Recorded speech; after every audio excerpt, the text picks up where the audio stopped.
what is enlightenment, has Buddha become an enlightenment or not, things like that. So therefore, I thought to ask this question, who is Buddha? What is the difference between Buddha and enlightenment? First time you gave me a big question. No, it is the first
the dreaming mind. A bell of truth is calling near. Through the smoke of fear and time, a single word makes the path appear. Buddothpado,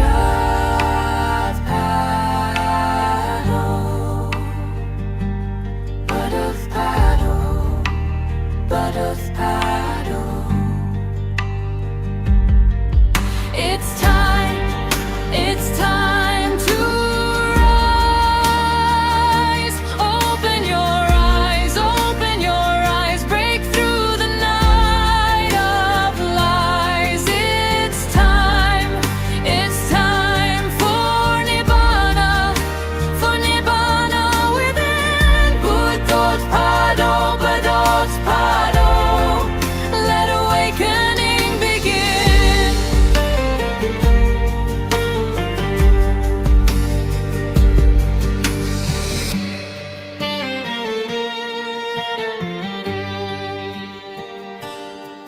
When the last breath falls in peace, the storm of the self grows still.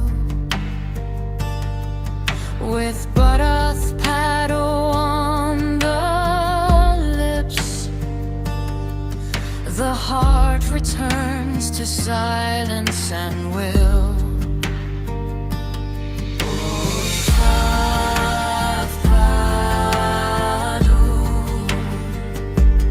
Buddothpado, Buddothpado. It's time to rise. Open your eyes, break through the night of lies. It's time for Nibbana within. Buddothpado, Buddothpado, let awakening begin.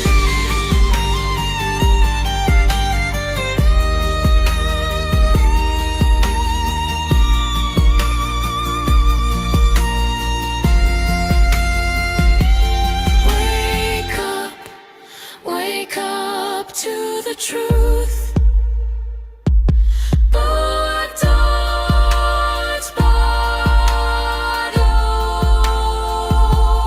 Awake, humans, be awakened humans.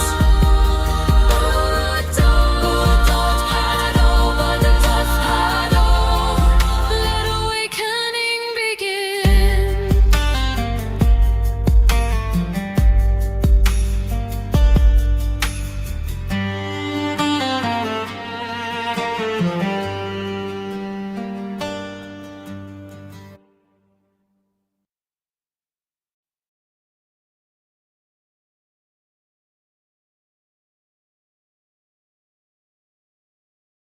Is that okay? Is our advances there?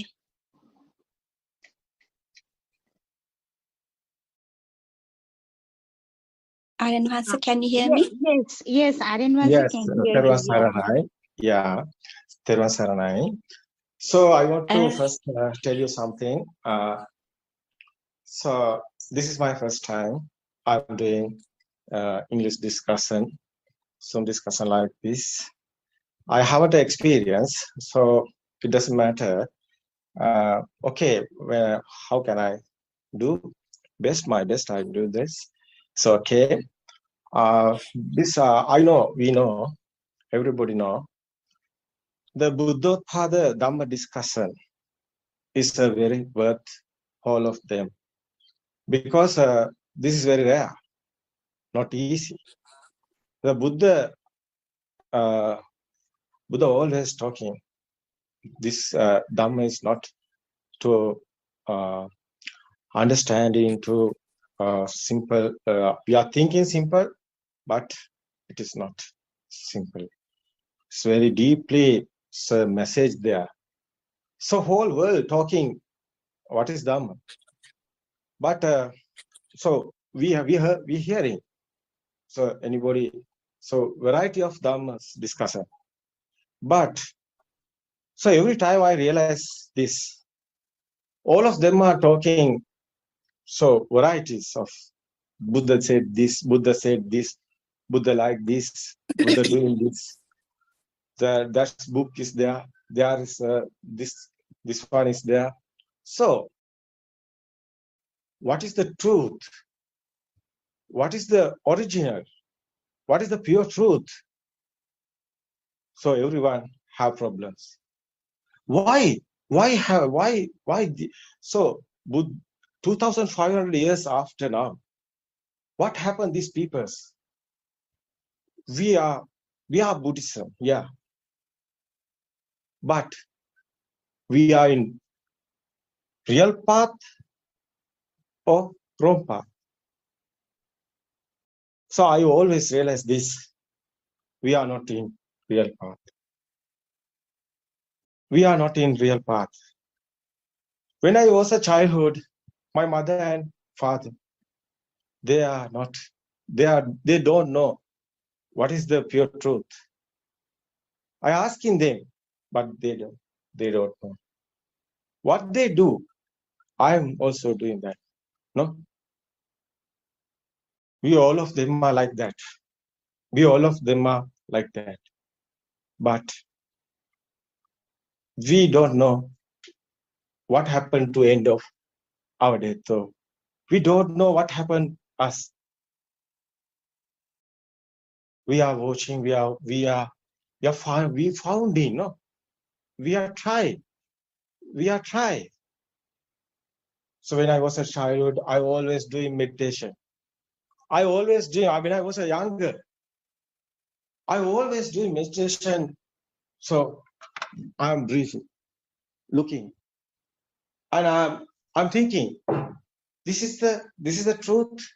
This is the path. I asking monks, this is the path. So I am doing that. I don't know what's the truth. They are doing. I also doing. One day I am climbing a mountain. There's a forest. There's a Bodhinagalara. So Sri Lanka. So that's my childhood, my student. I'm a 10 years old or 15 years old. So that's my first time. That's my first time. I'm going to RNN. I'm looking what they are doing. So I'm hiding the tree. I'm watching. So one monk coming, this mountain climbing and doing meditation. I'm looking there. What is doing? Nothing. They only meditation. You know, they are doing same. Everybody know that. After that monk is so going. After that, I'm realized that what happened? What happened there? What happened? So I'm doing this like that. I'm coming. So after many years, after that, that is the beginning. After that, many years I'm doing this like this. So this is the path. We are going meditation centers and we are studying there. This is the path. Many teachers. We are looking and discussing and everything. What we want to do. Do my best. So I have a free time. So normally we are free in night. So every day I am doing meditation. So when I was 20, my age is 20. So I'm some kind of understanding level. So I realizing one day became that's the pure truth. I find in the pure truth. One day I became like a Buddha. What's the doing? What's the do that? I also do that. Nobody, sometimes I don't know who are in there, Sri Lanka, there or anywhere world in them. But I'm trying. I don't know, but I am trying. That's my journey. That's my journey is how difficult is I'm coming this. So many years, so many things happen. Personal life, many things happen. But one path is continually doing. That is the meditation. Always I'm doing meditation. 30 years meditation, I have history. So I uploaded the video 2022. So this moment. So continually, what I am doing the last season. How I am coming. What is my history? What is the truth? I understanding everything. End of this journey. End of this journey. So many things happens there. So I always explain them. My experience, I explain this Buddothpado YouTube channel. So finally, so I understood what is the truth. So many of fault I have. I have many things. My experience is coming and doing. No. So sometimes going down, it is not the path. I struggling, and fell down too. So everything, sometimes this is not a path. Yeah. Experience. Yeah. This is everybody know, everybody. So this path is not easy. It's very difficult. Many things happen. Your life sometimes became a dangerous. Have you experienced? You know that. How difficult is this? Very difficult. But so you can hear today too. And so this Zoom discussion beginning, I want to explain this English medium. So Sinhala, can you speak Sinhala? You can hear Sinhala YouTube channel. So Buddothpado YouTube channel, there's a Sinhala discussion, more than 2,000 more. So many of there are.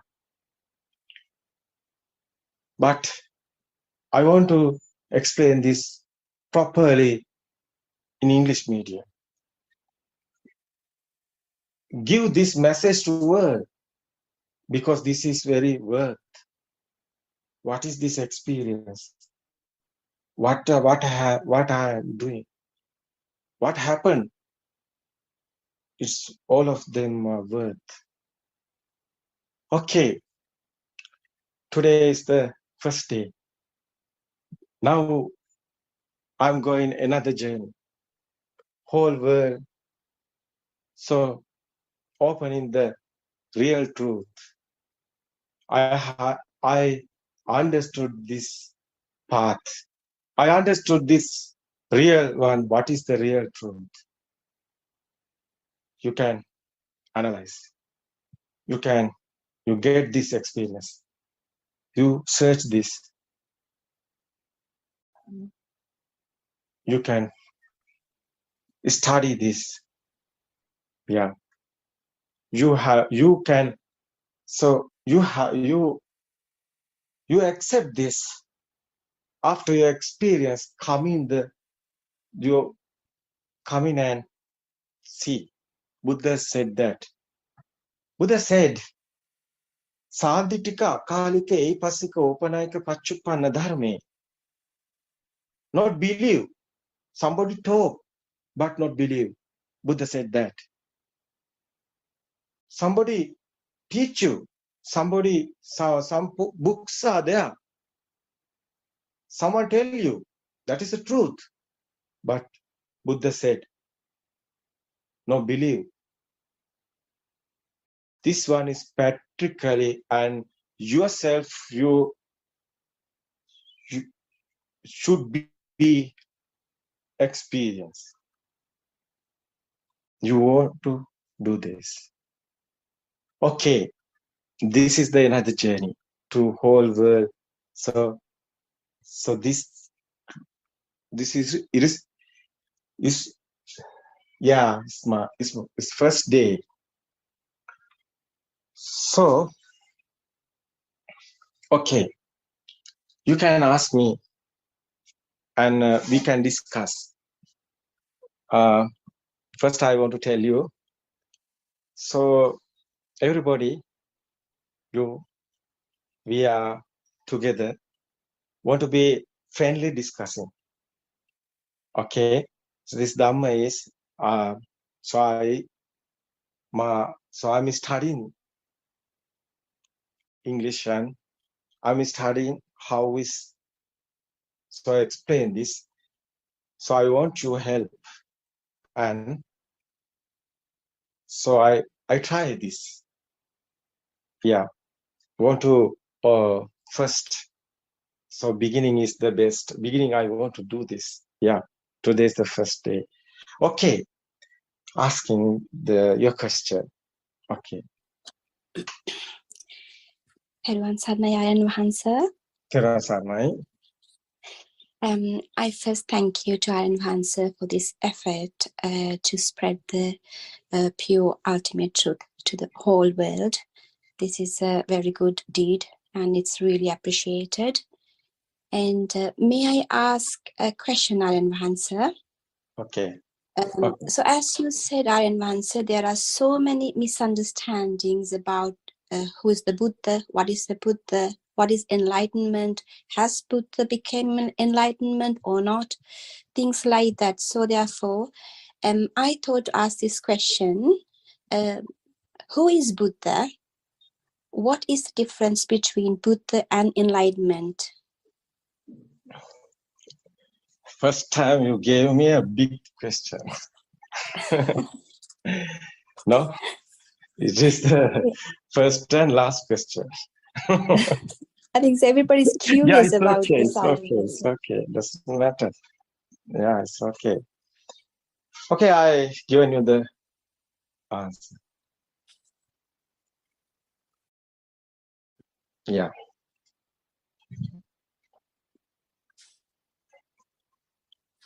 First is, so everybody talking, no? So everybody talking. So Buddha. So everybody talking Buddha. So Buddha enlightenment talking, no? People see Buddha is like a person. Yeah. May I want to mute know? the Yeah, it's okay. I answer it. It's okay. So, what is Buddha? I asking everybody. Yeah, this is some discussion, no? I asking, so someone here. So, Kumuduni, do you hear me? Teruan Sarnai Aryan Vahansa. Yes, I hear you. What do you think? What is the Buddha? I think Buddha means nothing actually. Buddha Sobhavaya means there's nothing there. That is what I think. Buddha Sobhavaya means there's no thing, nothing there. Aryan Vahansa. Yeah, that is true. So, what is the enlightenment talking all of them? What do you think about that? All of them are talking enlightenment. No, that's the question is what is the Buddha and what is the enlightenment and Buddha? Aryan Vahansa, I remember you saying when you say enlightenment, there is a person there. But when you say nirvana, there's no person there. Yeah. Yes. There's no person there. Yes, If someone is enlightenment, there is someone. There is, so somebody is enlightenment, there is him, no? There is him, no? Somebody is enlightenment, no? So somebody became an enlightenment, no? Kumuduni, do you hear me? Sorry, Aryan Vahansa. Yes. Yes, yeah. I remember. Somebody's alignment, that's the meaning is alignment who? The guy is there. So is the person is there. Yes. No? That the person is there. But Buddha don't tell that. Where's that Buddha said? Buddha don't tell that. Yes. Someone alignment. No. There's a Buddha. So after the Nibbana, so Prince Siddhartha became a Buddha, no? After that, Gashesha Bodhimule, so Prince Siddhartha became a Buddha. After he met Upaka. You know this story? Yes. Upaka asking, who are you? Buddha tell that, I'm not a person. Do you hear me? Yes, Aryan. Yeah, that's true. Buddha is not a person. Buddha is a state. Buddha state, no? Yes, Aryan. Yeah, Buddha is not a person. The alignment, someone is alignment, there want to be a person. But there is not a person. Buddha is not a person. How can we tell in this? So, first you want to be the spiritual truth. You want to be understand. You have experience. You want to be there. There is nothing. What is Buddha's word? Nisatto nijjiva sunyo. Who is there? Nothing. Nothing. There is nothing. You understood. There is nothing. That is the Buddha said. Nisatto nijjiva sunyo. Nobody is there. Nobody became a Buddha. Buddha is not a human, or Buddha is not a person, or Buddha is not anybody. So Upaka asking, you are a god?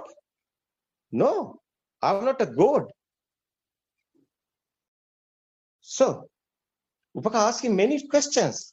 Every law, God, or anybody, Buddha declare that question. No, I'm not a person, no anybody. No, I'm not there. So who are you? Not a person? Who are you? That's Buddha is a state. His state of mind. Buddha is not a person. That's the wrong thing, all this world. They are always talking Buddha enlightenment, but enlightenment, there is a person. The Hindus are enlightenment. Yogi. So before Buddha, so we are talking Gautama Buddha. So Gautama Buddha, so when at that period, before that Gautama, so Buddha, Siddhartha Prince became a Buddha. But before that, there is no Buddhas. There is no Buddhas, but enlightenment is there. Enlightenment is there. What is that enlightenment? It is not talking about Buddha's enlightenment. Buddha not enlightenment. It's a Hindu's word. It's a Hindus. Who is the explain this Buddha? Hindus.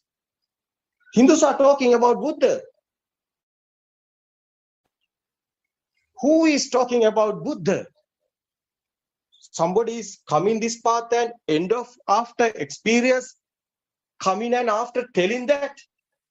What is the Buddha? No, that is not Buddha. What is the Buddha? Okay, we can realize. Okay, we can think. What is the Buddha? Prince Siddhartha, yeah, left the kingdom to find the truth.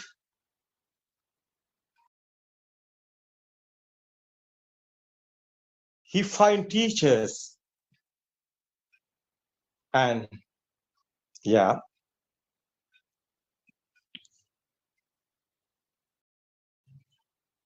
he find the teachers and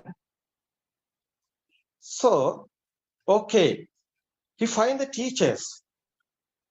No, after he finds, we call him Pasagata also. You know this story. Yeah, Buddha found teachers, 6 teachers. So we are calling Pasagata also like that. So they are in level. We are talking about the Buddha's word is Rupa Dhyana. That level, that's the mind, not a outside, inside mind level. Inside mind became that level. It is Rupa Dhyana level. So mind cool down, come in the so path. That is the samadhi we are talking. That meditation you are doing, you know this. This is the Pasagata also. They are in Rupa Dhyana state, one state, yeah. But Buddha not accept this because Buddha want so close the sorrow. Buddha wants to know what is the truth.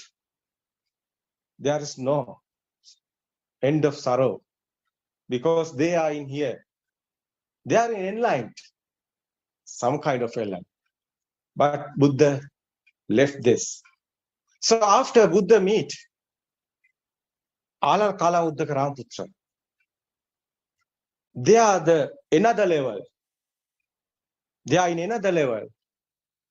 So Arupa, we calling Buddha's word is Arupa Dhyana. It's another level. It's like another enlightenment. But Buddha's answer not there. What is Buddha's? So the finding, it's the end of the sorrow. These people are sadness and sorrow, suffering. They are suffering. Why Buddha? So Prince Siddhartha left the kingdom. He is a king. He became a king. He left the kingdom. Why? People are suffering. People are in a sadness.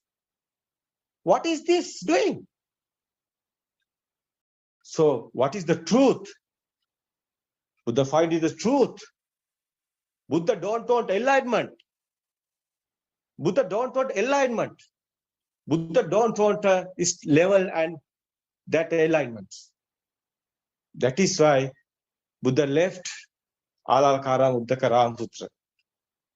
Buddha left Alalakala Uddaka Ramputra. Other so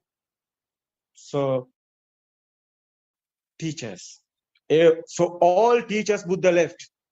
After that, Buddha haven't a teacher. After that, Buddha haven't a teachers. No one teach Buddha. Buddha left all teachers because there is no spiritual truth. There is no spiritual truth, and enlightenment is not a spiritual truth. They are not so close, they are suffering. When they are again suffering. That is why Buddha left. That's teachers. That is why Buddha left them. Okay. After what is Buddha's doing? Yeah, Buddha left them. After what is Buddha doing? You can. Buddha alone start. What? Yeah. To find the truth.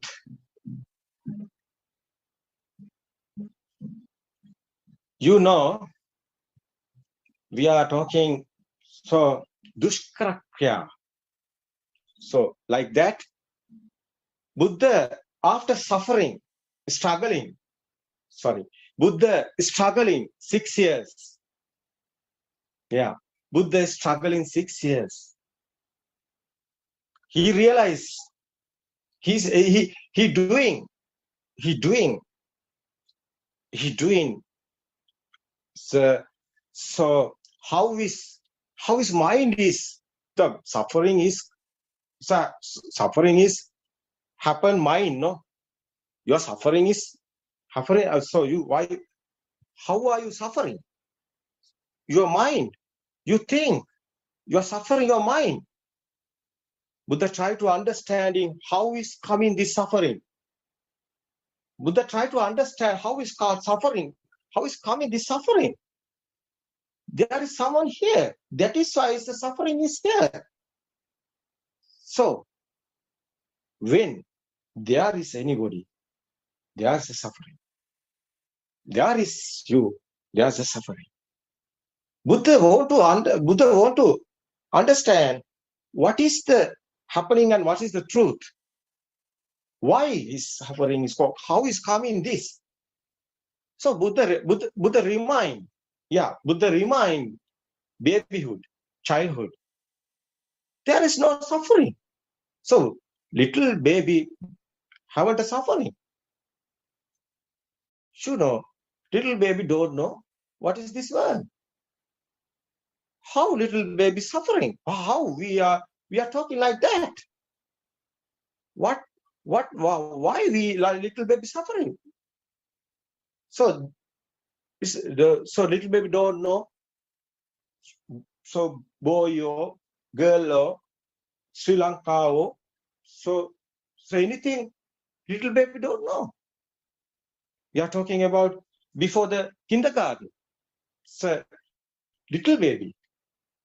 The after kindergarten is level, but how is that? That time, so others are so given a sound. Mother, what is this? This is a chair. This is a table. What is this? What is this? What is this? All babies don't know what is this. Mother, father, so teacher, so everybody start talking. So sounds. So looking something, looking something and asking what is this. I say like a camera, but there are not sounds. But we are talking sounds. So others are given sounds. These are combining sound and verbs, sound and colors. How is this happening? That's the Buddha's understanding, the doing this. So realizing this. How is this? How is this happen? How is this happen? After that, we know this is chair, this is table. How is coming this? What's this? Yeah. That is dependent origination. No? Cause and effect. Buddha's word, cause and effect. Buddha understood that that's the, what is that happening here? Buddha realizing, yeah,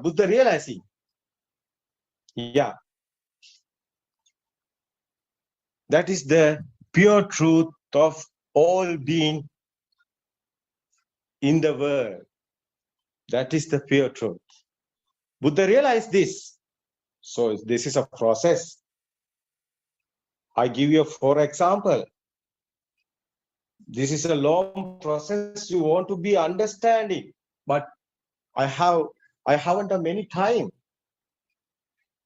You can hear, you can realize. Next time we explain you how is happened this, how is born you, how is coming your mind, how is coming your thoughts, why are you suffering? Okay, we want to understand, we want to realize. Buddha is given not so meditation, so the briefing you are doing now, some meditation. That's a Buddha's word is samatha bhavana. We are doing that. So everybody do that. So there's the path enlightenment, but that not Buddha's understanding. Buddha's truth is not enlightenment. Buddha's understood this. How is made in this mind? How is happened this? How is creation? How is creating this? How is creating this? Thoughts. You know how is magic is doing? You haven't a magic. That is same. That's the example. That is same.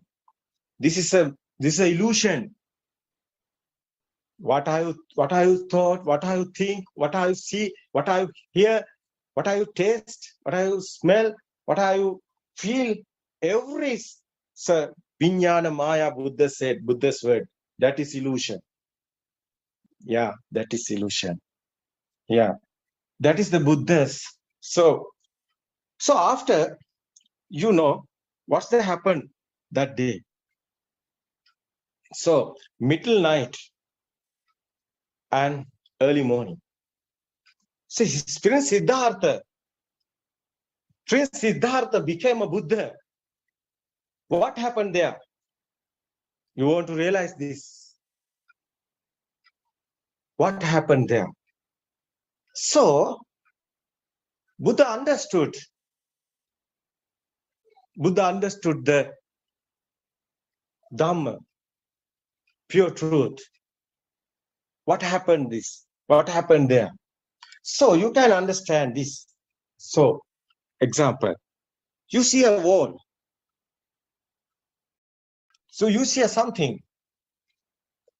So something you see, chair or wall or something, they are a value. They are a value. Your son, how value? Other sons, not values. You see the goal, there is value. You see the stick something, there is not goal value. Like that. Difference. What is this difference? How is coming value? Little baby haven't a value. Little baby haven't a value. Because little baby haven't a chair or table. In kindergarten, the little baby became a kindergarten so state. That's, yeah, he doesn't have a value. So anything. How is coming this value? That is coming. So what is Buddha said? You see something. There's a value. There's a Buddha's words, Kama Bhumi, Rupa Bhumi, Arupa Bhumi, Tum Bhumi. Buddha's word. Buddha's word, Kama Bhumi, Rupa Bhumi, Arupa Bhumi. What is, you think something, you saw something, you think one. So you think this is happening mind. This mind game, not outside. So middle night, early morning, Prince Siddhartha became a Buddha. We're talking Trilokanatha. We're talking Trilokanatha. What is Trilokanatha? 3 levels. What's 3? This is mind level. So you think something, you saw something, there's a value and there's a picture. There's a firms, value and firms, there's a state. So Kama Bhumi is a value. Rupa Bhumi, Buddha said that Rupa Bhumi is, that's a state. That's the one, you think one, you thought something, you see, there's a value and there's a picture, something form, some kind of, you feel in you. So there's a wall, I'm here. I can see the wall. I'm here because this time, the present moment, this is the mind. This is become a sorrow. Your value is there. So something your sorrow or happiness come in the value. How is this value is beginning? Then so again and again and again and again, and little baby coming and see and after. So that is process happening the rotate like that. Buddha said that Sankara. That is the speed, rotating in speed. It's the coming the power. That is the value. That is you talking. You can't drop this. You can't hold this. Why? It's have a value. That is your. That's Buddha said that. That is Rup. That is the skandha. What is skandha? Rupa Vedana Sanya Sankara. Buddha said that. So why we are talking like this process? This is rotating process, rotating speed, coming this value. Again and again and coming. That picture or that sound or something you have 5 senses. So eye, so no ear, nose, and thought, touch, tongue, and your skin. Yeah, that's the 5 senses. 5 senses are like a doors. Yeah, you know the home have a doors, the 5 doors like that. So coming the signals. That is the senses. So these are high speed coming. That's the speed power. These combining. So little baby asking mother, what is this? So little baby have a picture, no sounds. Mother given a sound. Sound and colors, sound and form, and you smell and you taste and you heat or so wet or so all of these senses, the sensor is sparking speed. Sparking speed. So one sense eye sparking speed became like that camera, like that picture. that ear, the vibration is there is a door like that. Vibration is speed. Speed coming a sound. You know that. So that same like that happening, skin and so nose and mouth. So this is the sensors. These are sparking. Sparking is speed coming of power. That's like a baby star toys. No, so rotating. So rotating, speeding like that. There, that's the sankhara. That's the Buddha's word is abhisankhara. This is a speeding speed. Yeah. That's the living inside. That's the living. Human minds exist. No? Yeah. Yeah, that is the, you want to be understood. Buddha understood this. That night, Buddha understood this. That night, Buddha understood this. What is the happen here? What is this? So that is the power. That is the, you know, something is here. You feel. How is coming to feel? You feel, I'm here. So that how is coming this feel? This is coming that the value and that the forms and so like 5 senses so combining and coming this. So yeah, that is your mind. So that is your thought. Only one thought is the one time is the happening, but the high speed is coming this. Is the again and again and rotate it is the circle and circle. Like that, the other circle is sound, other circle is the ear, and other circle is your smell and your taste and your heat and they're like that. So these are combined. So something there. Something there. Yeah, Buddha understood this. Buddha understood this. What happened? That's the suffering. Buddha stopped this suffering. That's the suffering. You understand. You want to be understanding how is coming this. The mind is coming this. So there's no anybody or something. There's a process. Yeah, Buddha destroy this all mind. So Buddha destroyed these 3 levels of minds. So Trilokanatha Samma Sambuddha. Buddha's word is Prince Siddhartha became a Buddha. How it happened?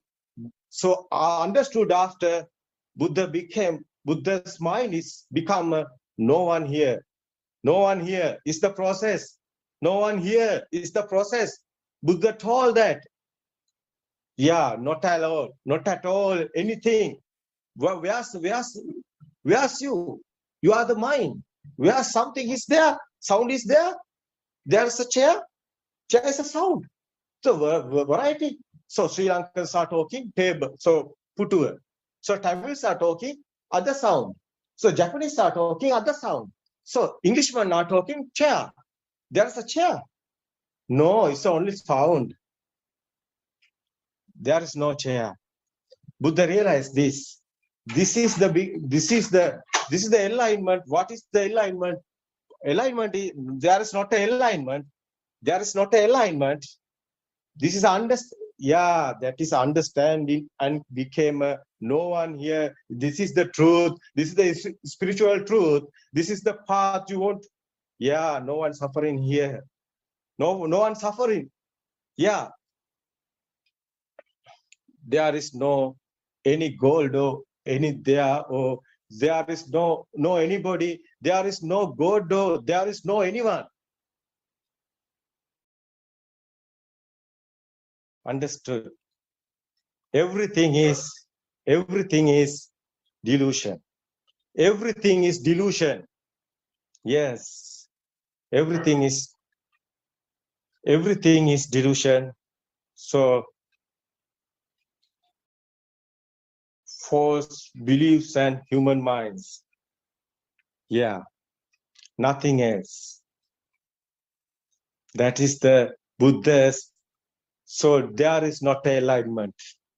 Nobody is there. Nobody is there. So Prince Siddhartha is dead. Mind is dead.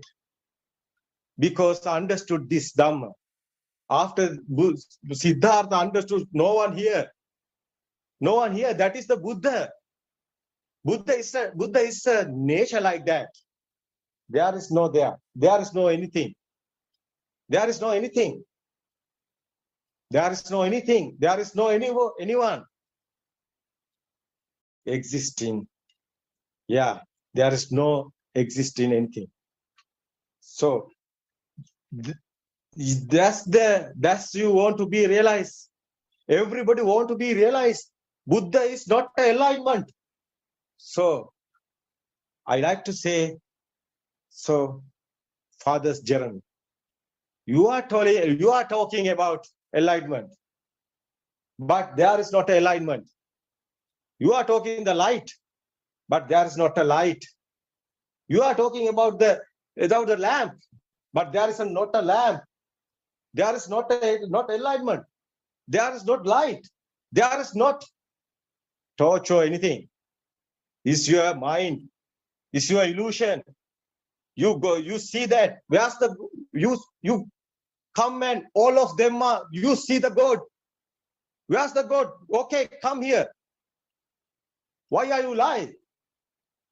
Why are you afraid? Don't be afraid. No one here. Anybody not in here. There is Buddha. You want to be understood. What is Dhamma? What is real Dhamma? What is spiritual truth? No suffering, no anybody, no there, anything not here. You understood this. What is Buddha's real word? What is Buddha? There is no enlightenment. Don't tell lies. There is not enlightenment. So you want to be understood. Everybody want to be understood. What is Buddha? Buddha is not a human. Buddha is not a Siddhartha. Prince Siddhartha became a Buddha, understood that. Buddha left the teachers. They are enlightenments. Buddha left the enlightenment. Don't tell lies. We like to say, everybody, this world, you thinking, it's your mind. You sacrifice your mind. All of this are your mind. God is your mind. Death is your mind. Mother, what is this? That's picture. So, mother tell. So, this is a death. What? This is a death? So you realize this. So babies are, so before kindergarten levels, babies are, they are playing, their mom, death, after, their home, middle, that's the dead body. But that baby, her child, play in the round the body. Why? Baby don't know the death. How is death coming? Death is the only word that little baby asking the mother, what is this? This is, son, this is a death. This is a death. How is this coming? Sound only. What is eye? Eye is a picture, camera. What is ear? Ears come in sound. They combined in, and that's the bit of the power. That's the we are talking about the value. That's the we are talking about this illusion. It's your mind. That states Buddha win. What is Buddha's game? What is Buddha win? We are talking Panchamaro Jinonato. What is Panchamaro Junonato? All of them are mine. What is Mara daughters? You talking? The Buddha's war. Buddha wins. Evil's war. What is evil? There is good guy and bad guys.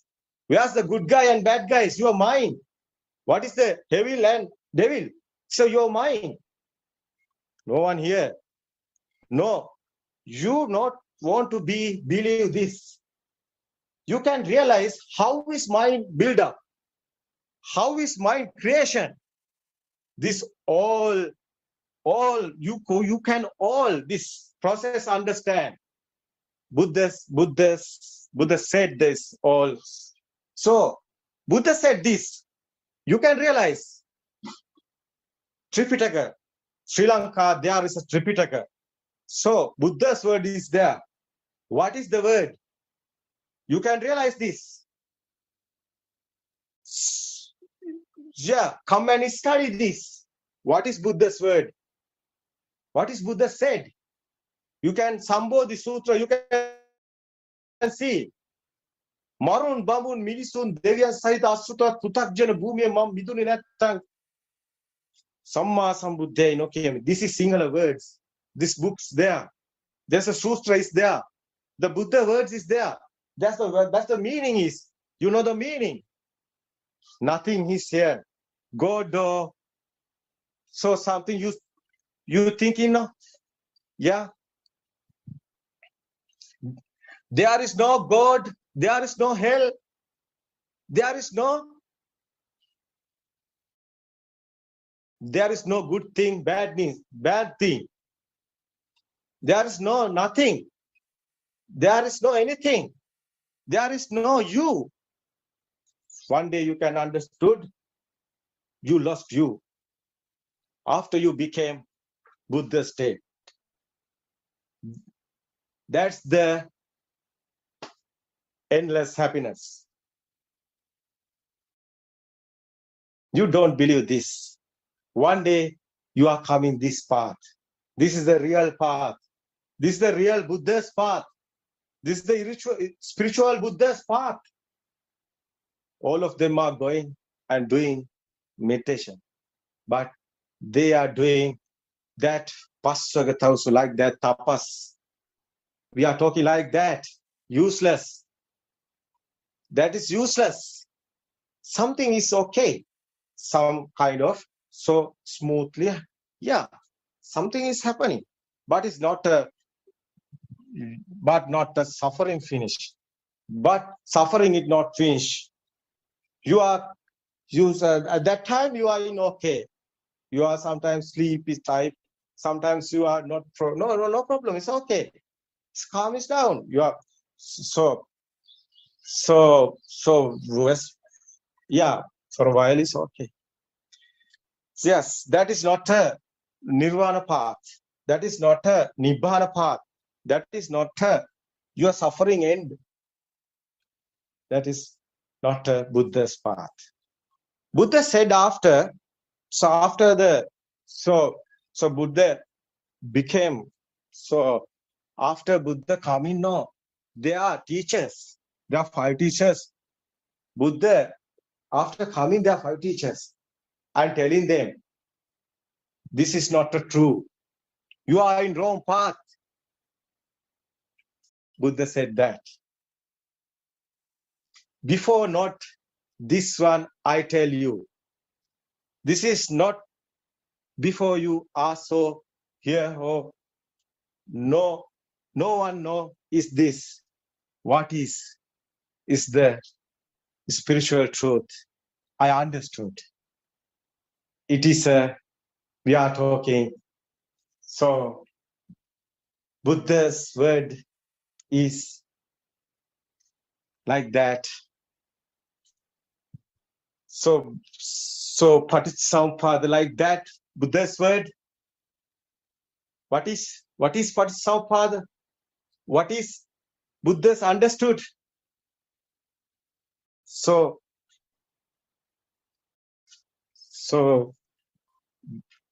dependent origination is the Buddha's path. That is Paticcasamuppada path. It is not an enlightenment path. It is as the teachers are going there. Buddha teach them after the Buddha. Prince Siddhartha after the Buddha teaching them. Enlightenment is not a spiritual truth or not a sorrow end. There is not your end. That is an illusion. Like that's one kind of illusion. Yes, you are blocked and stuck here. That is not a spiritual truth. It's not your want to do. You are watching, you are finding pure truth. You are finding what is Buddha's path. You are going that true path. You want to be a true path. You want to be this after 2,500 years after. This are not believing. No, this is not a believing. This is an experience one. You can understand in this. After you come and you. So Buddha's word is come and see. Come and analyze. Come and realize this. So you are so continue. You're converting Buddha's soul level. You're converting your mind converting after you became same like Buddha's level. So end of happiness. That is the end of happiness. That is endless happiness. Yeah. Stop. They are suffering. Yeah, that is the path. It's okay. Yeah. Go for discussion now. It's okay. Yeah. we can. Yeah, that's time is now. It's okay. 10 o'clock. Okay, you're asking one question. So what is Buddha? What is your other question? Yes. I thank you, Aran Wahansa. You well explained, actually. I thank you for that. Yeah. My second, is that okay for me to ask second question if anybody else wants? First, I want to ask you, are you satisfied? Yes, that is excellent explanation, Aran Wahansa. Yes. Yeah, it covers everything. So I want to know the others. What is that? Their ideas. So okay, your mic. May I add something, Aryan Wahansa? It's okay. Yeah, I would like to add something. I agree with your explanation. It is very clear and very pointing. So when we are talking about always, we are hearing that 4 stages of enlightenment, which is coming from Hindu religion or Hindu words. So I believe that is a noble attainments, level of noble attainments, because these attainments are called noble, because they related directly to the goal of the noble search, that happiness free from aging, illness, death, and from defilements and from sorrow. I think Aryan Wahansa try to explain that situation. I believe it, isn't it, Aryan Wahansa?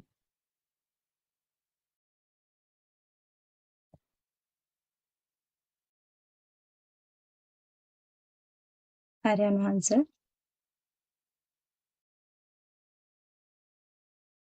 Yeah, I asking others is yes. Anybody has some idea or some your explanation is this? I don't know. Says some. So you satisfy or you have any idea or you have something added? This explain. So many of them are here. Okay. So mic is unmuted. After that, you can talk. So we are discussing is going to do. So, but this is the so at this moment is all of them are talking Buddha alignment, but they are in illusion. So that is not Buddha's word. So Buddha not alignment, but you got these books and everything is like that. There is writing like that, but because this word is English words. So, but we want to so we want to explain what's happening here. So anybody is here to join us and discuss this. So, but I think like Kumuduni, are you here?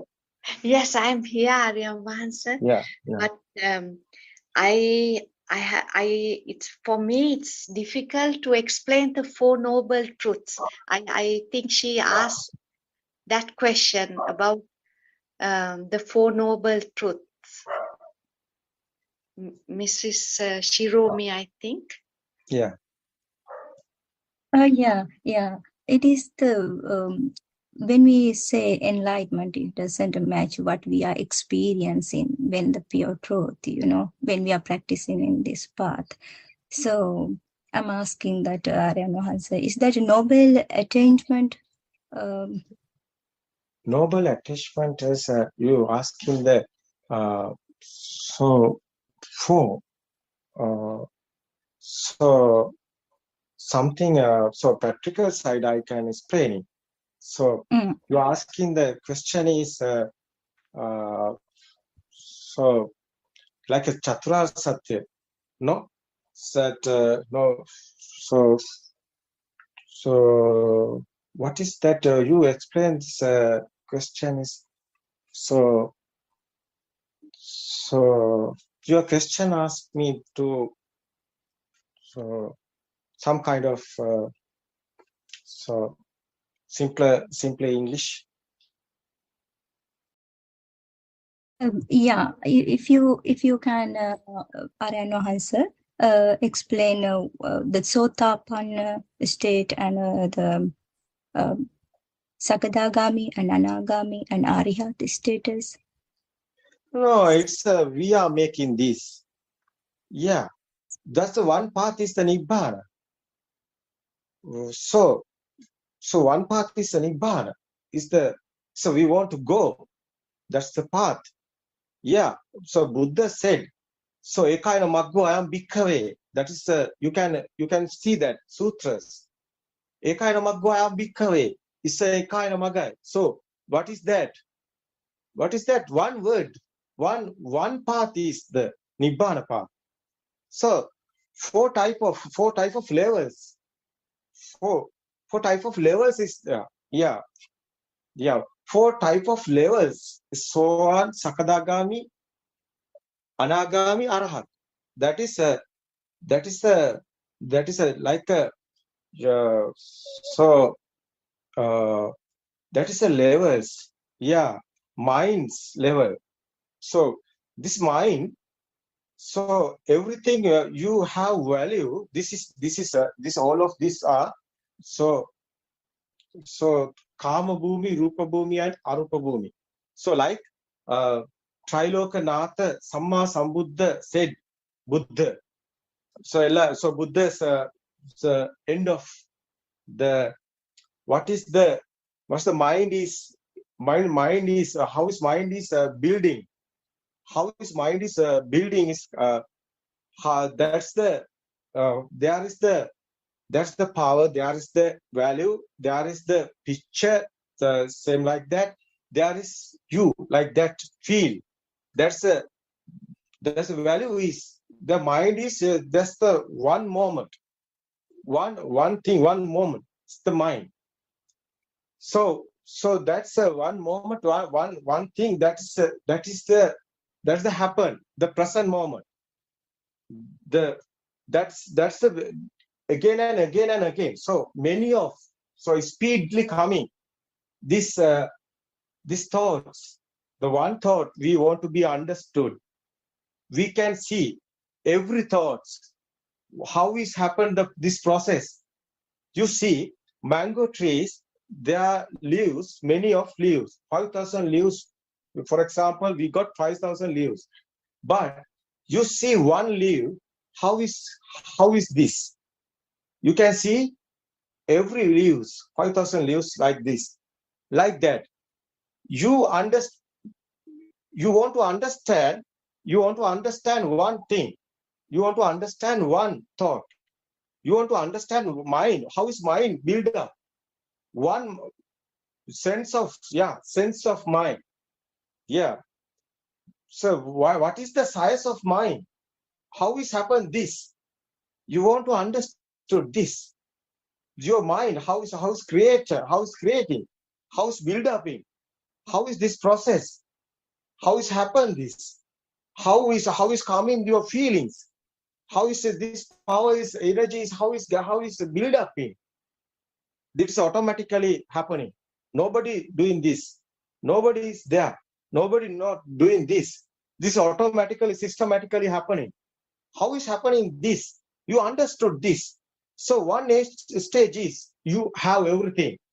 You have outside and inside everything. So there is a car, there is a home, there is a everything you have. You have world. What is the world? World is your mind. You think sound and firms, but you are think outside. There's the one. There's the one. There's the one. So you not thinking. This is your mind. This is not outside. Not anywhere. Not anywhere. Not this is your mind. So once you understand science of mind, you want to be understand. Yes, you can understand. You understood one day. You understood science of mind. You can understand the whole world, universal law, everything. Yes, universal or everything you can understand. So you want to understand in this. The one thought simply is one thought, one mind. That's an example. Leaf, mango leaves. The one leaf you see, and how is this? You see all of this. So like that, how we can see how is a Soan, Sakadagami, Anagami, Arahat. That is what is journey is this? This is the journey. You have whole world and you lost the world. Beginning, you have the world. Is this the side is so on that side. So before so on, so okay, before so on, so animals and this Dhamma don't know anybody is they also all of this in outside. Is the death illusion. They are in illusion. Death and they have everything. They have everything. It's okay. They are in illusion. Then they don't know what is the truth, what is the happening here. They have them, their sorrow and their happiness, everything they have. That is the beginning. That is the you are you. What is the you? You are there. Yeah. Yeah. Once you realize there is no you, that is you, so on. That is the beginning. This path is beginning. Yeah, that is the start in this path. So after, so Sotapanna, we call it Sotapanna. It is process. Sotapanna like that process. So reverse flowing. It's a process. It's not a still like that. So rain is coming, not still. It's a happening things. So it's a continual happening. So mind is like that. That's all of these are speedies. So rotation is speed, right? That Buddha said that Sankara, like that. It's a mind build up in this. We want to know. This is the mind to how you want to be know this science. This mind how is creating. what is the happening here? So you understood. Nobody is here. No, nothing else. You understood. This world is illusion. There is nothing. This is all of your mind. You thinking. You think in your mind. You think. What is your mind? You see, this is a fan. So fan is a word. Fan is a sound. So ice coming a picture. So fan is sound and firms. It's ice coming a picture like the firms. So ear coming a sound. So this firms and sounds combined it. So that is a rotation.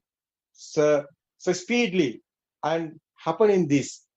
So thing, value, so power is we are talking. Is the energy is there. So you have feel there. Yeah. It's there. Yeah. You can. Yeah. This all of you can experiment your mind. So this is not out. Yeah. That's experiment you have. You do this. You practically you realize this. You analyze this. How is happened this? This is the path. The statement of Soa Sakadagami. What is this? Outside is not. It's the mind.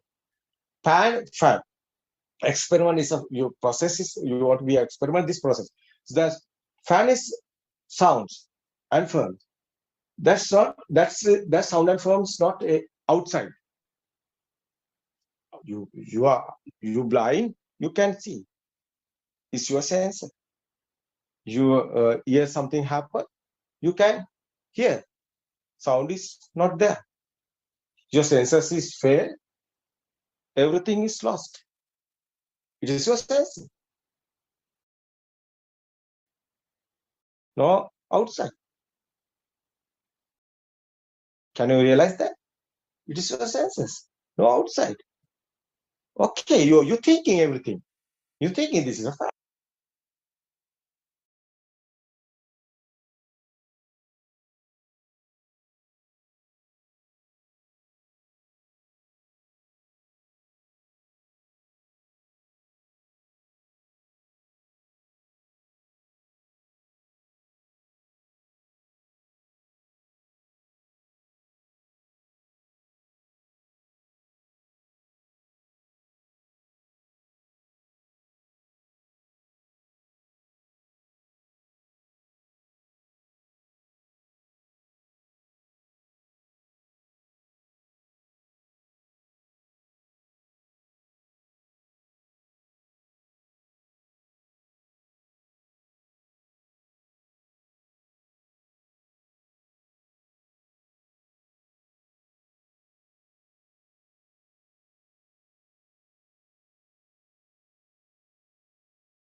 Teruvan Saranai, my dear Dhamma friends.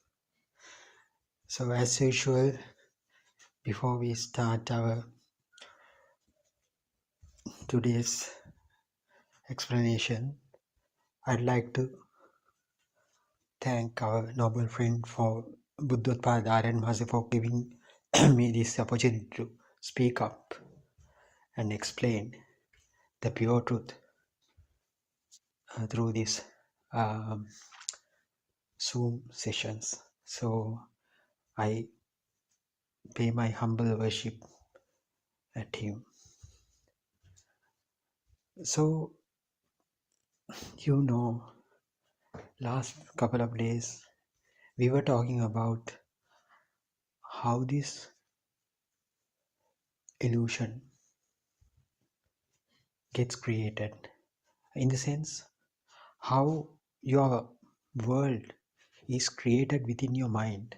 Actually, there is no kind of a, we learned that, we understood that there is no such a thing called permanent mind itself.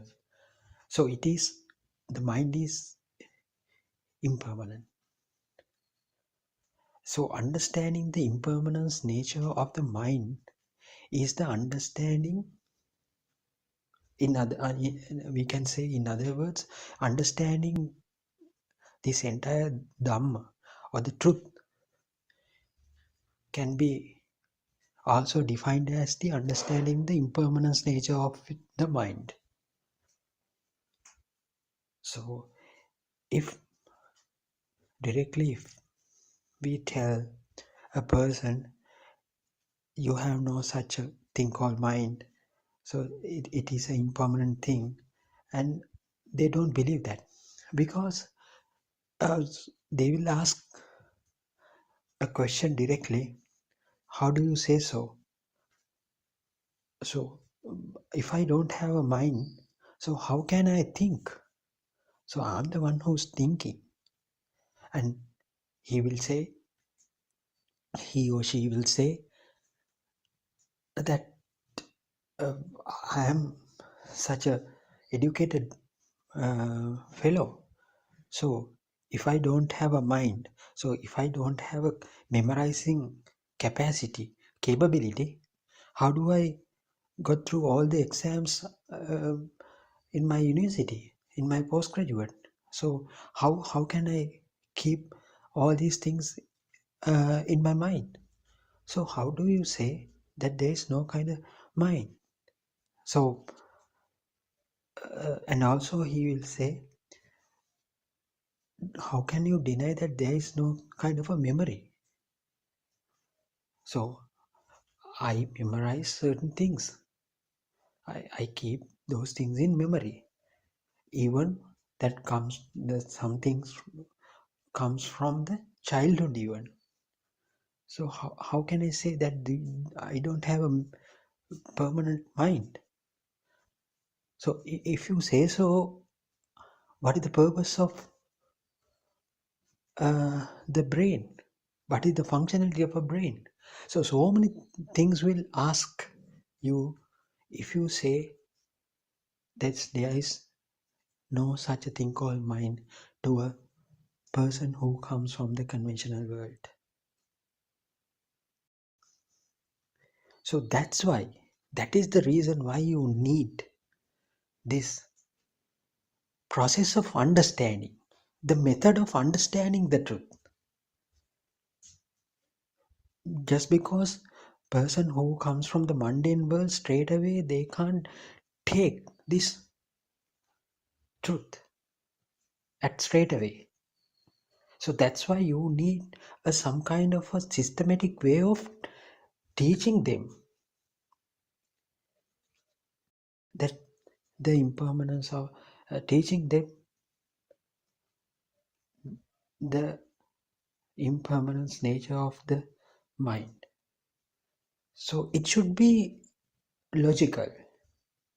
So otherwise it should not be a kind that you should keep on memory again or keep as a by heart thing. It should be logical. So if it becomes a logical thing only, they can work it out and see from different ways. So that logic has been revealed by Lord Buddha into this world. This logic is none other than the dependent origination Dhamma, or the law of dependent origination, cause and effect Dhamma, in simple terms. So understanding the impermanence, so if I tell it again, understanding the impermanence nature of the mind is little bit difficult for a person who comes from the mundane world. So we all are coming from that stage because we think we live in a very vibrant, very colorful world. So we share our feelings, thoughts and relationships with each other. So we engage with certain activities and we perform our societal activities, and we interact with certain objects like vehicle and furniture and houses, trees and all these things. So we can't say straight away that we are living in an illusionary world. So, and also we don't know that this illusionary world has been created within the mind. Even that, then we tend to think that there's a permanent thing called mind. Even though we think it is an illusion, we get to know that it is created within the mind. We didn't know that my mind itself even a part of that same illusion. So it is very difficult to understand for a person straight away. So that's why you need some kind of a logical thing that will enable you to realize this truth. So at the early stages, you will learn this, you will start learning this process as a knowledge, or as something like another kind of what do you call a syllabus. So that is all right, but as you move forward through the process of understanding, you will realize that this is not confined to to a certain knowledge. It goes beyond that even. It tends you to feel the absolute truth. That means you will start to feel that the impermanence nature of the mind for yourself. By within you feel that the impermanence nature of the mind. This is so unique for this particular cause and effect Dhamma. You begin with the knowledge. As you progress of learning this, as you progress along this path or these teachings, you will realize that whether this has a truth. At the same time, another thing will happen to you. You tend to feel that truth. That means what will happen? Earlier, as I said, you felt this world as a real thing. because you were in the mundane world. Once you understand, and realization would take you towards the feeling of the impermanence of this world, the illusionary state of the world. So this is the very unique thing that when you start happen to you when you start studying this. So actually, so as I said, this is, yes, it is a logical thing, but it is actually kind of an on experiment like thing. So what you try to figure it out is the impermanence nature of the mind. So why you do so? Because Lord Buddha has said some kind of a statement that there is no so-called a self here. In order to understand that thing, first you have to understand the world is created within your own mind. Then you move another stage forward. Then you will understand there is no such a thing called mind either. Then what happens? Then you will tend to realize that yourself is also creation of your own mind. So if the mind is not permanent, yourself is not permanent as well. So that proves you that there is no self when you do this research within you. So the magic is, the beauty is about this Dhamma is, at the beginning of the research, you feel that you are living. But when you come to the latter part of the research, you tend to feel, I am not here anymore. So it is a very, very beautiful Dhamma. This is the number that this is the truth you have never heard before. Buddha, 2500 years back, Buddha revealed that to the world. Unfortunately, with time, it covered with sand of another concepts like beliefs, myths, and all these things, rituals, and certain people started doing rituals, saying that they are Buddhists. They started after 500 years of death of Buddha. They started to worship a figure like thing, saying that this is Buddha.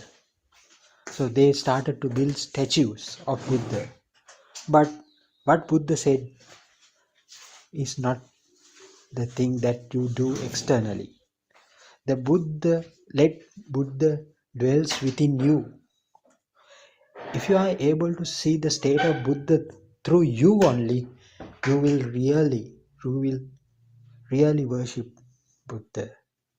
Otherwise, whatever you consider it as a Buddha, maybe a statue, maybe a pottery or something, so it does not represent the actual state of Buddha. It is okay. In the absence of the pure truth, the people tend to do such things. That is the nature. That is all right. But with the Buddothpado sermons, after 2500 years, now the truth has again emerged. Now you can hear the truth, the exact truth that has been preached by Lord Buddha 2500 years back. So how do you, so some might question, how do you say this is whether we Buddhottpada sermons reveal the pure truth? You just come and have a look. So you do not give up the things that you usually do. That means you do not have to become a Buddhist even. So you just explore this Buddhottpada sermons, staying within your own religion. It doesn't matter. So if you are a Hindu, just come and have a look. Just listen to this Dhamma and and pay attention to what it says. Right? Either you are a Catholic, either you are a Roman Catholic, either you are a Buddhist or Islam follower. It's up to you. Just pay attention to what Buddhottpada sermons say and try to figure it out slowly at your own pace. So we can guarantee you can. It is self-convincing. So you will realize that there is no truth beyond that. So it is self-convincing that this is the pure truth. Without looking at it or without listening, you can't say whether Buddhottpada sermons reveals the truth or not. If it doesn't fit for you, just give it up, leave it alone. So nothing has lost. Your religion will be same, your family will be with you, and your career and all the belongings, vehicles. We don't ask you to leave anything. If you are a butcher, that's all right. If you are a thief or burglar, that's all right. Just if you are a prisoner, that's all right. Just pay attention to what these Buddhottpada sermons say. Then you will tend to feel, yes, there will be not kind of a other truth than this. So then it will be self-convincing to you. This is the exact truth that had been preached by Lord Buddha 2000 years back. That's why these sermons are named as such. Buddothpado means birth of the Buddha again, rebirth of the Buddha. Actually, this is not a person who has born now, because the state of Buddha has again emerged. It is self-convincing. You also can attain to the same stage if you realize this Dhamma fully.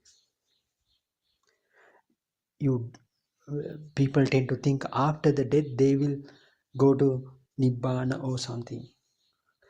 Here we don't say so. Through the Buddhottpada sermons teach us how to attain the state of Nibbana within your current state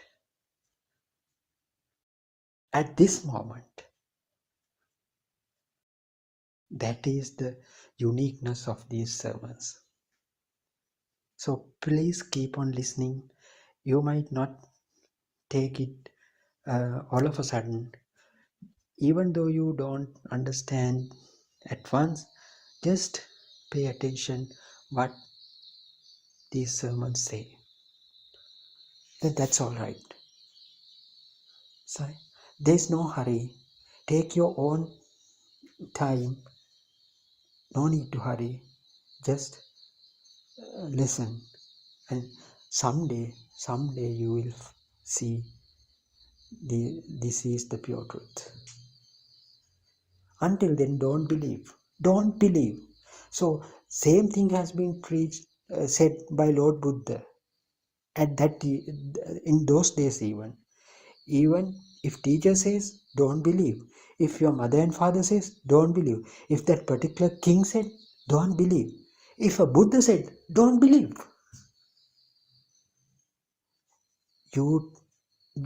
Unless you realize this thing, until you realize this thing as the pure truth, don't believe these sermons even. Don't believe. This is not a thing to be believed. It is not a faith. This is not a religion. Buddhism is not a religion.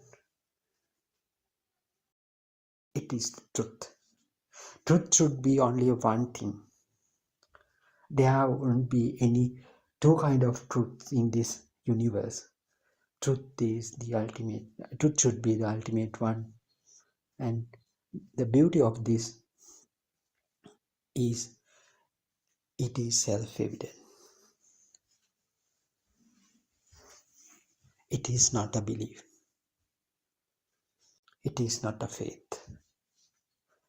So, if you move forward, how you can move forward? So, a starting point is the way learn, just learn these things. Learn how this world gets created. When you were born as a newborn, you didn't know anything. Your mind was so radiant. There were no any kind of things in that. What happens next? As soon as he opens his eyes, what will happen? Certain images will fall into his eyes. Then certain sounds he will hear. So those things combine each other. So they will create some worldly objects, worldly entities for him or her, that little baby. By that, he starts to recognize his mother. He doesn't know the name. He just feels like some kind of a figure is there. So it feeds when I'm hungry. He doesn't know that he's hungry as well.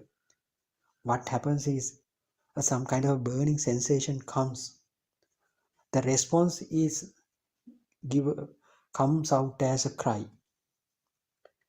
Then that response is recognized by that reaction is recognized by your mother, and she thinks, now baby has to be fed. Then she feeds the baby. Then what happens? The burning pain will be gone. With that, the baby's burning pain will be gone. Then what happens? The cry will stop. Did this small baby, neonate, know because I'm hungry, I should cry? No, he didn't know. It happened automatically. Did he know to suck the breast when the nipple comes closer to him? No, it happened automatically as an involuntary action. So think, does he inhale and exhale voluntarily? No, it automatically happens. Likewise, some kind of a machine is functioning within his body.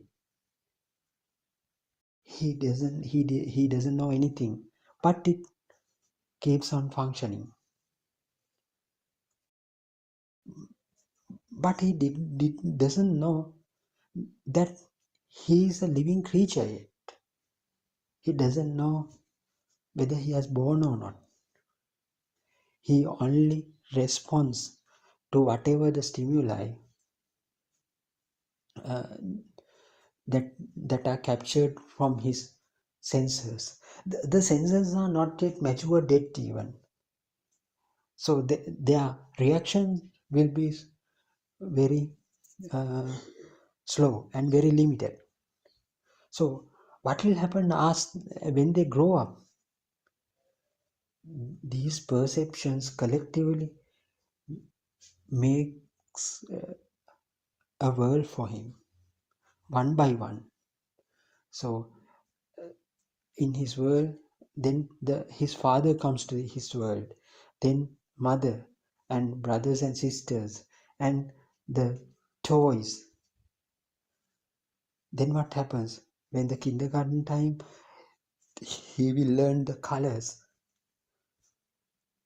So those are fed externally. So how these inputs are taken into the small child? Through the senses. Through the senses he tries to recognize the world. He tries to recognize the world. So then his world becomes bigger. So then what happens? In the before he goes in, get admitted to the kindergarten or the school, he himself knows that there's a living being inside me known as John, Peter. And he goes towards a mirror and see his own reflection. First he can't recognize who is there in that mirror. At first instance, he goes behind the mirror and try to find out some kind of a living being inside the mirror. Then he finds nothing. Then he try to raise his hand, right hand. The reflection also raises its hand, and he smiles. He try to touch. He only feels the surface of the mirror. Then he realizes this is the same thing that I am seeing thing in the mirror as well. The world that I am seeing is the same kind of a reflection that I see in the mirror. So then what will happen? The name John gets tied up with the image that he sees through the mirror. Then as soon as somebody tell the name, he knows that the calls come, he has been called upon, like that. He knows his name is John. As soon as he hears his name, that image comes automatically.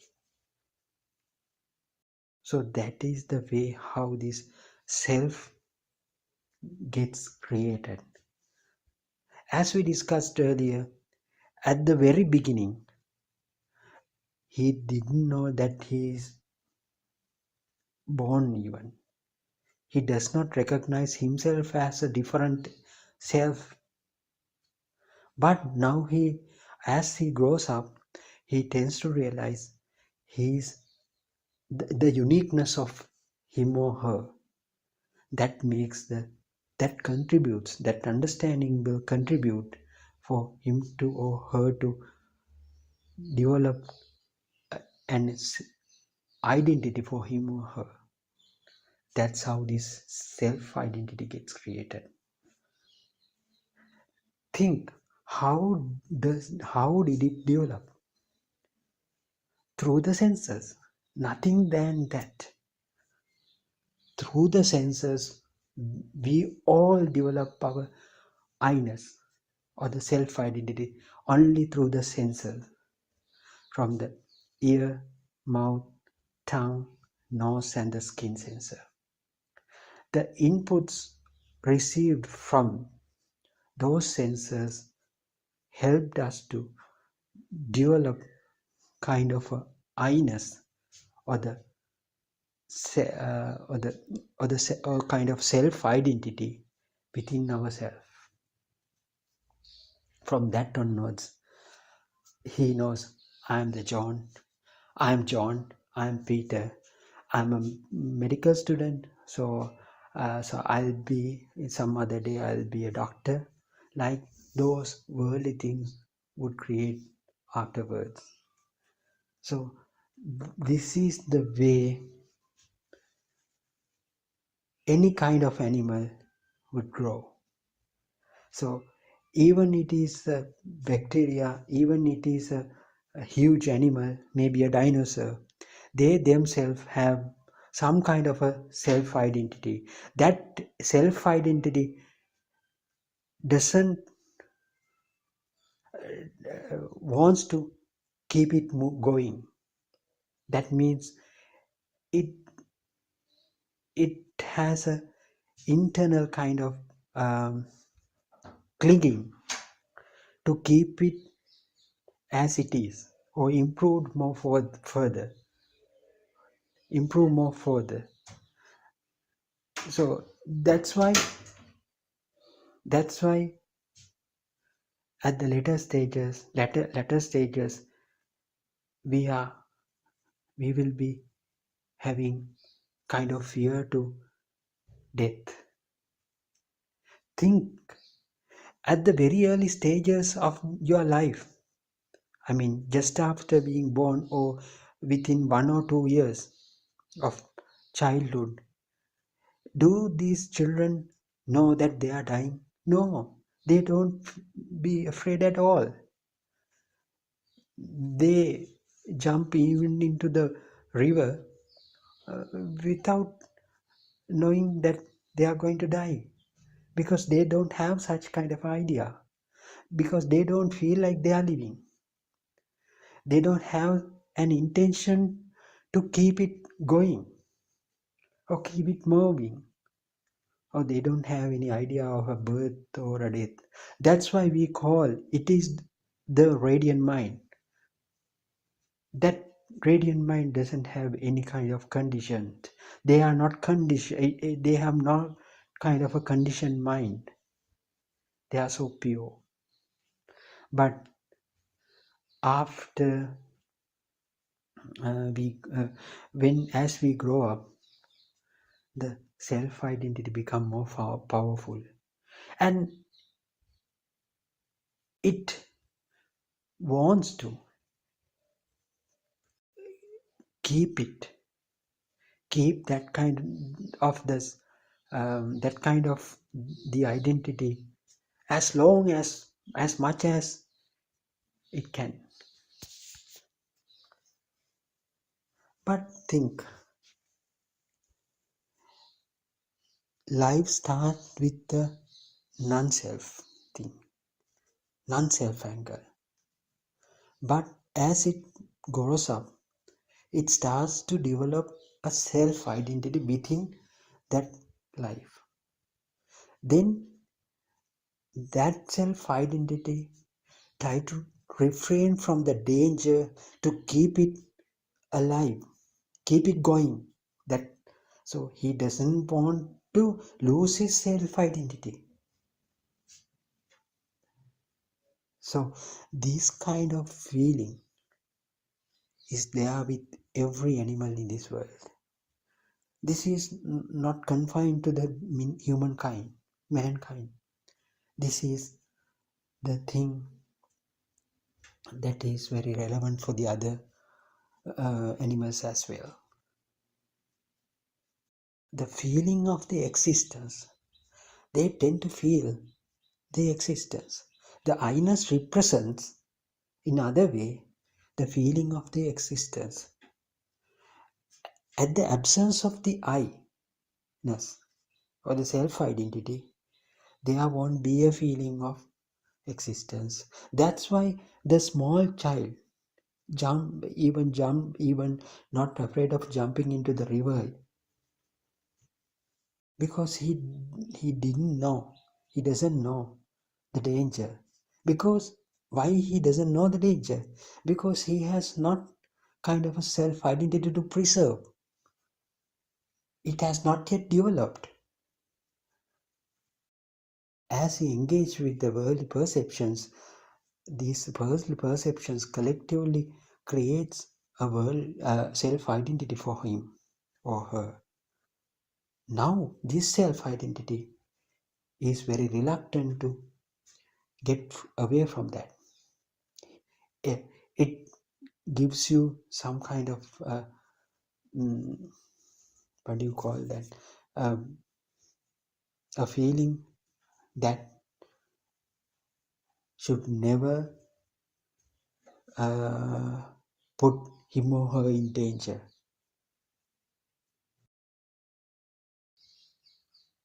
So everyone who lives in this world is scared of the death. That is the reason. It comes automatically. That is the nature. So nature wants to keep this thing going. Nature wants to reproduce the living being. Otherwise, that is the way of the nature rolls out.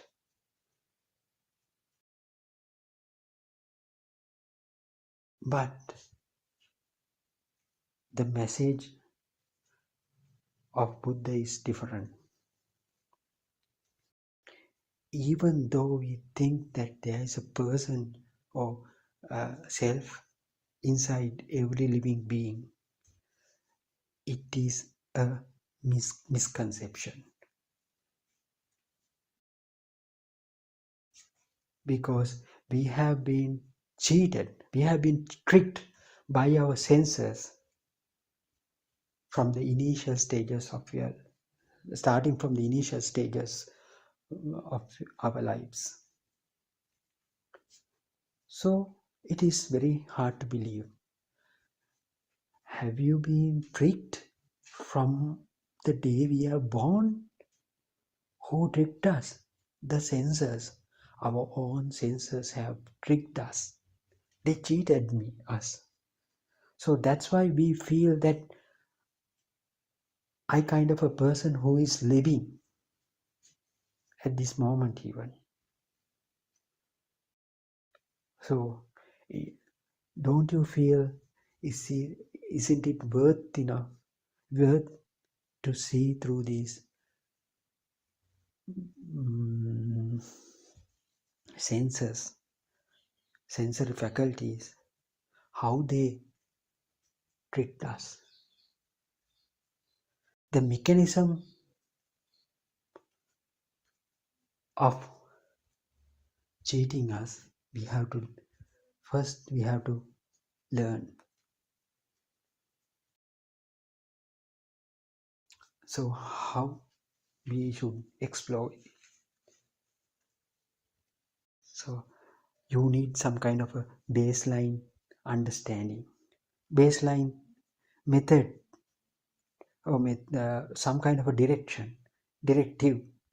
This guidance is well given through the cause and effect Dhamma, or the dependent origination law of dependent origination, how your senses are formed. So then if you are able to understand how your senses are formed, then you will see, then you will start to understand this formation is not real. So if this formation is not real, so the illusion that is made with the help of these senses should not be real as well. So what is the illusion that collectively made through these senses? The world. So where is this world? It is in your mind, because the mind gets created with the inputs of these senses. You get a color from the eye sensor, then it combines with some kind of a voice or sound, and also it may be having some kind of a taste that receives from the tongue, and it may be having some kind of a consistency for that. We'll say the mango, in an instance that you are eating a mango, so you see the mango, whether it's ripe or not. According to the color, you recognize it as a good one or bad one. So then you peel it off. So consistency will be felt with the skin sensor of your hand, and also you take a piece out of it and you put it into the mouth. Then you feel the taste. All the senses collectively makes you to feel that you have eaten a mango. But you only felt the taste, you only felt the consistency, you only got a color, shade of the colors to your in your eyes. You only felt the fruity smell from your nose. So all these are electrical impulses. But ultimately what has happened here? A kind of an image, 3D image has been created, and it has a unique taste for that, and it has a kind of color. So where does this the mango got created? People might say it is in the brain, but we can't assign a place for that. It got created all of a sudden with the help of sensory inputs. For that particular thing we call the mind. Mind creates you and a mango. Mind creates a mango for you. So only the perceptions got received from the different senses. They are electrical impulses. So with that electrical impulses, somehow a mango got created. It is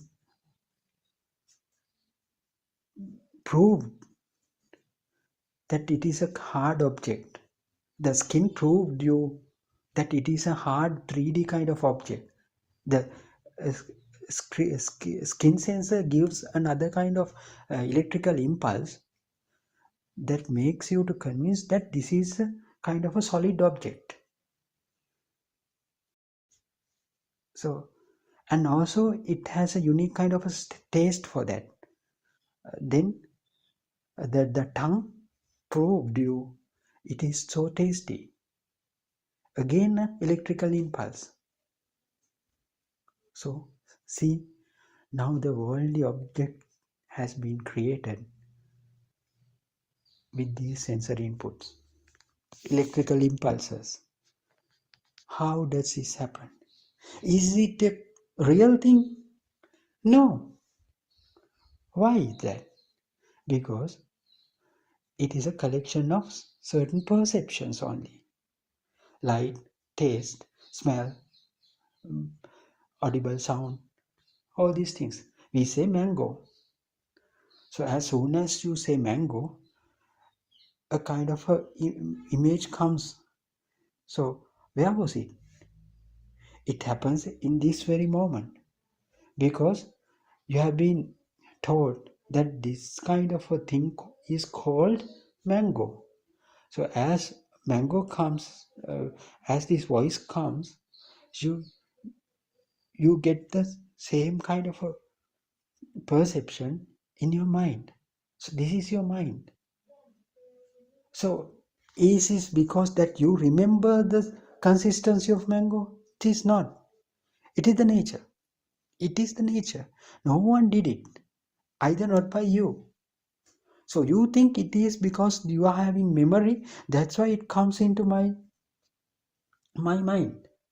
So that is wrong. So we'll say, just take an instance where you have gone to certain market or something, or supermarket or something. So you might remember the moment that you selected some kind of a fruit from the fruit stall, right? But at the same time, you will remember the rest of the surroundings as well. There was a person, but I didn't recognize him. There was another kind of a person who was wearing blue color thing, but you didn't notice it. But at the same time, all the things come to that certain picture. When you try to remember the moment that you buy that particular food from the stall. So how does it come? Did you pay attention on that time? No. So you can say, I could remember all these things, but did you pay attention to the surrounding at that very moment? No. But it tends to remind you everything. Maybe the color of the shirt of the certain seller, maybe a kind of pet there by the side of that particular seller. You didn't pay any attention. You didn't know that if someone comes and asks, did you see that pet beside him? You said, no, I didn't see. But if you start to remind that particular instance, there will be certain kind of a figure beside that that certain seller. How does this come?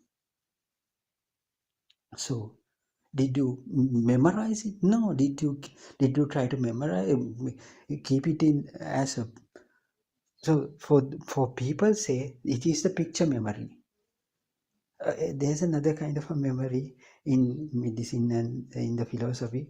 You say it as a picture memory. It is not the picture memory. We can't say like that. So that particular instant gets telepathized in this very instance as soon as you hear a sound.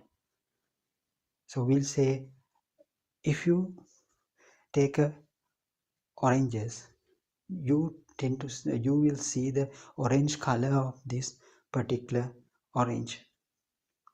So as soon as you take it into your hand, most of the time you will remind other things which tallies with that color, which matches this color.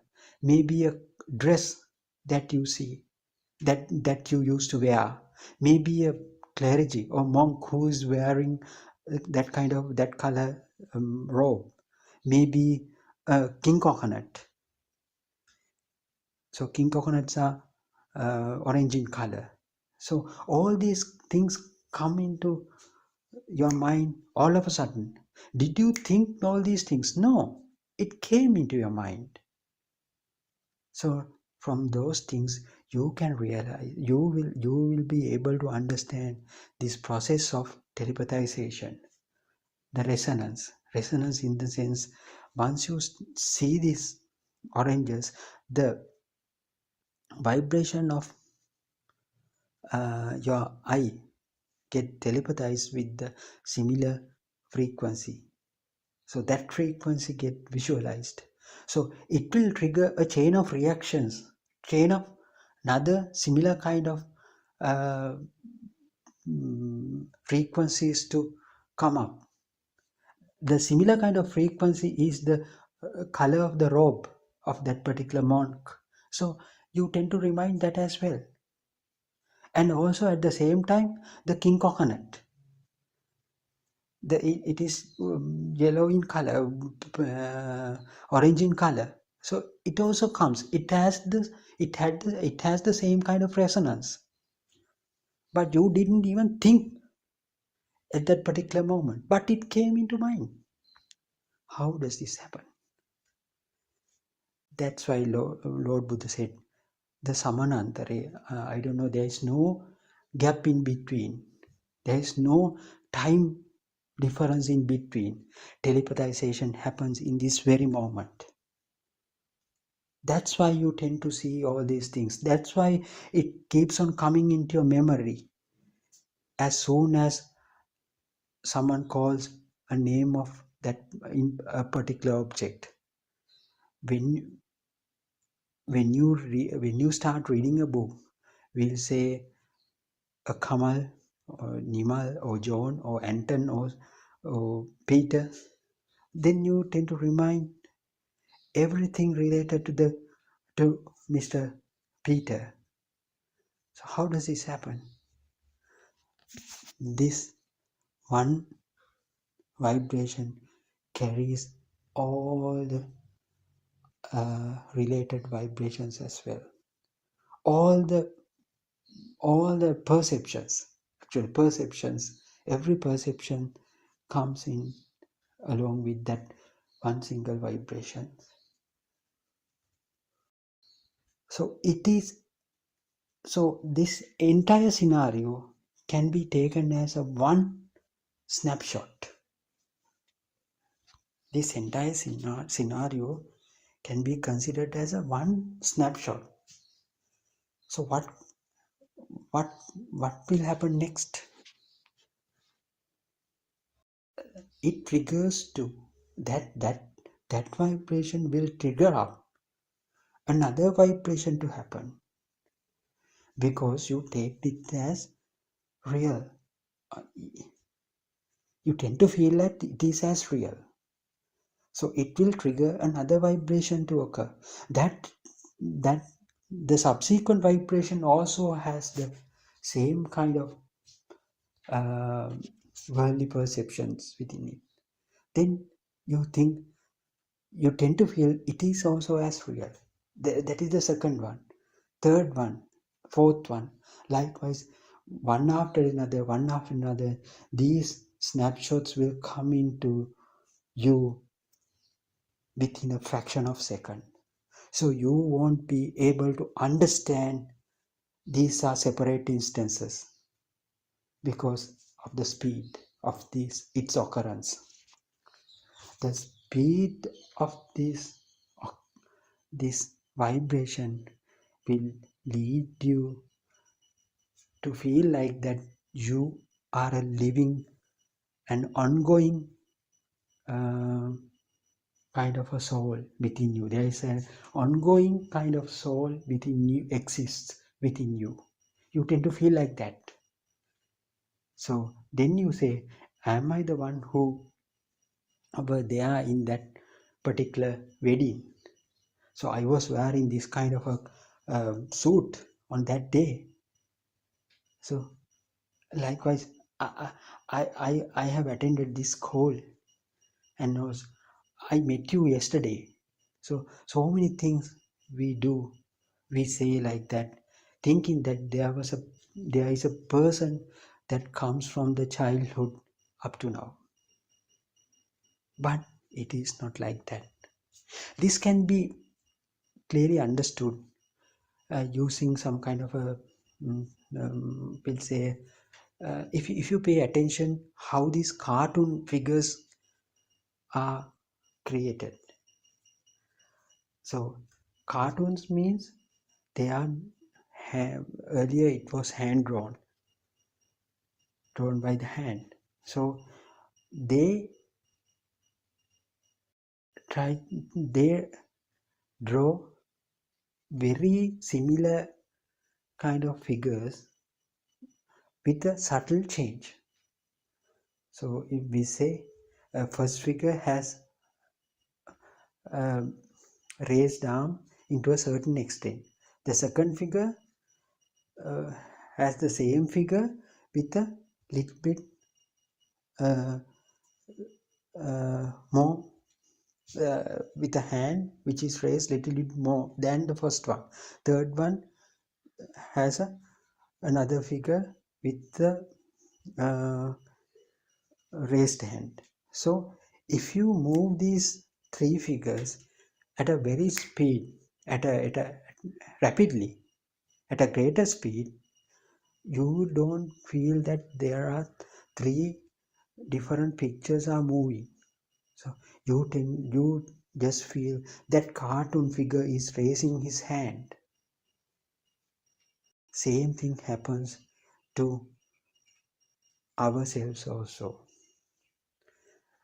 There are only snapshots in our life, certain experiences in our life. Due to the speed of this experience that we receive or we perceive, we don't feel like they are separate instances. That's why we think we are living beings. That's why we think we have a soul, ongoing soul within us. But Lord Buddha said, there is no such a living being within you. So the perceptions make you different perceptions, slightly different perceptions coming at a rapid speed will collectively make you to feel that you are a living one. You are a living one. Within that each and every frame, you have that so-called self-identity entangled with each and every frame. That is the problem. So that makes you to feel that you are the one who lived yesterday. You are the one who is living at the right moment, right just now even, and you will live, you will remain alive for the future as well, in the future as well. So just because we don't know the truth, just because we don't know this reality, we think that we are existing. It is another thought. It is also creation of the same mind. First, we got to know that we felt like we were living because of the worldly perceptions. We took them as real. So if this mango becomes real for you involuntarily, there should be a person who should feel the existence of the mango. So it automatically happened. So what happened to us is that the worldly objects or worldly entities became real for us at the initial stages. Same thing happened to the radiant mind. They started with the radiant mind. We tend to perceive certain worldly perceptions. Then without our knowledge, we tend to feel that those perceptions were real, then at the same time what has happened, if if if it is felt as real, there should be someone to feel it as real. That is the way how the self got created. So all these things are naturally happened. No one did it, either not by you. So this is the way how this illusionary I-ness or illusionary self got created. So once you start understanding these things, you will be able to comprehend everything. So that's why Lord Buddha said, understanding your mind is very sufficient to get liberated, get the true liberation. So that means you know the entire world, entire universe. Understanding your mind is enough for this thing. This is the truth. So can anyone argue on that? No. Even the modern day scientists are facing so much of difficulties to figure it out, this fact. Scientists tend to seek certain things, thinking that there is a person within us and we are trying to explore the universe. So that's why they are sending so much of space shuttles and all these things, thinking that we are living beings and we have to find out whether there are certain kind of living beings are there in the universe as well, in other planets as well. So they don't know that they have been already tricked by their own senses, because they don't know this truth. They are very innocent, because doesn't know means that they haven't had an opportunity to listen these kinds of sermons. If they happen to listen to these kind of sermons, they will definitely grab it. Until that time, other than keep on seeking those things, what they should do. So in that aspect, all of the human beings, living beings are innocent. They are helpless because they don't hear this truth. So once you happen to listen to this truth, please start your investigation right now. At least this will help you to realize who you are, what is the purpose of being here, and that will help you to get the full liberation, and this will end your all suffering. Don't focus on these things. Don't focus on these endpoints. Let them come to you at the appropriate time. Let them come to you at the appropriate time. So don't try to focus on the end results. So that will hinder your experiment. That will obstruct your experiment. Just do the experiment with the open mind, and definitely we can guarantee you the results will be amazing. You will you will be able to, I'm sure that you will be able to see your own results. So on that day, you will be amazed. Wow, I found the truth. I found the ground reality. So there's no person here. What Lord Buddha said is absolutely correct.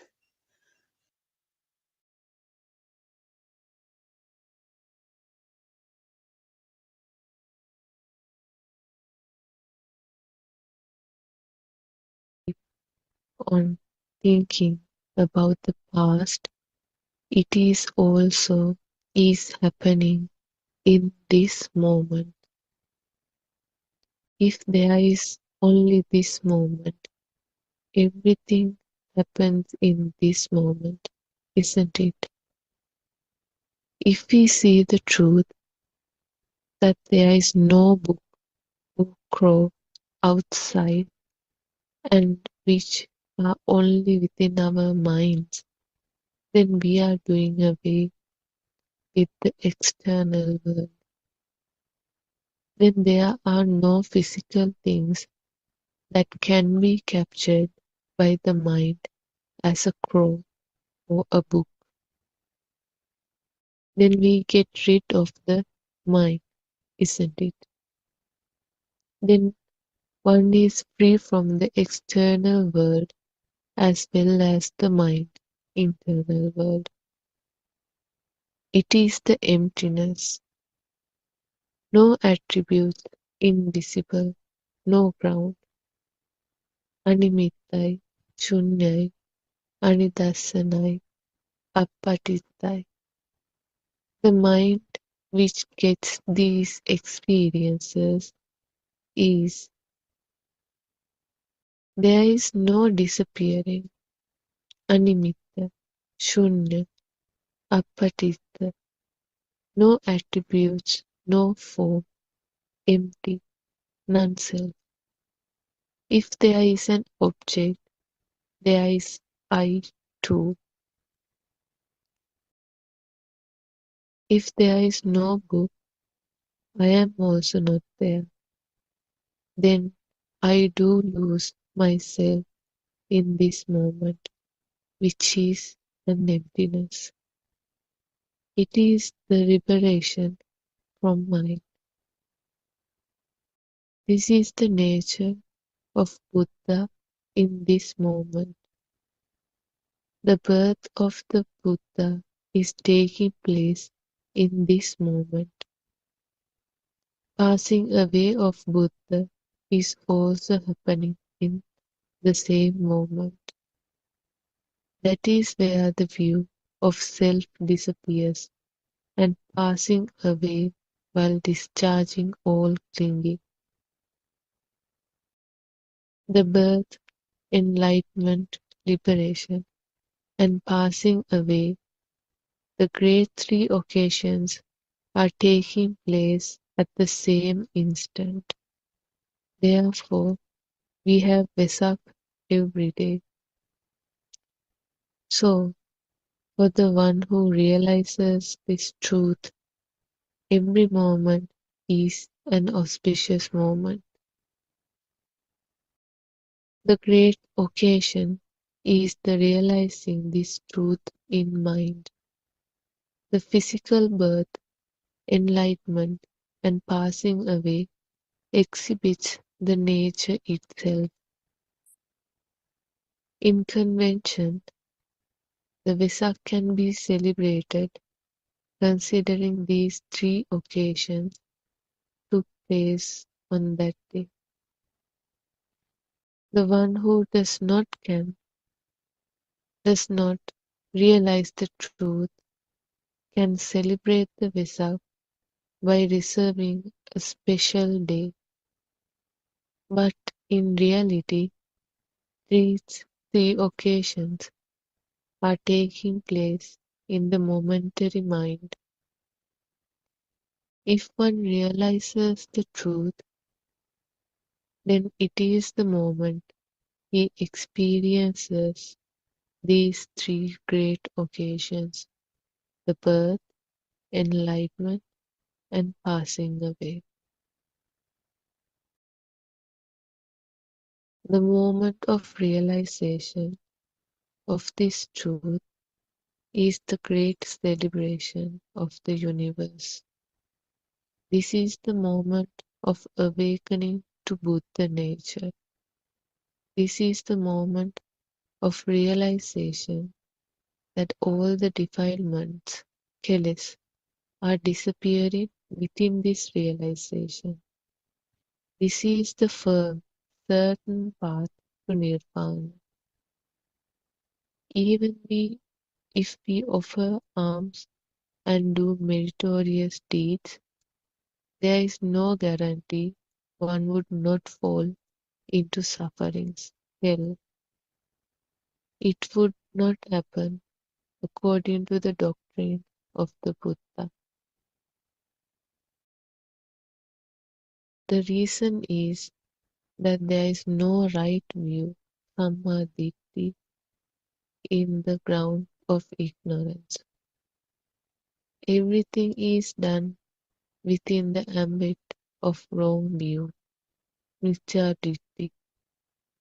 It is seen in Mahaditti Samyukta, where it has been divided into wrong living, mithya ajiva, and correct living, samma ajiva. The wrong livelihood is in the worldly, prutakjana ground, mithya ajiva. The correct livelihood is in the noble ground. The noble ground is the place where realization is taking place. The Noble Eightfold Path, Arya Ashtangika Marga, is the correct view, Samma Ditti, correct thoughts, Samma Sankappa, correct speech, Samma Vacha, correct livelihood, Samma Ajiva, correct action, Samma Kamma, correct effort, Samma Vayam, correct action, correct mindfulness, Samma Sati, correct concentration, Samma Samadhi. Understand everybody. Terasana Shani, thank you for reading the 2 pages for us from the True Dhamma Has Awakened Volume 3 book. Terasana Yaran Mahansa, I pay my homage at your feet. Terasana all Dhamma friends who have joined this 2:45 English Zoom discussion today, which will go on until 4 p.m. Sri Lankan time. So what was mentioned, if I brief what Shani read for us, actually those are the contents which are described in the 4 practical steps which we are practicing these days. By the time this book was written, actually those practical pathway was not introduced to us, but the contents that is practiced now is mentioned in these 2 pages that she read for us. So the first step is actually to understand that this is every thought is a creation mental construct. Thought means anything that is related to the materialistic world, including myself. They are all part of the external world. But when we listen to this Dhamma, we realize that they are all mental constructs. The crow was born in the mind, or crow is a thought, and the chair is a thought. It's a name given, some form of identification.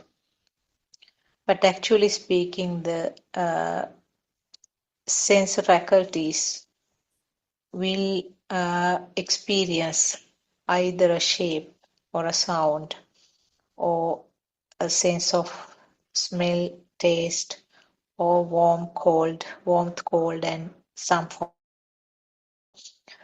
So the sensor faculties could grasp only at that level, or sensor faculty, the creation means the birth of the sensor faculty itself. This doesn't mean that the physical parts of the body, but with the help of the physical parts, when the physical parts are there as a background, the function arises. The functions are as I mentioned, the seeing, hearing, and feeling. Feels include the taste, smell, and the skin feels. So what happens? The collective function combination of these creates a thought. So in other words, everything is a creation of the mind. So this is where you slash the ties with the so-called materialistic world. Now the camera is turned inwards, and now it's understood that everything is a creation in the mind. Then what happens? The understanding about the function of the mind, or this mental construct, it's happening at this moment, right now. There's nothing called persisting mind. If you think of something which happened in the past, or a thought about a past incident, it's happening right at this moment as a fresh thought. And if you plan something for the future, it's again a thought which appears right at this moment in relation to the present, future. So whatever we label as memory is just a thought at this moment. Whatever you plan about the future is just a thought at this moment. So the thoughts, fast flowing thoughts, we call it mind. So mind is something that is created right now. So then we realize that all these mental constructs or these thoughts are instantly happening now and here. Then can you call that it is in your mind? Can you say that crow is in my mind, or the mango tree is in my mind? No, it's happening right now at this moment. Then you liberate from your mind also. So there is nothing permanent that you can cling on to outside. And also now you have turned the camera inwards, and then there's nothing permanent called thoughts also.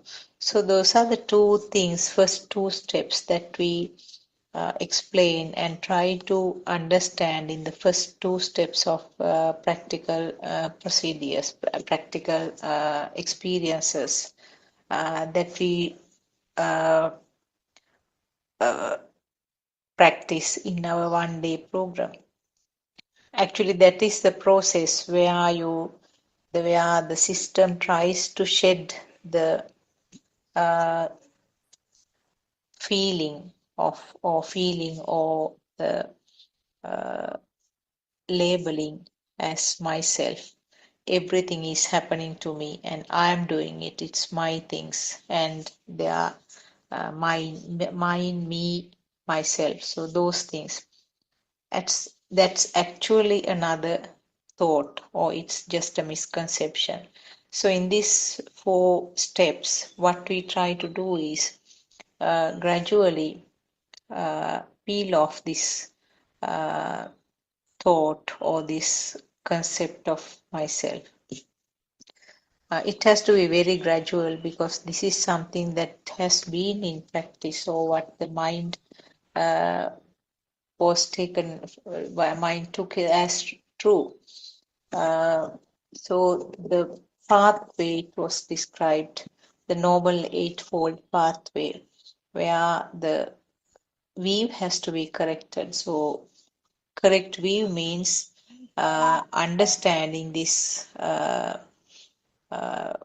this function of the system, how these sensors are creating a world and how it's taken as real, and also how this feeling of self occurs, and how the thoughts are formed. So with this knowledge, you get correct vision. So that is the first one in the 8 Noble Pathways, that is Samadhi. So we can start our discussion maybe along the same facts that we mentioned so far, or if we have a different topic or a question, we can discuss along that. All our Dhamma friends have joined. Peruwan Saranai, Dr. Kokila and other Dhamma friends. We can start the discussion either along the same facts, or maybe we can choose a different topic. Peruwan Saranai.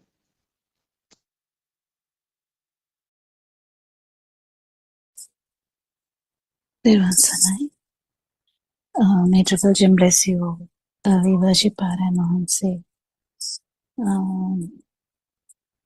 So, yeah, we can talk on any topic. Anyone can bring up a question as well.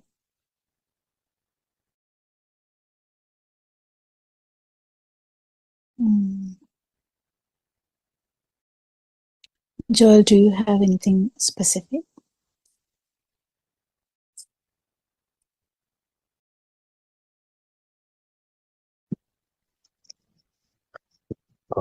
Yes, we read about this future, planning for the future, planning about tomorrow is a thought. So, can you explain how can we not plan and go on with our life if that plan is a thought? Yeah, anyway, the actual, this is the thing. This Dhamma, we have to understand why we are talking about this truth. So, we are talking about truth to understand the suffering. So what is suffering? What is suffering meant is by the burning we have here. So without the burning, thoughts are not a problem. Plans, not a problem. So that's the whole idea of this truth as well. So the burning, this is we get confused also. So we talk about a burning as well as we talk about a plan. So the urge to plan and getting devastated when the plan goes wrong is a possibility. But again, the thing is whether you are in the correct vision or the wrong vision. So the wrong vision is believing that everything is actually there and I'm here. The duality, the believing in the manifestation.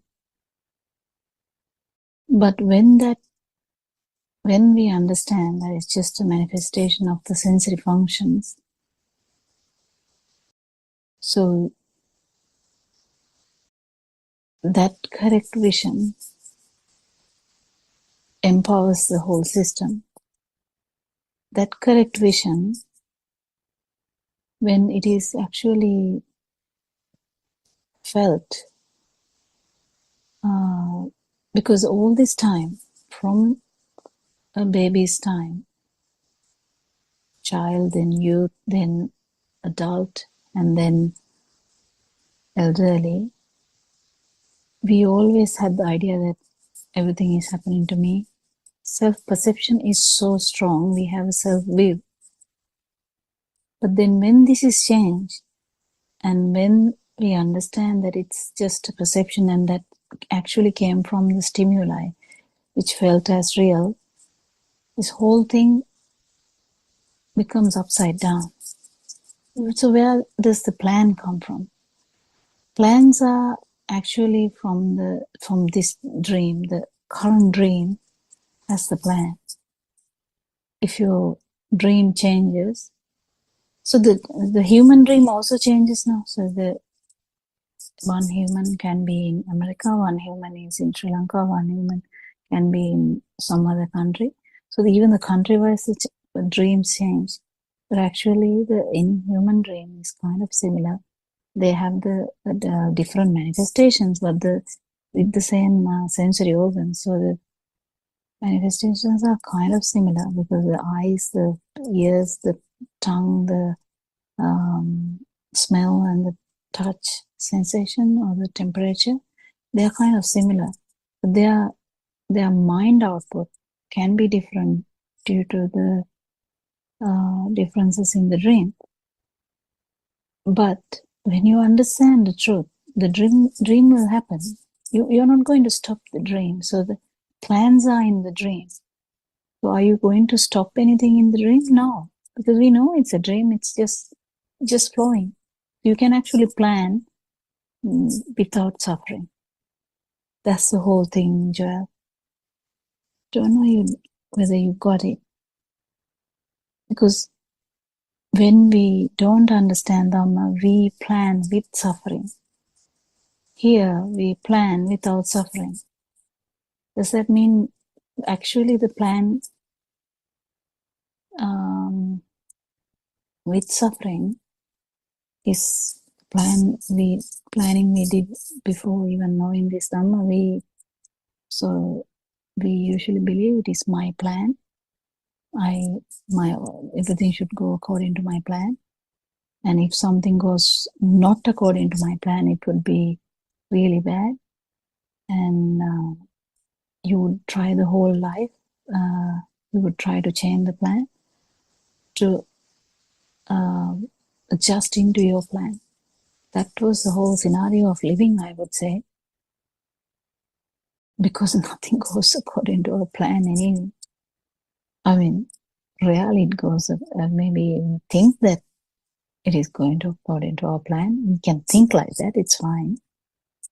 A plan is also in our thinking, yes, it is in our dream. It's a perception.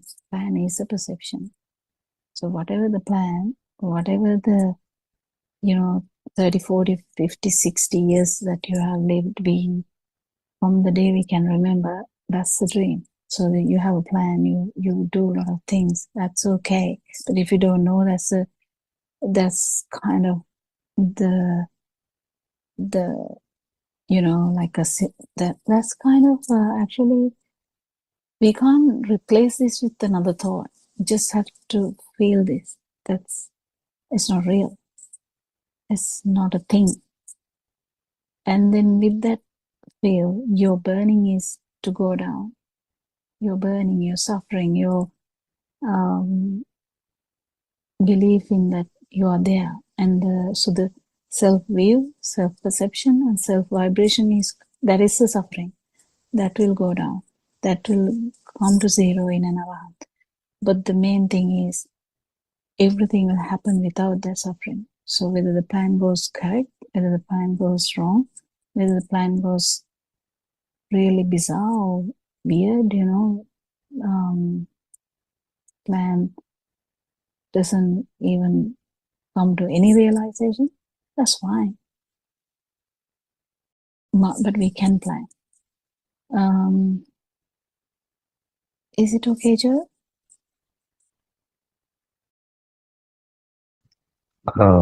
Yes, doctor, and also I'd like to share something personal with you all. What I experienced after listening to this truth. Can I share it? Yeah.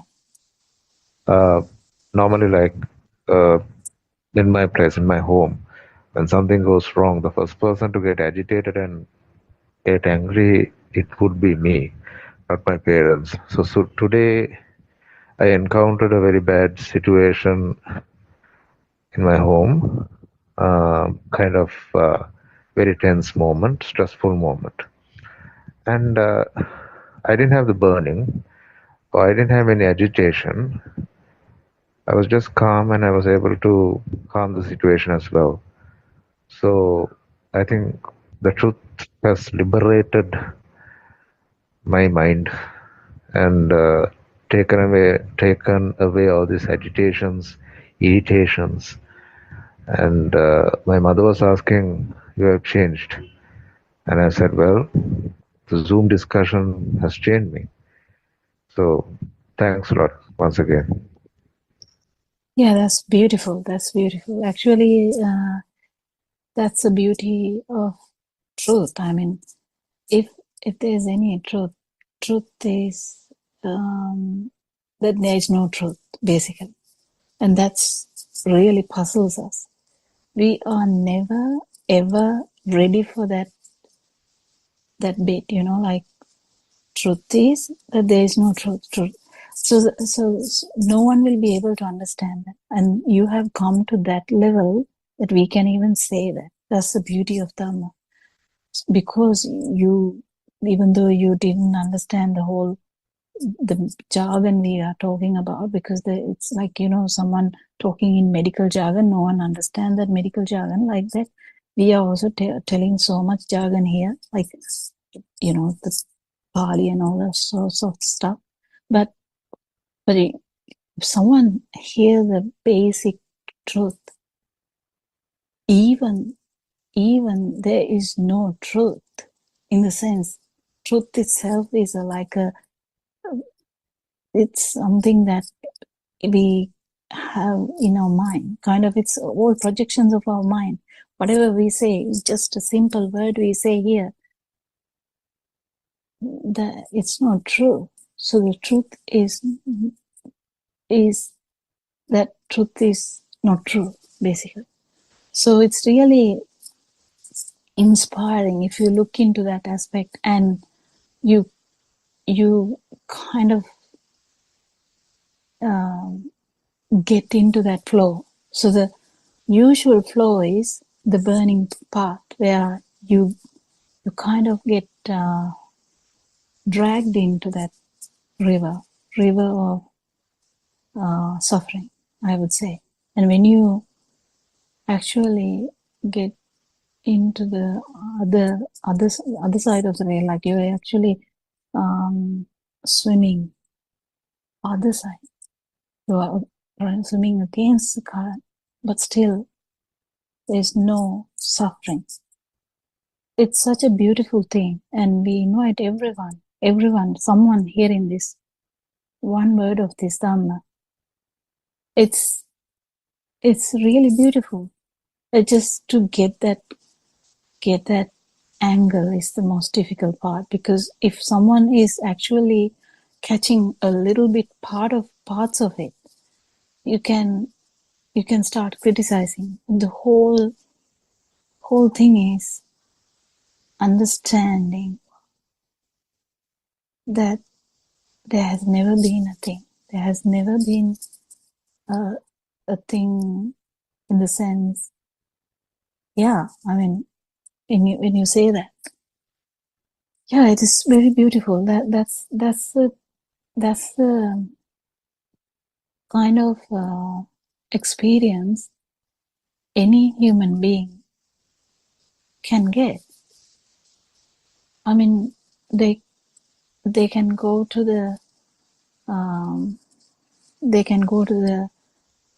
shopping malls. They can go to the whatever the worshipping place. They can go to a place where that you don't like at all, but still without burning.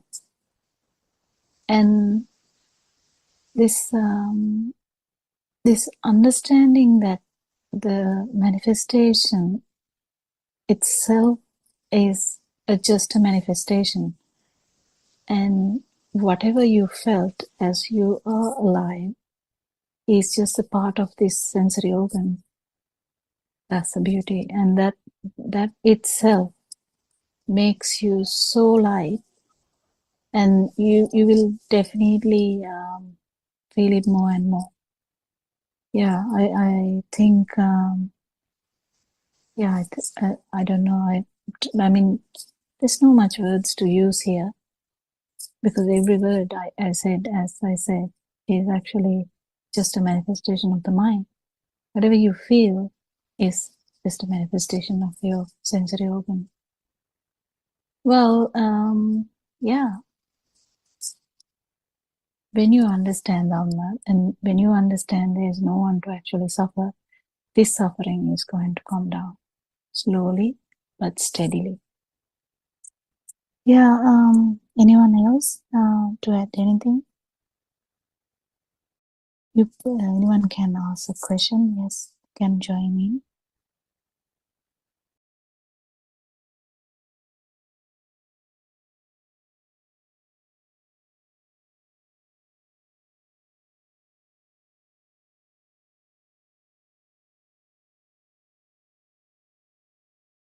Yes, Dr. Kokila, as you mentioned, I mean, everything can happen in the normal way. You can plan the future, you can do anything, but without the fire. Because our noble friend gives a beautiful answer. Be an ice cube in the middle of roaring fire. So you can stay cool, and then you can communicate with the rest of the world. I mean, in the mundane world, we call it, we are living in the world. So you can communicate with the society, the family, whatever, at the required level, but always that cool feeling or that calm and relaxed feeling is there underneath. So that is the beauty of this Dhamma. When you understand, when you sort of go into detail and understand how these thoughts are formed, you can see how these thoughts are manipulative, how strong and how much they are powerful. So the thoughts will manipulate this physical body, and then at some level the thoughts will be there as thoughts, and then when they are more powerful it will come out as words, and when they are even stronger, more powerful than that, it will come out or manifest as an act. So you can explain how these people instantly change and then get involved in various crimes. So it's very clear that these things are not within the control of that self. It's the instant thought which gives rise to that power and that physical activity. Those three levels in Pali we call the Chitta Sankara, Vachi Sankara, and Mano Kaya Sankara, which means the thoughts, words, and the physical activity. So it's very important now when you understand the mechanism, then that instant power will gradually get less and less. So that is how you can tame down this so-called mind. Just I thought of adding these little things. Yeah, and also Yeah. we can practice now. Even Joel can practice now. Whenever you do something, you are writing a letter, or you are typing something, or you are watching something, or you having a walk. You see, you hear, you whatever the function. Maybe you're having a shower or dip in the river, whatever, doesn't matter. But in any activity, if you can see that the activity is just activity, activity didn't have a owner, didn't have a self, activity will be happening. You will be talking. You will be washing clothes. You will be cleaning the house or cleaning the room, making the bed. None of these actions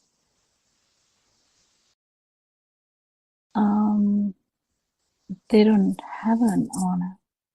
So this is the third part of our the practical aspect too. Any action, there's no ownership.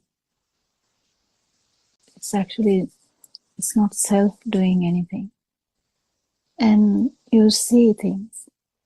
It's actually, you're not seeing, it's just the eye function. You hear things, but actually it's not you hearing, it's the ear function. Your feet may touch the floor. We used to think that it's happening here in this body, in my body, but it's actually just a function of the skin. Likewise, if you actually get into this system, you can understand actually there's no self. And then you might feel it, that even the consciousness level, the feel level,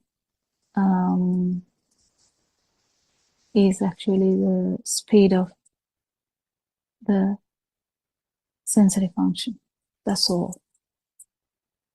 That's really all. Because when someone's thoughts are not that strong, it's really beautiful to get this into your practice too, because consciousness is something you feel. You can't think about it. It's just the pure feeling. So even the pure feeling, it's felt as here. The vibration is felt as here. But then actually it is with this ignorance that we have, that way of feeling. But when we understand it's just the function of the sensory organ only, due to the speed only we feel this. Because if there's no speed, just imagine this whole earth didn't have a speed of rotation, which you don't even feel. It's such a massive speed.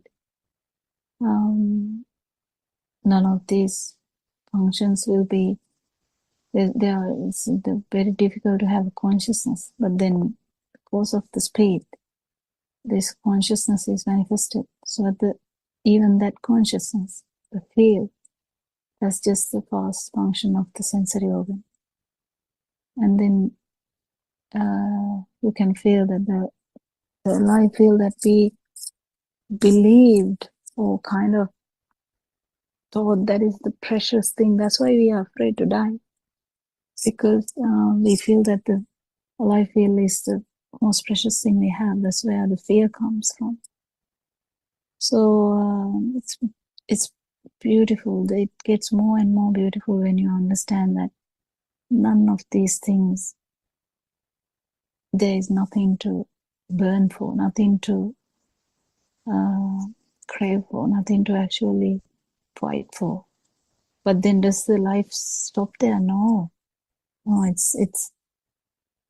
it will flow as usual without burning. That's all.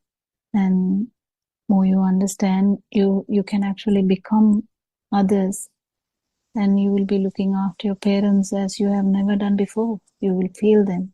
You will feel their burning, and you will feel, you'll try to calm down their burning, because there is no burning in your position. You are able to telepathize to any other's burning. Yeah. Anyone else to add something?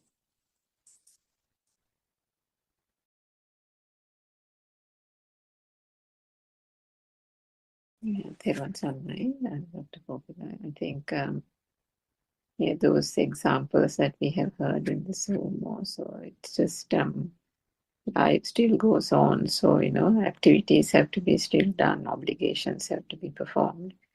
But if you take an example of, children making sandcastles on the beach, right? And then, so they don't know that, that at any point of time, the waves can come and wash the sandcastle away. They make it with such intent. If you, watch children making those, with all seriousness, piling sand and making shapes and things like that. And then, the disappointment when they get washed away. But if you take an example of an adult, they can still, go with the flow with the children, and, help to make the castle and things like that. Or even, even without kids, just for the fun of it, you can, an adult can start piling sand on the beach and start making a castle, because, that's one of the things that you do sometimes on the beach. But if a wave comes and washes it away, are you going to get perturbed by it? Are you going to get upset by it? No, you don't. And that's because inherently you know that it's being made on sand, and that it has the tendency of being washed away any moment by the waves, by the oncoming waves. So, similar example that our advance explains to us so many times is the mirror. Now we go in front of the mirror, we use the mirror, and so supposing, we look at ourselves in the mirror, and there's something, say, we don't like. Maybe we've got a big pimple on our face, or we've got a scar or something on our face or somewhere else, or there's something in the reflection that one doesn't particularly care for or like. But are we going to get annoyed or irritated with the mirror? No, we are not. So what does that mean? That means that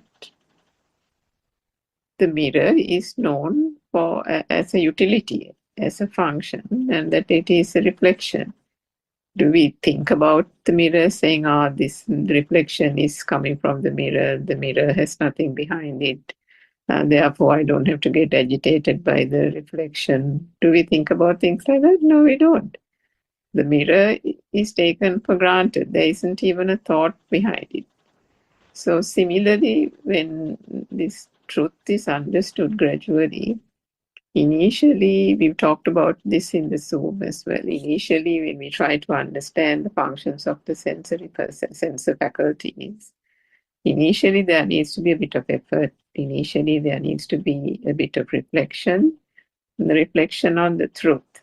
So there has been a lot of thinking going on in the mundane world as a person, but then that thinking is revolving around all these sensory perceptions being taken as real.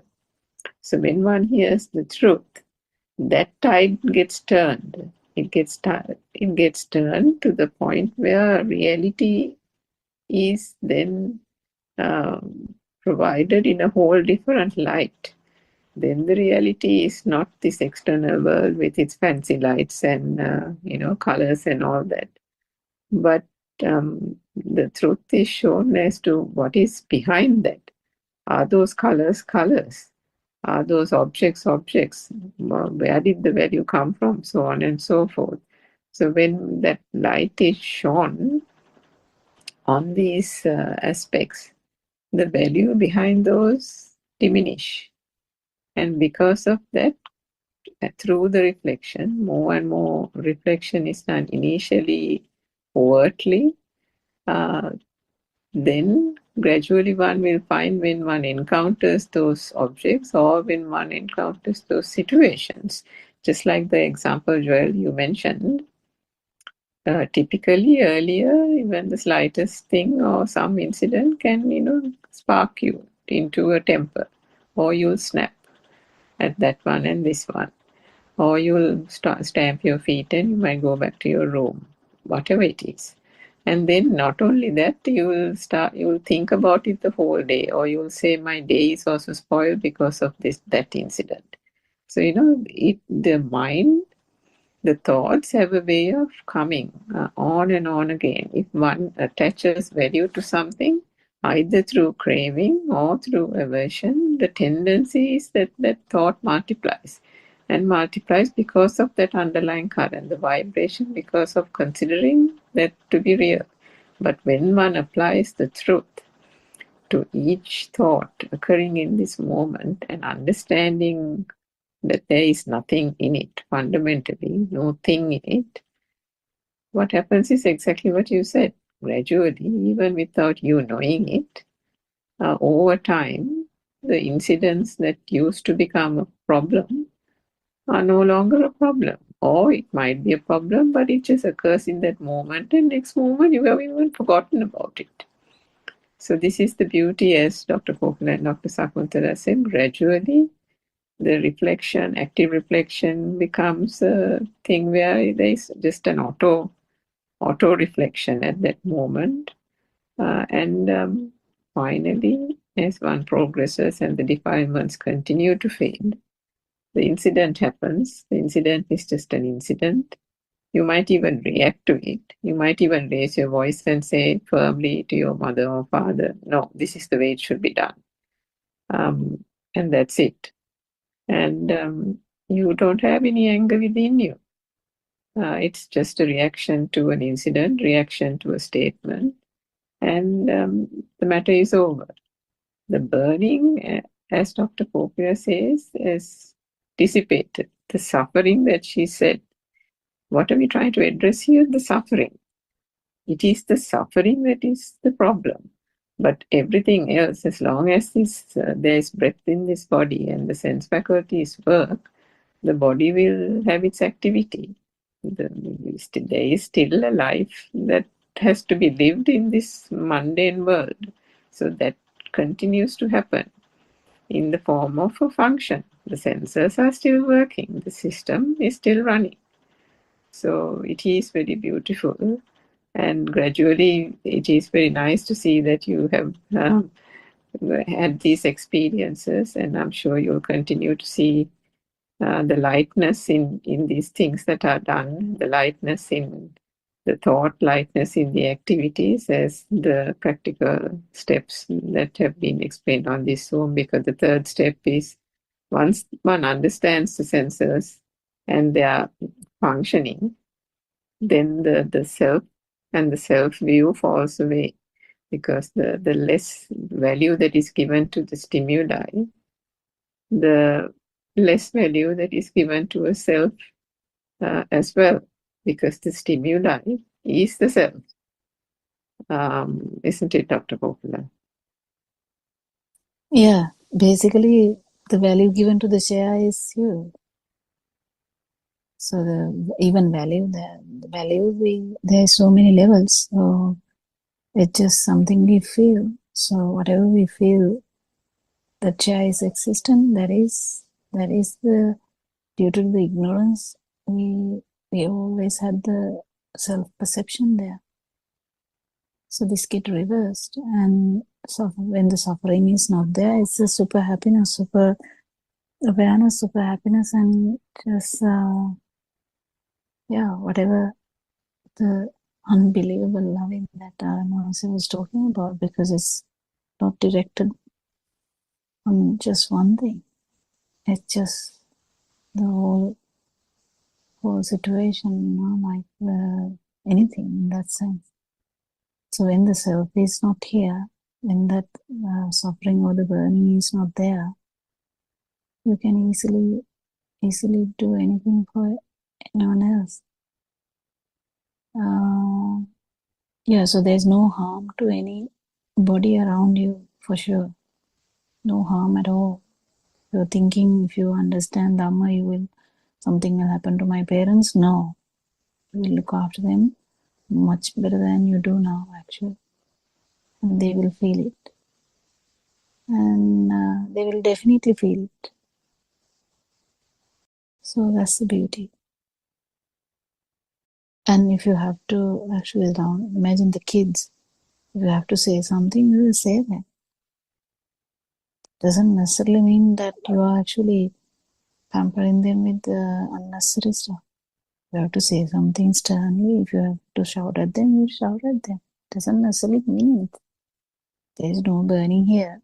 Whatever the action, um, that doesn't mean that you can actually harm the other person. It naturally doesn't come because the vibration there. You can feel that vibration. No one would actually try to make the vibration worse, but something has to be done. It will happen. So our knowledge that we have, or the skills we have, they're not going to go away. You're not kind of you're not kind of getting dementic here. You're not going to forget everything or anything like that. Actually, your abilities will be sharpened. The way you communicate with people will be more relaxed, and you might be able to listen to someone for hours. In the first place, we usually can't, isn't it? Because we start burning here. So we can't really listen to the other person's lamenting. Now you can. Yeah, things start to change. Anything else? Yeah. තෙරුවන් සරණයි තෙරුවන් අයුබෝවන් සරණයි. තෙරුවන් සරණයි doctor and all Dhamma friends. Yes, it's very beautiful to hear that Joel is also experiencing the impact of this true Dhamma. So we were also noticing Dhamma everywhere in the first phase of it, and we were carried away by those experiences, and we then and there joined the Zoom discussions and told them. And gradually, what happened was we realized that it is a system only, that there is no one to notice this also. It also happened naturally. First, we noticed how the defilements were diminishing. In this situation, I was still calm. This stimulus didn't become so real to me. It's getting less and less real, so we are not deceived by these stimuli that occur. The power is diminishing power, in the sense, in the form of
May the Noble Triple Gem bless you all.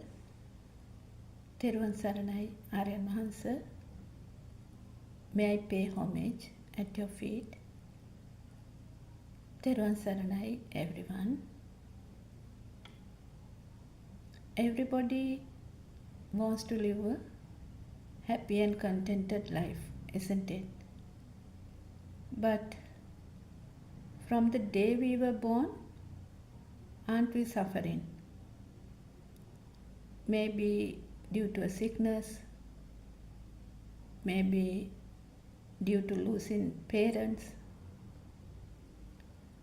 or maybe due to various natural disasters, accidents, maybe loss of legs, hands, and maybe we have to depend on others. So likewise, we face lots of suffering day to day in our life, isn't it? Physically as well as mentally. So we need a way out of suffering. We search for a way out of suffering. Even we are healthy and living a happy life at this moment, a disaster can happen at any time, leaving you physically and mentally unstable, isn't it? For that, we can't implement a time. But always we try to find out a way out of the stress by doing lots of rituals, offering pujas, flowers, worshipping, praying. Yes, but we get some sort of relief. But if someone has wisdom, he will want to find a permanent way out of suffering, isn't it? So we know that Prince Siddhartha has seen these 4 signs: an old man, a sick person, a dead body, and a monk. In other words, impermanence, suffering, death, and a path to liberation. So this has inspired Prince Siddhartha to find the way out of suffering. Don't we see this daily? So even we also see this daily, these signs. But have we even thought of ending the suffering permanently? Even though we see the same 4 signs in everyday life, we see people getting old, relations get sick, they die. Say, as for my own experience, my father was bedridden for 8 years. Though he was a very strong, independent person, ultimately he had to depend on everyone. And he suffered and died. And death, it's something we even don't like to talk about, isn't it? But it is inevitable. So we go to others' funerals But did we ever thought that someday I will die too? No, we just say then that one is dead. And if we see and if we think almost all the important people we have known are dead.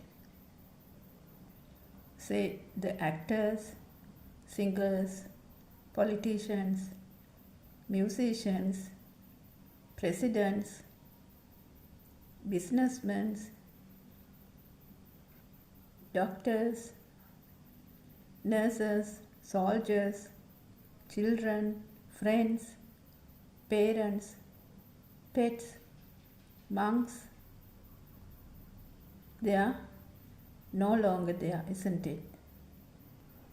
Even if we take our own personal lives, people we cared and loved, they are also dead and gone, isn't it? But someone would say, yes, so that is life. Don't worry and don't think about it. But there are some people who are still suffering even after 20, 30 years thinking about their loved ones. Why did this happen to me?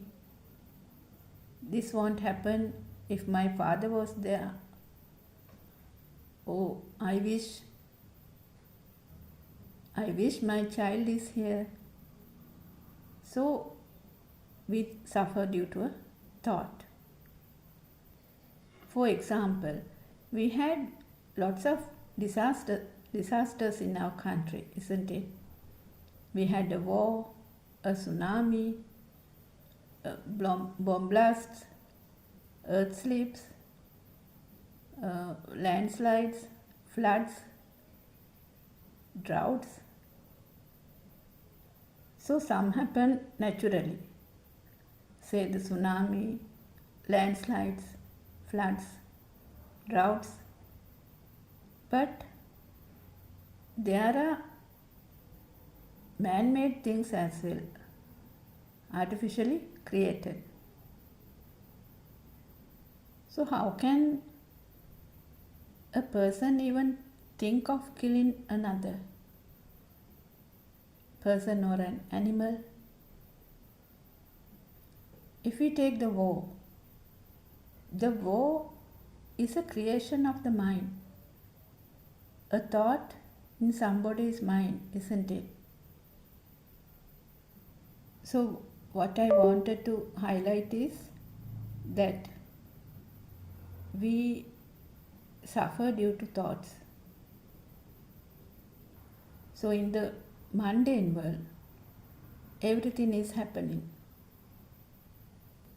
Even in Lord Buddha's days,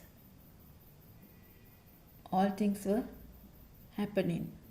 Say Patachara and Kisa Gotami.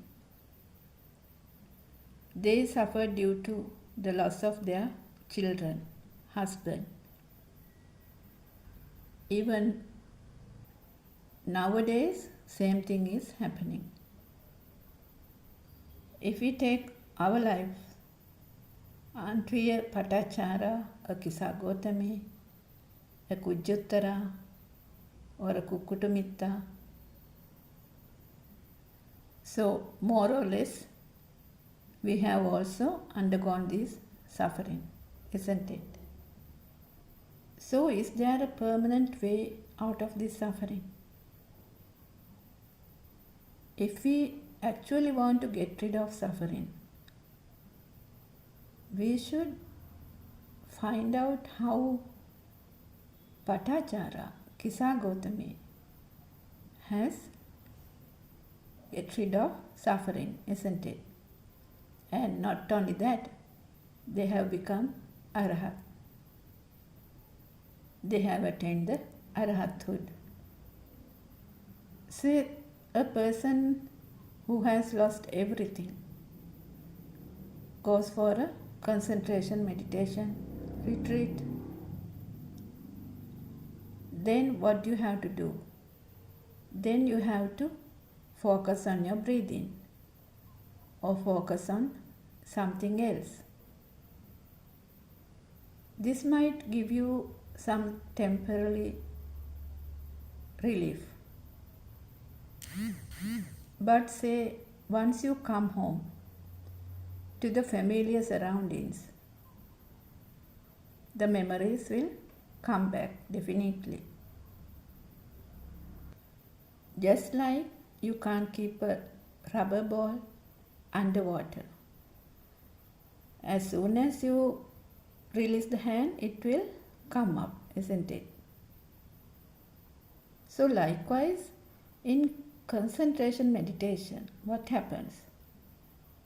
You suppress the thoughts,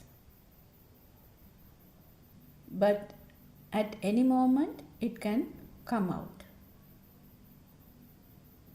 It can come out with anything you see, hear, smell, taste, or feel. But in insight meditation, what happens? You understand how the thoughts are created. And you know how the thoughts are created with sounds and colors. And you know the telepathizing system, how it works. How these past perceptions becomes new perceptions. Say you have lost your husband and the thought of the husband comes repeatedly, and you feel your husband in whatever you see, whatever you hear, smell. So you see him everywhere, you hear him everywhere, you hear his voice. Say when you drink coffee, you might remember that how he liked to drink coffee and how you used to drink coffee with him. Also, when you smell a nice smell, then also you might remember that this is his perfume. So likewise, the thoughts, they become so powerful, so real, and you get physically and mentally weak. Sometimes you don't feel like going out, not to meet friends, not to do anything. Just sit somewhere and suffer and think and suffer. And some go into depression. So this might go on for some time. So you might want to get rid of this suffering and think of going for a retreat. Do some concentration meditation. But what happens as soon as you sit down to do the meditation? The thoughts comes back. It happens naturally from the system. One can't control it or suppress it. So what happens once you return from the meditation? The thoughts might become more powerful. The me is powerful. But Lord Buddha has shown us a way out of suffering by preaching a non-soul Dhamma, a never heard before Dhamma, isn't it? It is the dependent origination Dhamma. So we know that attachments or disattachments gives us the suffering. So how can we get rid of attachments and disattachments. So in 84,000 Dhamma sermons or in Tripitaka, Lord Buddha has shown a way out of suffering. It happened 2,600 years ago. Though it was written in the Tripitaka, there was no one who could read the hidden meaning of it. So it was actually hidden there for a long period until our noble spiritual friend Buddothpado Aryan Mahansa revealed it once again to the world through Dhamma Abhijna. So this is not knowledge. This is not in a book. So Dhamma Abhijna arises when all the sense of self dissolves, which means there is no self. But only Dhamma itself, which is revealed through wisdom. So our noble friend Buddothpado Aryan Mahansa shows how this thought is created and how this suffering is created. If we take this stimulus or the aramuna as real, we have to see this reality, how this illusion is created. So the only path to see this is this insight meditation. So we have to know that everything you see, everything you hear, everything you smell, taste and feel are merely thoughts. Death and birth also are thoughts. So someone can suffer due to thinking that I am going to die, but that's also a thought. So thoughts are different from person to person. If we take animals, various animals have different thoughtful worlds. So we can't say whose world is true, isn't it? Likewise, the world created by senses is not true because it is a creation due to a speedy vibration. So this cannot be seen through mind, but could be seen through wisdom. So likewise, one can't attain Nibbana through mind because mind is an illusion, a creation, a sankata. So Lord Buddha has given some examples that rupa or what is seen is like a foam bubble which won't last. Feel is like a water bubble which also won't last either. Sankara or the formations are similar to a banana stem, and the consciousness is similar to a mirage. These similes were given by Lord Buddha. So it is very true, isn't it? So we suffer due to a thought. So even at this moment, even if one thinks I am going to die, and can suffer due to that particular thought.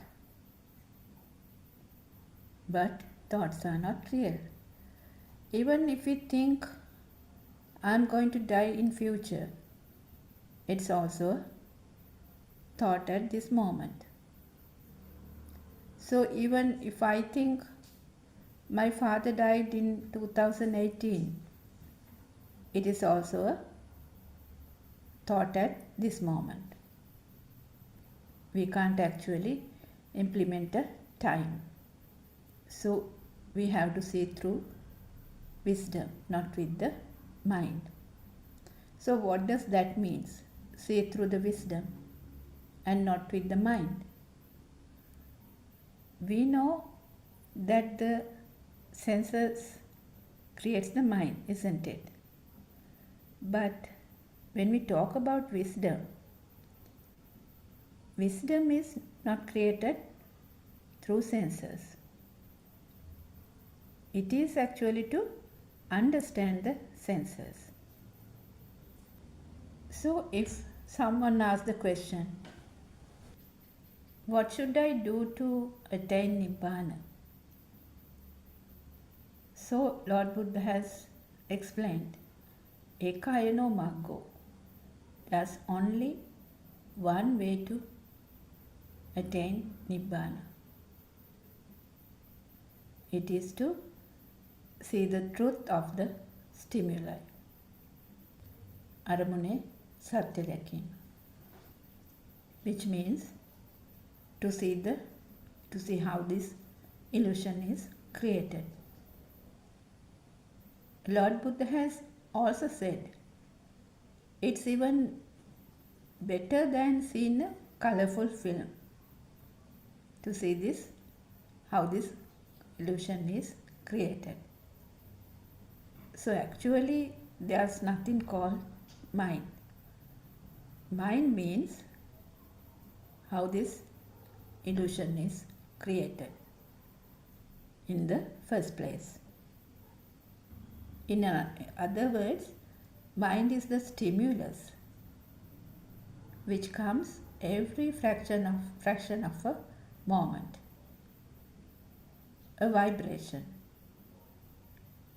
So we know that the stimulus comes from one of the senses, either the eye, ear, nose, tongue, skin, or the mind. So is this world we create from our senses, is it true? So if it is true, then all the animal world and the world we perceive should be the same, isn't it? So we will see just how a bird sees the world. Actually the birds, they see a very colorful world. They can detect UV spectrum also. Their vision is clear. Even when they are flying, their vision is very clear. So if we take a fish has a 360-degree view. So it seems that they can even move their lens forward and backwards, like a camera. Like a camera, it can be focused. So they have a very clear vision under the water. But as we know, the humans can't do that. So if we take a horse, how does a horse see the world? They also have a 360-degree field of view. Also they have a excellent motion detection and also good night vision. But they can see shades of blue and green only. So again, if we take from a human, it is different, isn't it? So if we talk about an elephant, they also have a good night vision. And they see shadows of blue and yellow. And they don't see far. It seems that they can see only up to 10 meters. But they have a superior sense of smell and also hearing. And it seems that it is difficult for them to judge the distance, especially straight ahead. So if we take a dog, how does a dog see the world? They see the world in shades of blue, yellow and grey rather than the red-green spectrums of which humans can see. Actually, they are colorblind to red and green. But they have a good night vision and a higher sensitivity to movements. So likewise, animals have their own world, isn't it? Even an ant, bee, a worm, a fly creates their own world. If we take a worm, worms do not have eyes and they cannot see. They cannot see images. Instead of that, they perceive the world through the skin vibrations. They are also sensitive to light. So they can identify day and night to keep them, so they can keep their skin moist. So if we take humans, so even in humans there are colorblind people, isn't it? So they can confuse red with green, orange with yellow, or purple with blue. But the most common type is red and green color blindness, which means these colors appears as shades of yellow and brown. And also there are some people, very rarely, there are people who are totally colorblind. They see only the shadows of black, white and green. So when we talk about seeing the world, whose world is true? We can't implement it, isn't it? Not only the scene.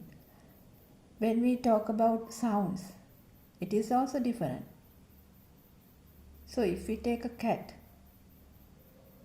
they hear far better than humans. They detect high frequency sounds up to 64,000 Hertz. Dogs hear frequencies up to 60,000 to 65,000 Hertz. Whereas the human, we can hear between 20 Hertz to 20,000 Hertz. So we know that animals, especially dogs, they often can detect or sense the impending waves of vibrations, just like a tsunami. So what does that mean? That means they can hear the deep earth rumbles or low frequency vibrations. This we can't hear. As humans, we can't hear this. Not only that, even dogs' paw pads, those are highly sensitive to low frequency vibrations in the ground. They also have a very good sense of smell. So all in all, what we can say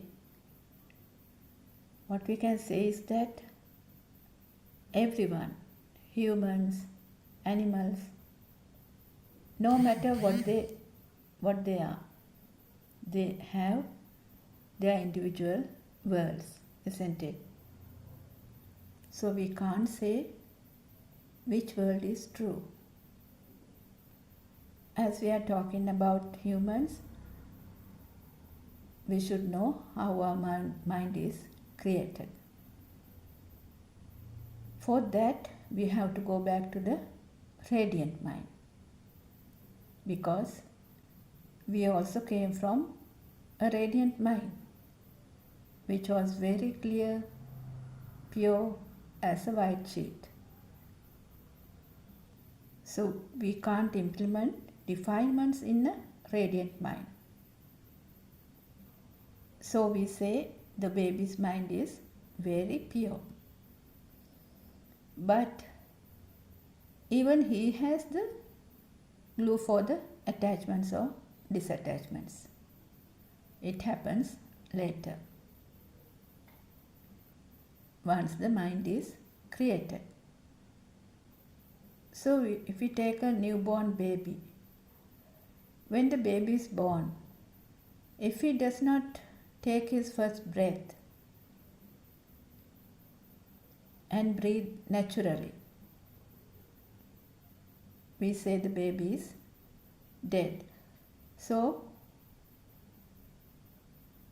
we resuscitate the baby and try to make him cry, isn't it? Because he can't survive without breathing.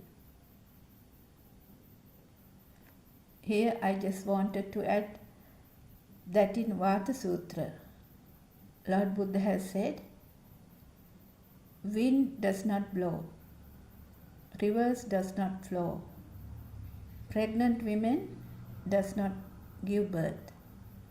So what does this mean?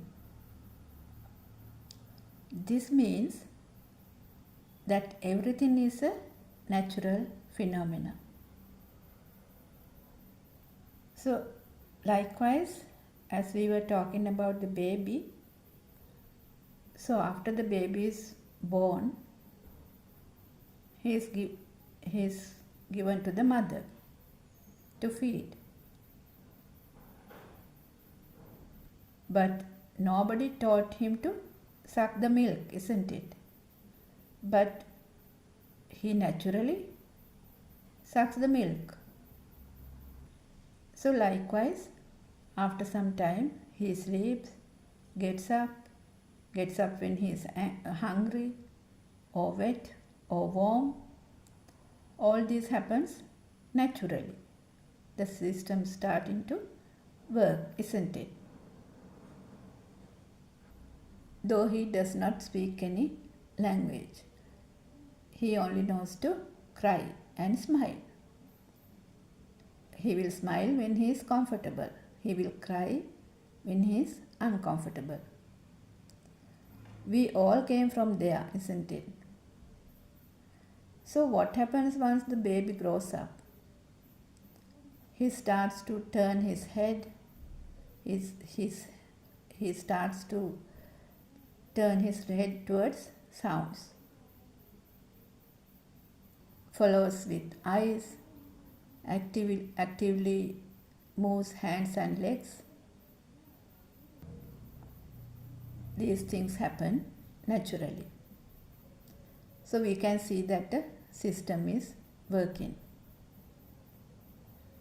So you must have noticed that the babies, even they are small, they cry when there's no one around them. Though they don't know how to tell it, they feel it. Even though still he does not recognize mother, father or siblings, he feels that somebody is there.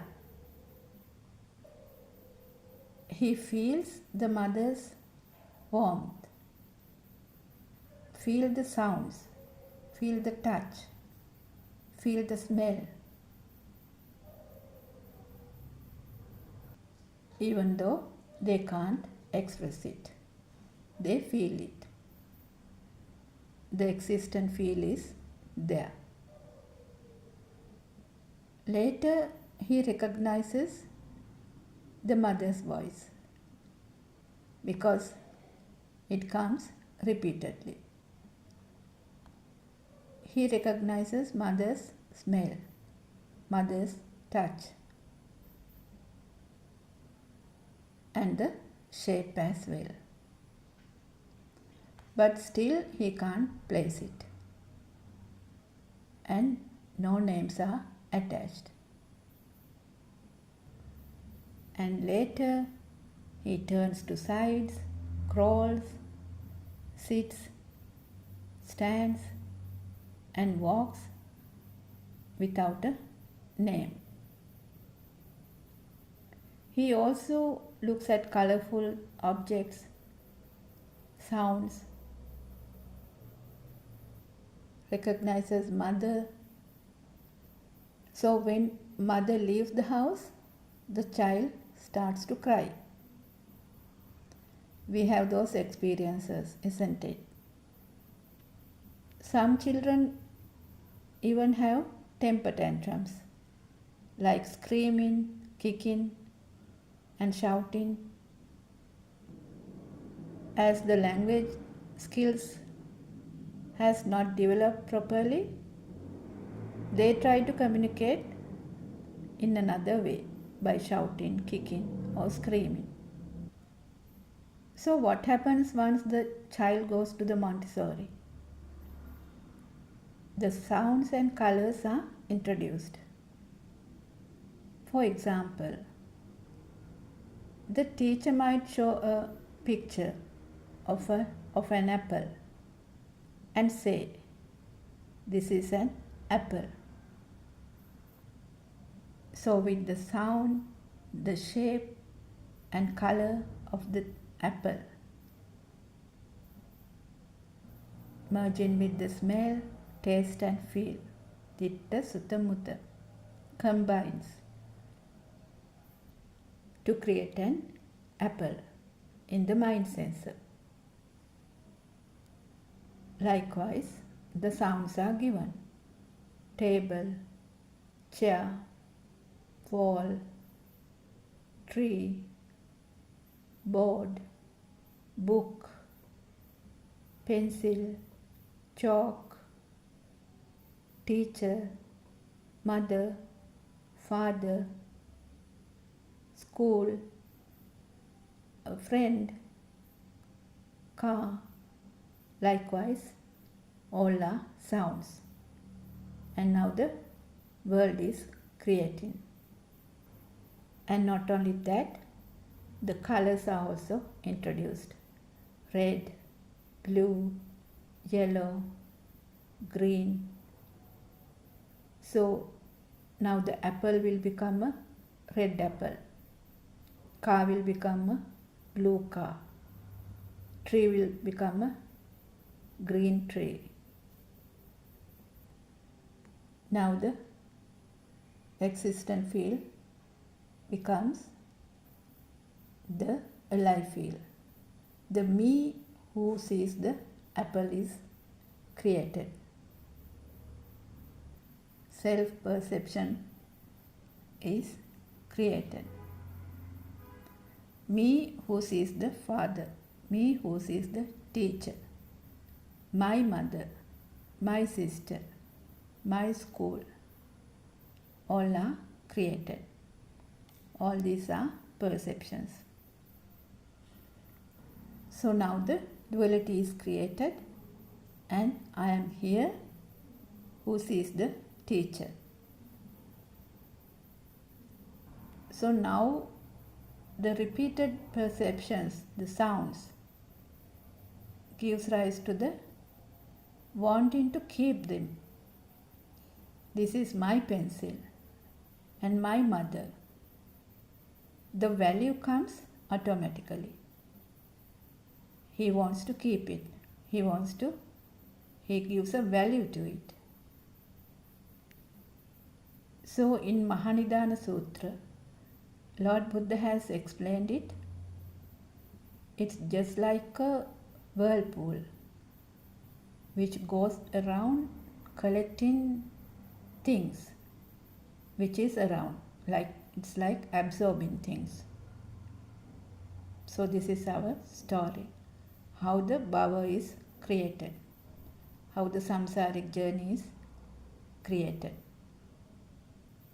how this soul is created.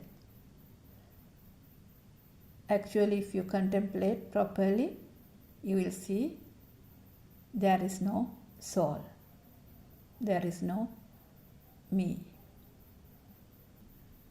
But we think there is a soul. So more thoughts, more repeated thoughts, the soul is powerful.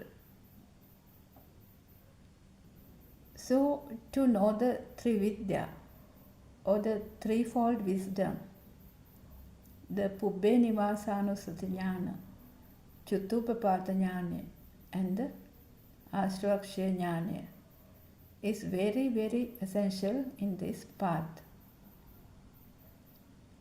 It is to see through wisdom how this illusion is created. So Pubbe Nivasanusati Jnana is when one sees how the first thought was created in the child. So without knowing this Trividya, there is no path. So one should have this wisdom to see through this illusion. So in other words, to catch the magician who creates this magic. For this, we have to listen to true Dhamma with the correct vision or Samma Ditti. And now you can see that we can't get this through knowledge or by doing concentration meditation, because it can be seen only through insight meditation and contemplation. It is not easy because whichever way you take, you will get caught to the illusion of the mind. So once you listen to Buddothpado sermons and the understanding deepens, one realizes the science behind how this mind is created with one vibration. And in that one vibration, one thought or one aramuna, the birth and the death also creates. The 31 planes of existence is also created. So we have to understand how this one thought is created and how the light and sound was created in the first place. So once you contemplate deeply on this, you experience it through yourself, that actually there is nothing called light and sound either. that all are creations due to speedy vibrations. This is explained in Majja Sutra, which means if there are two different endings, there's a power generated. So likewise, as long as there is a duality, there will be a power. So imagine you are in the space where there is no duality.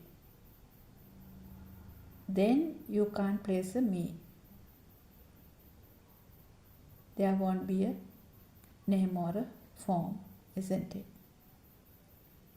So now we know that thoughts are created with sounds and colors. And there is nothing in a color wave or a sound wave, isn't it? So when somebody sees through wisdom, it leads to cessation of suffering. Actually, is there a me who is suffering? No, there is no me who is suffering. So likewise, the ignorance starts to dissolve, because me or soul is also an illusion created by the speedy vibration. It's a current, the current underneath. So this current loses power, which means the power of the soul or the self vibration dissolves, isn't it? So it is very important to know that whatever you see, hear, smell, taste, feel or think is your world at that particular moment. So there is no specific entities called me and the world. Both are same. Chutupapada jnana. When one sees that every single thought is created the same way.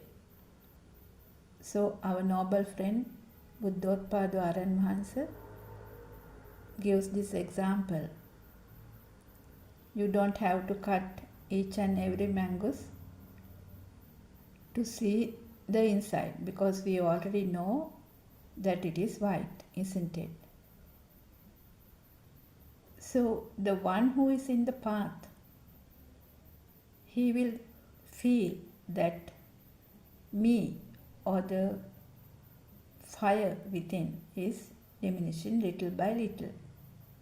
It happens gradually.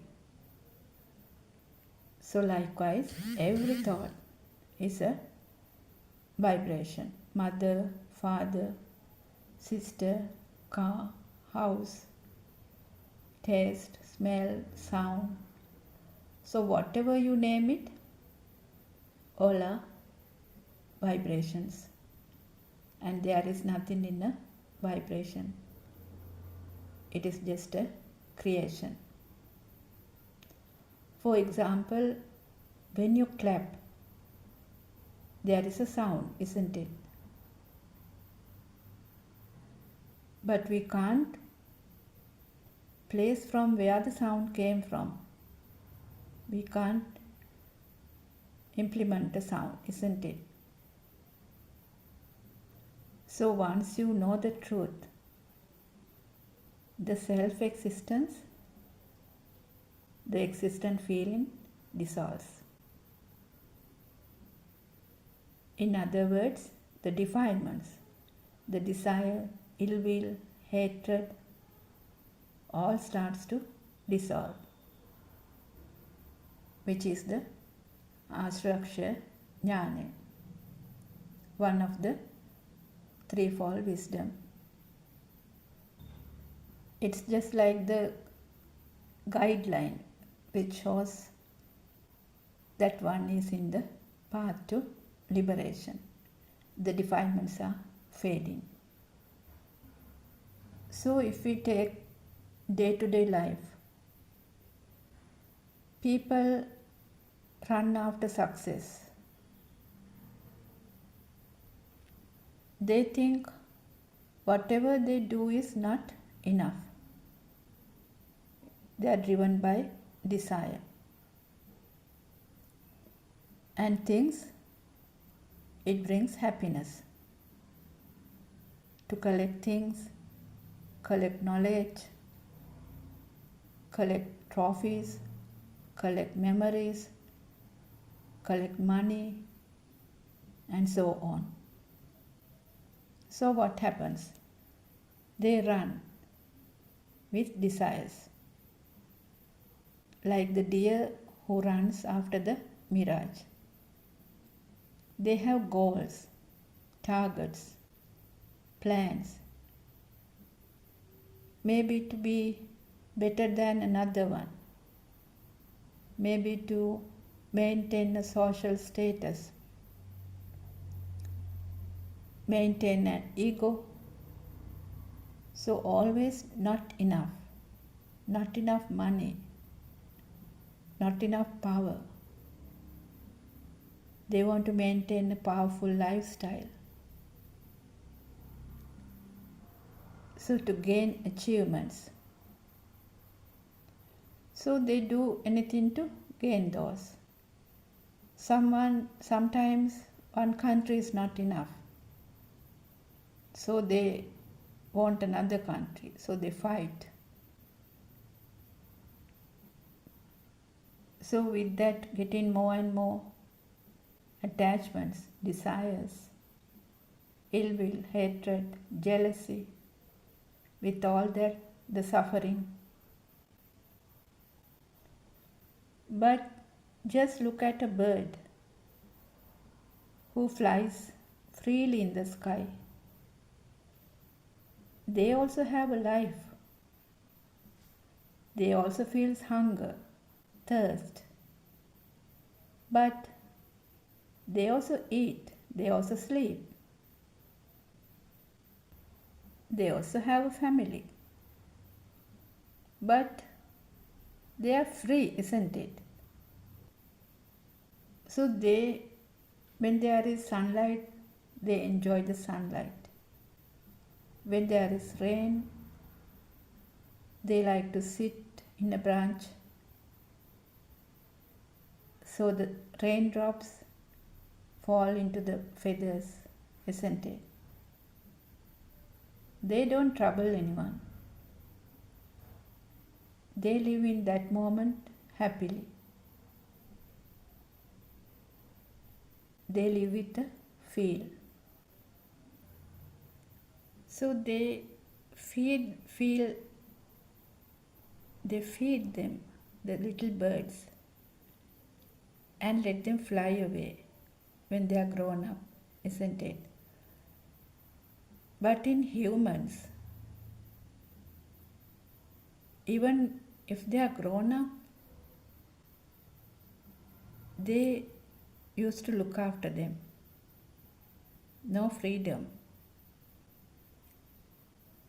Likewise, there are people who work after even retirement. It's just like a habit. So humans, they think a lot. Mind is so powerful. So they plan what to do tomorrow. Maybe to kill someone, maybe to rob someone. But as you know, we all came from the radiant mind, where there was no defilements, isn't it? So how did this pure mind got defilements? because we take the world as real and we strive towards goals, work hard to maintain a self. We need to lead a successful and wealthy life. But in path to Nibbana, we do not gain something. Instead, we lose ourselves. So as humans, we are born as humans.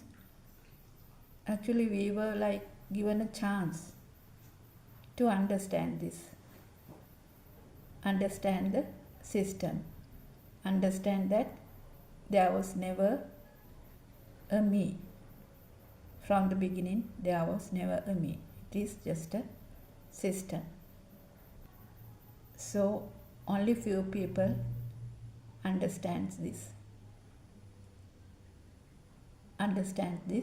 truth. So what happens once you understand this?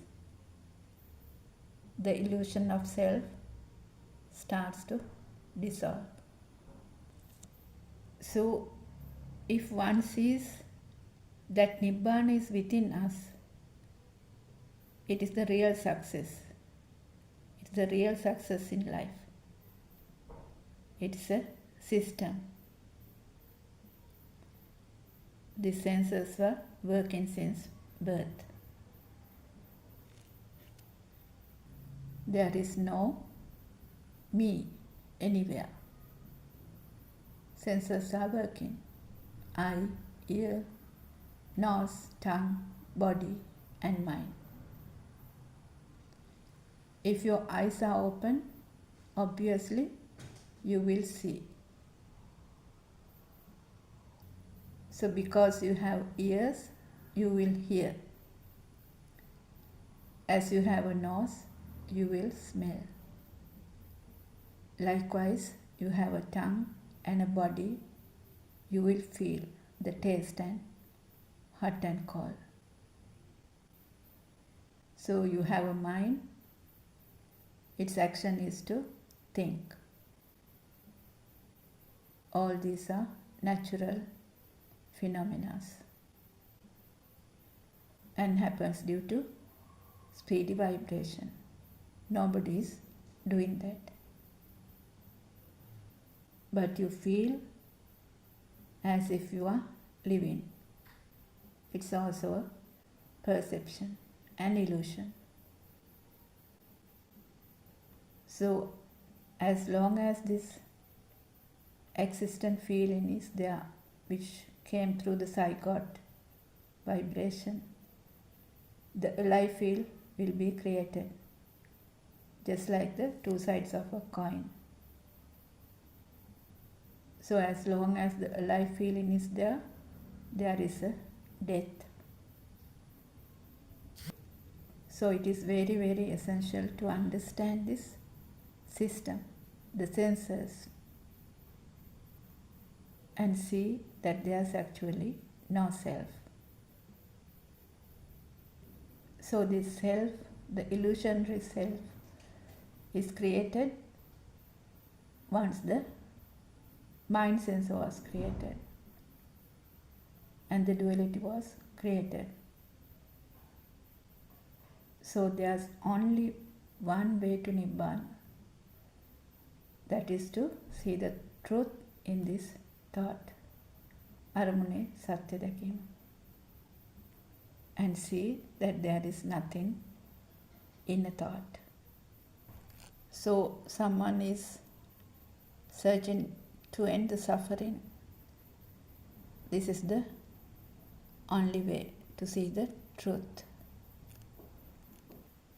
So as always, we are very grateful to you, our noble friend Buddothpado Aran Wahanse, for giving us this wonderful Dhamma.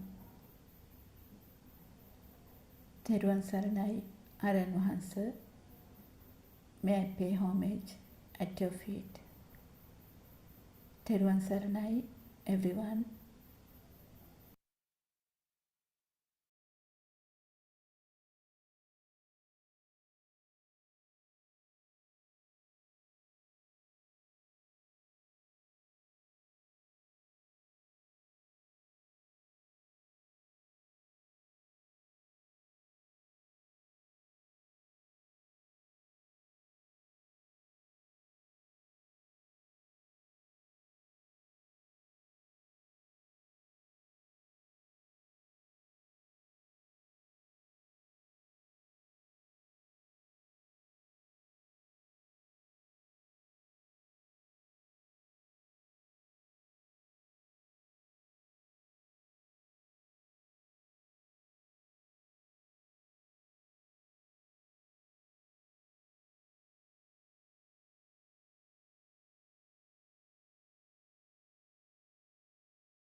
Buddothpado, Buddothpado,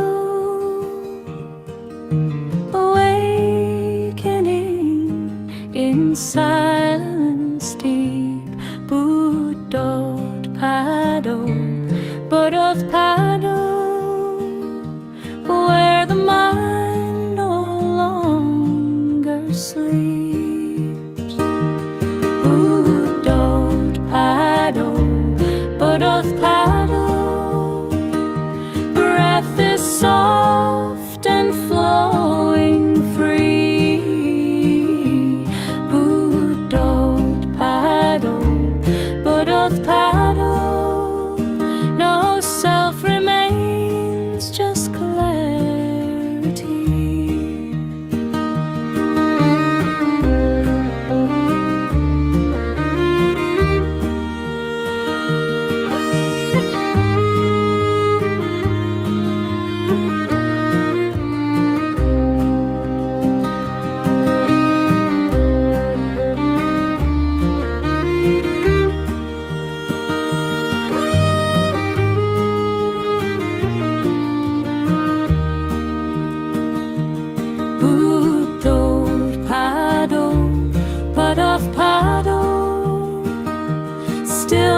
shines like morning light.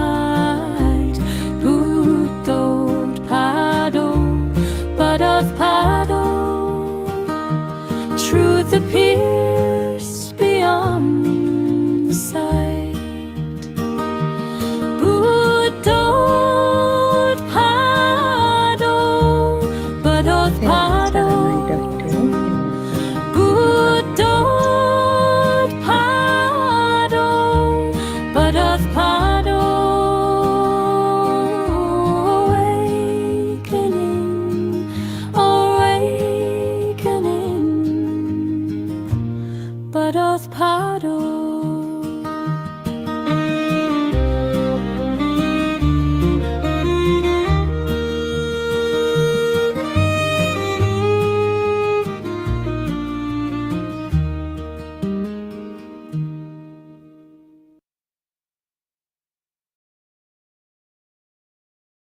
To Nirvana is a miraculous journey. No matter how many problems you have or how many people are gathered around you or whatever you do, you will always be mindful in your home. When you say that you are in your home, it means you are progressing on your path to Nirvana. Once you develop a very good mindfulness, you will not wander about in this sansara, in this cycle of rebirth and death. Mindfulness will be your home. Even if you die tomorrow, you will maintain your mindfulness until your end. At the end, it is only your mindfulness that will remain with you. Mindfulness is our home. You receive thoughts when you stray away with your thoughts and think of your past and your future. Your thoughts give rise to even more thoughts. When you realize that your mind is getting carried away with your thoughts, you should quickly bring your mind back to your home. Yoniso Manasikara means the moment a thought arises, you should become mindful about it. You should immediately see that thought with wisdom, which means that there is nothing in that thought and that it is a lie. Seeing that in your thought will quickly take your mind back to your home. When your mind is at home, you can feel the peace and the light-heartedness. Again, as soon as another thought arises, you should immediately look at it using the wisdom of the Yathabhuta Jnana.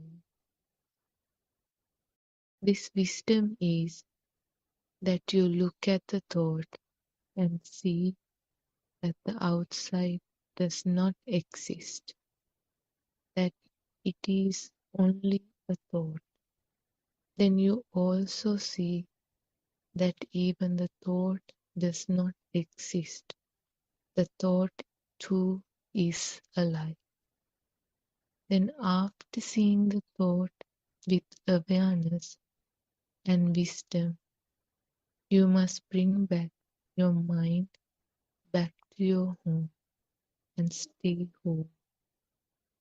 You should always be mindful, be at home.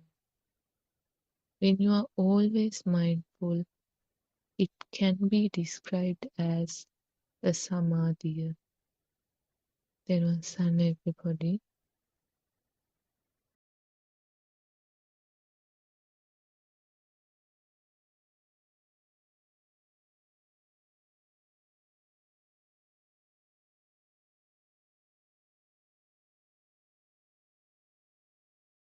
May Triple Gem bless you all. We worship our Heavenly Savior. And thank you very much, Shani, for reading the book.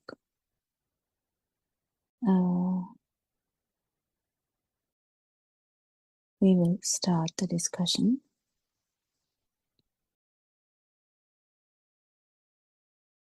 So we have been talking around this topic a lot, but I think it's a simple. It's very good, very important to kind of understand this in a simple way, rather than making it very confusing. If a person's mind is simple, then it's better to take it as simple. But if the mind is complicated, maybe you have to take it in that aspect. But not necessarily that it should be complicated. So we can talk about any topic if someone has a topic.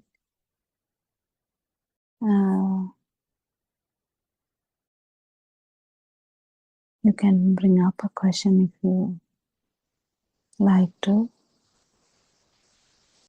This whole path is something that you should feel.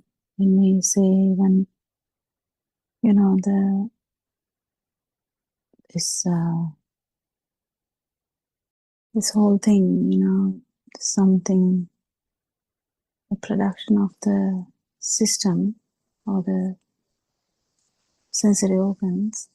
That's very simple. Sometimes that's the only thing that will be told to someone, and someone might be able to actually understand that with that simple sentence. But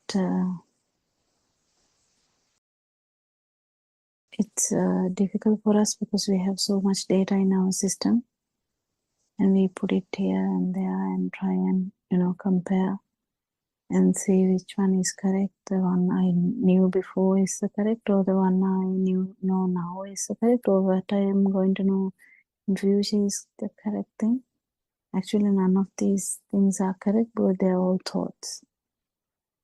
Whatever you feel is also actually not correct, because that's the speed of the sensory organ. And that's all. And in that way, it becomes simpler. And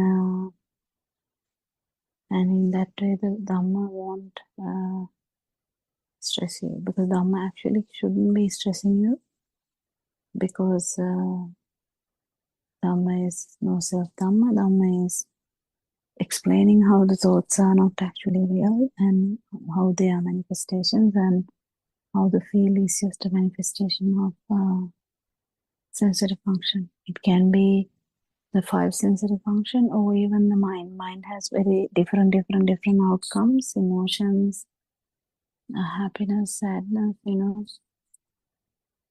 So we need to understand that this whole system has different outcomes according to their system variability.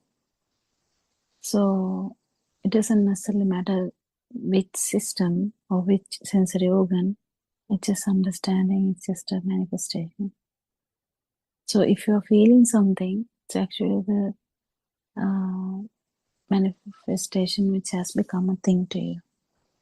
Anyone can ask a question if you want to, and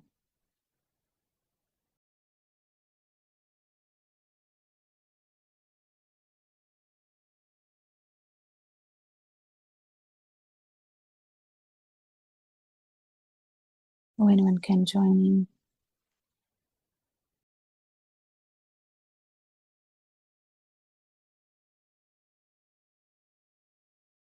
Is there a specific thing that we can talk over? Suramika, can you add something? Whatever you heard something today, or you can add anything. So Dharma is also here. Whoever who can unmute the mic can talk. තෙරුවන් සරණයි doctor. තෙරුවන් සරණයි ධම්ම friends. ආරම්භ නමස්කාර වේවා. Doctor, yesterday in the groundbreaking revelations, there, I don't know whether you were able to listen to that, doctor, that somebody asked a beautiful question regarding the sadness, suffering, and Aryan Mahanse explained, okay, that sadness or suffering, actually sadness, will it is at that level, even in a very advanced level also, what happens is, it is not the sadness that diminishes or disappears, but it is yeah. the self. Yeah, doctor. So can we discuss that? Yeah, I think that was pretty obvious that the center is which will go away. The self perception is the one which will diminish. Self vibration would be the one which is going to diminish. That's what the whole scenario about, whether you have the poison or whether you don't have the poison, and those how these concepts or arguments can, actually they are not even true arguments here, because we are not talking about outside. We are talking mainly about this inside vibration, the self vibration, and we are talking about the inside burning. We are talking about the self. So the self perception or self view, how all this happen, and that's all that is. And actually Lord Buddha answered this question nicely.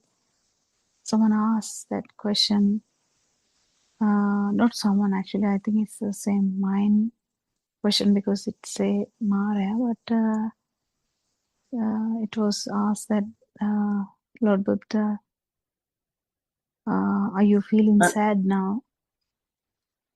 But then Lord Buddha answered, what for? When no, I think that he asked first, are you happy now? And he answered, what you have what for, like by having what?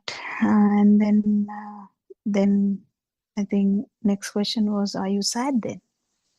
And then again the answer was, why? Because only thing that was lost is the idea that everything is existing and the self is here.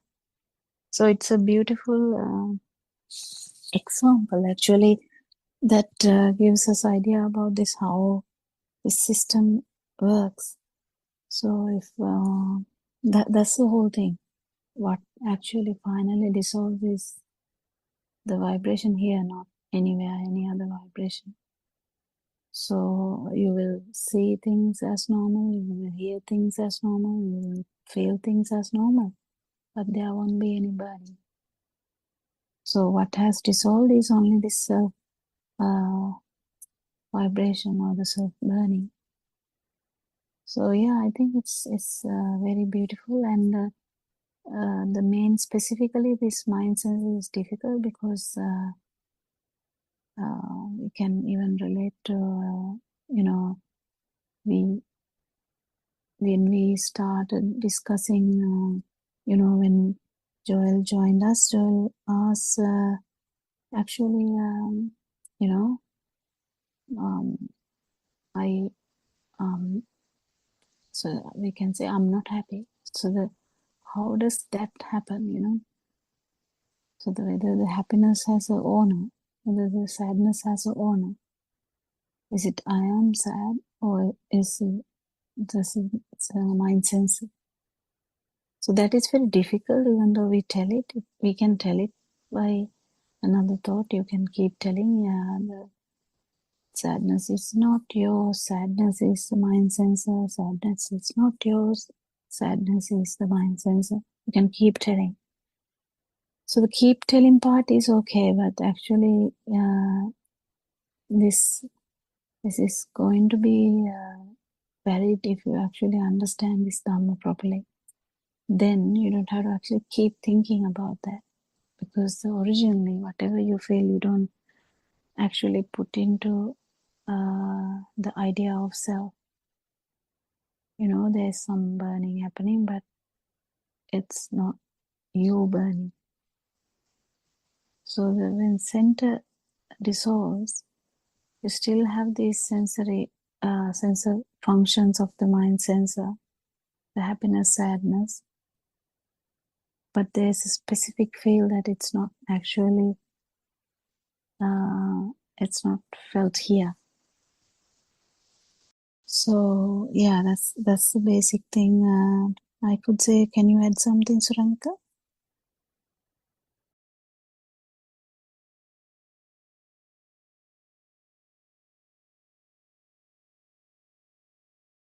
Dr. Pokida. Yeah, I think that was there were some clear distinctions drawn, wasn't it, Sudharma, last night when Aranvanse explained that. I think he put it into like 3 categories: the mundane person, how they see and how they experience something, and then the person on the path, and then finally the Arahat. I think taking the example of, I think it was a coconut tree or Yes. something. Yeah, so With, the with mundane person, sorry? Yes, Ms. Surangika, vitakka, vichara, savitakka and avitakka. Please Yes, explain. that's right. So the mundane person, when they encounter a coconut tree, would immediately either there'll be an aversion to the coconut tree, or there'll be some kind of value attached, and therefore an attachment to the coconut tree. For example, if the coconut tree is really bearing a lot of fruit, and then there's a lot of benefit from the tree, then there would be, oh, this coconut tree is good, it gives us shade, it gives us all these things. We make, catch and stuff as well, from the branches, so on and so forth, or it has been there for a long time, and so on and so forth. But for example, supposing the coconut tree somewhere, at the edge of the fence, and the coconuts are falling onto the road, and people are, each time a coconut falls and there is a near miss of somebody, they blackguard the people in the house and yell and use filthy language and scold, and then but the owners don't want to cut the coconut tree down. So then it's a mixture of feelings, isn't it? They want the coconut tree for the benefits of it and the coconuts and so on, but at the same time they have this stress and anxiety about the coconuts falling onto somebody else, and the worry that one day it can lead to a bigger issue. So there can be aversion, clinging, all these kind of things, all because of what? In either way, there is a value and attachment to that stimuli for the coconut tree, because for them it is real, isn't it? For them it's there in the external world, and because it's there is an I that has been created on this side.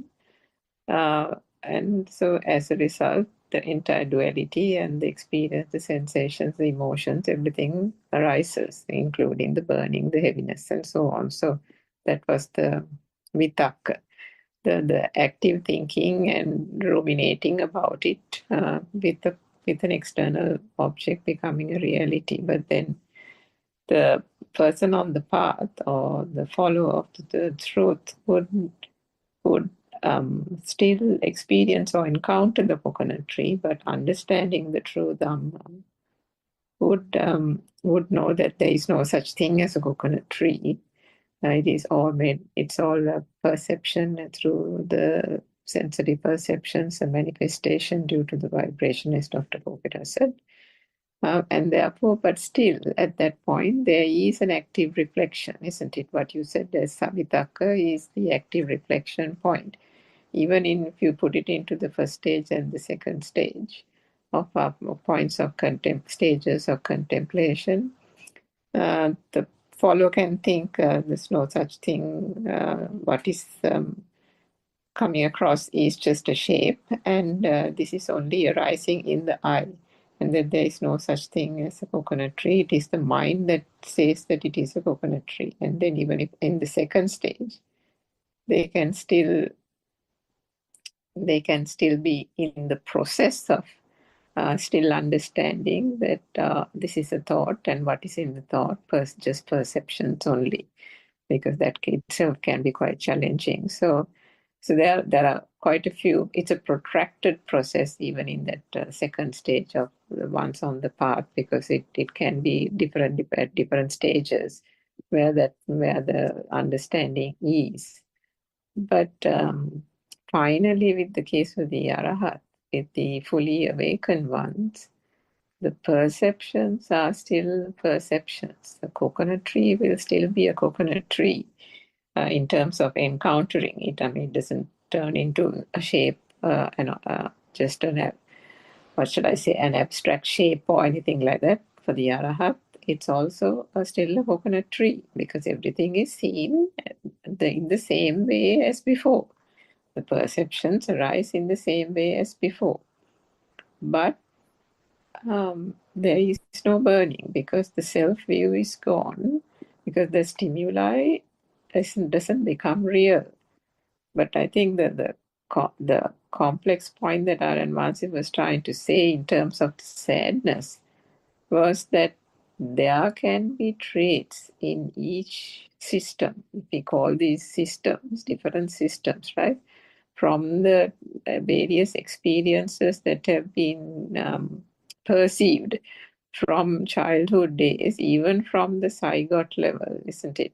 That first vibration, that first underlying power, and then to that there will be added from the genes of the parents various traits, and then to that there can be further things added by the background in which that person grew up in, then their own social experiences, education, and so on. But particularly, I think R.N. Vansi was referring to the genes, and that the traits that can even come, that have been there since childhood, some things that, characteristics that have come from our parents, like if a mother is a little, snappy and irritating, or a person who is quick-witted or something like that, those traits can come to this particular vibration, this particular self. So those, even at the point of arahathood, would not necessarily dissipate. So in the case of the sadness that is that has been long entrenched in that individual from childhood days, can still be there as a trait in that person. Like, for example, a very compassionate person, a kind person who feels always very sympathetic towards children, sympathetic towards dogs, and all, will still have that very sympathetic, empathetic manner. So those were the traits that he was referring to when he said that even at the point of Arhat, when everything is fully realized and the self-vibration is completely gone, those traits can still remain, but without that burning, because the underlying rationale for making that a thing, making that sadness a thing, has now been completely dissipated. So the sadness can come as an emotion, isn't it, Dr. Kokila, as an emotion of and a feature of the mind consciousness, the mind sensor, because just like the other sensors have its innate features, the eye has the light and the ear has the sound, and so on, the mind consciousness or the mind sensor, the features of it is emotions like sadness, happiness, various types of those kind of emotions can still arise. So I think tagged on to those is that sadness element as well, which would still then arise without that ability, without the burning and the heaviness, which is that part is actually it's a bit complicated, isn't it, Dr. Gokula? Because Varan Masi was saying about that the previous day, about the recognition that it is there as a burn, as a thing that pops up at that moment, but it's still there is an underlying layer of calmness where it doesn't penetrate to that point, but it is still recognized as a burning that arises by just automatic reaction of the system, isn't it?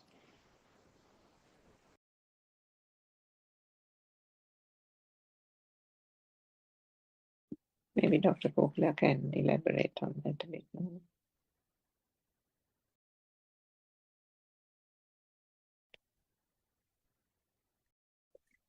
Then what's her name?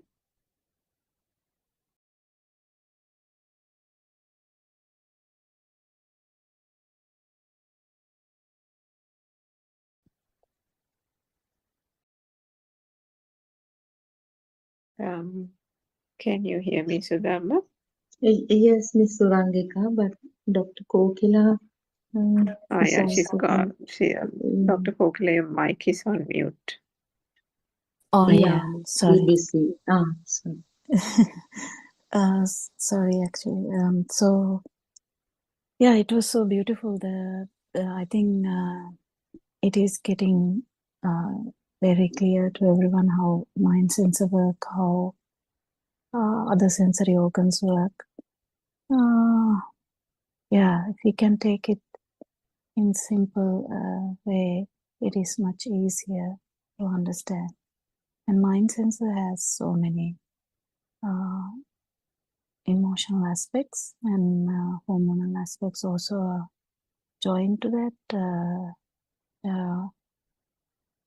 Responses which are habits, and Aranwasi was talking about how the genetic aspects. So we know in anyone, genetic aspects, environmental aspects, the cultural aspects, everything molds this dream. This dream is kind of that, because Tarzan knew only what Tarzan knew. We can't really compare what Tarzan knew to someone else. So it's just the product of that everything that the sparks or the stimuli.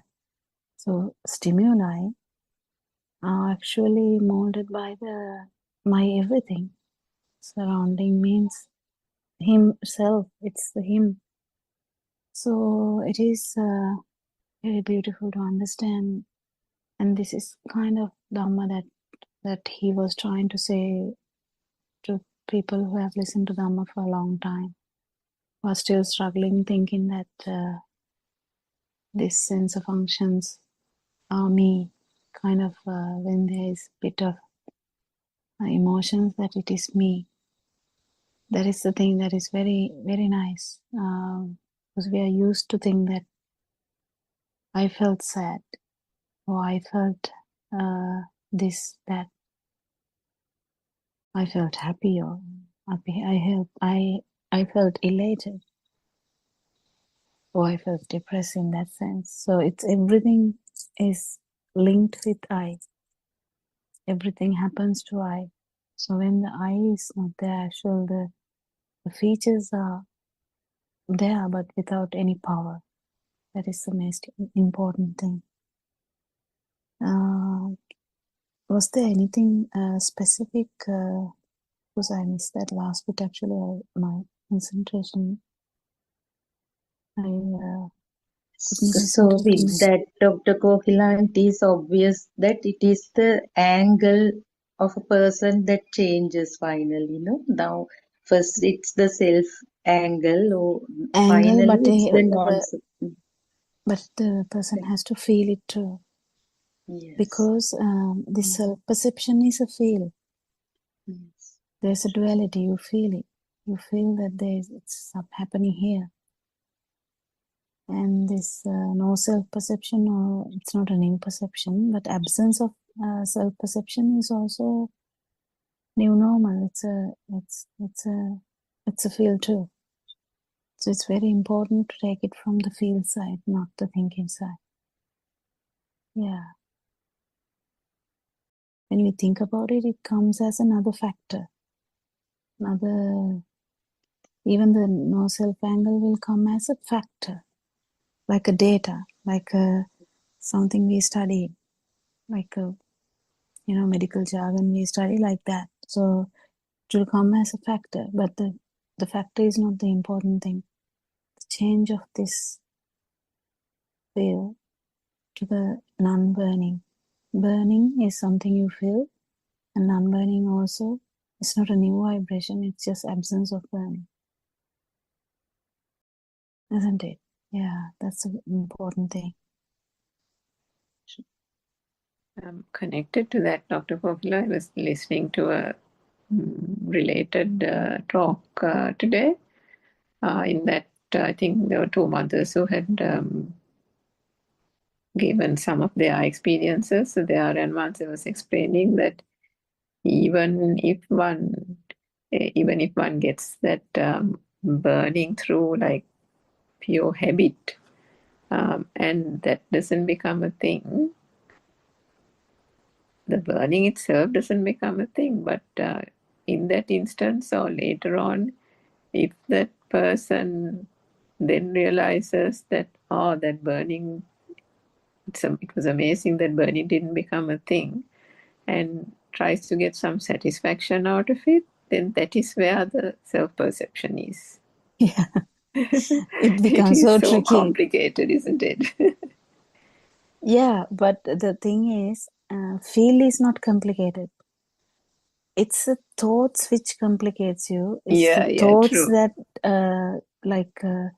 I think thoughts can traumatize you. Thoughts can make you confused. Thoughts can make you elated. Thoughts can do a lot of things. But the actual, the always what is Arano answer says is you can't feel, you can't really explain how you feel salt, but we can say examples. Like chips are very salty, but we can't really explain what the salt feel is, because we do, even when two people are talking, one would say red color and other one also would say red color, but if the other one is a colorblind person, that red one is, he is just telling red to some other color. It doesn't necessarily matter. Whatever the perception, if the perception is felt as true, you feel that you are existent. So when you keep understanding this, so this is kind of the last bit actually, the 3 and 4.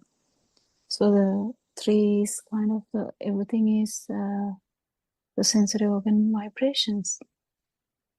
So whatever the vibration, this is the turning point though. So that's what he's trying to do, actually tip it off, like get people to feel this more, so that, because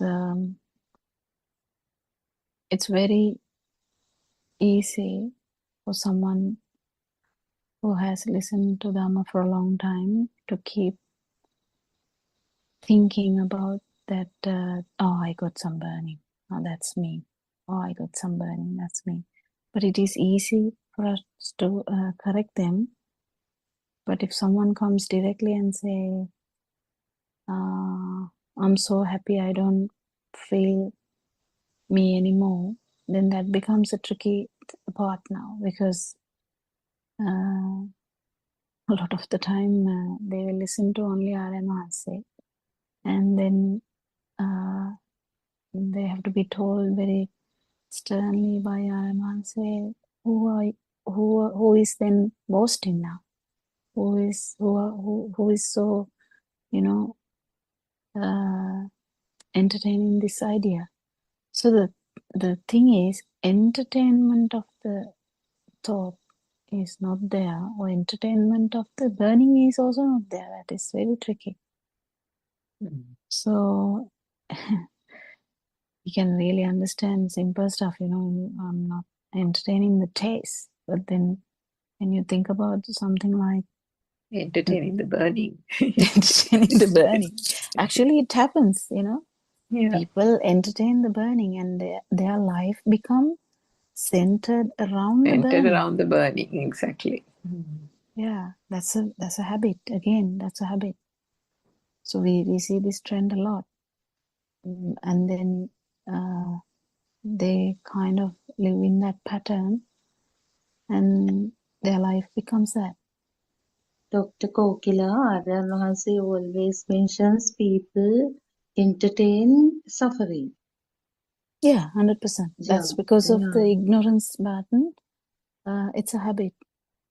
Because, so imagine a person is put in a cage for some reason, put in a cage, and there's no light at all.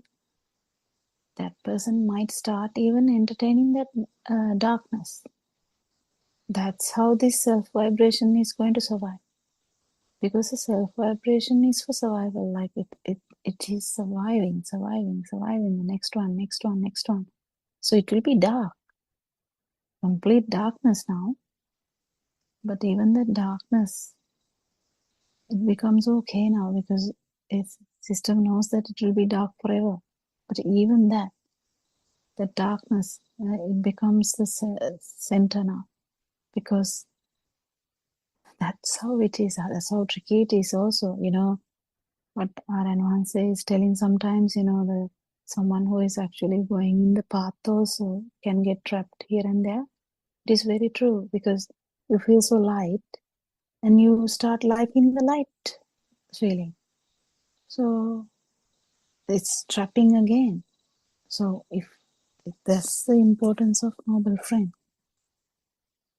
how we get trapped to everything, like wherever there's entertainment, or because that's how subtle it is. It's entertainment of burning, entertainment of suffering, entertainment of anything in that sense, is the self vibration. When we keep understand that it's the other way around, there was no self vibration. It was only what it is. There is only sensory organ vibrations. This changes.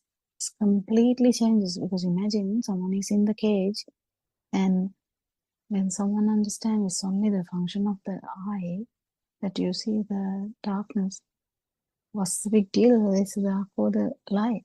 Then it becomes, you know, you're not trying to see. You're not looking forward to even the vision, because it is black or blue or red or white.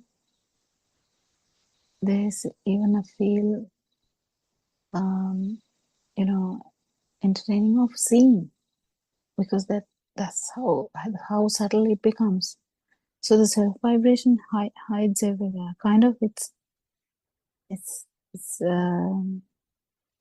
easily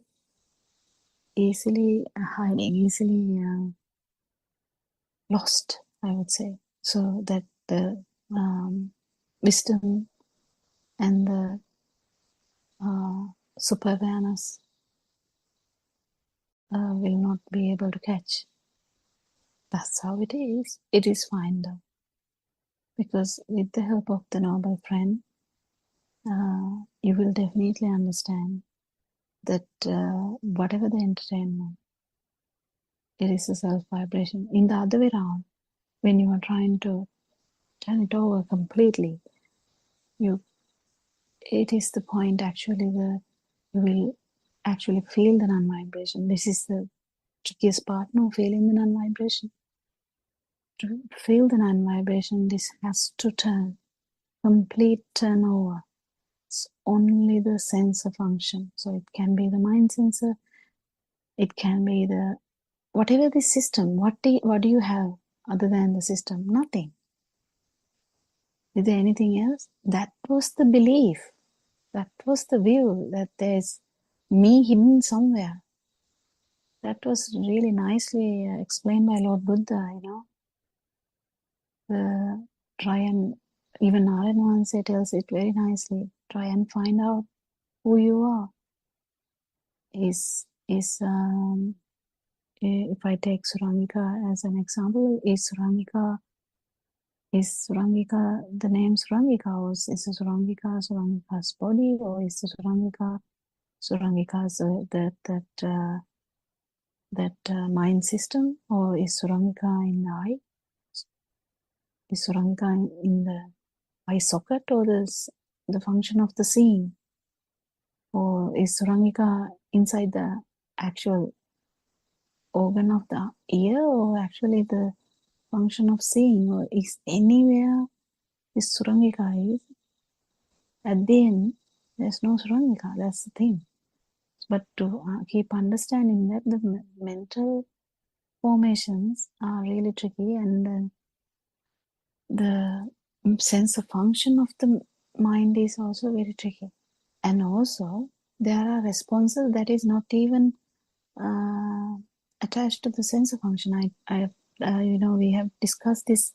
The little baby also has, crying to level of the, if there is a vibratory level in the ear, and if there's a loud sound, and you make it near the baby will, baby will be startled and will start to cry. Not because there's a self there, but that system can't handle it. So there are responses of the system. So even the mind sensor has that. So understanding that there was never a self here, never a self. Not that we are trying to, get rid of self which was there before. No, there was never a self. To keep understand that, we have to actually feel this, feel the sensory function of any sensory organ, and understand that it is the only sensory function, only, not there's nothing else. Yeah, it's beautiful. Anything else to add? Joel also can join. Yeah. I Yes, think we have Ranika. some new Dhamma friends on the Zoom. Maybe they can contribute or ask questions. Yeah, I think Shriyani is, from, can't remember she joins from,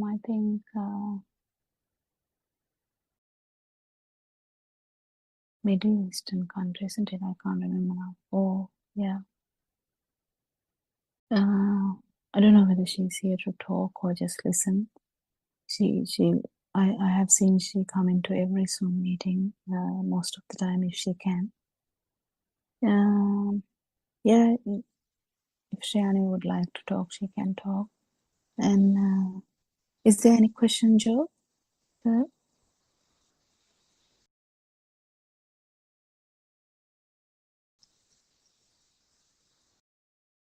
They're kind of easy to discuss, but certain times it's difficult to feel it. Yeah. That's the issue that we all have.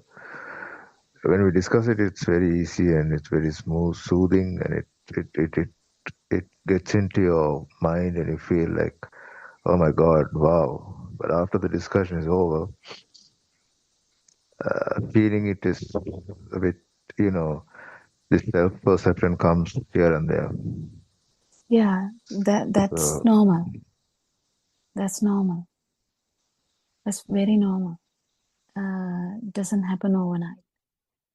It can happen. It may not happen. It doesn't matter. The more you feel, the more you will understand the sensory function. The more you will understand that if you can actually hand over all these vibrations to the sensory functions, done. Really done. That's the beauty. But it can take time. It doesn't matter, because if we try to do something by force, it becomes that, you know, when we try to do something, how much effort we put there, how much burning we have. But actually speaking, we can do that without that burning. But we didn't know that. We never knew that. That's the thing. I mean, uh, you still feel tired.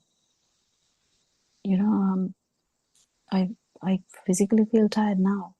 Actually, today was like a long day.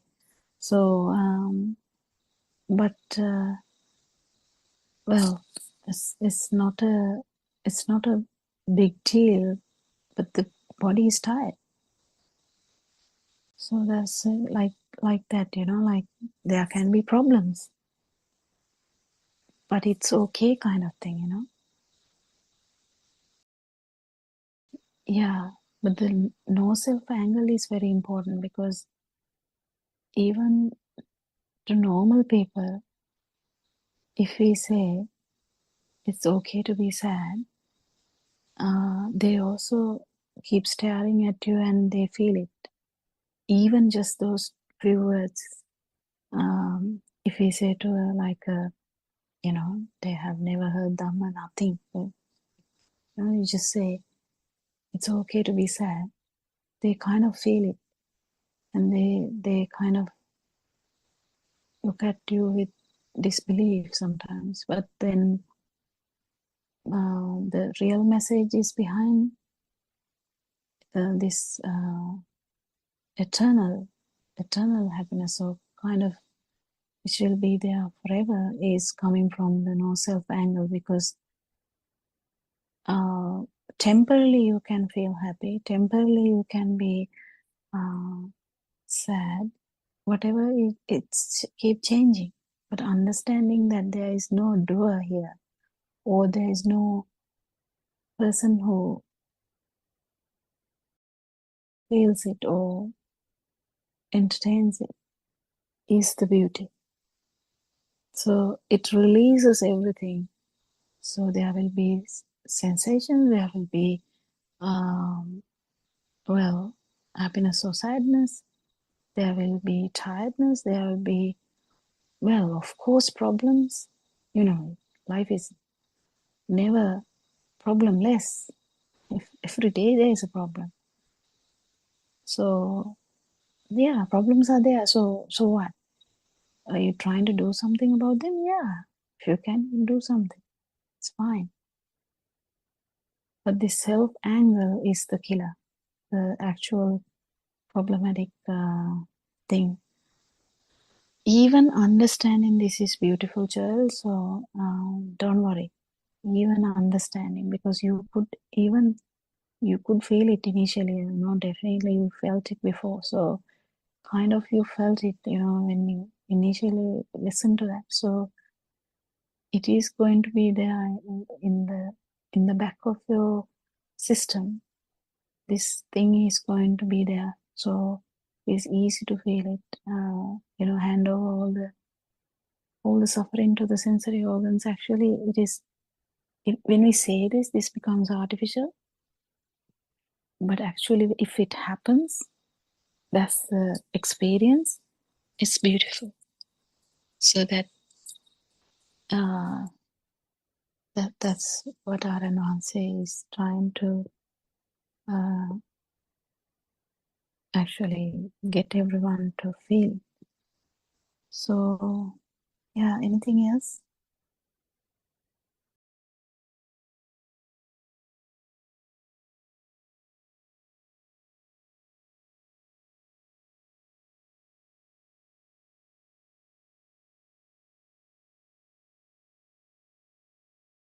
And yeah, yes, sir.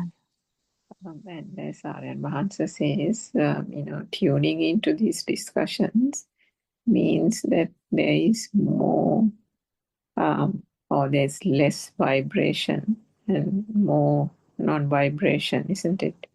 Because you're tuning into a place where vibration is not there's nothing here that propagates vibration, isn't Yeah, it? even listening, just by Mm. listening, even listening is difficult. No, I have heard so many people coming and going because they can't understand, or either they are not bothered, or they are not interested. If someone says, if randomly we say something like that to a person, they might get offended also. Especially these countries, you can get really offended if you say you are not there. It's such a intimate discussion that these things. But Sri Lankan, I think, society has that tinge of, feel, I think, more feel kind of thing. And there is, the openness. So if someone has the openness to explore, I think that is the beauty, because someone may not explore. And if someone here, there's no self, do you know there's no self? They'll be like, oh, really? Okay, bye. That's something like that. But that's what happened to Lord Buddha. Met someone after becoming the truth. He met someone, and that I can't remember the name now. Upaka, I think. Yes, I think it was Upaka. Yeah. Yeah, and Upaka listened to all that, and he said okay, and he went. He didn't ask what, and he didn't have that kind of sense, Curiosity or anything like that, isn't it? anything. But Yeah. he later came, I think, after some time. So actually, Lord Buddha had to go and try and find the teachers. So Lord Buddha went on to find the teachers, thinking that at least his 5 teachers might understand, because this is a bit difficult to start the conversation. But because at that time, there were a lot of people trying to find the eternal happiness, I think, or some how do you say that? Medina, some kind of relief. And so relief and release, no? Because even if they can't explain it, there is that there is that feel of discontent, isn't it? I think Aryan Mahansa touched on it yesterday, isn't it, Sudharma? When he was talking about Sevandhi's experience, that initial discontent comes because there is a discontent with the vibration. And without and unconsciously, there is a longing for non-vibration. Yeah. Some unexplainable sadness, isn't it? Something, it is actually a feel, cannot explain, but it is some sort of sadness. That's what they said. And so we all had the need for some liberation, no? As you said, I mean, despite the religion or cultural background, all want look for not, I mean, they may not have spoken about it, but there was underneath, there was certain need for liberation. And even, the whole world, there are people doing concentration meditation. They are also looking for that. They are also actually looking for that, and they are getting it temporarily because they don't feel them. But it is temporary. That is the issue. That is the issue, because the self view is still there as long as you have the self-view or the self-vibration or the self-perception, there's always chance that whatever the trance you go into can vanish at any time. Even after 80 kalpa, you can't even explain how much 80 kalpa is. That's like long duration that we can't even explain. So then it says that even if you go to like a realm where you can't feel even you, and there's no sensory input as well, whatever, still after that long time also, still there's a chance that the self vibration can pop up. It's like a pop up. So this that's what Lord Buddha is saying. Temporary things will not work. Temporarily you can feel happy and then again you are unhappy. But this understanding, that's wisdom, understanding that there is no self and how this vibration occurred and how only sensory organs have created this mirage of self-vibration, mirage of self-perception, mirage of self-wave. That is the most important mirage that we have to understand, not the other stuff, but we have to understand the other stuff because it's always the stimulus which is masquerading, or that one word is correct, the stimulus which is actually kind of giving you that self-perception. So we have to understand every perception because of that, but it doesn't matter. It's just trying to understand that there is no self-perception. But whatever the vibration was, only the function of the sensory organ. That's how you are going to actually turn. So it can take time. It doesn't matter because the more you try to do something, it will disappear. If you're trying to look for happiness, happiness is very hidden. But actually, this super happiness will only come when the self vibration is getting weaker and weaker. Yeah, anything else? Are we running to the other zone? We have 3 minutes, Doctor. And yeah. actually, I was wondering now, having discussed Dhamma this much, having listened to sermons for so many years, ultimately we found through Dhamma. But still, as Joel said, it's discussing, listening, everything. I mean, at that point, we understand it fully, like we feel it also then and there. But after a while, we again fall back into that mundane. I don't say fully kind of ignorant people, but still this field is so much challenging, Doctor. Now, when you all talk also, now we know this is a system, but still that knowing that I am listening is there, and some knowing that I am listening. It's, I don't know how to explain. So That's another thought, it's, though. That's another thought. So that's what Raghavansa is attacking every time. It's just another thought. So this just another thought is the problem. That if that thought also doesn't have power, it doesn't matter. But if it does have a power, that is the self vibration hidden there. So that's how it works. So don't worry. But it's kind of if you're walking and if you're listening, if you are touching, if you are thinking, it doesn't matter. Whatever you feel, if you know that it is a sensory function of the sensory organs, whether it is the hearing, vision, feeling of the taste, smell, and the body. Body is difficult because body feels like real. We get this question every kind of often. Yeah, body is a bit difficult and the mind is more difficult than the body. Body is difficult, mind is more difficult because mind is so real to us. So you keep thinking, when am I going to do something? When am I going to feel something?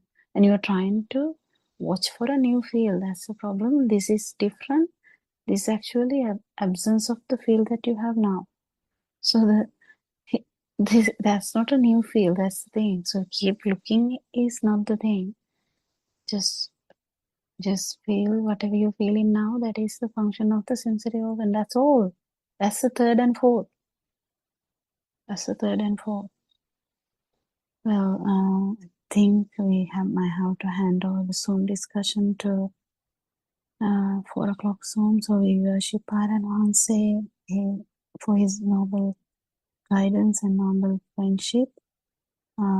Thank you all, Dhamma friends, for joining us today. And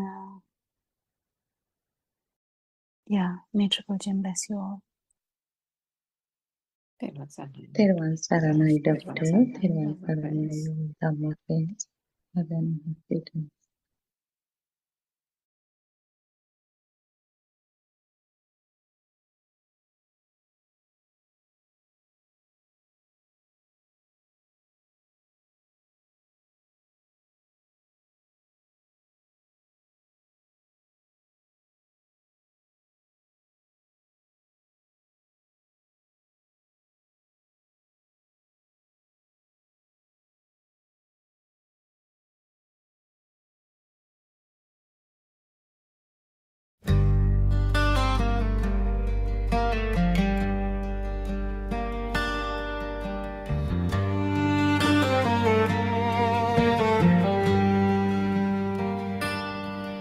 In the dark of the dreaming mind, a bell of truth is calling near. Through the smoke of fear and time, a single word makes the path appear.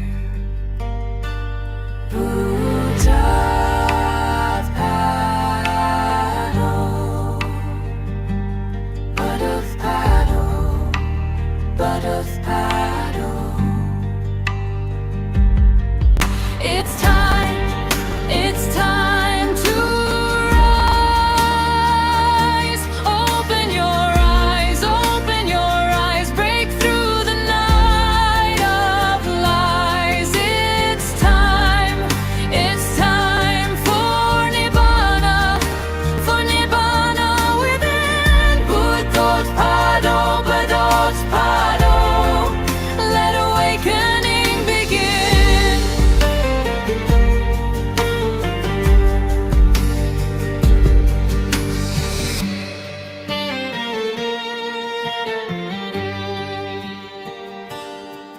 When the last breath falls in peace, the storm of the self grows still. With Buddothpado on the lips, the heart returns to silence and will.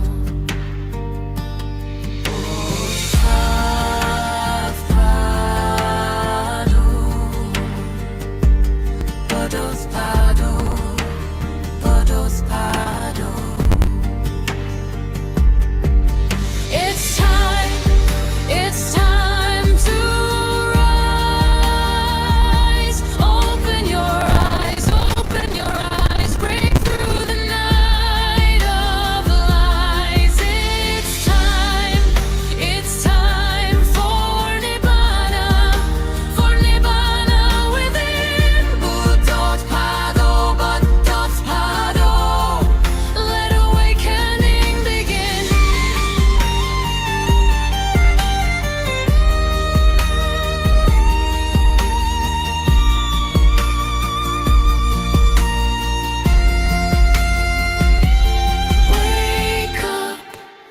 Wake up to the truth. Buddothpado.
Buddothpado, Buddothpado,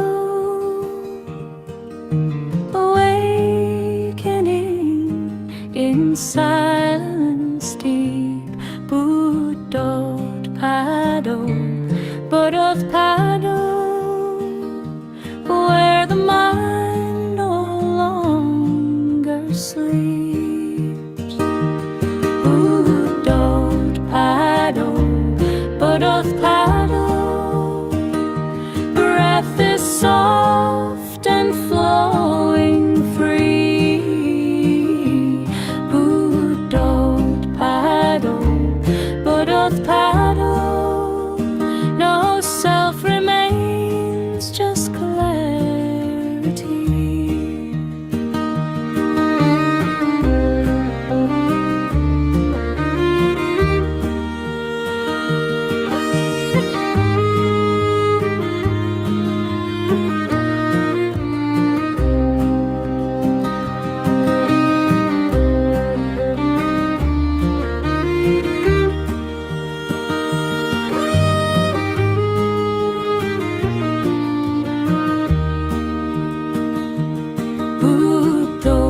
Buddothpado, Buddothpado, stillness shines like morning light.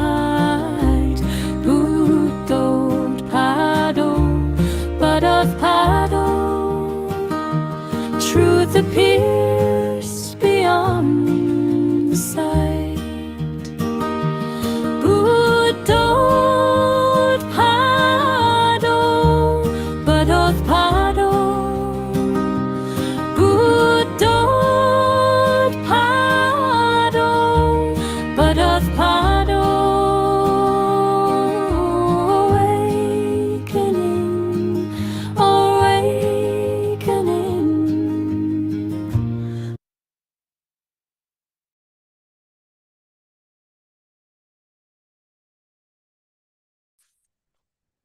May Triple Gem bless you all. Dear Sandaya Advancer, we worship you for your noble guidance.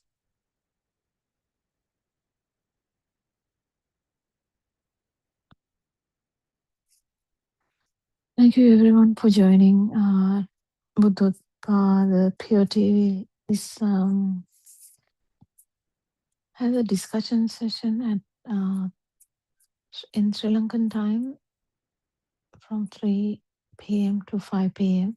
Please join that whenever you can to have a discussion in English language about this Dhamma. Very valuable to question it and have an idea. So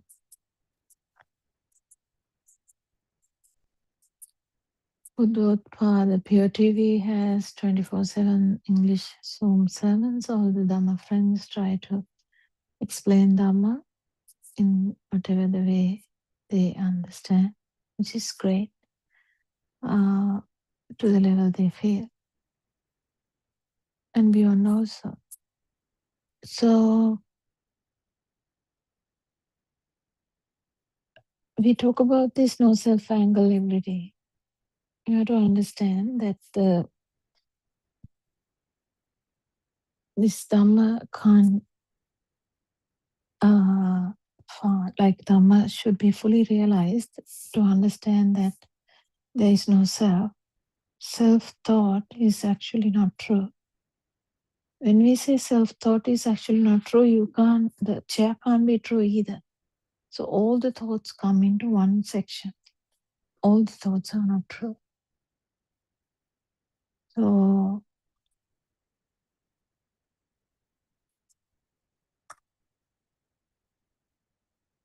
all the thoughts come into the same category, the outside.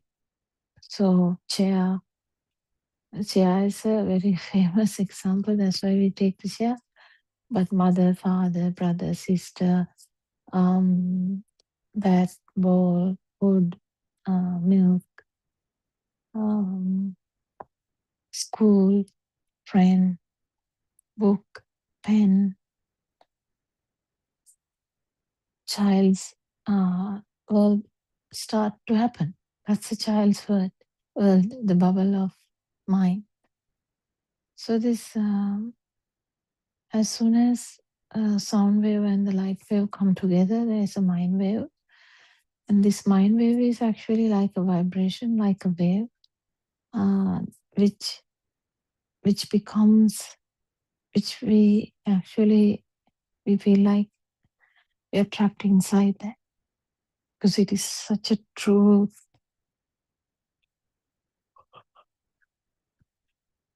because we feel like it is true.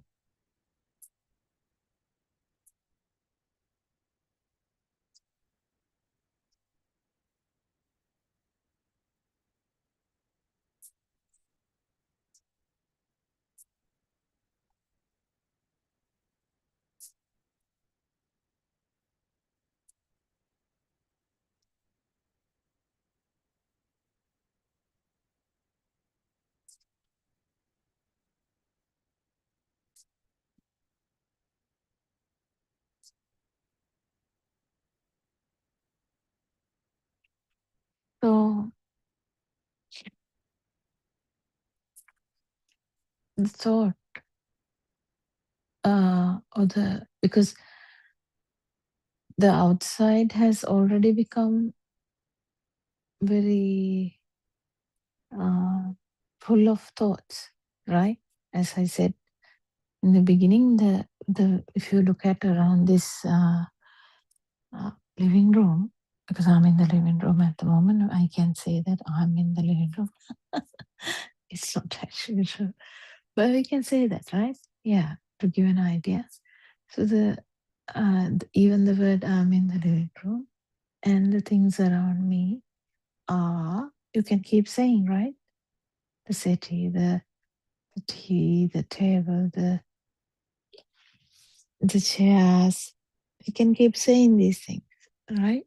So the living room, the idea is coming from there. But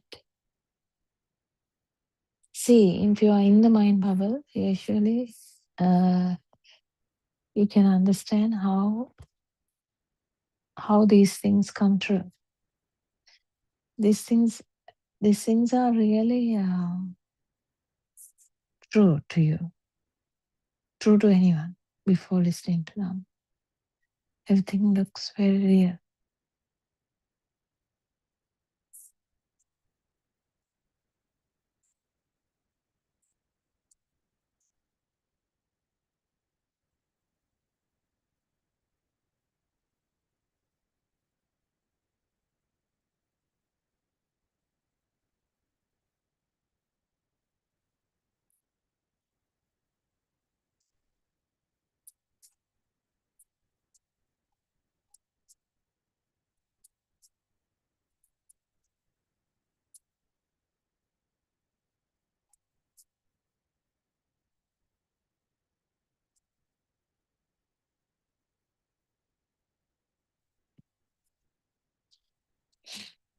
So the outside is this mind bubble, right? When I said living room and the stuff in it, right? Is this true? Is the living room true? I true? Living room I said I'm in that purpose, that word. And what about the things in it? Are they all true? No, they are all thoughts. They're all thoughts. If you really feel that they are true, then you are still having the self-view. So none of the things can be true.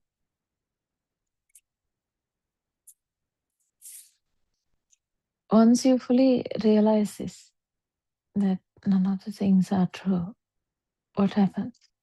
Nothing happens. You'll be there with them anyway. You know they are there, but you know they are not true. But there is a way of feel as well. You know, every time there is kind of a duality.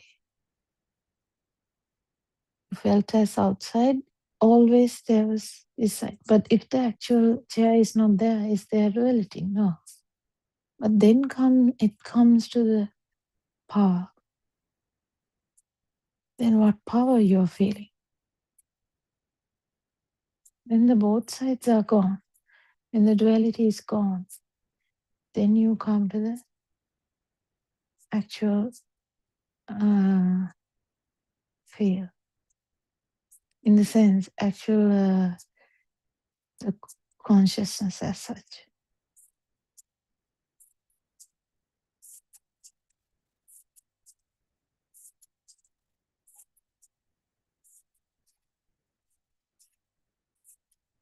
That is not true either. That's the speed of the sensory organs. This has to be fully realized for you to understand that it is not the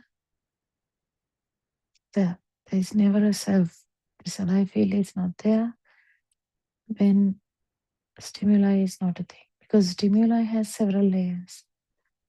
Stimuli has several layers.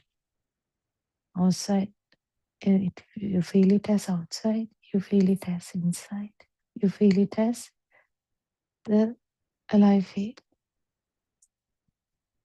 Because perception is always inside. Outside, inside is actually in the mind. Outside also in the mind, inside also in the mind. But actual consciousness has nothing to do with that. That's like consciousness or sound consciousness. That's a complete in the feel side.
So the mind can work in a hut too, but the thing is, that's not powerful at all.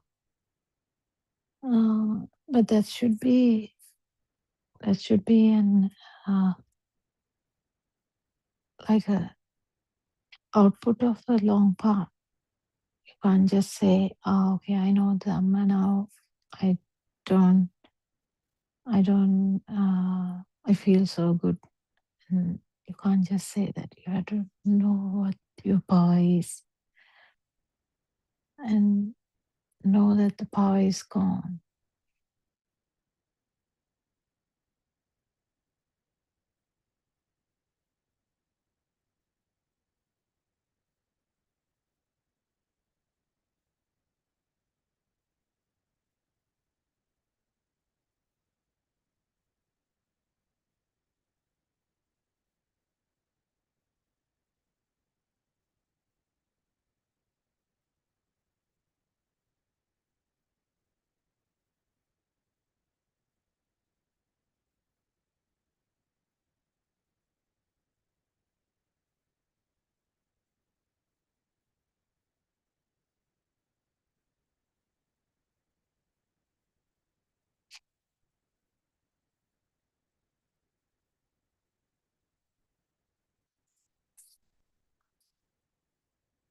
most importantly, outside can't be true if you are in this Dhamma. So if the outside is true, you're still in Sakkaya Ditthi. So this is very tricky. You have to fully understand, because the I thought is also outside. So chair can't be a thing. Son can't be a thing. Mother can't be a thing. Daughter can't be a thing. Because if that is the case, I am also a thing. You can't say I'm not there and answer, but yeah, you can't say that. But again, there's a different way to talk about this as well. When the Sakkaya Ditthi is broken also, you feel that the strength of the perceptions are still strong. That is normal. That is because of the perception level. The perception has some strength still. The son perception, the daughter perception, the mother perception, father perception, husband perception, wife perception, money perception, house perception, they will have some power. How? It's in the perception level, not because the thought is becoming true. This is a very tricky area also, even though we try to discuss, but this has to be felt.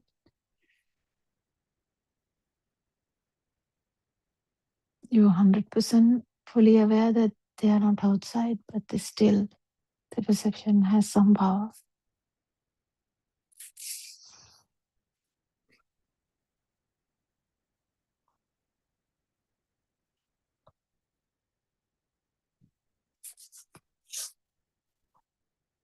If any thought has some power, even about Dhamma, still the perceptions are true, as giving the Atma Sanya, the self-perception. If a perception is powerful, the self-perception is powerful.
The perceptions, think about it.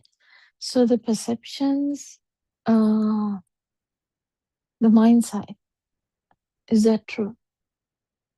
No, it's actually a vibration. So just imagine you see a dream and you see the mother, father, brother, sister in this dream. Are they actually there? But don't you get the idea that they are there? Don't you act normally in a dream? Don't you act as they are there? Yes. But are they there? They are not there. Similarly, the perceptions are actually in the mind. That is a vibration. That's not actually someone or something. Just imagine you have perception of moon. Now, at the moment you can't see the moon, but as soon as I say the moon, you have a perception in your mind. So this mind side is a bit tricky. You have to understand that how much power you have in that moon is how much power you have in your daughter, how much power you have in your son as well.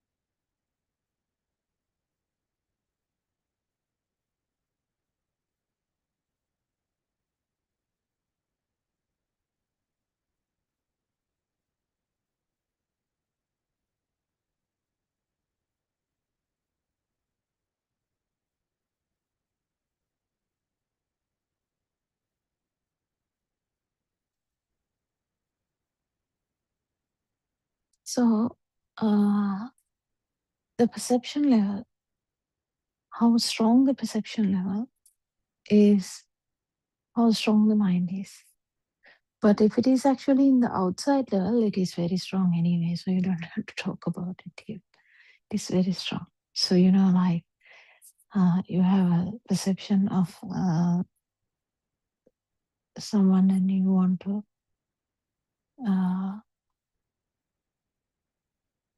go and see them in with actual naked eye, then you definitely have the idea that they are there, right?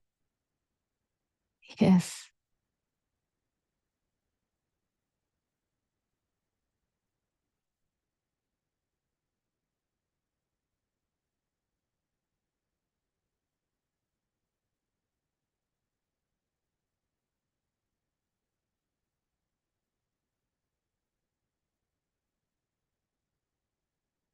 Is someone there? That's a perception. So just imagine we want we talk with the mother over the phone, and we tell mother, we have talked enough. Can you come and see me? Oh, I will come and see you. That's okay. You just go and see them. They are very happy to see you, to make them happy. But what I'm trying to say is a different story here. How do we get the idea that we saw them when we go close to them? It's because we feel like it is there. When we go to the moon also, it is the same. Artemis 2 and the moon, right? So when they go close to that, they feel like, yeah, we went close to the moon. So that's the self-view. Moon is there, I'm here. Same thing with mother is there, I'm here. But even without this experience, if you have the moon in your mind, that is enough. That is somewhat lower level of vibration, in the sense lower level of power, because you know that it is in the mind and you're not actually trying to touch it or trying to do anything with it.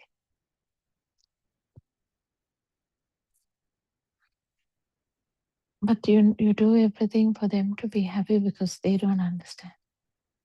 So you look after the children, parents, partners. You look after them. That's not the point.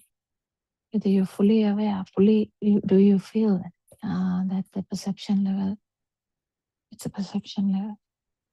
It's actually in the mind. You have never touched your daughter. You have never touched your son. Actually, touch.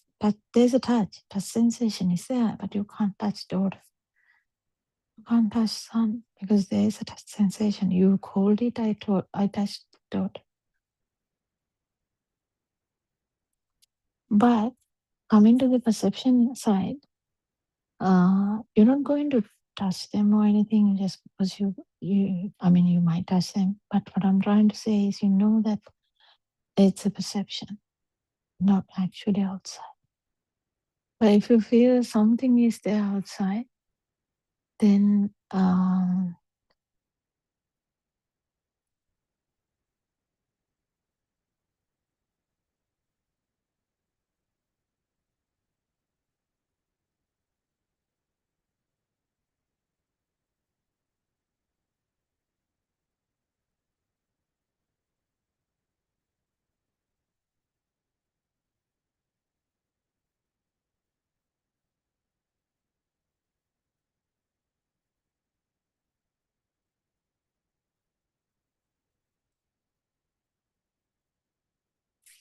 are the perceptions true?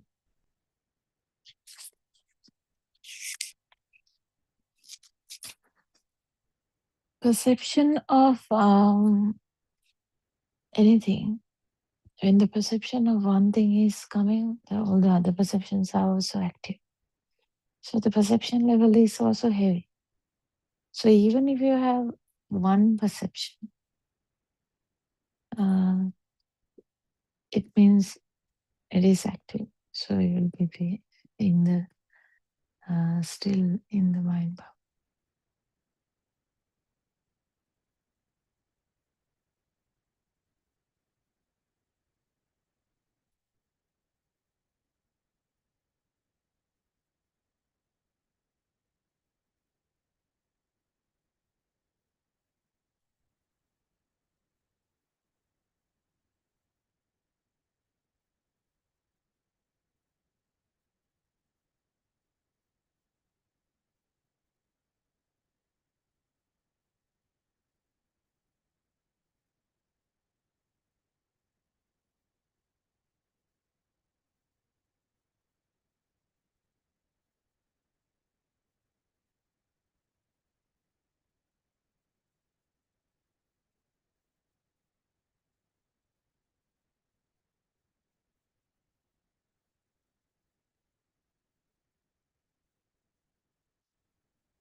If the perceptions are true, you can wander in perceptions. If the outside is true, you can wander in outside too. So if the outside is true, the power is so high,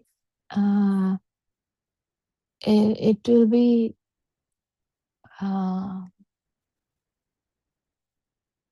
it can be the lower realm, because you feel that the power keeps increasing if the outside is true, because you are actually trying to do something in the outside. But if you fully realize that the outside is not true, the lower realms, you can't actually get the lower realms. Why? Because the intensity of trying to see someone, trying to touch someone, trying to eat something, trying to do something reduces, because you fully understand that the ice cream is not outside, it's in the mind. So you're not actually reaching out to the ice cream. You will eat it. So don't take these things wrong. You will continue to eat because there's eating needed for the body. But what I'm trying to say, reaching out for the ice cream with so much craziness is not going to be there, because you know it's a perception. So this is a very great level also, because lower realms are because of strong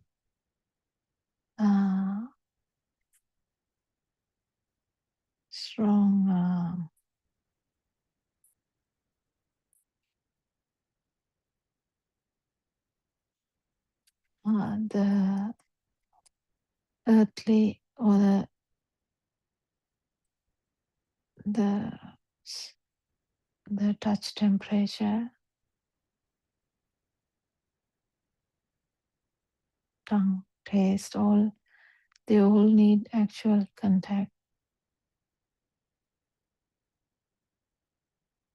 That desire is going to go down anyway, because there's no way that the outside is true. So you eat the ice cream if it is given to you and someone tells you to eat something, but actually not under the impression that ice cream is there. You will have a bath, not because you believe in that there is something called bath, or this water is touching my body. Because that sensation is not true.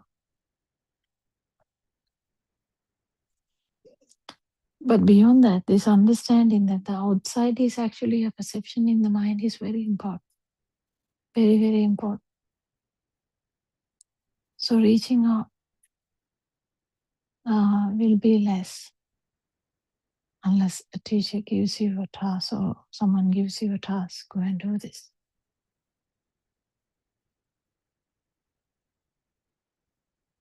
So the chances of lower realms are being born in lower realms are gone. Because lower realms are more towards contact, physical contact.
So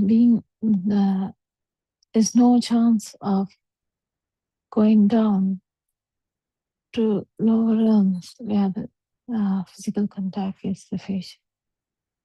So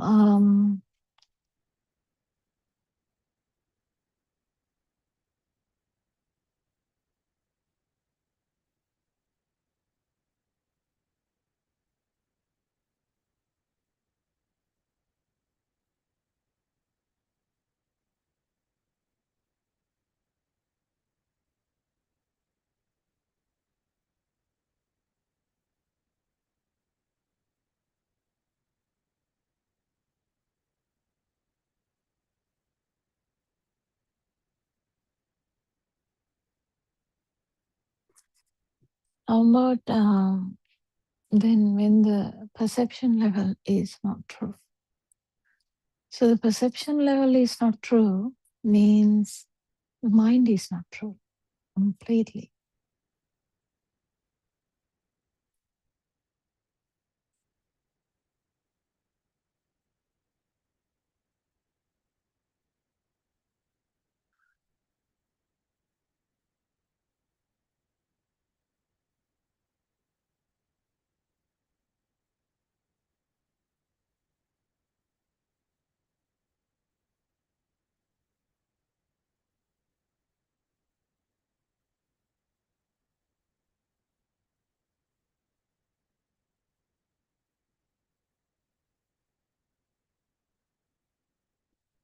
If the perception is not true, actually you will be awakened. You will feel awakened. It's a different practical thing is that because if the perceptions are not true, there is no birth again at all. There's no birth in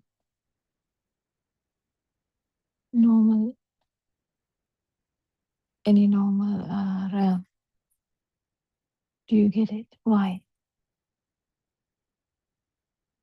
When the outside is not true,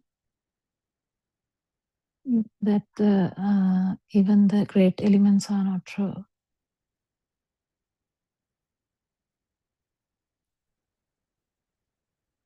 You're not reaching out to anything.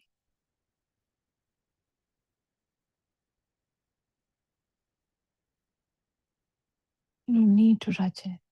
You need to eat. You will eat, but there's no urge like a strong desire because you know it is actually in the mind. So the actual camera is inward now. Camera is not outward. You still talk to them, you still eat, you still do everything, but the camera is inward now. So there's no way that you will be born in the lower realms. Lower realms are actually in the mind side. Lower realms are in the attack side.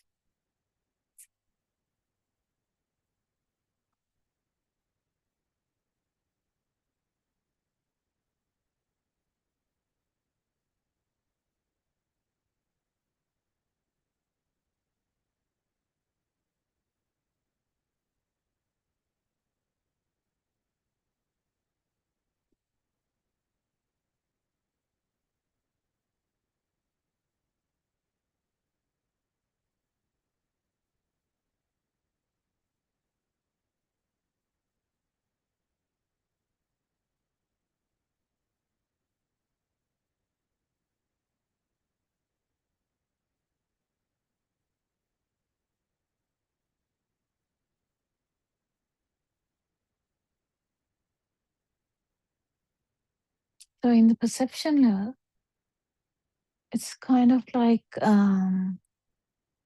Brahmalov.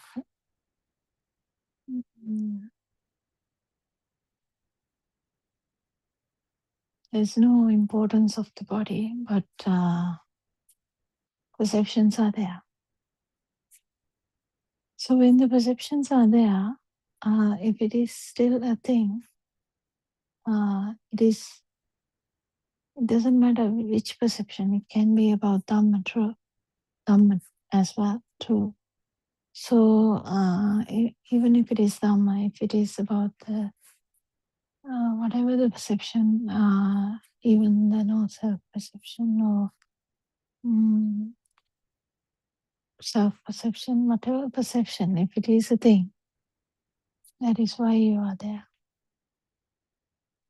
That is why you haven't become an arahant. Because self-perception is there until the end. Until the end, self-perception is there. The self-perception is not there as an arahant.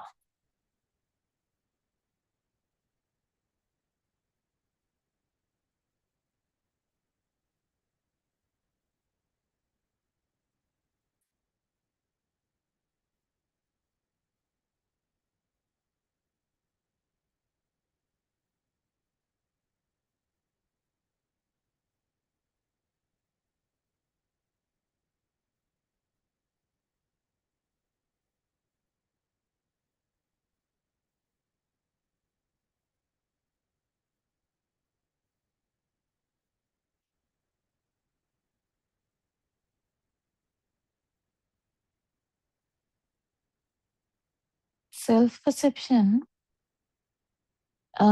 is there if the perception of something is there. Do you get it? In the perception, so outside is the same now. Outside, if the chair is there, you are there. If the chair is outside, you are there. Very easy. Very easy. That is your self-view.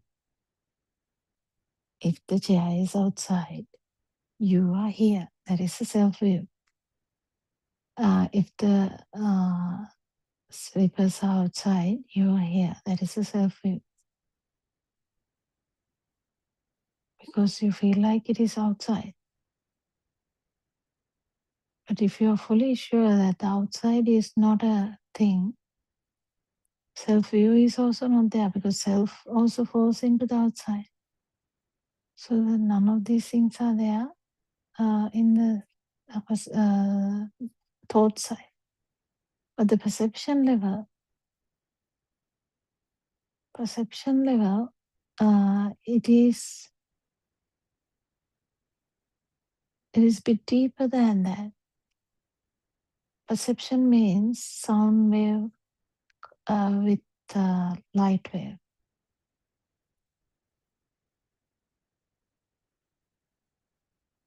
Sound wave and light wave coming together. There's this perception of something. Freedom. If you say freedom, you have a picture in your mind, right? Yes, that's a perception. Because freedom is actually not something physical.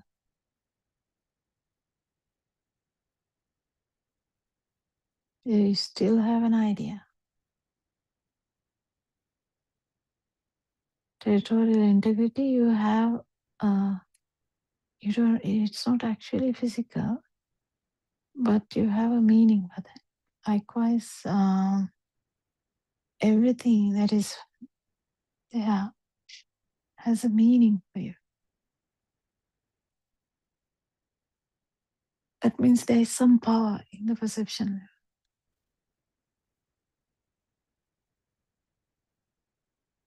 Until such time, whether it is even the no self-perception, so the power is there.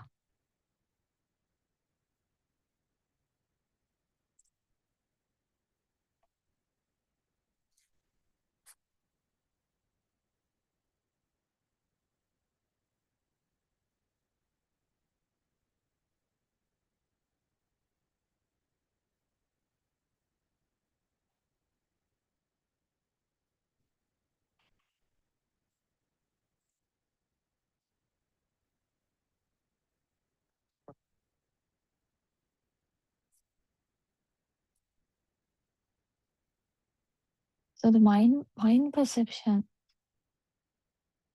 is there's other perceptions too, the light perception and the sound perception. But the mind perceptions, none of them are true. Because you can have the share in the mind aspect as well as a perception, even though you know that it is not outside. It has some power. The sun, you know that the sun is not outside, but you still have the perception. Until you have an active perception, you are there. Your self-perception is also there. If you feel that something is existent, still you are there.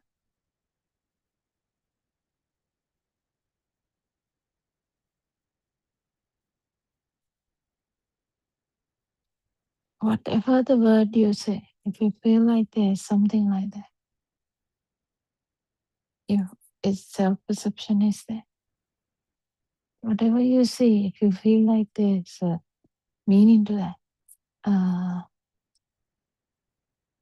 self-perception is there.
Its perception level is very important to understand, and the outside level is very important to understand.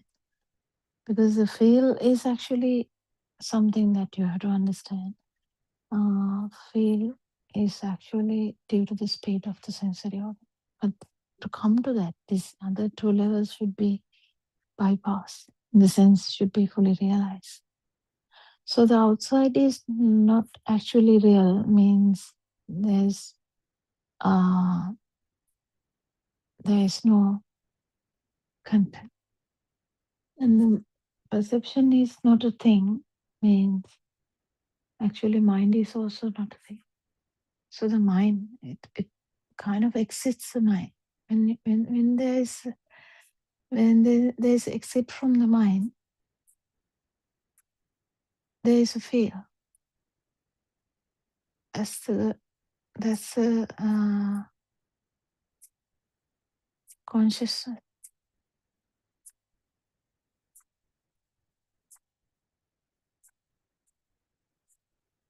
of the life fear that has this power, the tenth. You can find it. That's the first. If you felt it first time, you know how much powerful that is.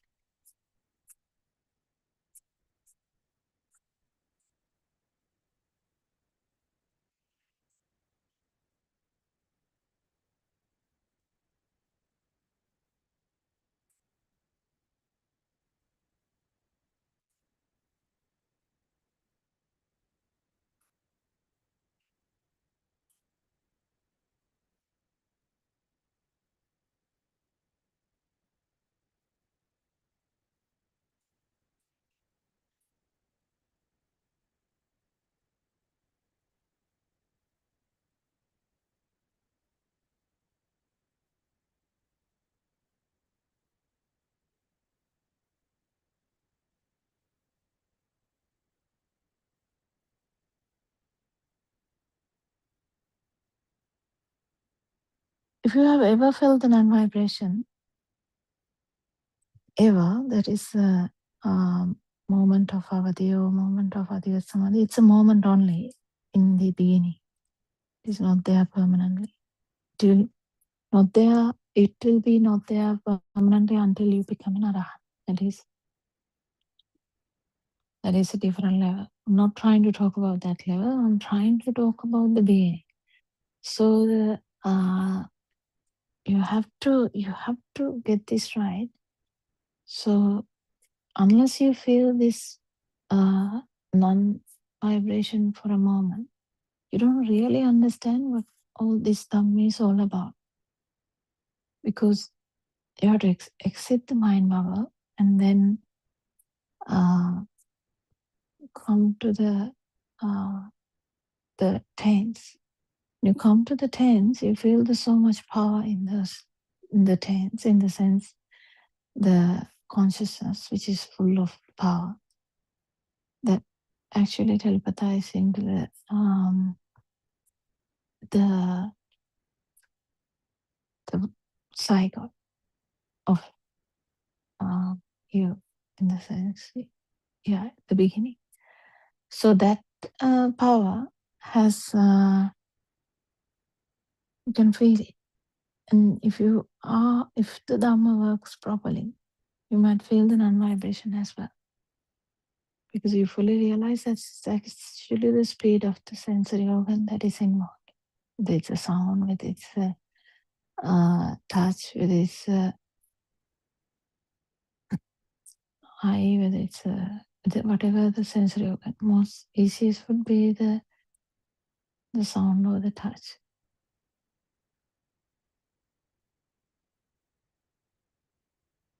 But you can feel it in the eye too.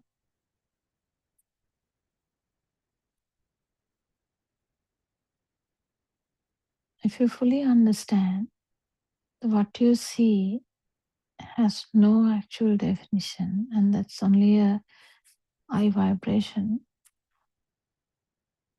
the power you gave to the seeing will be going down fast.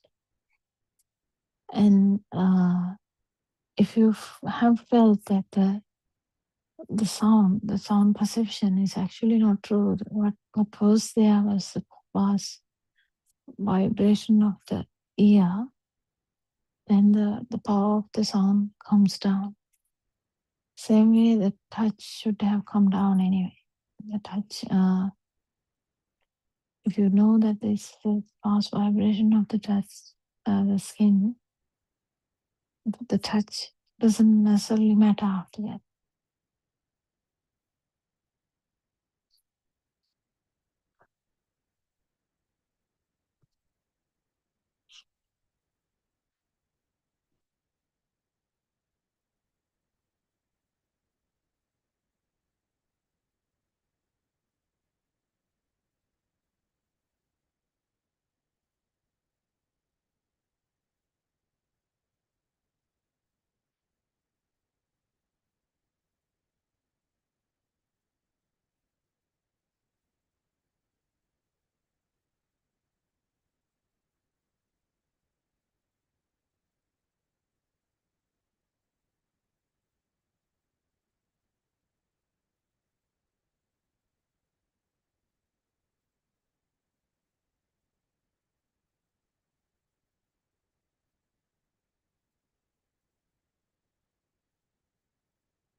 The perception level is a bit tricky because there's so much perceptions through the like so much perception, millions of perceptions that you have in a system.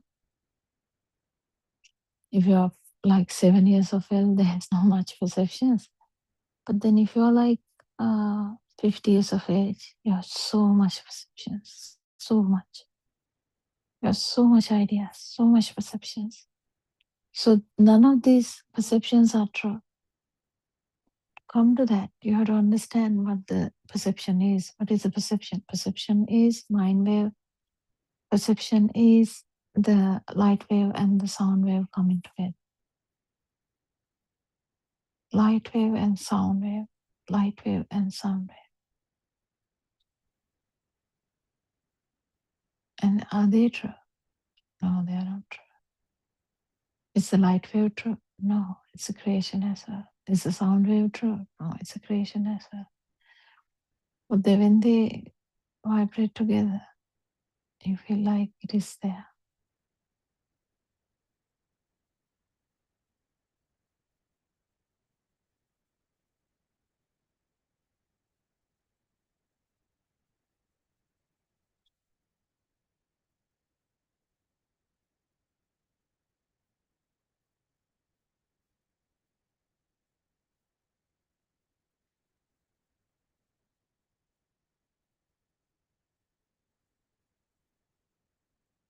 But this life field or the consciousness level can't be assessed in, or hence can't be assessed while you are in the mind bubble. You exit the mind bubble. So that is the problem actually a lot of us have. It can't be exited by force, because by force, if you're putting force, you're in the mind bubble anyway.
So the perception level, to understand the perception level, the Aranhanse's explanation is so beautiful. The light wave and the sound wave coming together.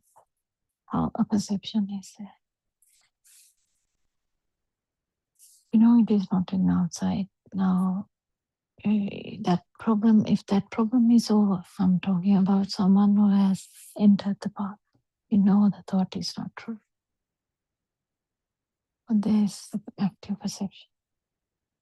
Active perception means still the perceptions are, you feel like perceptions are true.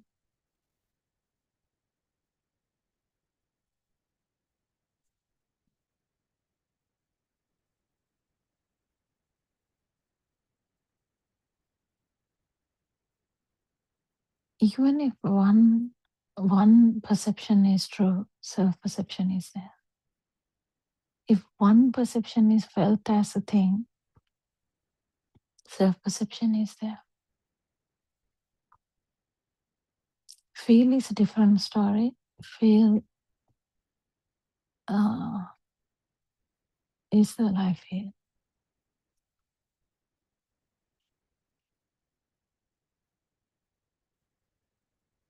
And we didn't touch it today.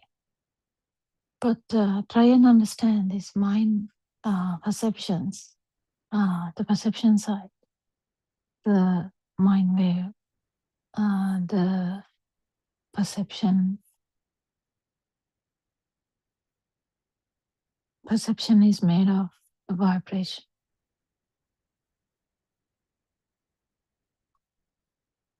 None of the perceptions are true. If you talk about anything, that is not true. So even Dhamma, actually, if we talk about Dhamma, that's not true.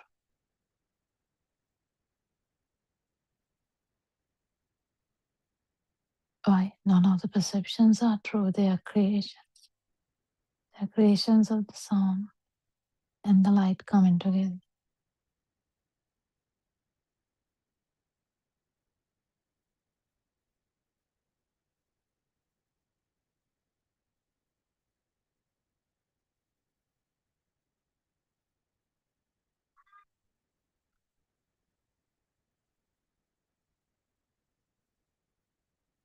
If you feel something is outside, then that is the self view. If you feel if you don't feel that, but still you have some heaviness, that is the mind perception. In the sense that is a perception level.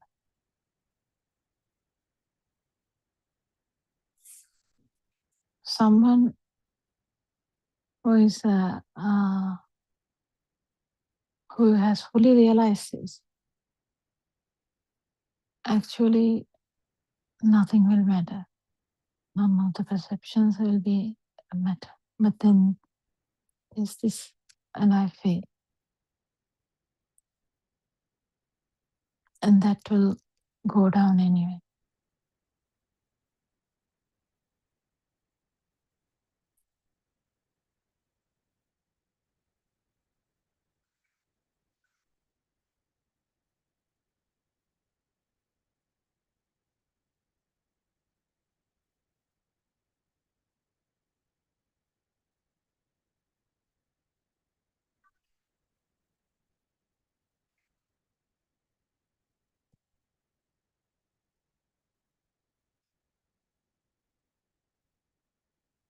So the sound wave and the mind, sound wave and the light wave coming together, forming the mind, is a very beautiful way to understand that none of those perceptions are true. If you feel like freedom, if you say freedom, freedom has a meaning to you, right? Yeah, that is self-perception. If something has a feeling, something has a meaning, if you feel that it is actually true, that's a perception, that's the self-perception. Even if this Dhamma becomes a thing that is self-perception.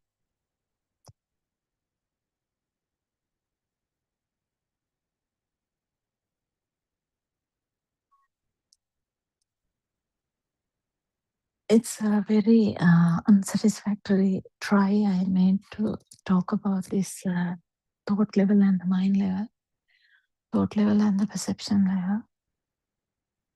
Because first we are in the outside. We feel that the chair is outside and you are here as a self-view. But even if the chair perception is active in the mind, it is still there.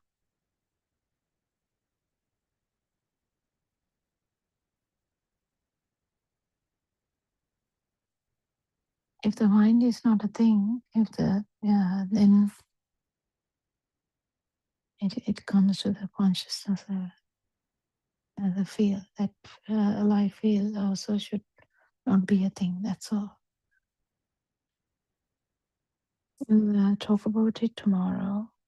Thank you very much. Aran Vansi is going around these days in Sri Lanka, some areas, and he's doing so much beautiful sermons. I hope you wish to listen to that. Thank you so much, Aran Vansi. May Triple Gem bless you.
May the Noble Triple Gem bless you all. Thiruvan Saranai, Aryan Mahan.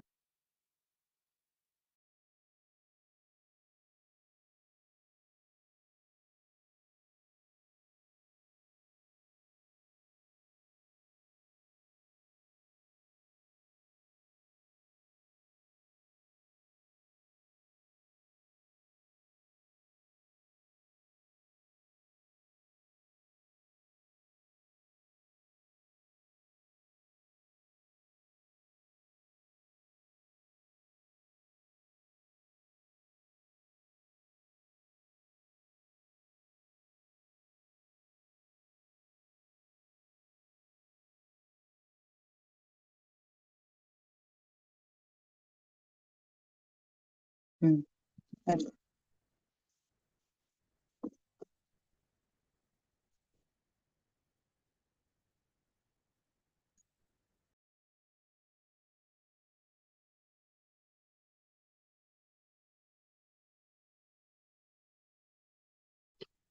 May the Noble Triple Gem bless you and welcome to the Buddothpado English PeoTV Dhamma Talks, which happens right throughout the day. So here, with the guidance of Buddothpado Aryan Mahanse, our spiritual teacher, who has involved in penetrative insight, Vidarshana and Vipassana meditation for the most part of his life, is sharing the self-evident Dhamma of Gautama Buddha Sasana, especially the practical path to attain Nibbana with the entire mankind. So we are always guided by him. And we have listened to these sermons for a long period by now, and we have actually the experience in practical path, because under his constant guidance, we all Dhamma friends uh, are working as a team to share this message uh, of Buddothpado Aryan Mahanse and actually the Dhamma of dependent origination, which was disclosed to the world by Gautama Buddharajanan Mahanse 2500 years ago. So basically, this is the story of your life, my life, and everyone else's life, and even the life of all sentient beings. Let them represent the animal realm, hungry ghost realm, and the lower realms such as hells, and even so-called higher realms such as all heavens, then form Brahma realms, non-form or formless Brahma realms. So this is basically the story of all sentient beings. So as discussed in last evening English Dhamma discussion also, only human beings basically have the privilege or have the capacity rather to have the capacity to uh, explore this truth. Here, ironically, we are like exploring the mind, making use of the mind. So uh, that is why uh, it is said even in the conventional world or the mundane world, the belief that uh, human world is, although in the hierarchy it of all the realms, 31 realms, though it comes somewhere in the middle, it is considered as the best realm for someone to end the suffering. Because here basically even the mundane world, the experiences vary because you basically have the capacity to experience the even mundane terms, to feel as someone in a hell or feel as someone in a formless Brahma realm. Because actually the people, if we the suffering, now here I'm talking about the suffering in the mundane world. So how certain punishments are given to humans, like cutting throat, some I have seen skinning the body, I mean in a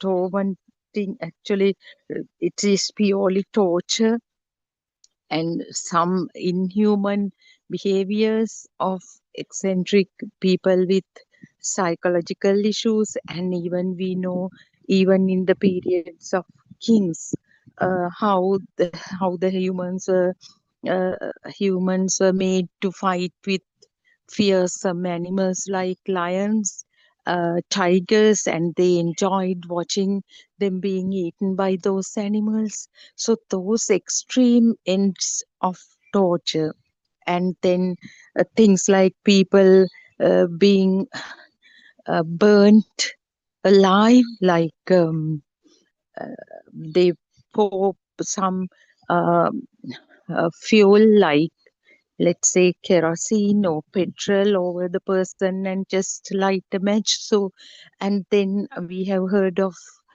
stories of people being buried alive. So it's actually, and then the people in the mundane world may have some other kind of, I mean, emotional traumatic situations like separation from loved ones. It's common to everyone.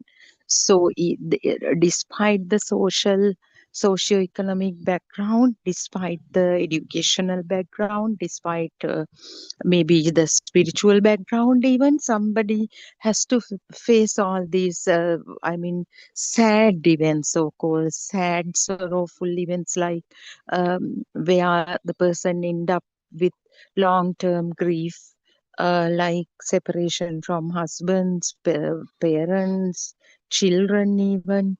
So that kind of suffering.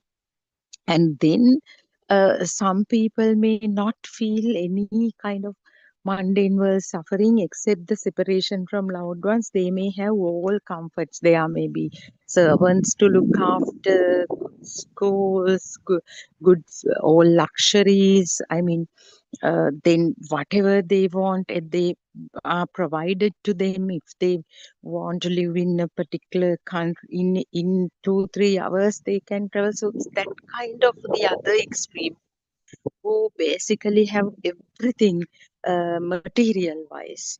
So such people do not basically encounter experiences of mundane world suffering as for someone else who is in a lower socio-economic background would experience.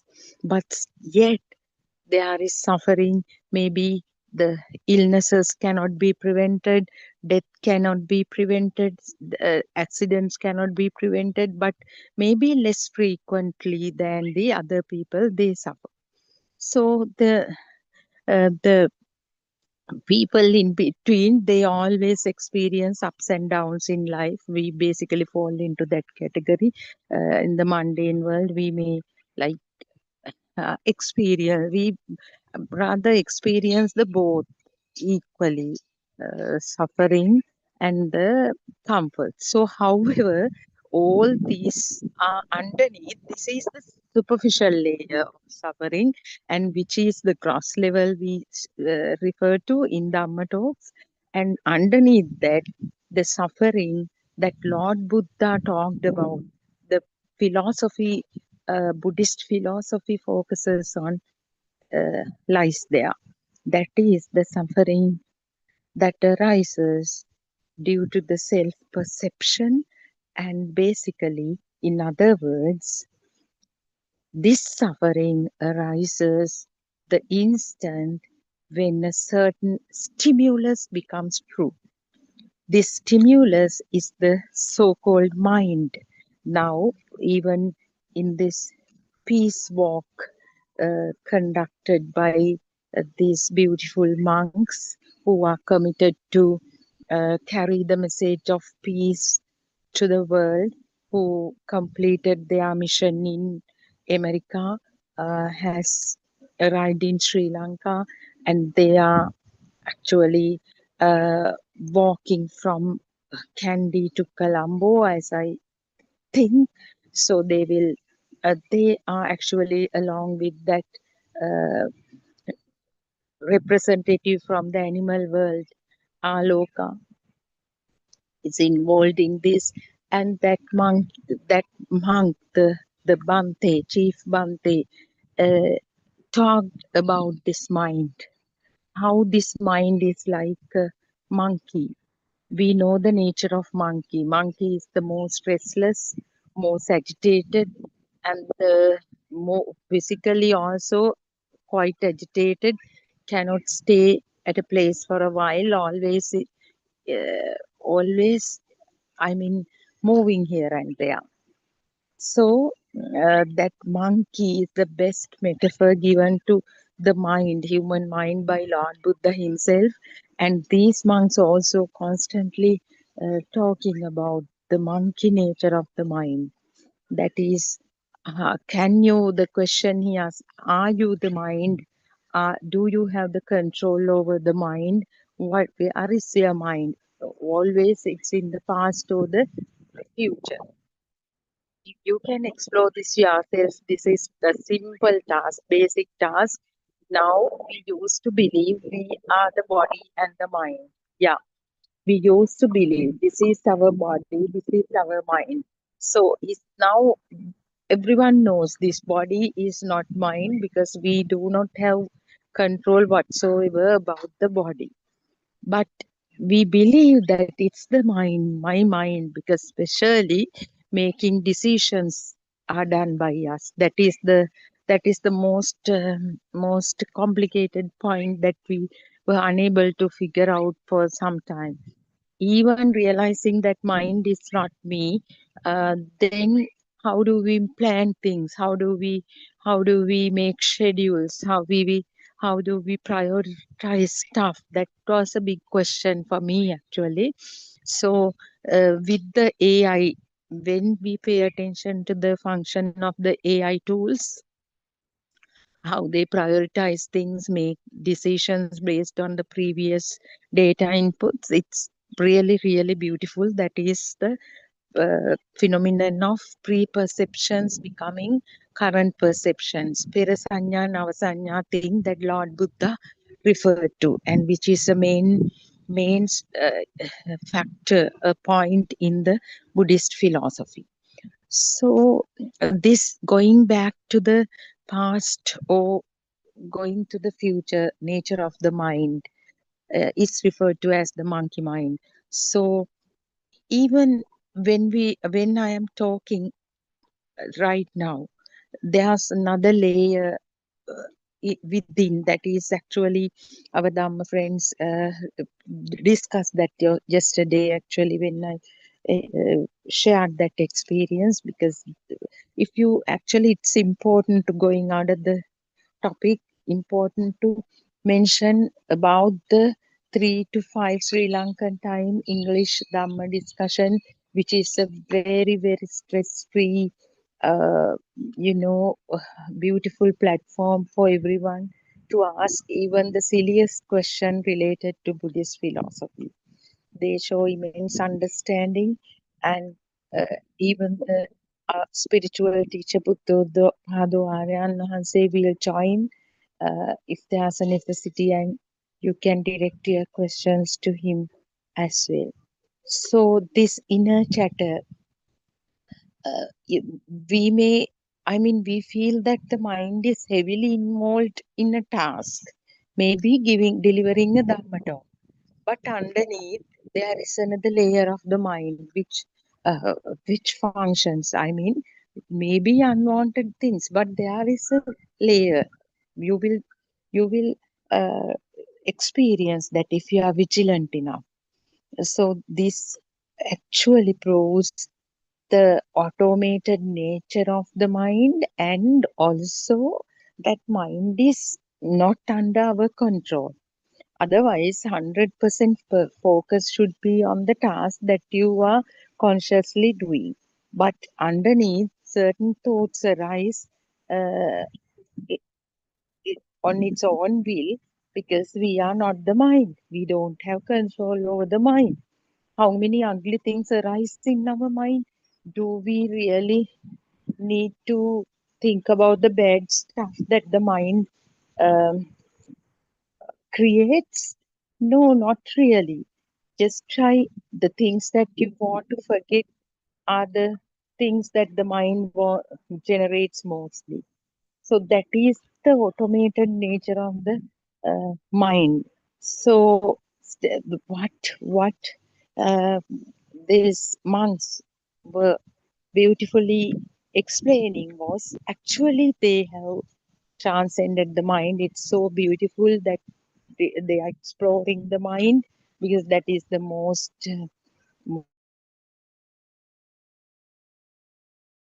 challenge. That's why actually Lord Buddha, uh, s- the main statement made by Lord Buddha, Chittena niyati loko. Mind is the forerunner of all actions. Oh, the world is nothing but the mind. Is true. So it is. It leads you to explore the mind, and then to discover how we feel as alive. And that is the next challenge. The mind should be explored, and then you should explore why and how do we feel as alive. So here, when that monk was talking, Tero was referring to the present moment. So if we try our best to be in the present moment, what happens? Actually, uh, it's like keeping it's good it's good. It's actually you have to put some effort to be in the present moment, but still you will see unknowingly you are in the past or the future. So it ultimately become a futile effort because it's good to tame the mind, because taming the mind, that is important to uh, see the real nature of phenomena. It's really important. This non-agitating, calm mind is essential to see how the world arises with the sense faculties. So otherwise, if you, I mean, if your full focus is on controlling the mind, taking it as the destination, although it's another term we use, I mean, to um, fully realize the absence of self, uh, it will not happen because taming the mind has been done by a lot of philosophers, a lot of uh, ascetics, uh, even, I mean, long before the birth of Lord Buddha. So this is really, really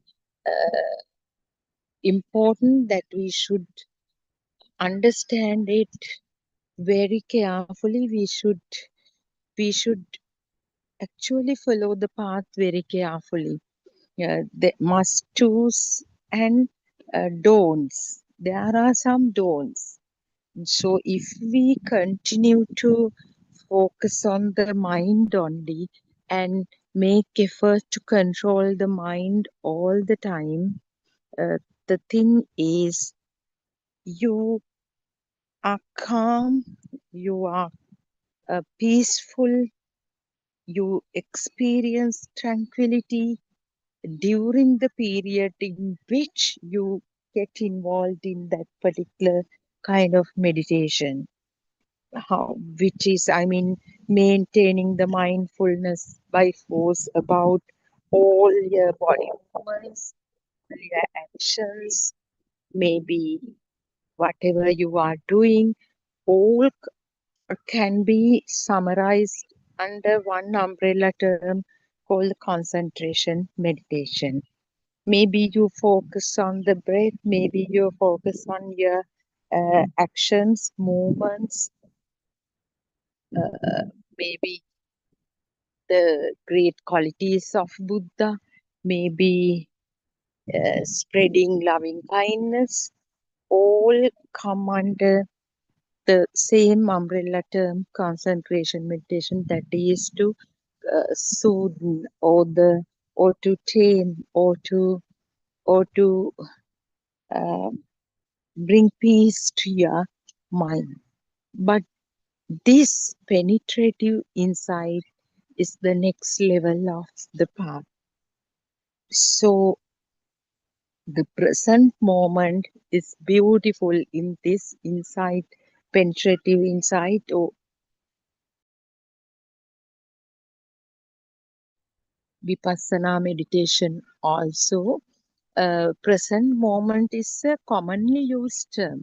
Yeah, present moment, that goes with the two phrases yoniso manasikara and yatha bhuta jnana. In Buddhist doctrine, the Lord actually Lord Buddha has given prime importance to the two conditions, the yatha bhuta jnana and yoniso manasikara. It's related to this present moment. That is, yoniso manasikara is it's a beautiful skill to actually one should develop or automatically arises by listening to them. The ability to see the truth of the phenomena or stimuli then and there, at the instant that it arises, yoniso manasikara, wise attention that arises without effort. Maybe that at the initial level, yes, that you are aware, like a policeman in concentration meditation, you try to capture each moment after, instant after.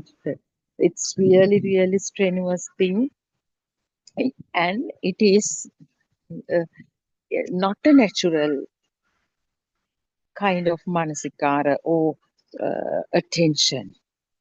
It's so artificial. The person who observes, person who tries to see the stimulus is strongly there. The strong self-perception is there. I am trying to observe my mind. I am trying to control my mind. I'm trying to stay in the present moment. That is the background in which you do it. I am trying to train my mind. I am trying to, although you don't see, I'm trying to be less agitated. I'm trying to stay in the present moment. So it itself is evidence for the strong self-perception. But in the insight meditation, vipassana meditation, the beauty is that part is missing. This yoniso manasikara or wise attention and the yatha bhuta jnana, the clear knowledge of reality, actually the knowledge, the wisdom of reality. Reality is the emptiness of stimuli. So these two are like the two poles of a ladder. Without the two poles, we even cannot call it a ladder. So that if someone is to um, proceed or make progress in the path towards liberation from self, these two qualities, actually, these two are essential requirements. Yeah, the wise attention and the clear knowledge of the truth. What is this clear knowledge of the truth? Actually, the fact that everything is these six sense faculties. So yesterday, our spiritual teacher came up with the beautiful um, line that the world population, the entire world population, experience extremely different worlds. Even the husband and wife who live in the same room, mother and the son who stays in the same bed, maybe the small child and the mother, maybe the family, then the village, people in the village, particular community, then the certain social group, we say our circles, whoever, each person's world is entirely different from the other person's world because that world is determined by the sense faculties of that particular system. Each person is a system comprised of six sense faculties. So whatever a person experiences is nothing but the capacity of the sense faculties. So now I'm trying to elaborate on this, the phrase, the wisdom of reality, yatha bhuta jnana. So that is basically to understand that the world of an individual is the world generated by the six sense faculties. That is what Lord Buddha explained with the phrase Salayatana Loko Loko. Salayatana means six sense faculties: eye, ear, nose, tongue, skin or body, and the mind. So now you see the difference between if you are a person keen on science. Actually, we used to believe the self is the body and the mind. So body is not me is an easy challenge because we know that we have no control over aging, diseases, even the blood circulation is not done by us, respiration is not done by us. You may with effort you try to I mean, when we say deep breathing, okay, you may do that. When a doctor examines you, doctor asks you to breathe, so you feel as if with effort. So you are consciously you are doing that. You still it's not you. The body responds to that command, that sound vibration. At that level also we can't say that we are doing it. It's the response to that sound vibration arose in your ear. That extra effort arises with that. It's again not you doing it. Then food digestion. So actually it's easy to handle this, that body is not me. But mind is not me can be realized if you explore a bit about the AI system, AI tools, and the computer, how when this data is fed, they respond, and even the robotics, how the robot, even now they are made to think almost like humans. Even the emotions are being fed to this system. So it's obvious that body and the mind are not the two major components of the human system. The Buddhist doctrine goes beyond that and highlights the six sense faculties. The body, eye, ear, nose, tongue, skin, and the mind, though a separate big entity for us, is just another sense faculty that arises due to other five faculties, and it has, I mean, a function on its own too. The thoughts arise in the mind faculty on its own, and it connects with the experience of any other sense faculty. To explain it further, now, I told you now when I deliver this talk, even underneath certain thoughts arise. So it is happening on its own, like the thoughts arise on its own without the without being triggered by any other sense faculty. So then the other function of the mind faculty is that when a certain sense faculty initiates a stimulus, all these are words, these when I open the mouth, billions of thoughts or stimuli have arisen and ceased because we can't detect it with the human system. So still for the purpose of understanding this concept, let's just talk. So when a particular sense faculty initiates, I mean, according to Lord Buddha, the complete thought arises in two rounds. That the Pali term he used was Vattang Vattati, or Patiga sampassa and adivachana sampassa. Individual sense faculty contact level and the collective sense faculty function. That is the simplest way that I can translate it.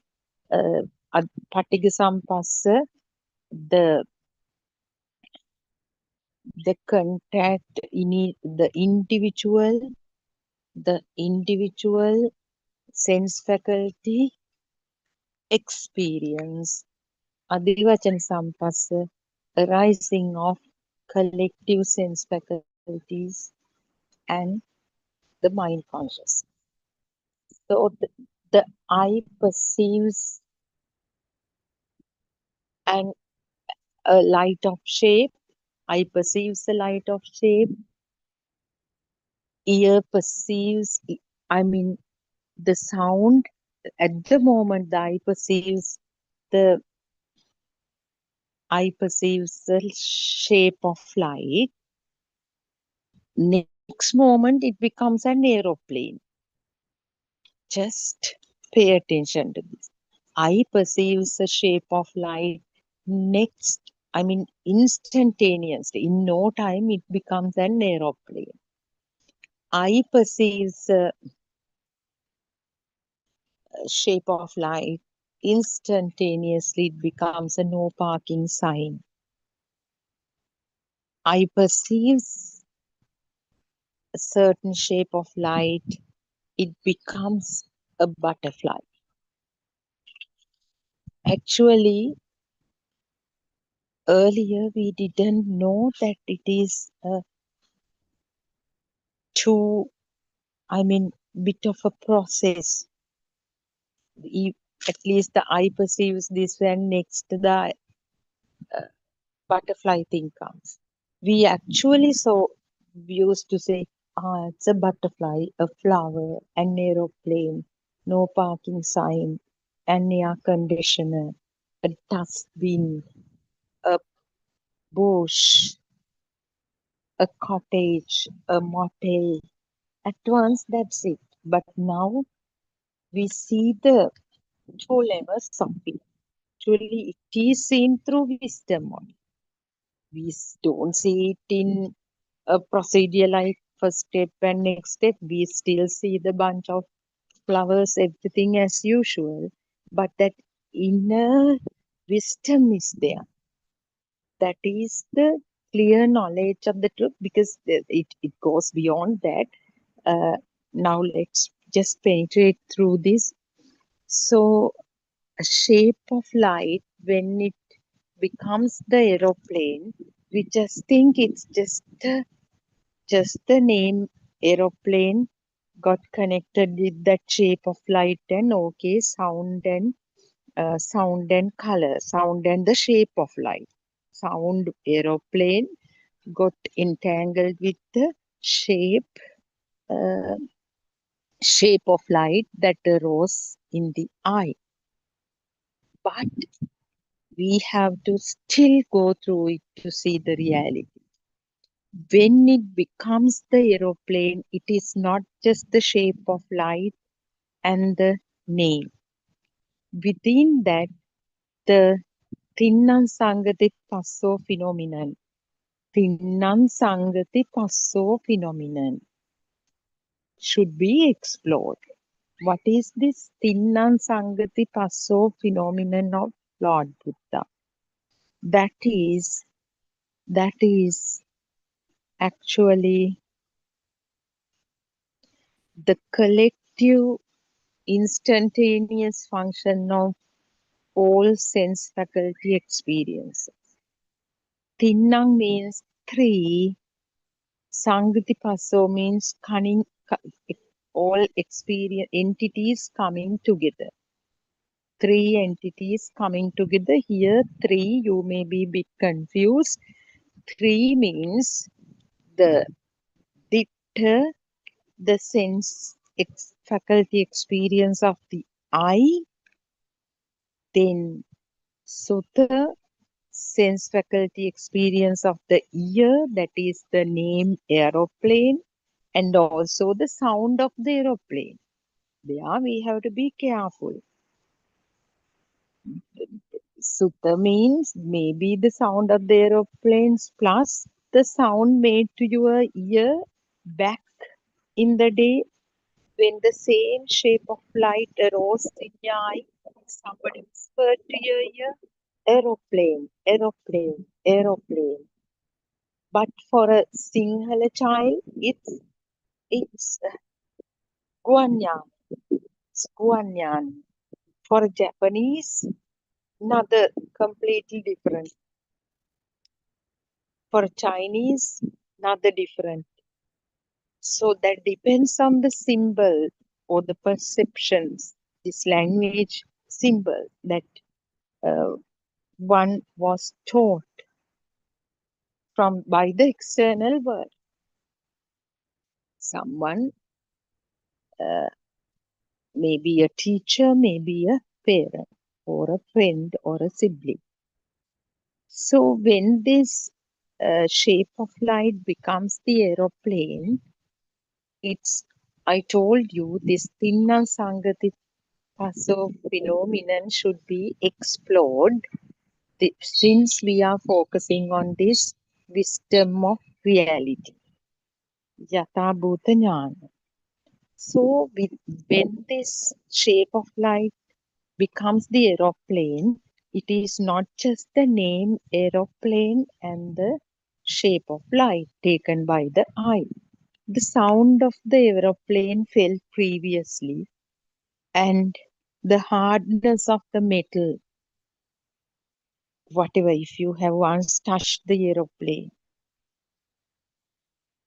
that quality, because that is the experience of your skin, hardness or softness or smoothness, the cold inside the aeroplane due to air conditioning, whatever, the sensory inputs taken by the skin, sensory inputs taken by the ear, then the smell, sensory inputs taken by the nose, some smell associated to the aeroplane thing previously, and taste.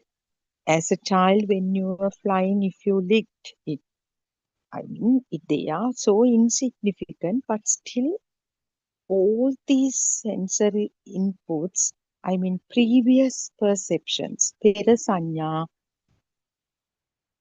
sparks at in no time, the moment the shape of light arose in your eye. And that collective spark is the Adivachana Sampassa, or the Vattati level, second round, or the completion of the thought, that is actually the stimulus, full stimulus.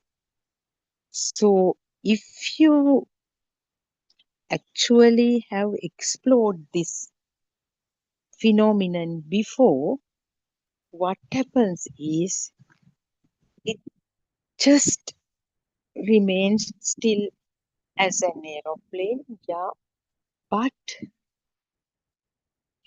the gratification level or the excitation, subtle value you attribute to it as an aeroplane. It also comes naturally due to the self vibration. But that is the extra power that keeps us going on and on in this cycle of life and death. So when you know the story behind the stimulus of aeroplane, what happens is that subtle value that it is there. Value is not the monetary value of the aeroplane, not the fact that the tickets are expensive. No, nothing like that. This is the real challenge in Buddhist philosophy, to feel that subtle value that naturally arises when a system accepts that it as an aeroplane. Now, with the wisdom, seeing the aeroplane is fine. Underneath that wisdom comes to life. The wisdom does its job. Still, the person sees the aeroplane. The value attribution doesn't happen due to Yathabhuta Jnana. That burning doesn't arise due to Yathabhuta Jnana and wise attention.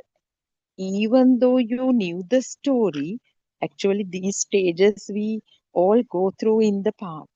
Even though you know how uh, that stimulus arises, if the wise attention is not there, if you haven't practiced that, the knowledge will be somewhere there. You will still enjoy seeing. The enjoy means subtle level. Now, even let's forget about the aeroplane and dog's poop, which has no value at all, but still it is the same. It is the same excitation. It may be not the manifest level would be different because it's maybe towards aversion probably. The aeroplane thing may be towards attachment. So whatever it is, it's a clinging. It's the upadana. Upadana happens with all this good and bad are also negative.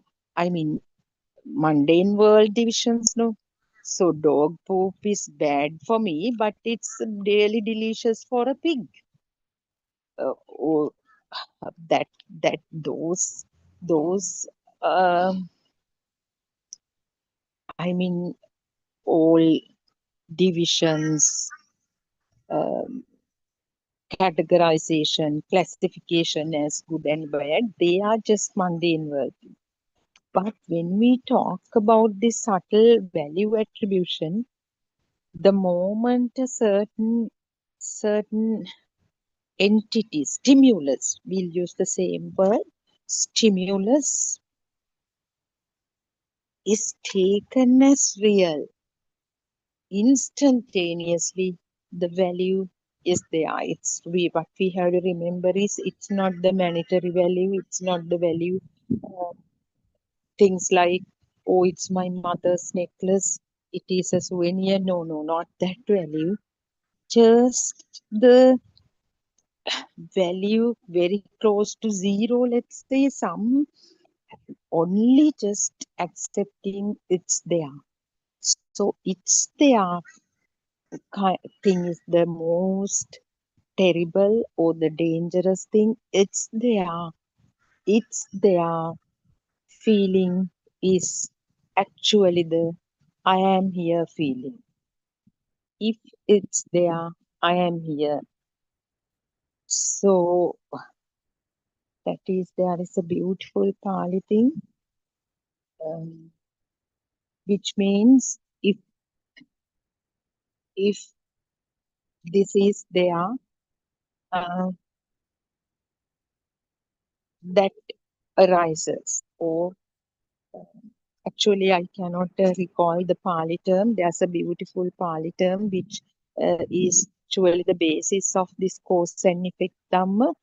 If the certain conditions, causes and conditions are there, the effect will be there. So actually, if the aeroplane is taken as a real entity without seeing it is just an illusion of these sense faculties, as I explained a while ago, you definitely feel that I am here. The self-perception is here. No argument. We can't say, oh, no, aeroplane is there. It's so nice. It flies every day, but I'm not here. Just that is why this Buddhist philosophy is so unique, because that is where the role of the spiritual teacher or the noble friend is extremely vital, because this bit you may involve in concentration meditation for years and years. You may involve in all types of meditation, Buddhanusati, Metta, or Maitri, so conventional Kayanupassana, all different types of meditation. But without this wisdom of reality, the way the phenomena arise, clinging will not be eliminated. Means self-perception will not be eliminated. So this Yathabhuta Jnana, the clear knowledge of reality, nothing but how the stimuli arise due to the natural function of the six sense faculties, should be explored. That is the insight meditation or penetrative insight. And then it is also important to understand why do we feel this alive sense or sense of living, the sense of being as a person. That actually happens due to the power generated in each and every stimulus. So now I just explain how the aeroplane, the stimulus of aeroplane arised. Actually, sorry, how it came up. That Tinnan Sangati Paso. So the sound and also the felt part. Three Tinnan Sangati Paso, the three entities were sensory inputs taken by the eye, dicta, sensory inputs taken by the ear, sutta, sensory inputs taken by the nose, tongue and skin, mutta, the felt part. So all those attributes, all those contributions are there in the aeroplane thought. So this feeling of self is an effect of a certain vibration that synchronized into the zygote of any sentient being, even the animal realm, even in, that we can talk about the animal realm and the human realm, because since we are experiencing them, we have first-hand experience of these two realms. So at the zygote level, actually we don't have to say zygote level, even this zygote is itself is a certain vibration. So the power generated in the last stimulus of some being, the power generated in the last stimulus or last thought of a particular being, since that particular body is fully devastated, fully destroyed at the death, has no way of generating the next stimulus. If that particular system, the death means the eye, ear, nose, mouth, eye, ear, nose, tongue, skin, and the mind actually comes to an end or fully stop the functioning. But still, the last stimulus has generated some power. So that power does not die with the body there. It definitely has to telepathize into another system. So that is so beautiful. Lord Buddha gave this metaphor of leech, that small creature leech, just like a creature, with the death, that synchronization happens instantaneously. There is no gap. There is no gap. In the mundane world, there are a lot of stories about self or soul roaming around, staying in the house. So, however, it should be telepathized into another system. Maybe Hungry Ghost realm. What? Depending on the power left from that thought. So that telepathized into a system which has the uh, similar frequency, same frequency. That is a natural phenomenon. That is, I mean, the phenomenon of the tuning fork. If a certain force is applied to a one end, the tuning fork, which has the same power, may vibrate. It's another common example, more easy example is to observe how the windows of your house shake when the lightning or thunder peals in the sky.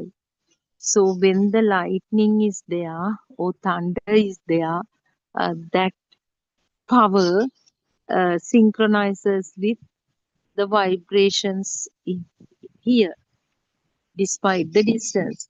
The table may not shake, but the windows shake because those two entities are just vibrations of the same frequency.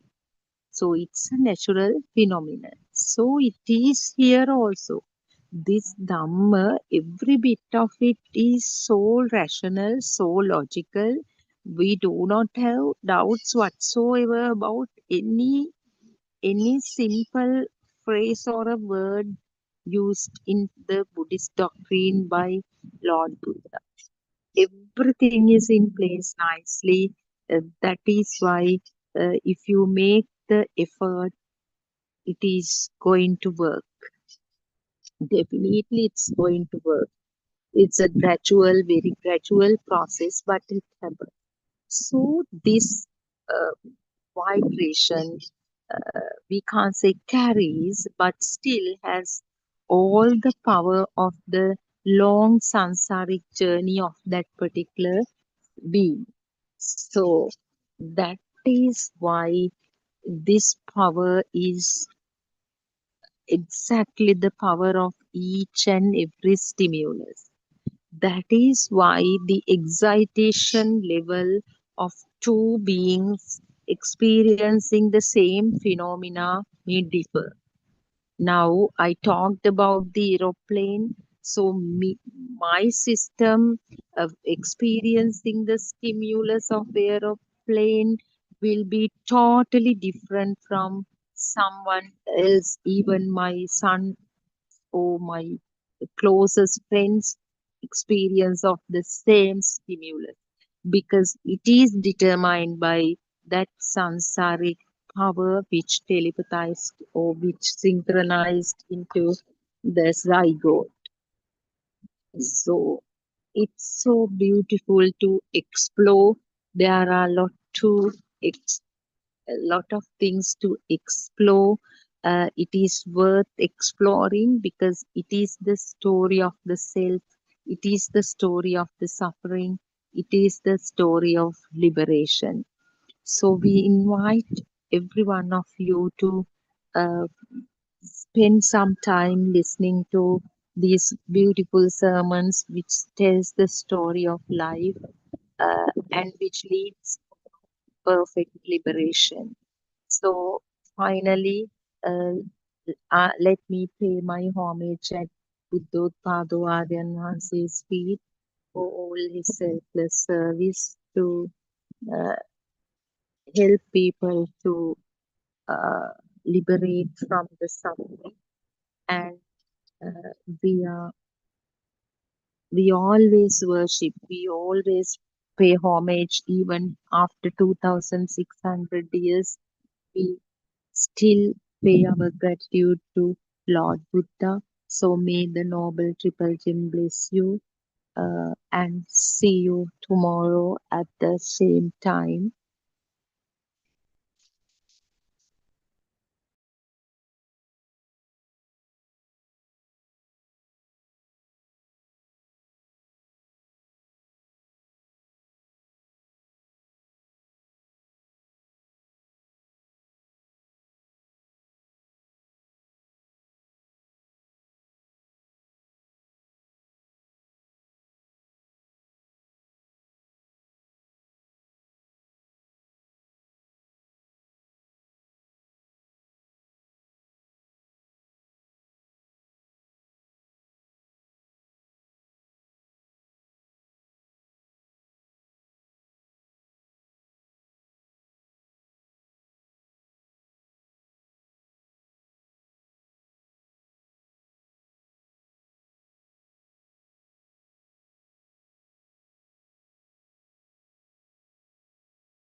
Can you hear me?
තෙරුවන් සරණයි ආරයන් වහන්සේ.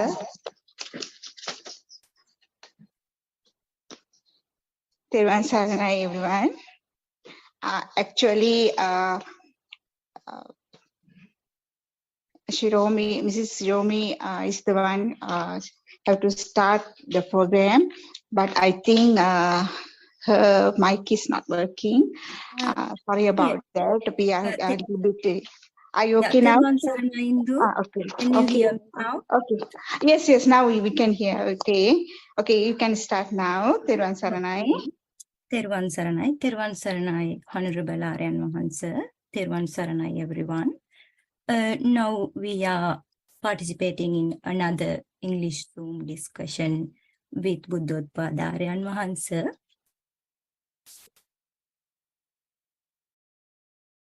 So you all know that this is a valuable opportunity. So take a full advantages of this opportunity and don't hesitate to ask Aryan Mahansa any questions about Dhamma. It can be about the way that you should follow the right path to Nirvana, or it can be about purifying your mind.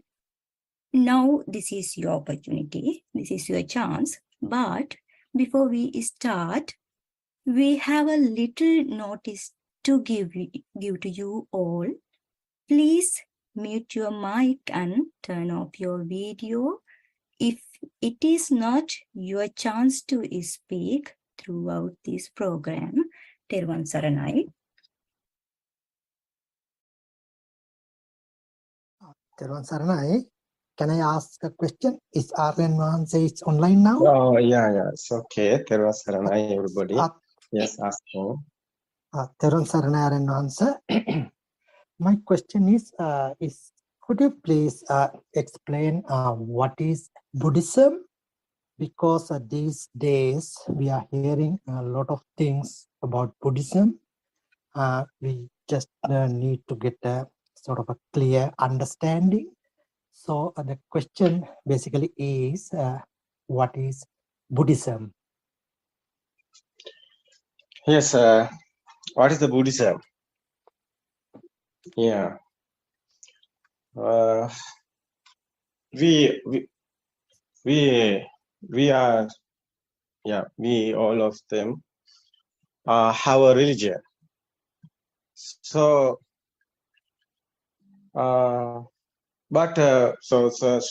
so people are talking about Buddhism. Yes, people are talking religion. Buddhism is a religion. But so Buddhism is a religion or no? So Buddhism not a religion. Yeah, Buddhism not a religion. All of them have a religion. So what is the Buddhism? What is the Buddhism? Question is very good. What is the Buddhism? Buddhism is not a religion. A religion, they are, yeah.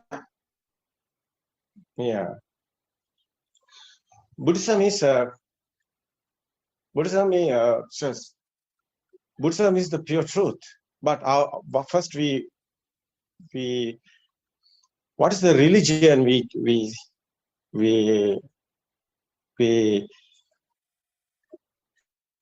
want to realize this. What is the religion? Religion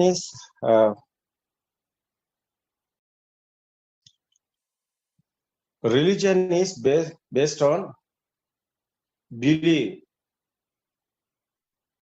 They are believing. So most people are believing the God. This world making a God. So all of them are believing the God. So some people are Buddhist people are looking like not understanding what is the Buddhism. They are doing same, but Buddhism is not a religion. So religion is they are believing.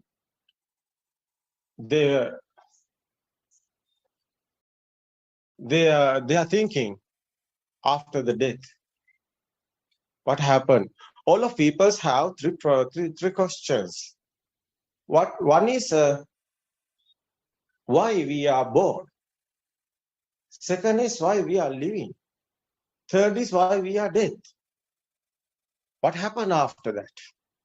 They have questions. People have questions. That is why people believe in, so blind their eyes, blind their mind. They are believing. So someone make this world. He is a God. So this is not a true. But most people are in this world believing. They're thinking after the death, they are going heaven. Am I correct? Yes. Most people are believing after the death, they are going heaven. They are going to the God, heaven or hell. Yeah.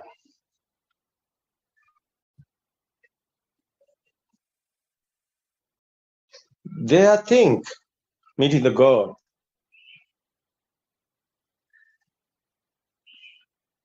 They believe it.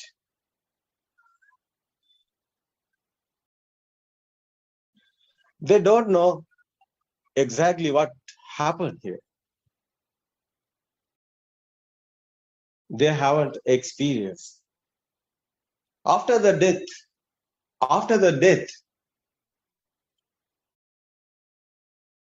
who know what happened? Anybody know? Anybody know? After the practice, no. Yeah.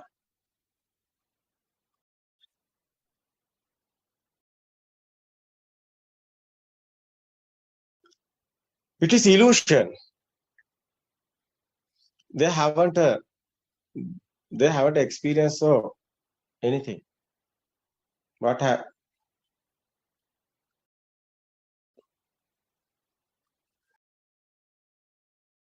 They haven't an idea. They haven't an idea after the death. What happened? What happened after the death?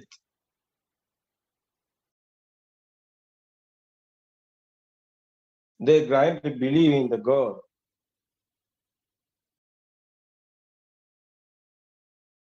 They haven't any idea. They are blind. Yeah.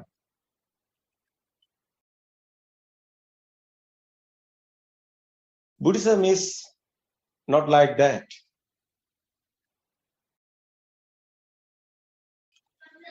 Buddhism is not a believing or blessing.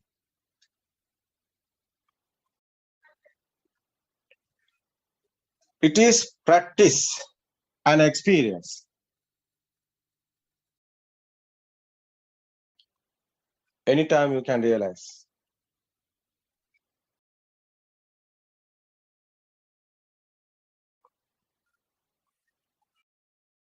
Buddhism is the pure truth. What is the pure truth? You know, what is the truth? What happened this world? What happened you? What happened everybody? You know? You don't know? You are in illusion. Buddha's word is, this whole world is an illusion. Yes.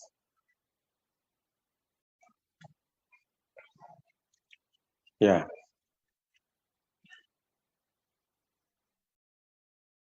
The people's are misconception.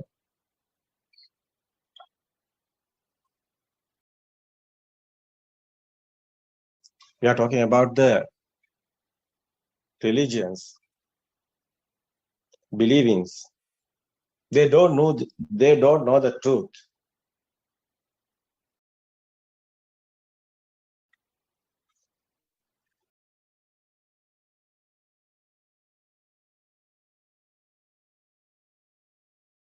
In Buddhism, there is Nibbana path. There is nature. What is the nature? What is the Nibbana path?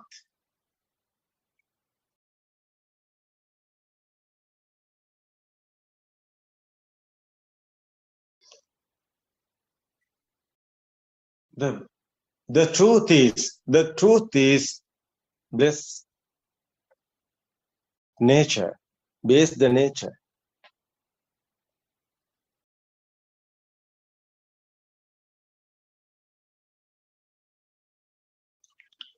There is nothing existing.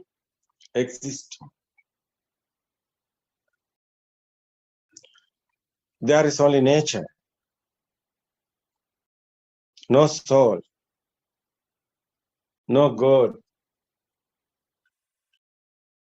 Nothing existing. You have to know this pure truth. Is all of this your mind?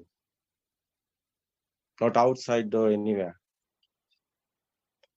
Mind is not a material anywhere.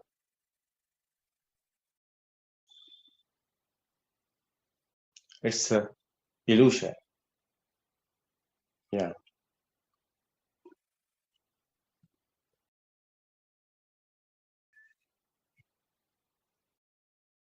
Thinkly, Buddhism is a nothingness.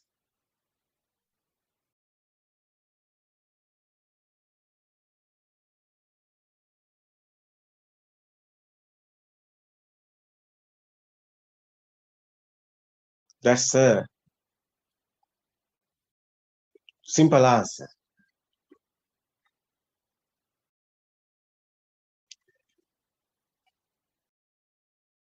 No, it's okay. What is the Buddhism? That's a simple answer. Buddhism is not a religion, and it's not a belief. It's not a soul. Nothingness. It just is simply answer.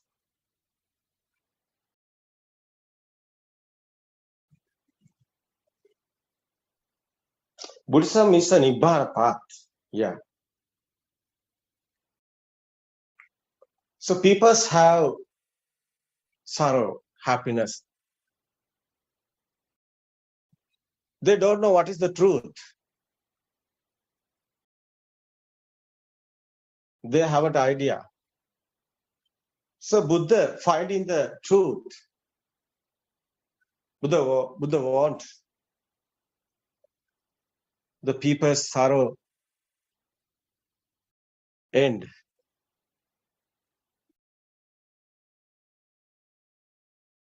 That is why Buddha found in the truth. Yeah.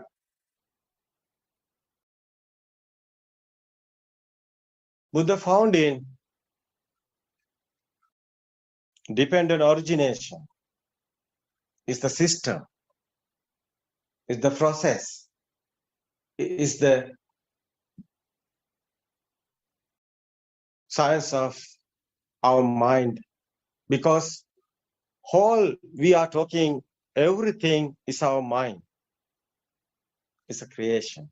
How is the made this mind? How is the creating this mind? What is the process is this mind? There is the, how creating this mind? For example, you know how is doing magic. You haven't a magic. How is doing the magic? You haven't a magic. Like that. How is coming this illusion? You find it after you have an illusion.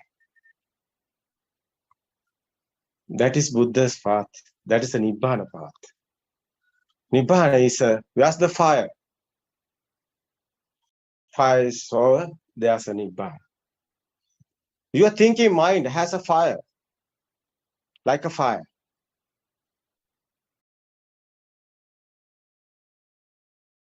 Fire given you sadness, happiness, everything. Why are you worried?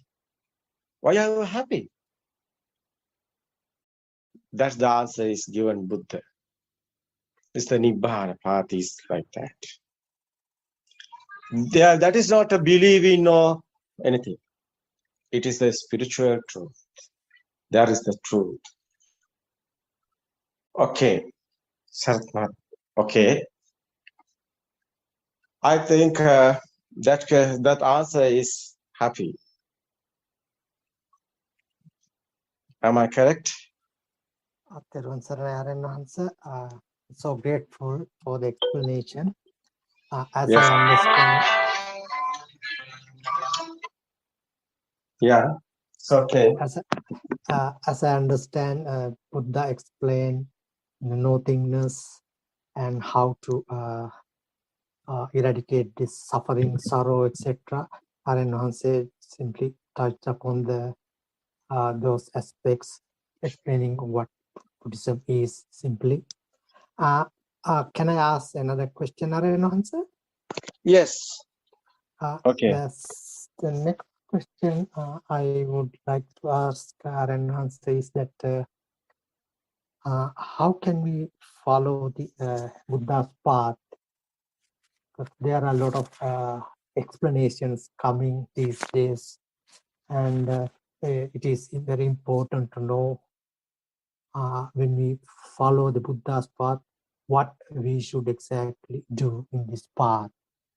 So much appreciated if Aren Hanse can explain simply how we can follow this Buddha's path and what we should do in this path.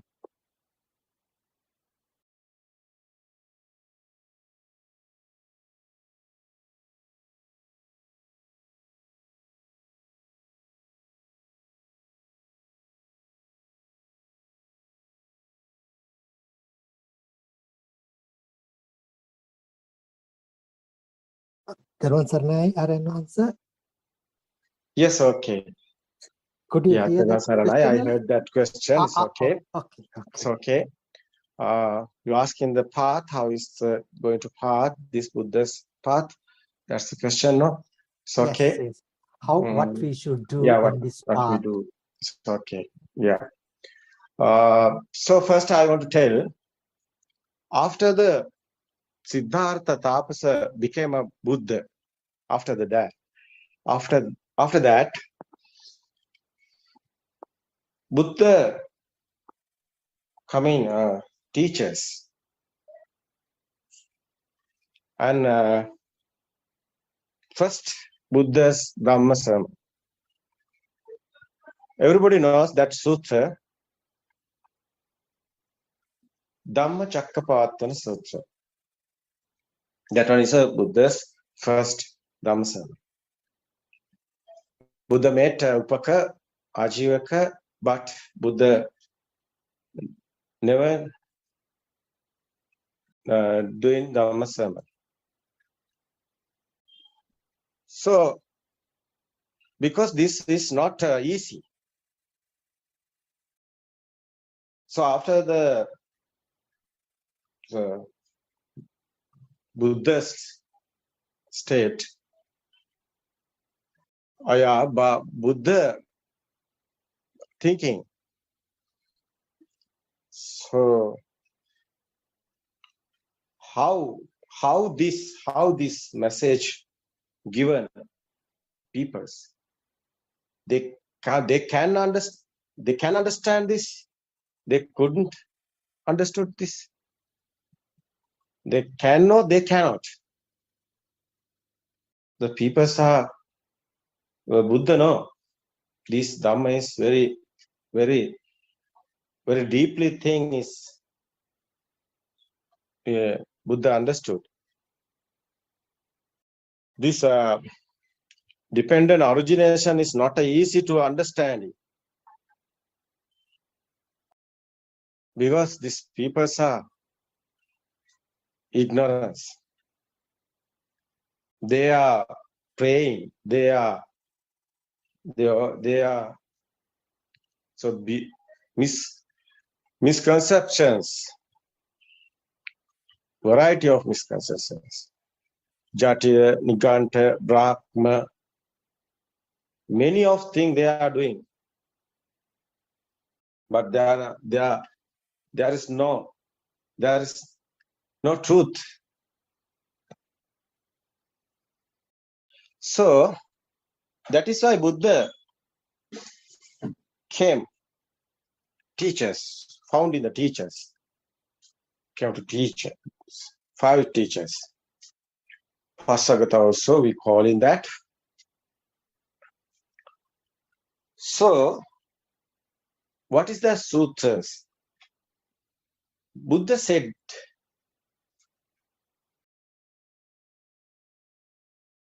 Dhammacakkappavattana Sutra, there.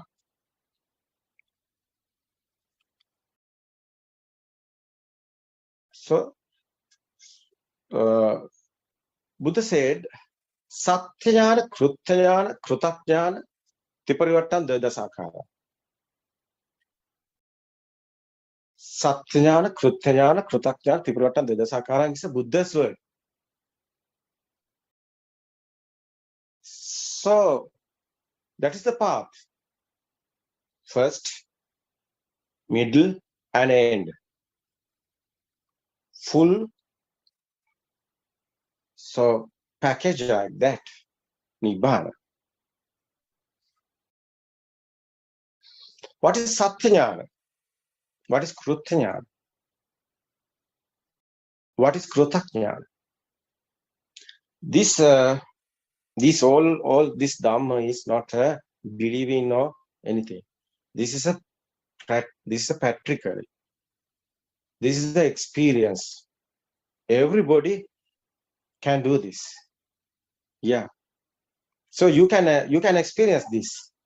This is not a believing. So you, all of them became. One day you understood this Dhamma, dependent origination. You became Buddha's Lord. So son of Buddhas. Buddha telling that Sambodhi Sutra. Somebody is understood this Dhamma is like a son. Like a Buddha Putreki. Buddha's word is Buddha Putreki. Shraka Buddha.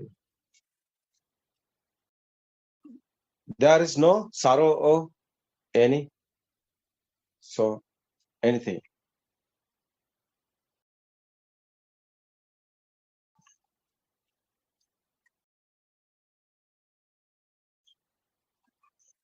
Okay.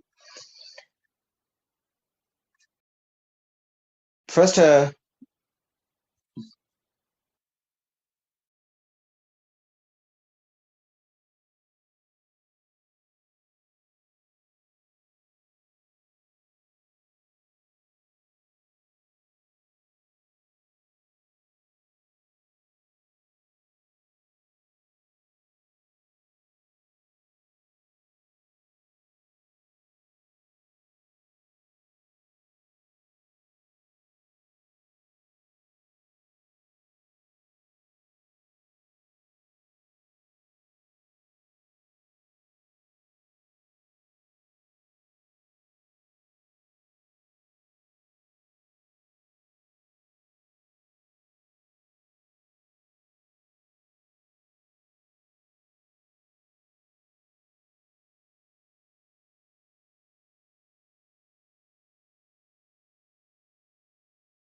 son of Buddhas.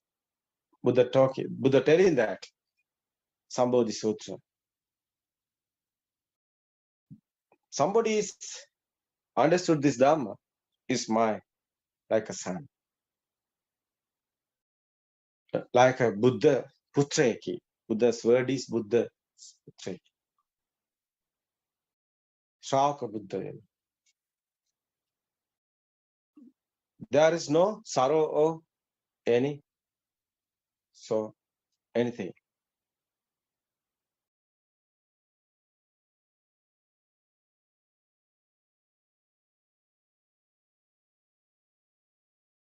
Okay. First, we want to see Dhammacakkappavattana Sutra. There is Satyajnana, Krutajnana, Krutakjnana, Triparivartana, Devadasakara. This sutra is there. You can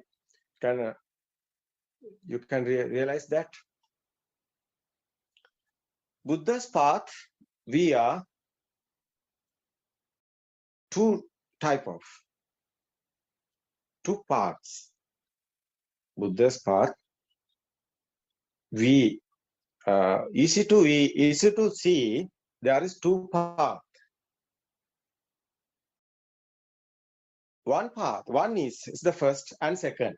Okay. First, what you do. Second, what you do. That is like. First, what you do. It's the Purva Bhaga Pratipada. Other one is the second. Why like this? First and second, two parts. Because you doing second one.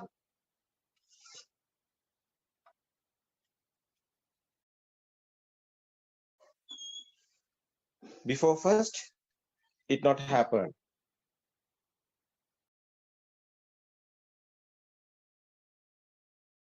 It's not happen. Why? First, you want to do something. It's nothing do. How is happen that? Second one is. So somebody we know this Buddhist peoples. So somebody is finding this Dhamma. They are always doing second part. They don't know what is the first part.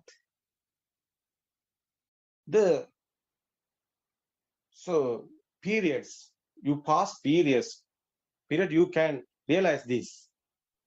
Why not became anyone know Arahato, thus levels, Buddha's levels not coming. Why?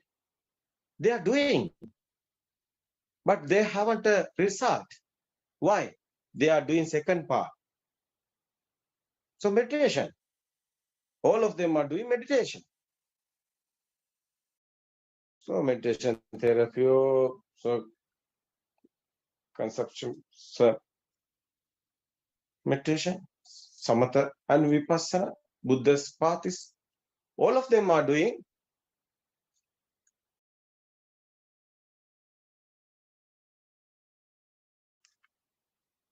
Construction meditation. All of them are doing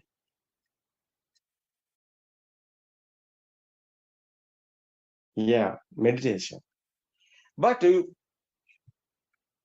want to do first something. You doing meditation? Are you doing meditation? All of people doing meditation. No, they are thinking this is the Buddha. Because where are you looking? There are the statues. What is that? The statues. They are sitting and they are briefing, doing meditation. So all of these Buddhist people are thinking about that.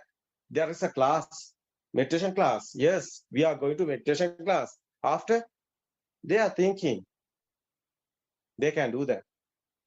But nobody is there. They haven't a result.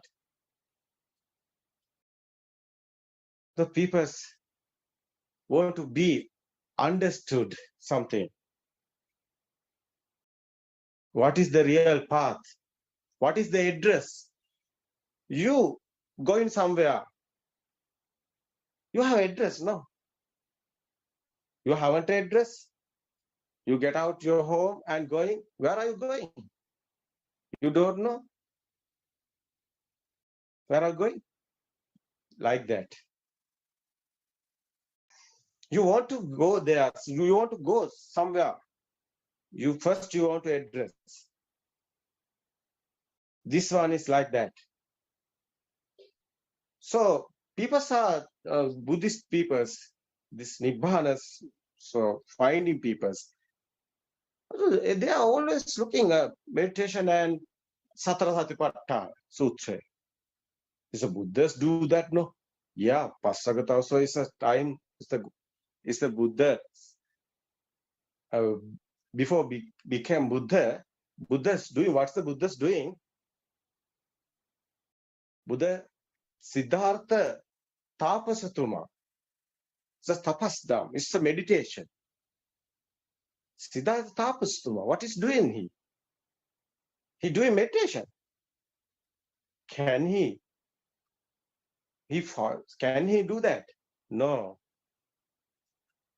Siddhartha Tapasatuma is doing meditation, but not became a Buddha. So Siddhartha Tapasatuma left them teachers after finding what is the truth. Siddhartha Tapasatuma left the meditation. You believe this or no? No, do you not believe it? You can practice it. You can't do this. Your experience.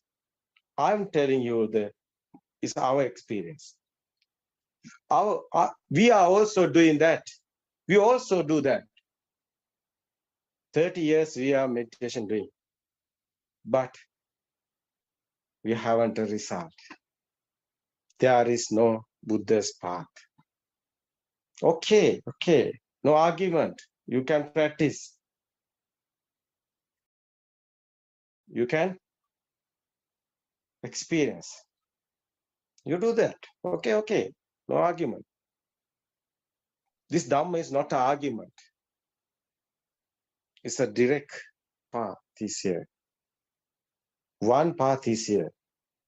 Ekayana maggo ayam bhikkave. Buddha said that. No another path. No another path. One path is there.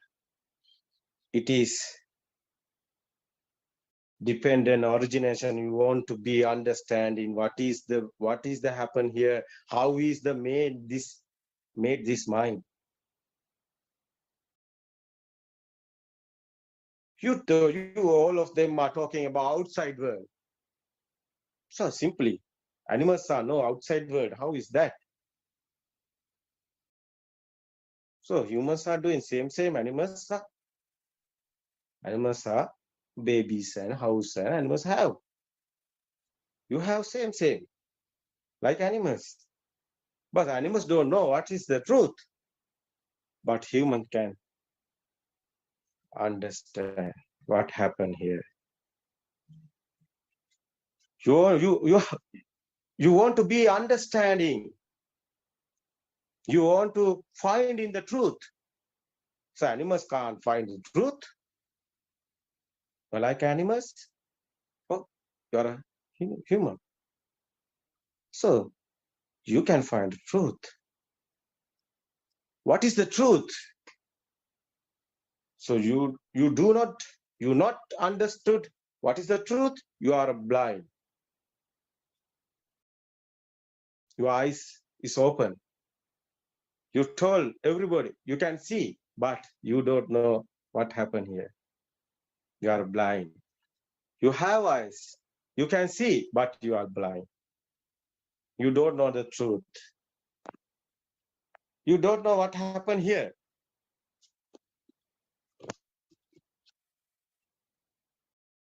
You don't know what happened here. That is why you are blind. You are calling. That is why we are calling. You are blind.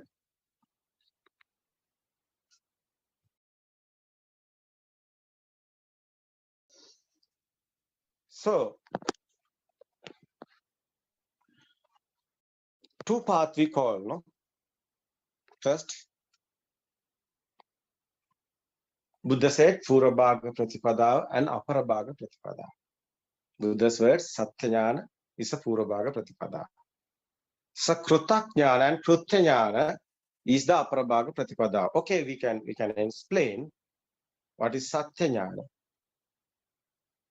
It's a Buddha's word, no? What is Krutajnana and Krutajnana? These two paths, very worth is first one. First one is Satyajnana. You don't know what is the truth. Satyajnana is a truth, wisdom, spiritual, understanding the truth. This is the Purabhaga. It's the first Buddha's path. First one. This whole world missing this path. First one, Purabhaga Pratipada. This whole world, so try to Nibbana, but they don't know what is the spiritual truth. They are thinking something, but not practically. They are like believing the other guys, like religion type, doing anything. But after they missing this path, they are talking this situation is this, so we can't do this at this moment, at this. So they are talking. So after the death, going, so another Buddha's time. So Patana Bodhi talking me. So Sinhalese are talking like that. Patana Bodhi Nivan Dakino. They are praying like religions. They are believing like religions. They left the path. They think we can't do this. They don't know what is the mistake is here. What happened that?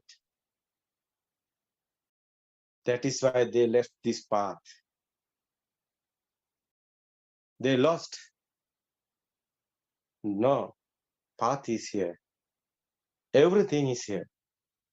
You can do this, but you don't know what is the happening here. So, Grantha Dura, we're talking about books, Sutra Pitakas and like that books.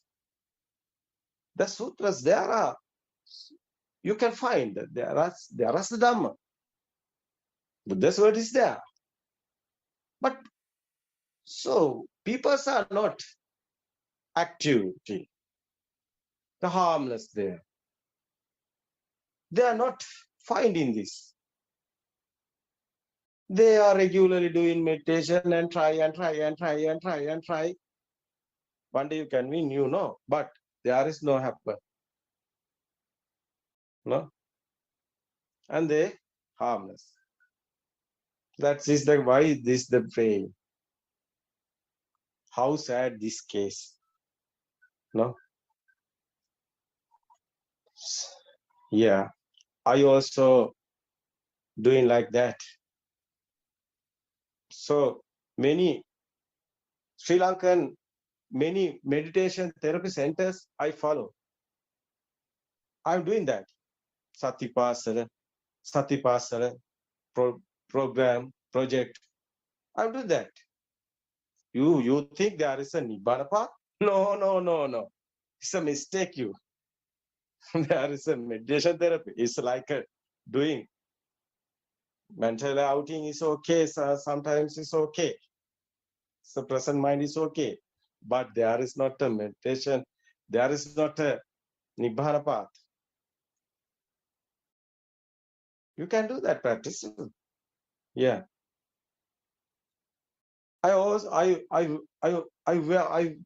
So variety of aranas, various of aranas visit.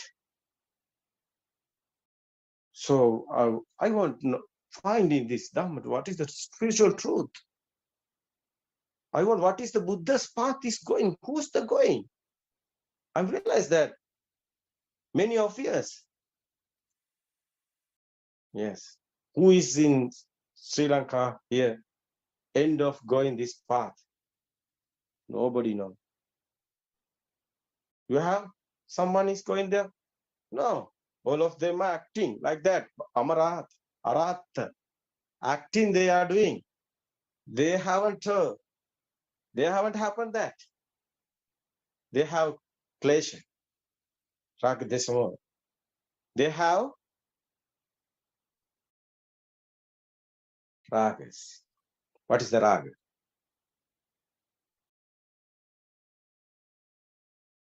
What is the desa? What is the moha?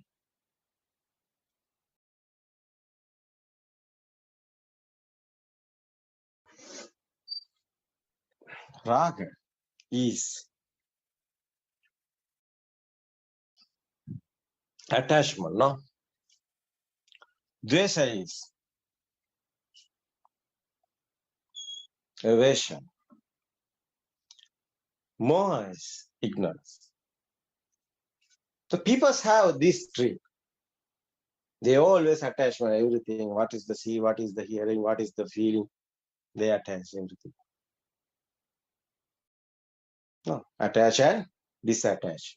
Like that.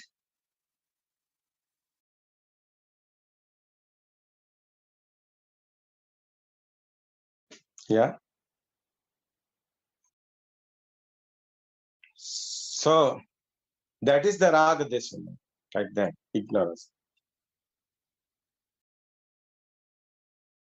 Ignorance is a idea like that. So people always are in, well, they don't know the truth. They are in ignorance. Yeah, well, that is why we are talking ignorance people. You don't know the truth, you are the ignorance people. Like that, you are the ignorance, no? So you try to understand what is the truth. Why are you in blind? What happened to you? This is your last brief finish now. You are dead, no? So how sad you?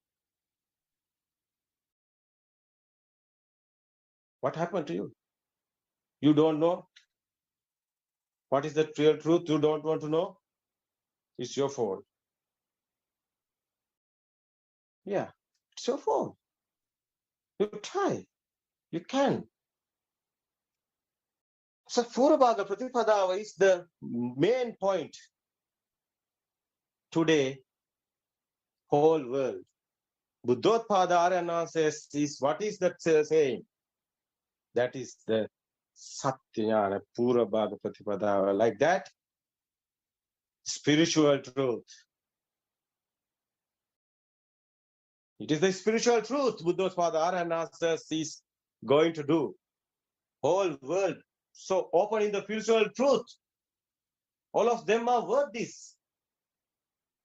You can visit Taiwan, or Australia, or Canada, or New Zealand, or anywhere. What they doing? They are doing meditation therapy. You asking, what is the spiritual truth? They don't know. You can ask them. How is my mind is made in? They don't know. How is thoughts coming? They don't know. Why people are sading and hey, why happy and sading? Hey, why is happening this? They don't know. They are doing meditation. They are think someday, one day is coming and light in and enlightenment is there, is the path. I am going there. Like a Hindus. That's the meditation of Hindus doing. Not a Buddha's path. Buddha is dependent originations there. Before, not that Buddha's word is, that's teachers, 5 teachers. What is Buddha said? I am telling you the truth. I am a Buddha. This is not yours. So continue doing that one. That is not, this is not that. Buddha explained a new one. What is the new one? It is not a meditation therapy, because teachers are doing meditation therapy. So Buddha not telling them, continuing that, it's okay. One day you can Nibbana. Buddha don't telling that. What is Buddha telling? What is Buddha telling? You want to understand in some Dhamma, sense of mind, science of mind. What is that? What is that creation? What is that process? How is creating this mind? Nobody doing this. Anyone doing this? Nothing you doing this. It is happening in the automatically system. That is the nature's system. Unbelievable thing is here. One day you understood. That is the dependent originations understood. You became a Nibbana. You never understood that. You never practice it. You never experienced that. You haven't experienced that. First, you want to be understood. Second, you want to be experienced. Practice, yes. Your practice is work. But it never happening. You are a blind. You are a blind person. Without understanding this dependent origination, never happen Nibbana. Nobody happen Nibbana. You never do this. You can't. Yes. What is the Purabhaga Pratipada? It is creating the mind. Yes. We always explaining this. Buddothpado Dhamma discussion. There is many of thousands of these Dhamma sermons, Sinhala language we are doing. Yes. Many of them. That many of them we do in Dhamma sermons. What about that? What? That is the Satyajnana. There is the Satyajnana. We always explain in the Satyajnana. How is mind is creation? How is mind is your mind? How is creating? How is happen this? You want to be understanding this. Yeah. You want to listen Dhamma sermon, not meditation. It's not the first one. Meditation is not the first one. You want to understand the Dhamma sermon. You want to listen. Buddha said,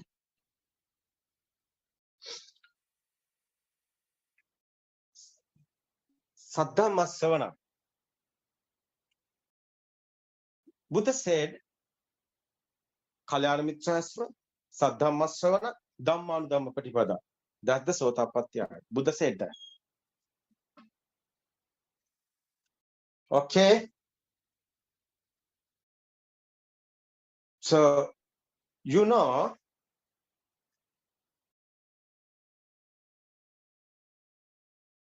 first what you want to do, you want to listen to Dhamma.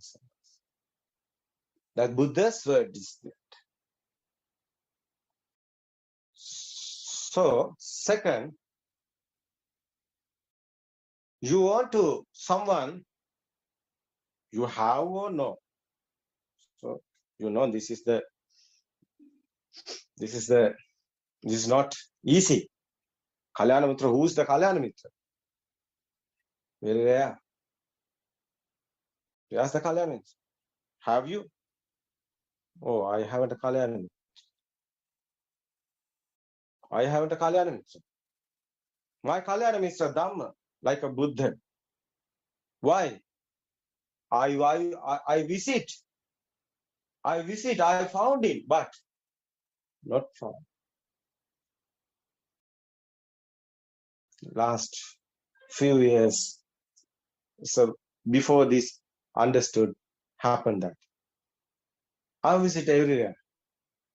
So there is not Kalyana Mitra. There are teachers in meditation teachers, like a Pasagatas. They are doing that. They are telling that you do this and you go to enlightenment. Buddha is enlightenment? No. That is not a Kalyana Mitra. Buddha not enlightenment. That is a Hindu.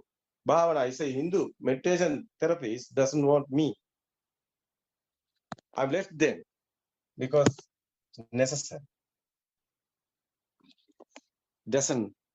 It's careless. It doesn't matter. It's necessary.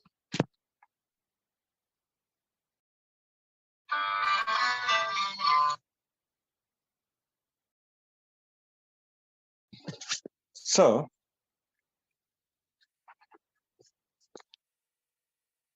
first,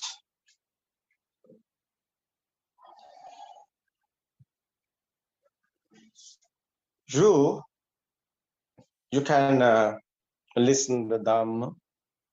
So you can find in the Dhamma. You want to do finding. You want to understand in Dhamma. So somebody you doing this path and go in the end, or someone is talking about so without soul. So they are talking about without souls Dhamma. So nearby Nibbana. Because Buddha said this. Buddha's words, there's no soul. Non-soul concept is the Buddha's word. Non-soul concept, someone who talking. You hearing that? Sometimes he is a Kalyana. That is the signal. Because Buddha's word is that.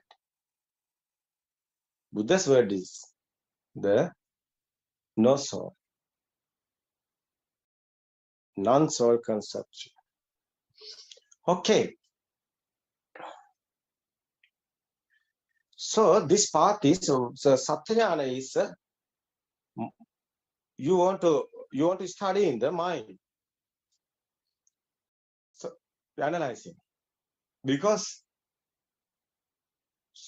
so everybody are thinking the outside is the world, but it is not true. It is your mind. So who body? So we are talking this mango tree. So Western person is coming, not to talk in this mango, this ambagasa. Sinhalese are talking ambagasa. Westerns are not talking ambagasa.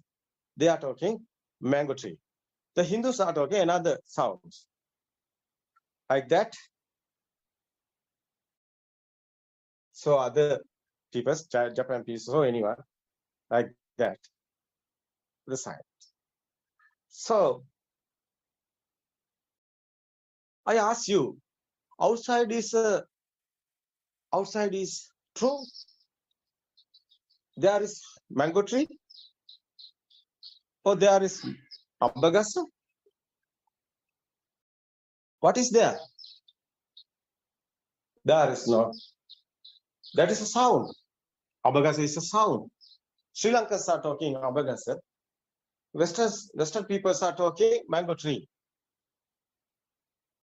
So Englishmen are talking mango tree. But Japanese people are not talking mango tree. They chant things like that, the sounds is doing. But sound is, mango tree is a sound. Abagasa is a sound. But you're looking pictures. Your eyes is how is creating your eyes. So we are talking mind. This is creating mind. No? So mind is creating your world. What is world? Pictures world, sound world. So smell world, taste world. So hot, heat, smooth, rough, your skin. These are sensors. Eye is a sensor.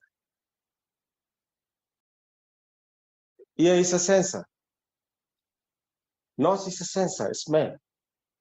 Mouth is a sensor, taste. Skin is a sensor, heat, cool. This whole world made in this 5 senses. This is Satyajnana. This is how is creating your mind. All these, your world is your mind, not outside. Your mind. Buddha said, Chittena niyati loko, chittena parikassa. Sitte mamavena loke. Buddha said that, Chittena niyati loko, chittena parikassa. World is your mind, not outside.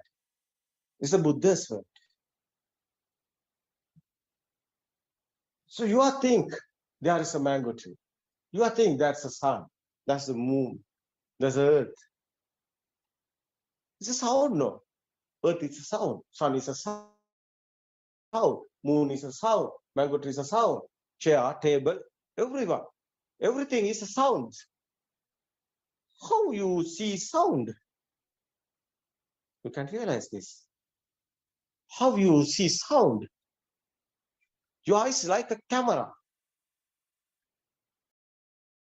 Your eyes like a camera. Only pictures are camera photos. No sound is coming. These are creating, senses creating.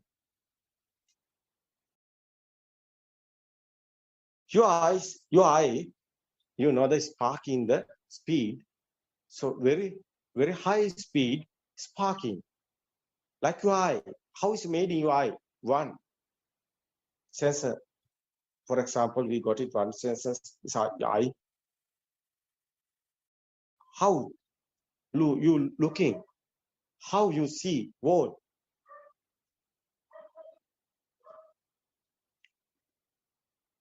Sparking speed. Sparking like that, you know, from there, red and blue current wire your home have. They touching spark. That is the example. So a lighting. So rainy day, you know the sky, there is a lighting. There is sparking. That's the one is spark. So many, so variety, so many sparking. So speedily happening, continually sparking. Is the you are looking light, you looking colors. How is colors made? So you realize this.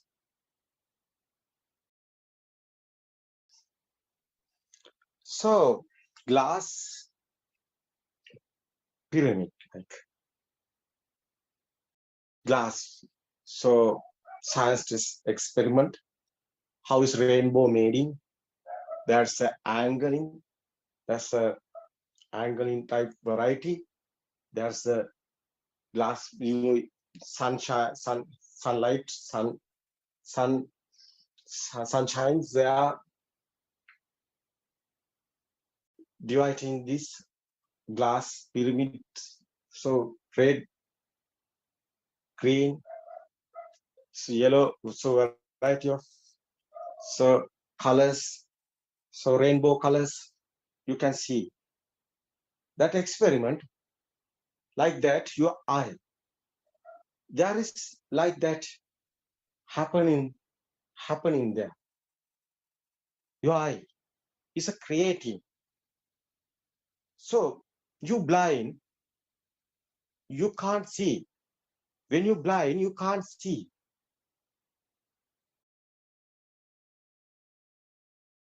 But you eye, this creating, sparking speed like that,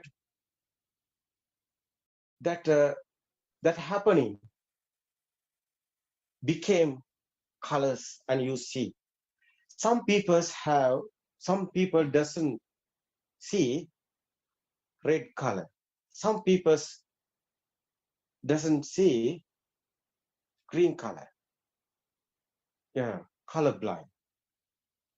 So doctors, eye doctors are, you can yeah, eye doctors are know this, but that people don't know.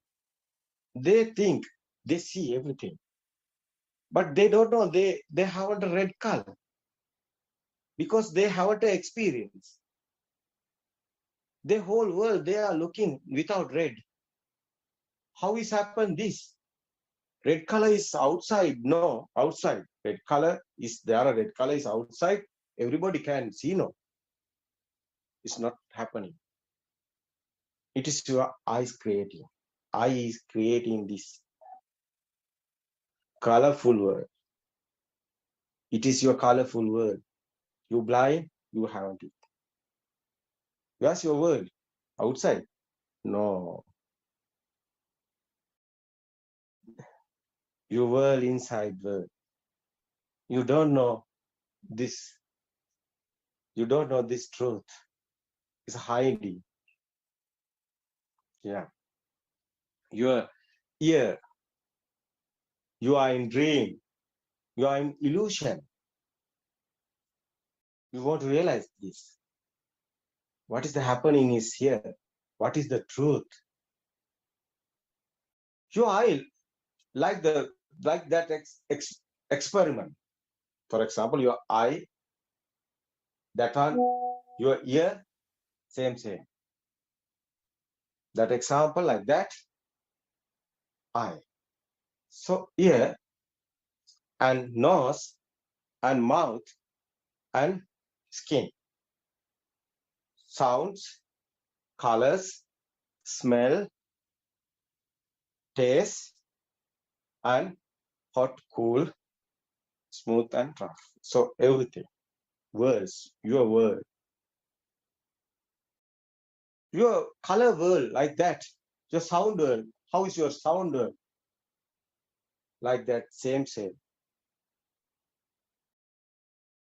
Before you heard how is creating eye. Like that. Here, there is Karana Sankapatla, like you are talking about. Bell, door, like that. So vibration, there's vibration, speed. We are talking waves, like quantum, like that. Waves science, quantum science, you can analyze that. So hertz is hertz 20,000 period is our sound periods. That's a vibration speeding period. It's made in the sound. You think outside there is a sound? No. That's not a sound. There is component, but there's a vibrations. There's a vibration, but yeah, not a sound. Sound is like that. Your ear is, you identify that is the Buddha said, your mind became, it's rotating, speeding, sparking, speeding. Buddha's example, firing ball is rounding the circle, speedily happening that you can see the circle. Buddha's example. That's the illusion's example. That's the happening. Your eye, ear, nose, taste, your mouth and skin. That's the senses is happening. Not anywhere. It's the happening. Not anybody is doing this. Not you doing this. No anyone doing this. Buddha's word. Nahidang atta katam bimban nahidang parakatang aga.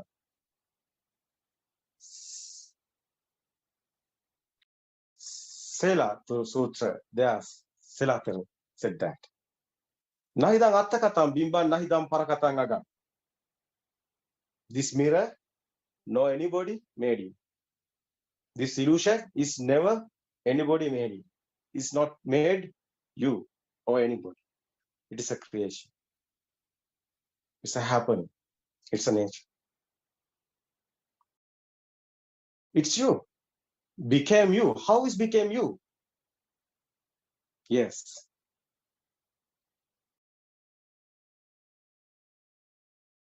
Now that's example.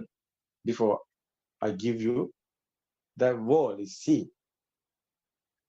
You can see eye. You can see sun, moon, anything. Okay. For example, wall is you see. That's you see the word. You are here. Wall is there. Not happen that. Where's you? I see the world. I see the wall. So where's you? I am here. I see the wall. Ah, yeah, you are here. You see wall. No, no, no. Buddha said it's not. It's there's the wall is sound. Sound and forms together, binding and coming, is the speeding, sparking happening this. That is the nature's doing. It is not anybody's doing. It is happening. So sound and forms, binding and together, you find in the chair, table, it is a mating. Nobody is doing this. Nobody is doing this. It is happening. Systematically happening, automatically happening. It is a miracle. It's an illusion.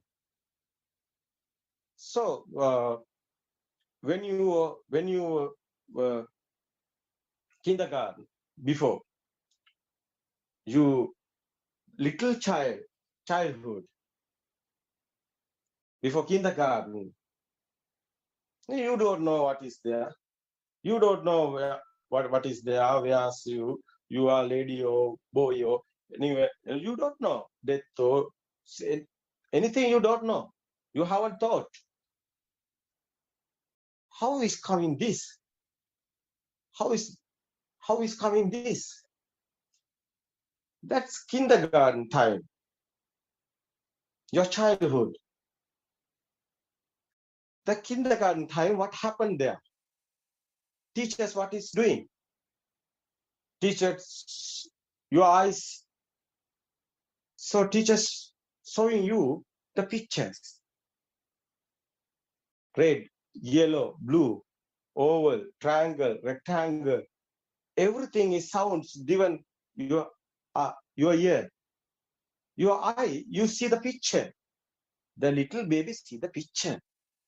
The little baby ear come in a sound. Teacher is given a sound. Sound and form combined in. That's your thought is made in. That's you made in. Your mind is you. Your thought is the you. Where are you?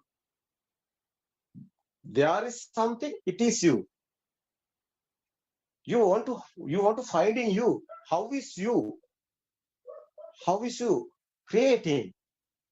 How is your mind creating? How is your thoughts creating? Sound and firm together. What's the happening? Something is there. What is there? Chair, table. Chair is a sound. Your eyes come in a picture. Your ear come in a sound. They're binding after sound and firms together. That is your mind. Dhamma. Buddha said that. Chakkuncha paticca rupecha upajja chakku viññāna tinnan sangati passo. What is that? Chakku is your eye. So, chakku is a speedily coming, happening the speeding, sparking speeding. It's a rupa, it's a rupana, it's a speeding, sparking. Chakkunj is your eyes. This scene, this process, this happening is the chakku. Is the rupana, rupa is rakunta paticca rupa. Paticca is binding. Rupa is sparking. Chakku is this happening. Viññāna is your chair. Is you. That is the practical side. What's the happening another? There is the now little baby have a world, mom, dad, sun, moon, chair, table, mango tree, or wall, or anything. So before that, kindergarten, before that, childhood, little child, haven't this. How is little child's mind? Radiant mind. That is a radiant mind. What is the radiant mind? Buddha said that. It's your Prabhasvaranchittan. Buddha's word is Prabhasvaranchittan. What is the Prabhasvaranchittan? This is the radiant mind. There is nothing, anything. There is nothing, anything. Radiant mind haven't anything. Death, birth, lady, boy, girl, so sun, moon, mom, dad, not anything. All of these are sounds. All of these are after the creation. Sound and pictures binding and made in you. Dhamma. Buddha's Dhamma. That is the Dhamma. That is the Paticca Samuppada. Dependent origination is this. You don't know this. That is the illusion. Avidya, Ashesha, Viraga, Nirodha. Yeah. So Paticca Samuppada Dhamma, Buddha's call that. Understanding the became a Nibbana. That's independent origination. Meaning is, Buddha's word meaning is independent origination. Understanding is the Nibbana path. You want to do this. First you want to do this. You want to understand what is the happening here. How is creating your mind. It's Satyajnana. We're talking about what is the first path of Nibbana path. What is the first path of Dhamma. This is the first part. You want to do this. You want to ask in the Kalyana Mitra like that, monk who? Realize and understood. You find. You can. You find. But you find. But you haven't find it. You're realizing, you're understanding, you're studying what? Books or anything, or sermons or Dhamma sermons. So we can't tell him. Why?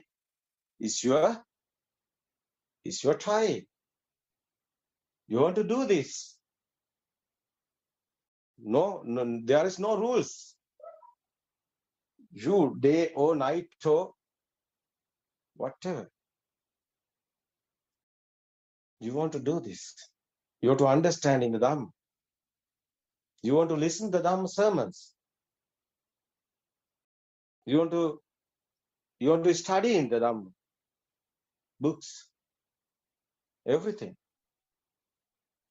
You want to discuss in so finding monks or soteros who is understanding this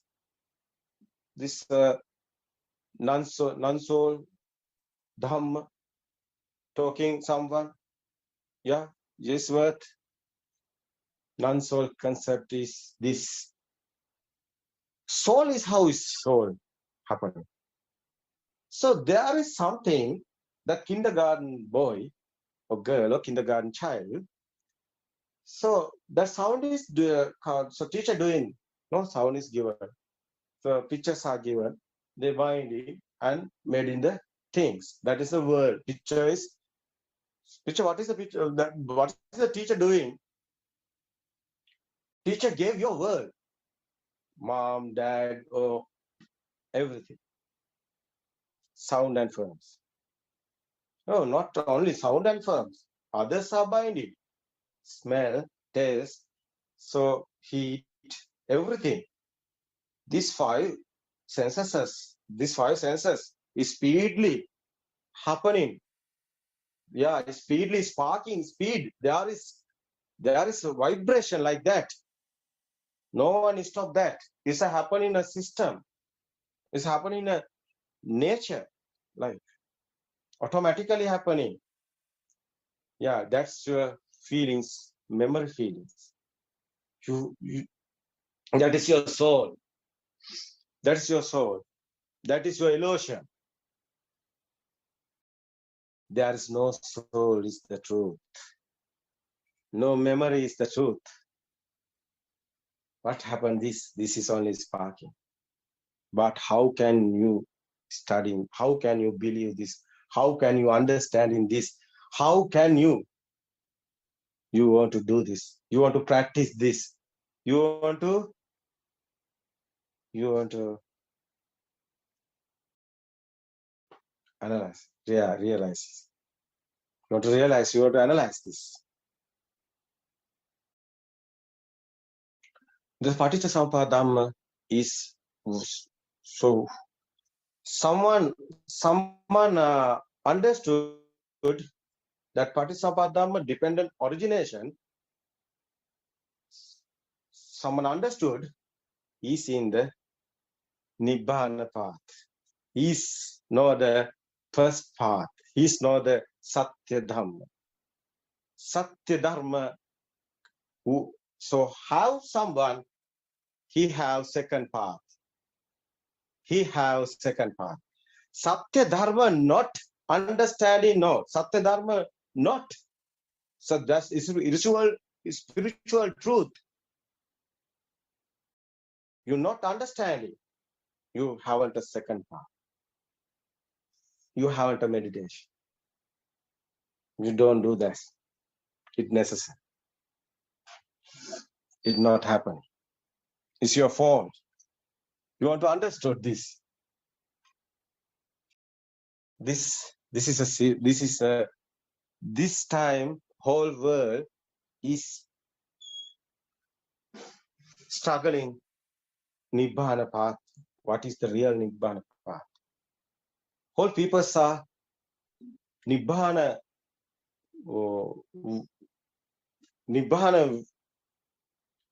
wisdom. Nibbana, there is a wisdom. Yeah.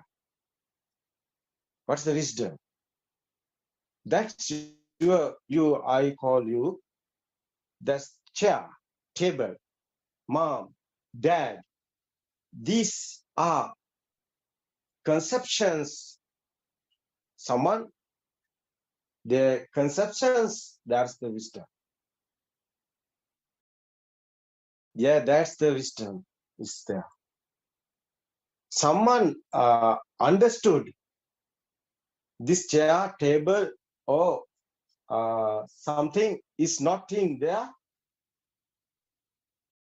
not real.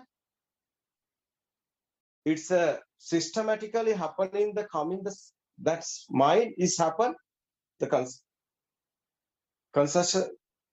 conceptions.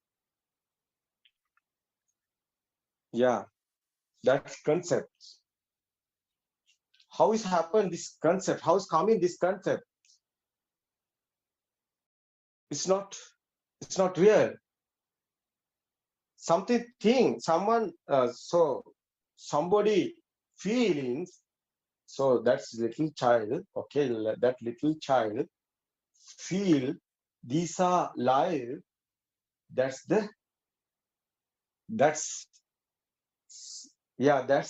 something existing. That's the soul. That's the baby's soul is beginning. That's the baby is born. Buddha said, Buddha's word, Buddha said this,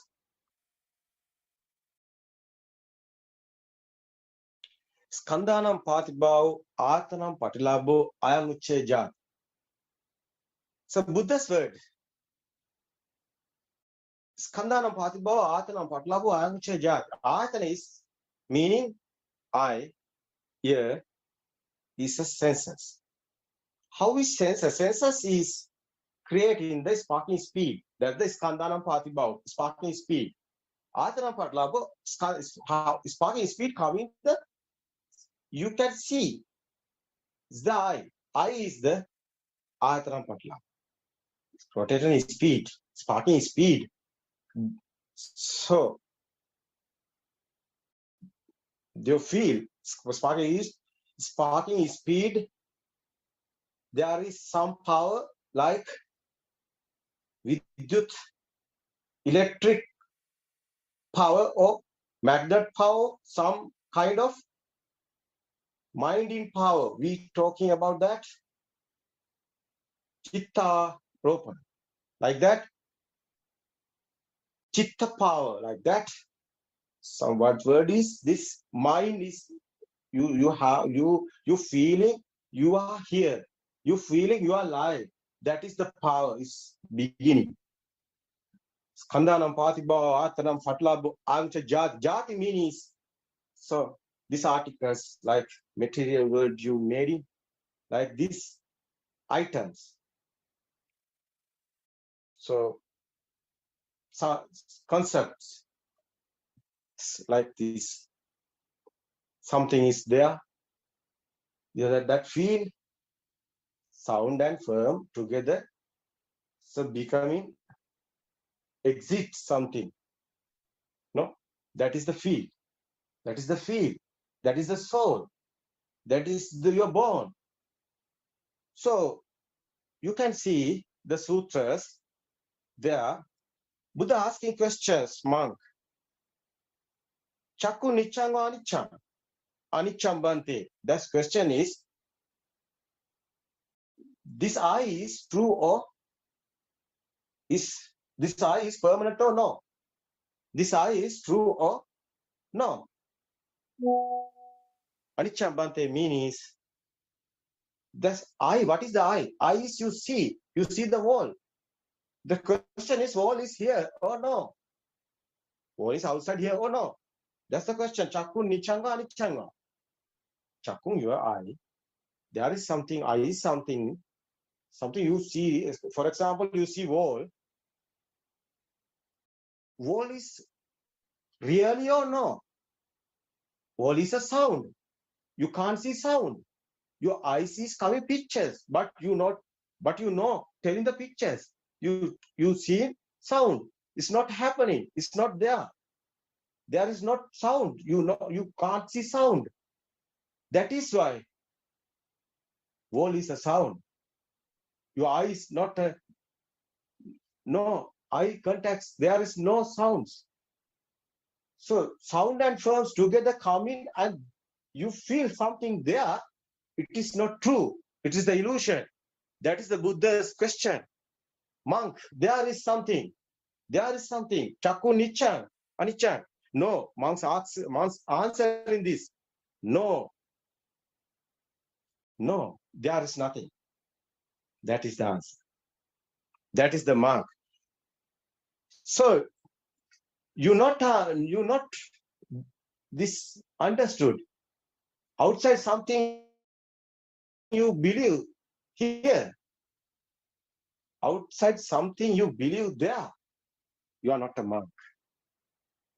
Because you don't know the dependent origination. That is why you not a monk. You don't know the Dhamma. You don't know the Dhamma. How you are the monk? You are Mitthadushti. Buddha's word. What is that? Misconception, no? That is true. That is not a monk. That's the ignorance people. Yeah, that's the ignorance people, not be a monk. Yeah. So, okay. So, Buddha's second question. Chakun nichangwa anicham bante. Monk is telling, yeah, there is nothing. So, okay, you are the monk. After that, Buddha asking another question. So, there is soul? No, there is no soul.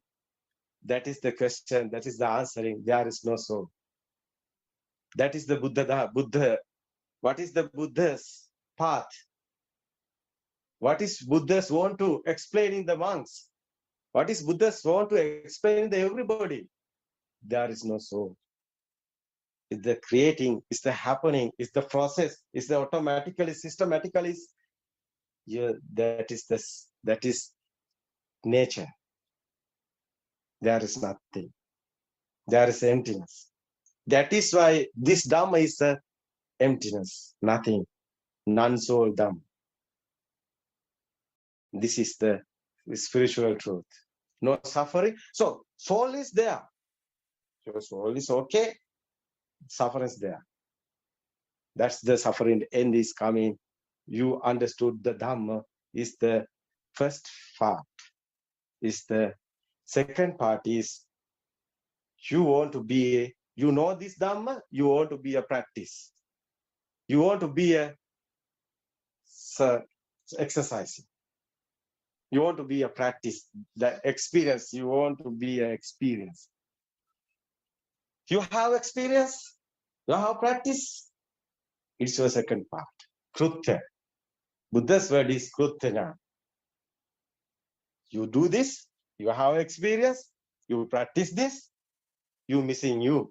You missing you, there is nothing. There is nothing. You missing you, no one here, no one there, no one's home. What is there? You like a 14. You like no 14. No. You like a 14. You like a wind. You like a sky. You like a nature. That's the Krutakjnana. That's your second inverter. That's your end of Nibbana. You are understood this Nibbana. The first, you know the Dhamma. Second, you want to be a practice. That's the path of Nibbana path. That's the Dhamma path, Buddhism. That's the Buddhism path. That's today's time is over. So everybody is hearing this. This is a big answer, but it's want to be do because everybody want to know the truth. What is the truth? So my answering, I'm satisfied. Everybody satisfied this? Yeah. Yes, more than enough, Aryan Mahansa. It is very clear. Yeah, it's okay. Yeah, So thank you.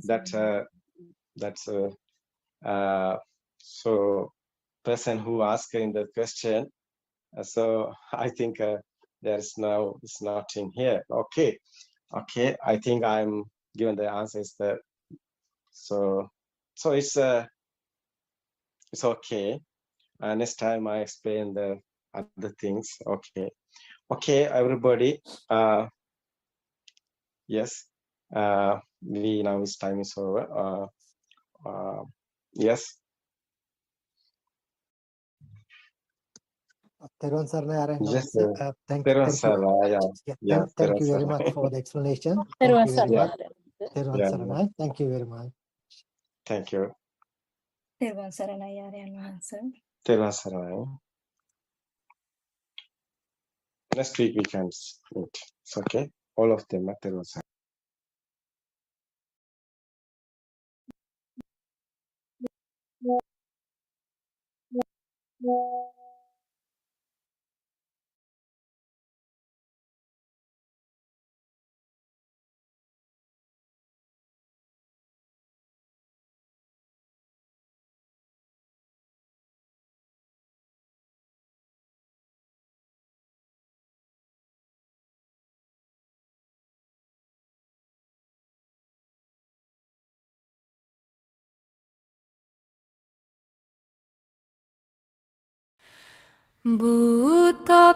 Buddothpado, Buddothpado.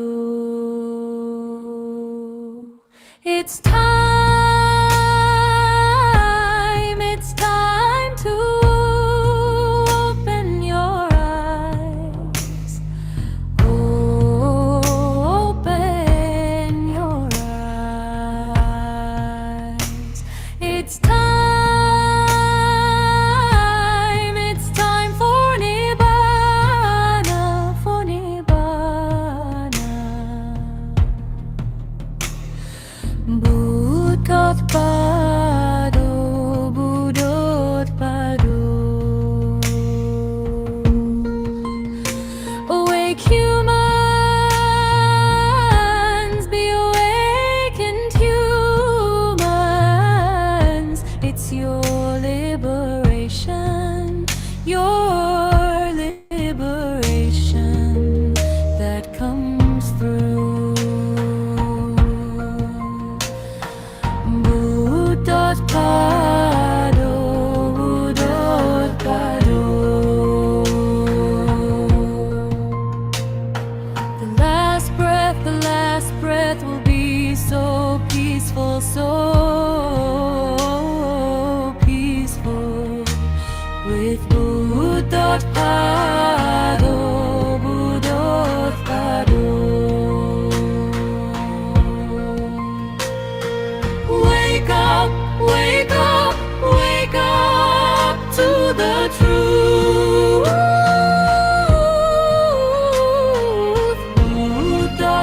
Buddothpado, Buddothpado.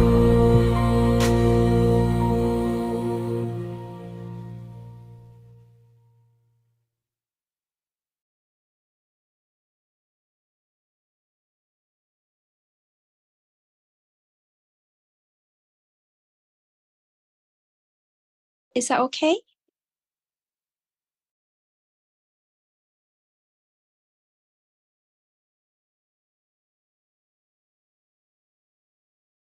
Is that okay?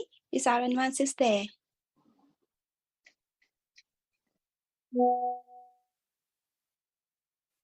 Arenwanse, can you hear me?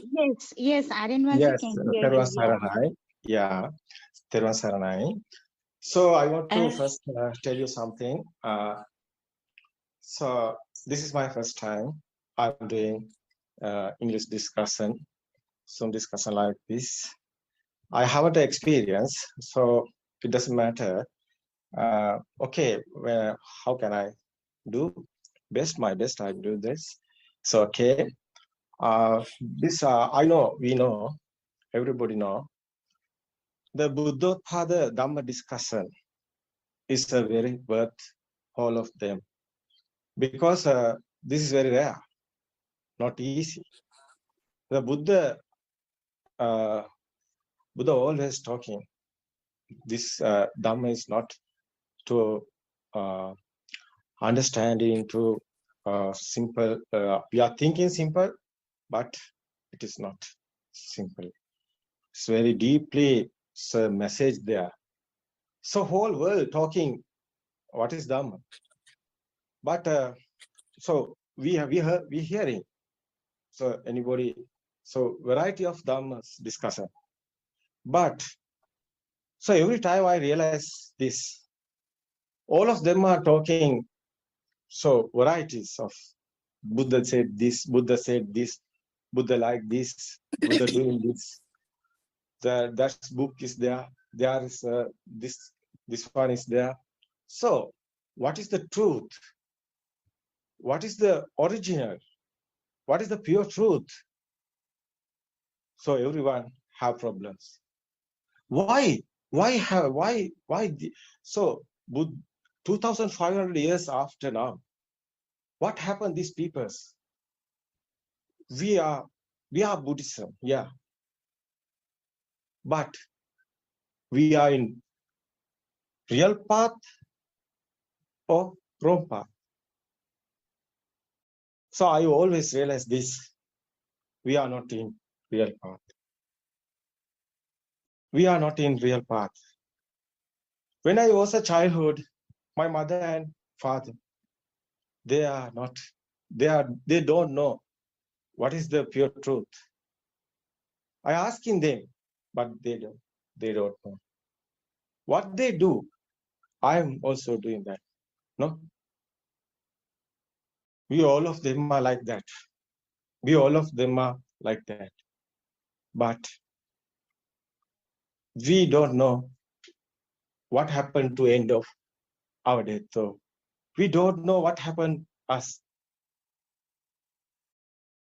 We are watching, we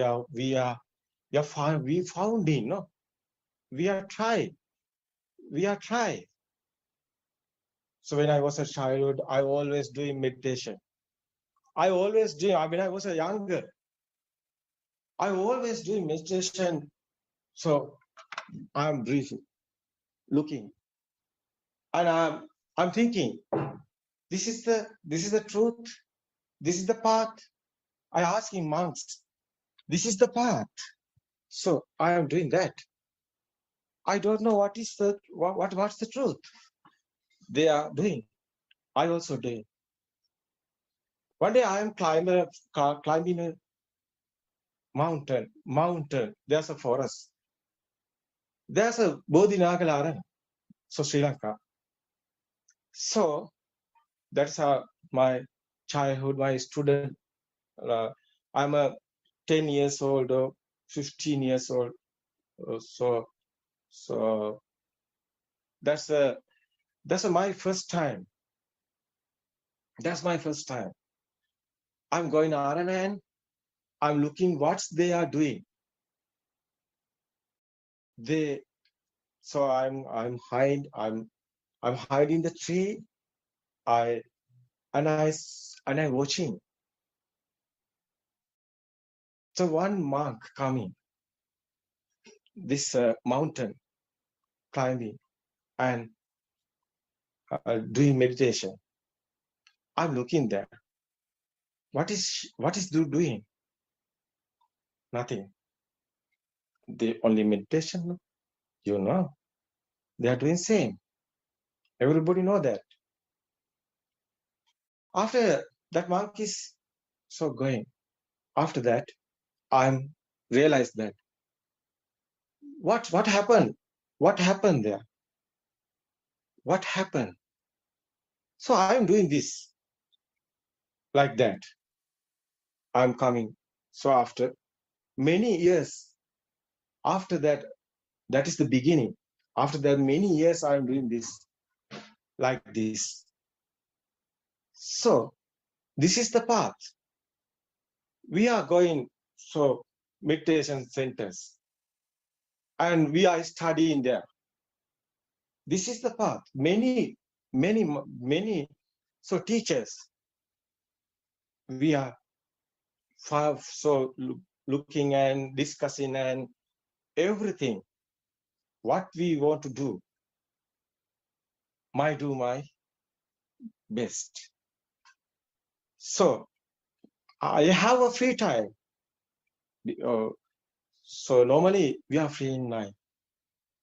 So every day I am doing meditation. So when I was 20, my age is 20. So I'm some kind of understanding level.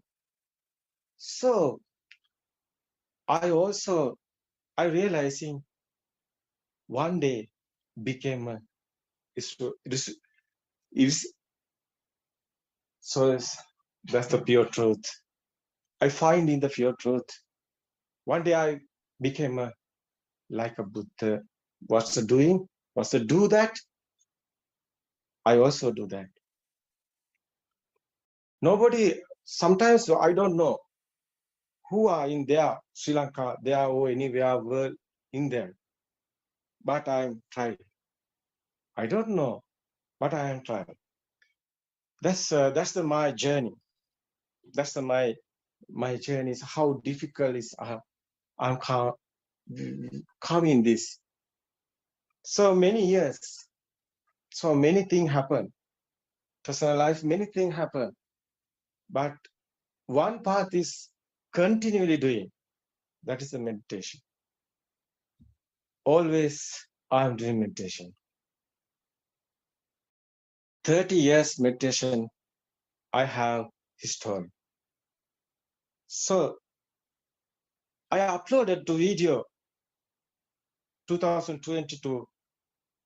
So this moment, so continually, what I am doing the last season, how I am coming, what is my history, what is the truth, I understanding everything. End of this journey. So many things happens there. So I always explain them. My experience, I explain this Buddothpado YouTube channel. So finally, so I understood what is the truth. So many of fault I have. I have many things. My experience is coming and doing, so sometimes going down, it is not a path. I struggling and fell down too. So everything, sometimes this is not a path. Yeah. Experience. Yeah. This is everybody know, everybody. So this path is not easy. It's very difficult. Many things happen. Your life sometimes become a dangerous. Have you experienced? You know that. How difficult is this? Very difficult. But so you can hear today too. And so this Zoom discussion beginning, I want to explain this English medium. So Sinhala, can you speak Sinhala? You can hear Sinhala YouTube channel.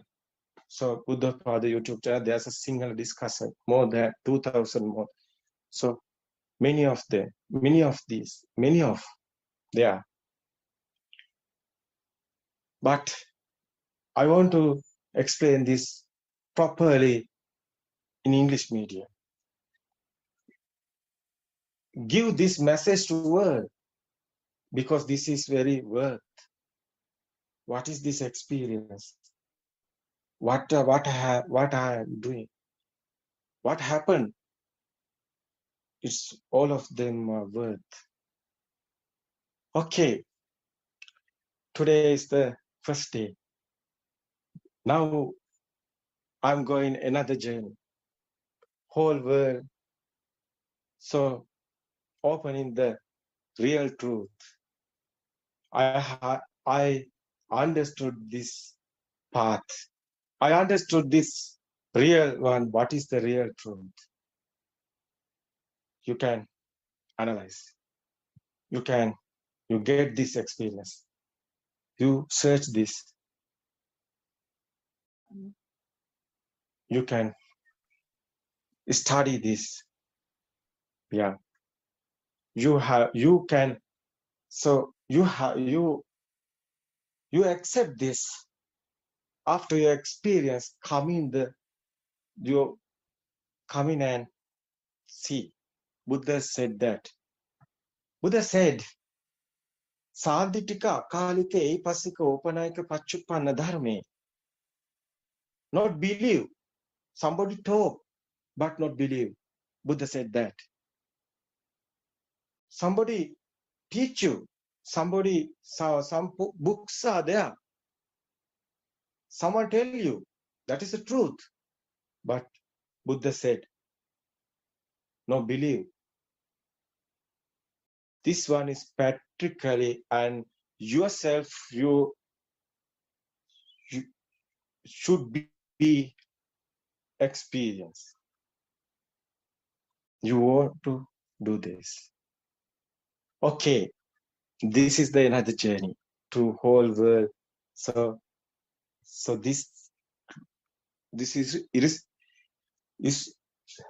yeah, it's first day. So okay, you can ask me and we can discuss.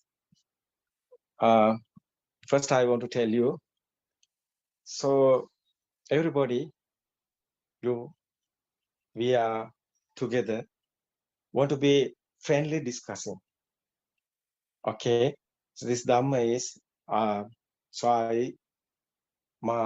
I'm studying English and I'm studying how is, so I explain this. So I want your help, and so I try this. Yeah, want to first. So beginning is the best. Beginning, I want to do this. Yeah, today is the first day. Okay, asking your question. Okay. Everyone, Sadnayaran Vahansa. Terasarnai. I first thank you to Ayan Vahansa for this effort to spread the pure ultimate truth to the whole world.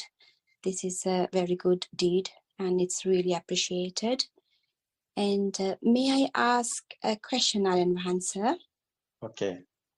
So as you said, Ayan Vahansa, there are so many misunderstandings about who is the Buddha, what is the Buddha, what is enlightenment, has Buddha become an enlightenment or not, things like that. So therefore, I thought to ask this question, who is Buddha?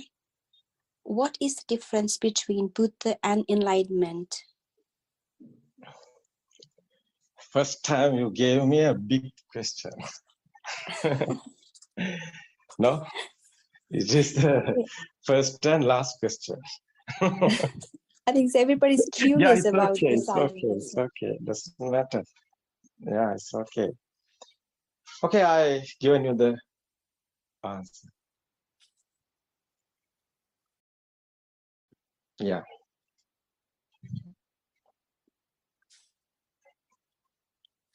First is, so everybody talking, no? So everybody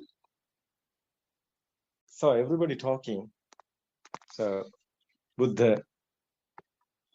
So everybody talking Buddha.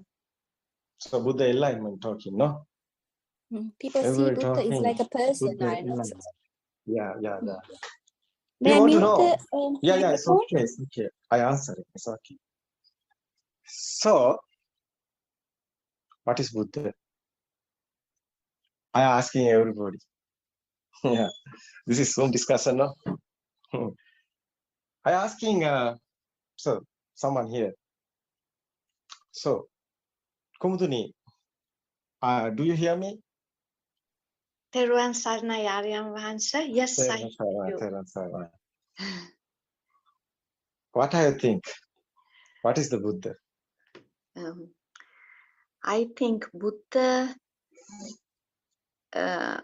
means nothing actually. Buddha Sobhavaya means there's nothing there. That is what I think. Buddha Sobhavaya means there's nothing there. Aryan Vahansa. Yeah, that is true. So, what is the enlightenment talking, all of them? What I think about that? All of them are talking enlightenment. No, that's the question is what is the Buddha and what is the enlightenment and Buddha? Aryan Vahansa, I remember you saying when you say enlightenment, there is a person there. But when you say nirvana, there's no person there. Yeah. Yes. There's no person there. Yes, someone is enlightenment, there is someone. So somebody is enlightenment, there is him, no? There is him, no? Somebody is enlightenment, no? So somebody became an enlightenment, no? Kumuduni, do you hear me? Sorry, Aryan Vahansa. Yes. Yeah. I remember. Somebody is enlightenment, that's the meaning is enlightenment who? The guy is there. So is the person is there. Yes. No? That's the person is there. But Buddha don't tell that. Where's that Buddha said? Buddha don't tell that. Yes. Someone alignment? No. That's a Buddha. So after the Nibbana, so Prince Siddhartha became a Buddha, no? After that, Gashesha Bodhimule, so Prince Siddhartha became a Buddha. After he met Upaka. You know this story? Yes. Upaka asking, who are you? Buddha tell that, I'm not a person. Do you hear me? Yes, Aryan. Yeah, that's true. Buddha is not a person. Buddha is a state. Buddha state, no? Yes, Aryan. Yeah, Buddha is not a person. The enlightenment, someone is enlightenment, there want to be a person. But there is not a person. Buddha is not a person. How can we tell in this? So first you want to be the spiritual truth. You want to be understand. You have experience. You want to be there. There is nothing. What is Buddha's word? Nisatto nijjiva sunyo. Who is there? Nothing. Nothing. There is nothing. You understood. There is nothing. That is the Buddha said. Nisatto nijjiva sunyo. Nobody is there. Nobody became a Buddha. Buddha is not a human or Buddha is not a person or Buddha is not anybody. So Upaka asking, you are a god? No, I'm not a god. So Upaka asking many questions. Every law, God, or anybody, Buddha declare that question. No, I'm not a person or anybody. No, I'm not there. So who are you? Not a person? Who are you? That's Buddha is a state.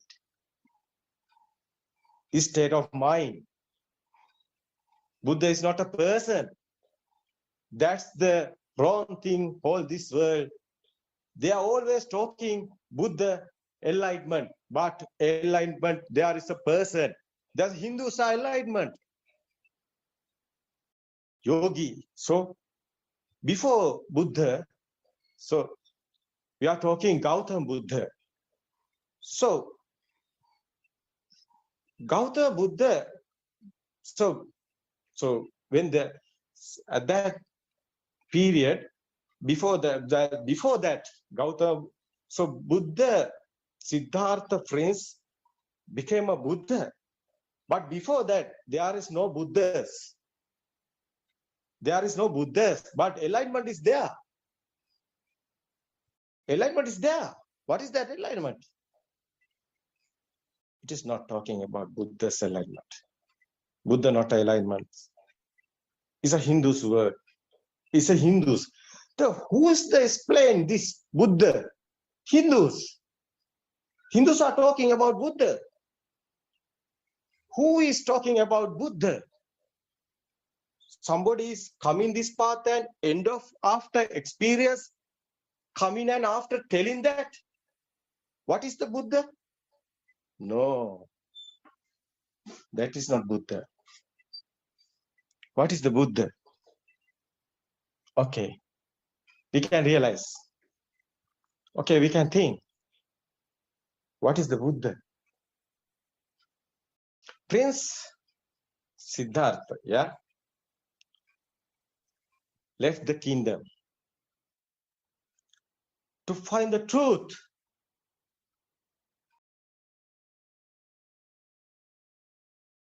He find teachers and yeah,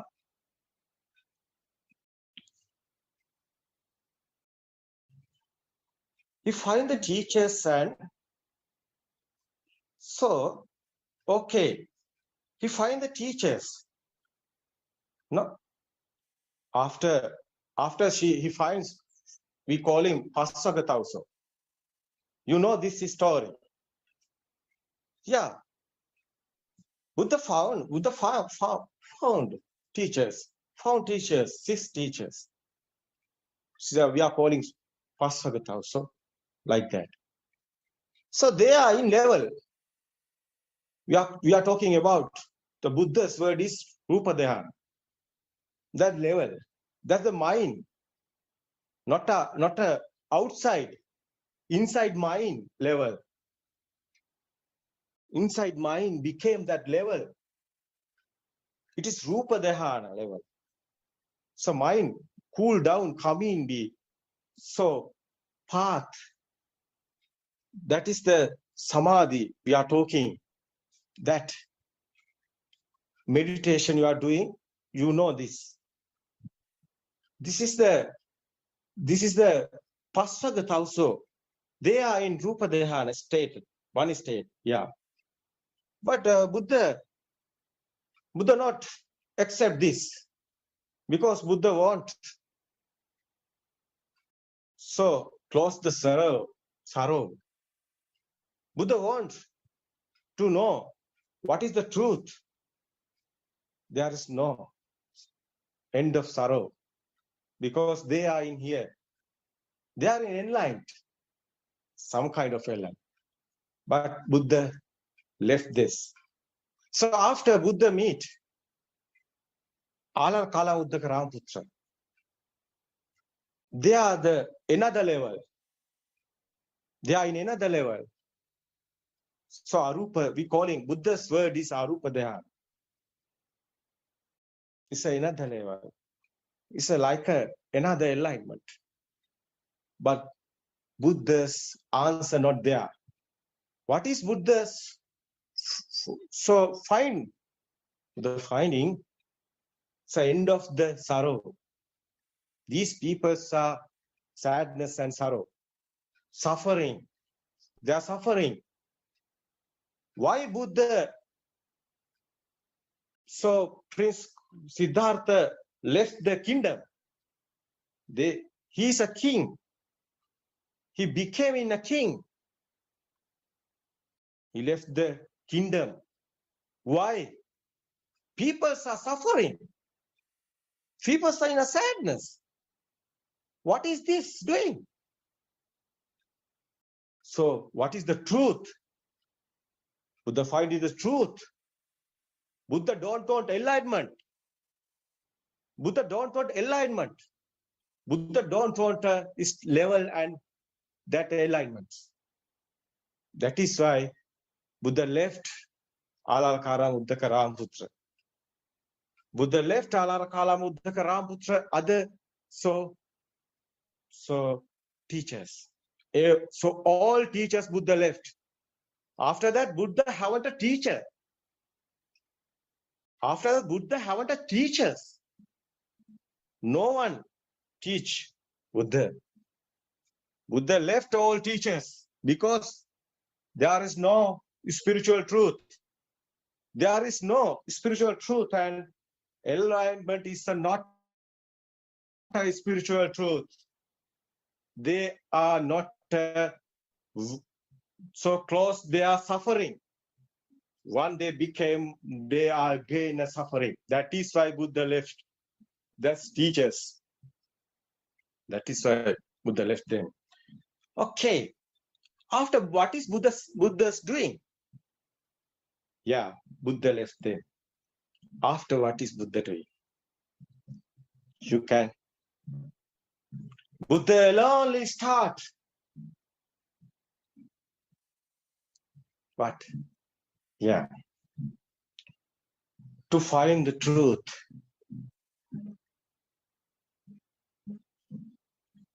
You know, we are talking, so dushkrakya. So like that, Buddha, after suffering, Buddha is struggling 6 years. Yeah, Buddha is struggling 6 years. He realized he doing.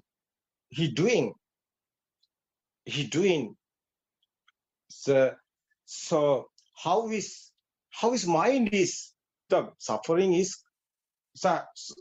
is happen mind, no? Your suffering is suffering. So how are you suffering? Your mind. You think you are suffering your mind. Buddha tried to understanding how is coming this suffering. Buddha tried to understand how is called suffering. How is coming this suffering? There is someone here. That is why the suffering is there. So when there is anybody, there is a suffering. There is you, there is a suffering. Buddha want to understand what is the happening and what is the truth. Why is suffering is called? How is coming this? So Buddha remind babyhood, childhood. There is no suffering. So little baby haven't a suffering. You know, little baby don't know what is this world. How little baby suffering? How we are talking like that? Why we like little baby suffering? So little baby don't know. So boy or girl or Sri Lanka or so anything little baby don't know. We are talking about before the kindergarten. So little baby. The after kindergarten level, but how is that? That time, so others are so given a sound. Mother, what is this? This is a chair. This is a table. What is this? What is this? What is this? All babies don't know what is this. Mother, father, so teacher, so everybody start talking. So sounds. So looking something, looking something and asking what is this. I say like a camera, but there are not sounds. But we are talking sounds. So others are given sounds. These are combining sound and forms, sound and colors. How is this happening? That's the Buddha's understanding, the doing this. So realizing this.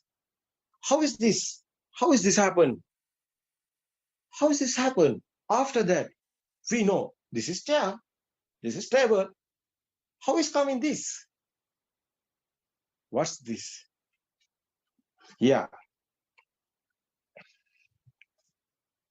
That is dependent origination.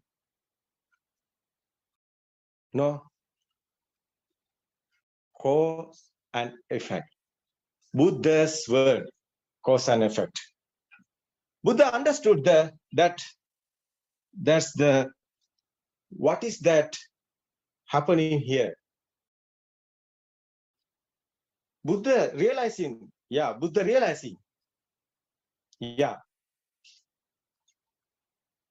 that is the pure truth of all being in the world. That is the pure truth. Buddha realized this. So this is a process. I give you for example. This is a long process. You want to be understanding, but I haven't a many time. You can hear, you can realize. Next time we explain you how is happened this, how is born you, how is coming your mind, how is coming your thoughts, why are you suffering? Okay, we want to understand, we want to realize. Buddha is given not so meditation, so the briefing you are doing now, some meditation. That's a Buddha's word is samatha bhavana. We are doing that. So everybody do that. So there's the path enlightenment, but that not Buddha's understanding. Buddha's truth is not enlightenment. Buddha's understood this. How is made in this mind? How is happened this? How is creation? How is creating this? How is creating this? Thoughts. You know how is magic is doing? You haven't a magic. That is same. That's the example. That is same. This is a illusion. What are you thought? What are you think? What are you see? What are you hear? What are you taste? What are you smell? What are you feel? Every Vijnana Maya, Buddha said, Buddha's word. That is illusion. Yeah, that is illusion. Yeah, that is the Buddha's. So after, what's that happened that day? So middle night and early morning. So Prince Siddhartha became a Buddha. What happened there? You want to realize this. What happened there? So Buddha understood the Dhamma, pure truth. What happened this? What happened there? So you can understand this. So, example, you see a wall. So you see something. So something you see, chair or wall or something, they are a value. They are a value. Your son, how value? Other sons, not values.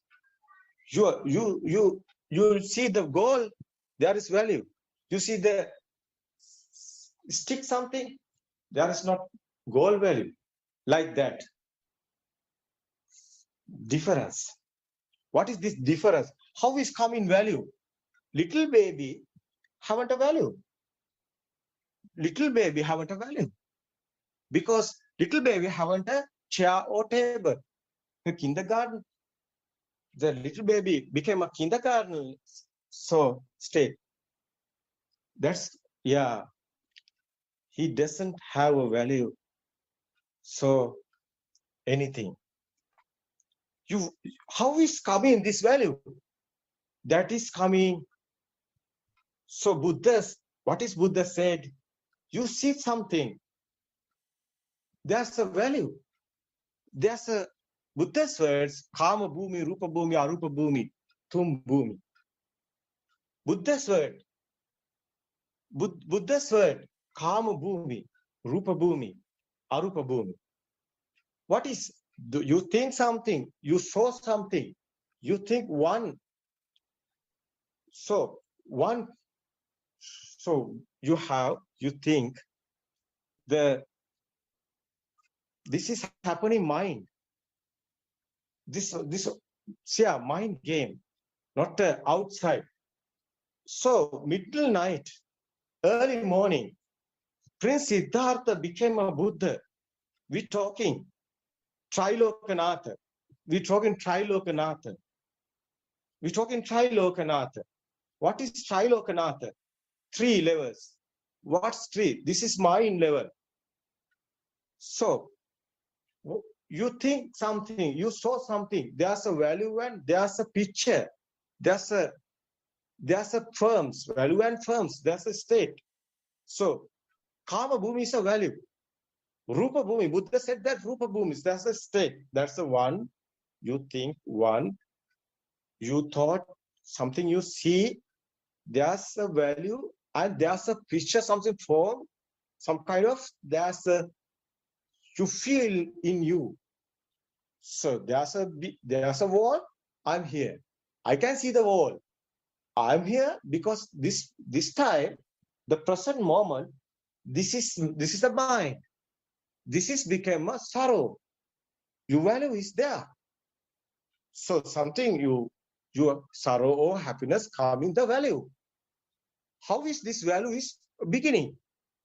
Then so again and again and again and again, and little baby coming and see and after. So that is process happening the rotate like that. Buddha said that Sankara.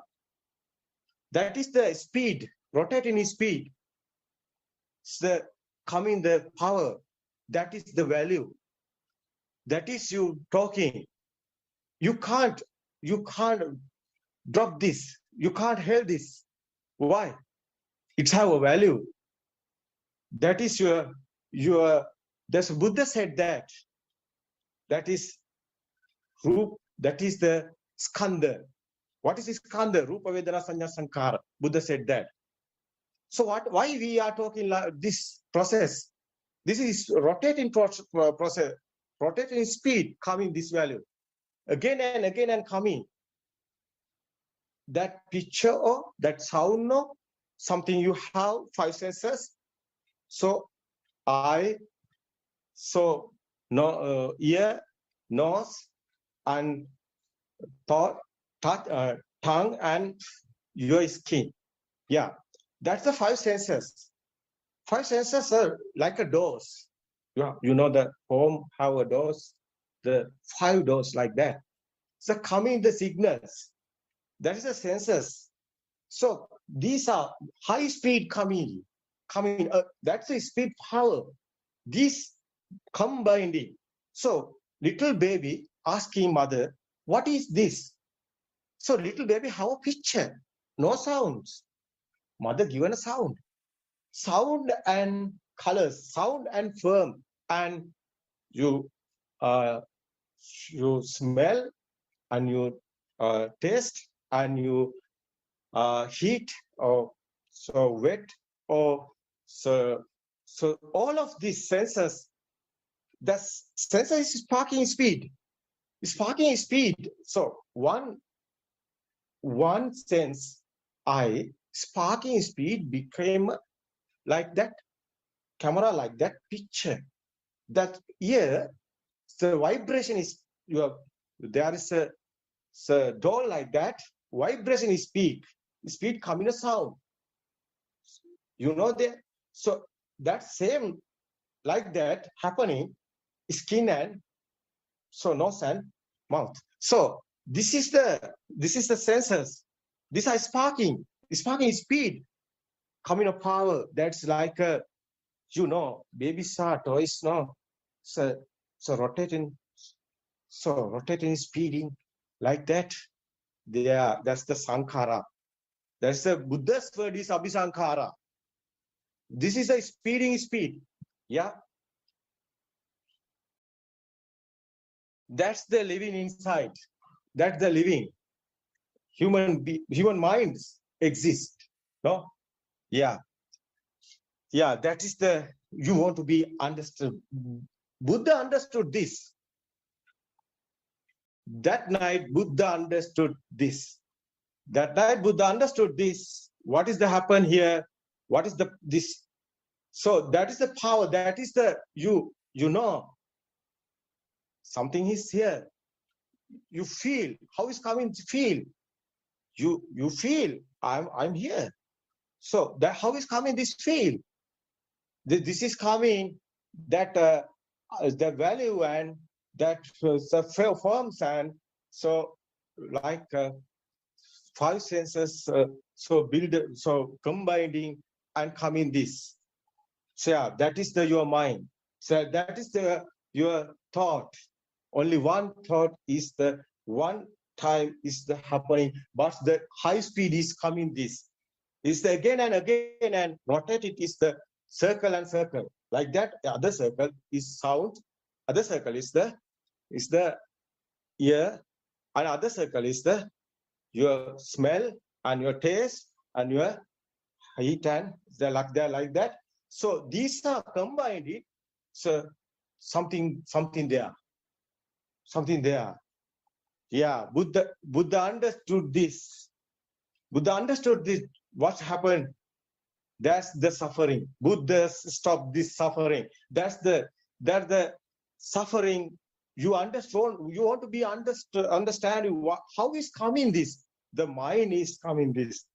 So there's no anybody or something. There's a process. Yeah, Buddha destroy this all mind. So Buddha destroyed these 3 levels of minds. So Trilokanatha Samma Sambuddha. Buddha's word is Prince Siddhartha became a Buddha. How it happened? So I understood after Buddha's mind is become no one here. No one here is the process. No one here is the process. Buddha told that. Yeah, not allowed, not at all, anything. Where's you? You are the mind. Where something is there, sound is there. There is a chair is a sound. So variety. So Sri Lankans are talking table, so putua. So Tamils are talking other sound. So Japanese are talking other sound. So Englishmen are talking chair. There is a chair. No, it's only sound. There is no chair. Buddha realized this. This is the alignment. What is the alignment? Alignment is there is not an alignment. There is not an alignment. This is that is understanding and became no one here. This is the truth. This is the spiritual truth. This is the path you want. Yeah, no one suffering here. No one suffering. Yeah. There is no any gold or any there or there is no anybody. There is no God or there is no anyone. Understood. Everything is delusion. Everything is delusion. Yes. Everything is delusion. So false beliefs and human minds. Yeah, nothing else. That is the Buddha's. So there is not a alignment. Nobody is there. Nobody is there. So Prince Siddhartha is dead. Mind is dead. Because understood this Dhamma. After Siddhartha understood, no one here. No one here. That is the Buddha. Buddha is a nature like that. There is no there. There is no anything. There is no anything. There is no anything. There is no anyone existing. Yeah, there is no existing anything. So that's you want to be realized. Everybody want to be realized. Buddha is not alignment. So I like to say, so Father's Jeremy, you are talking about alignment, but there is not alignment. You are talking the light, but there is not a light. You are talking about the lamp, but there is not a lamp. There is not alignment. There is not light.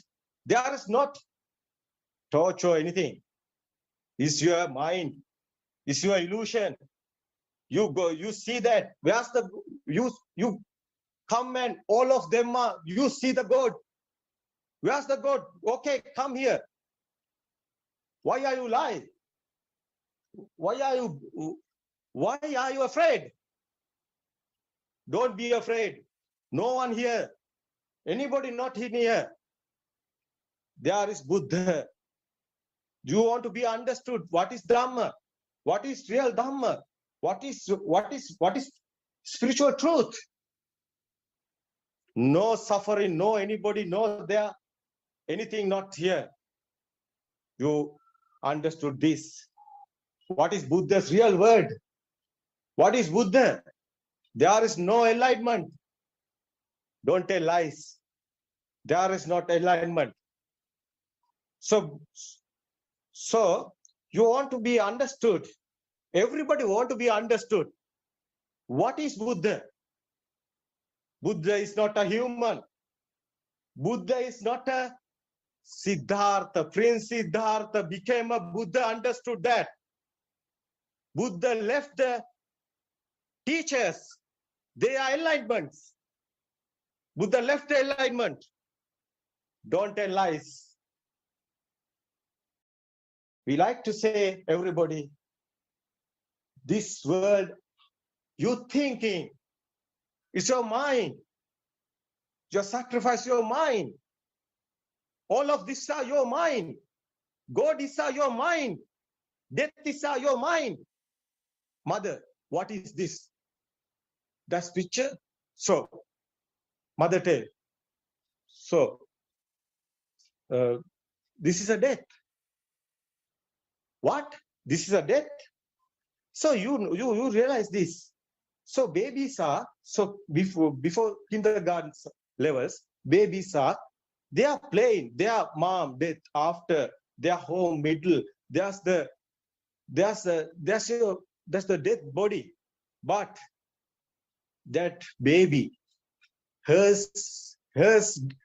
child play in the round the body. Why? Baby don't know the death. How is death coming? Death is the only word that little baby asking the mother, what is this? This is, son, this is a death. This is a death. How is this coming? Sound only. What is eye? Eye is a picture, camera. What is ear? Ears come in sound. They combined in, and that's the bit of the power. That's the we are talking about the value. That's the we are talking about this illusion. It's your mind. That states Buddha win. What is Buddha's game? What is Buddha win? We are talking Panchamaro Jinonato. What is Panchamaro Junonato? All of them are mine. What is Mara daughters? You talking? The Buddha's war. Buddha wins. Evil's war. What is evil? There is good guy and bad guys. Where's the good guy and bad guys? You are mine. What is the evil and devil? So you are mine. No one here. No. You not want to believe this. You can realize how is mind build up? How is mind creation? This all you can all this process understand. Buddha said this all. So Buddha said this. You can realize Tripitaka, Sri Lanka, there is a Tripitaka. So Buddha's word is there. What is the word? You can realize this. Yeah, come and study this. What is Buddha's word? What is Buddha said? You can sambo the sutra, you can see.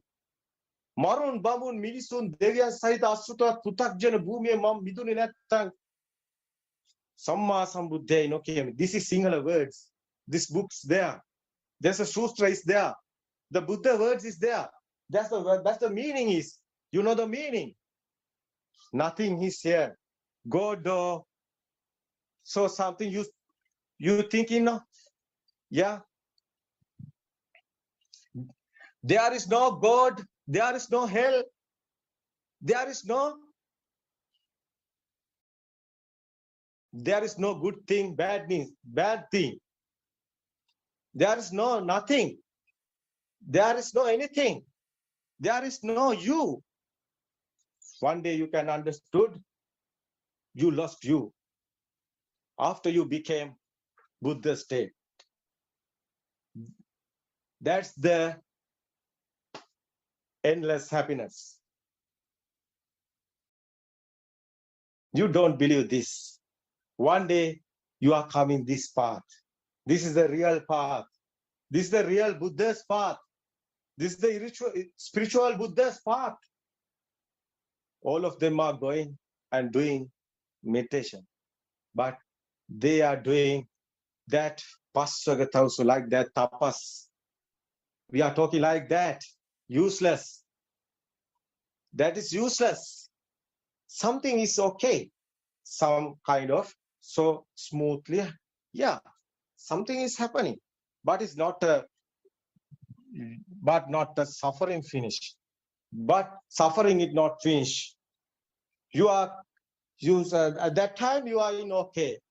You are sometimes sleepy type. Sometimes you are not no problem. It's okay. It's calm is down. You are so yeah, for a while it's okay.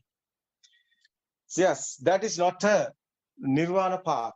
That is not a nibbana path. That is not your suffering end. That is not a Buddha's path. Buddha said after Buddha became, so after Buddha coming, no, there are teachers. There are 5 teachers. Buddha, after coming, there are 5 teachers. And telling them, this is not true. You are in wrong path. Buddha said that. Before not this one, I tell you. This is not before you are so here. Oh, no one know is this. What is the spiritual truth. I understood. It is we are talking. So Buddha's word is like that. So Patisampada, like that. Buddha's word. What is Patisampada? What is Buddha's understood? So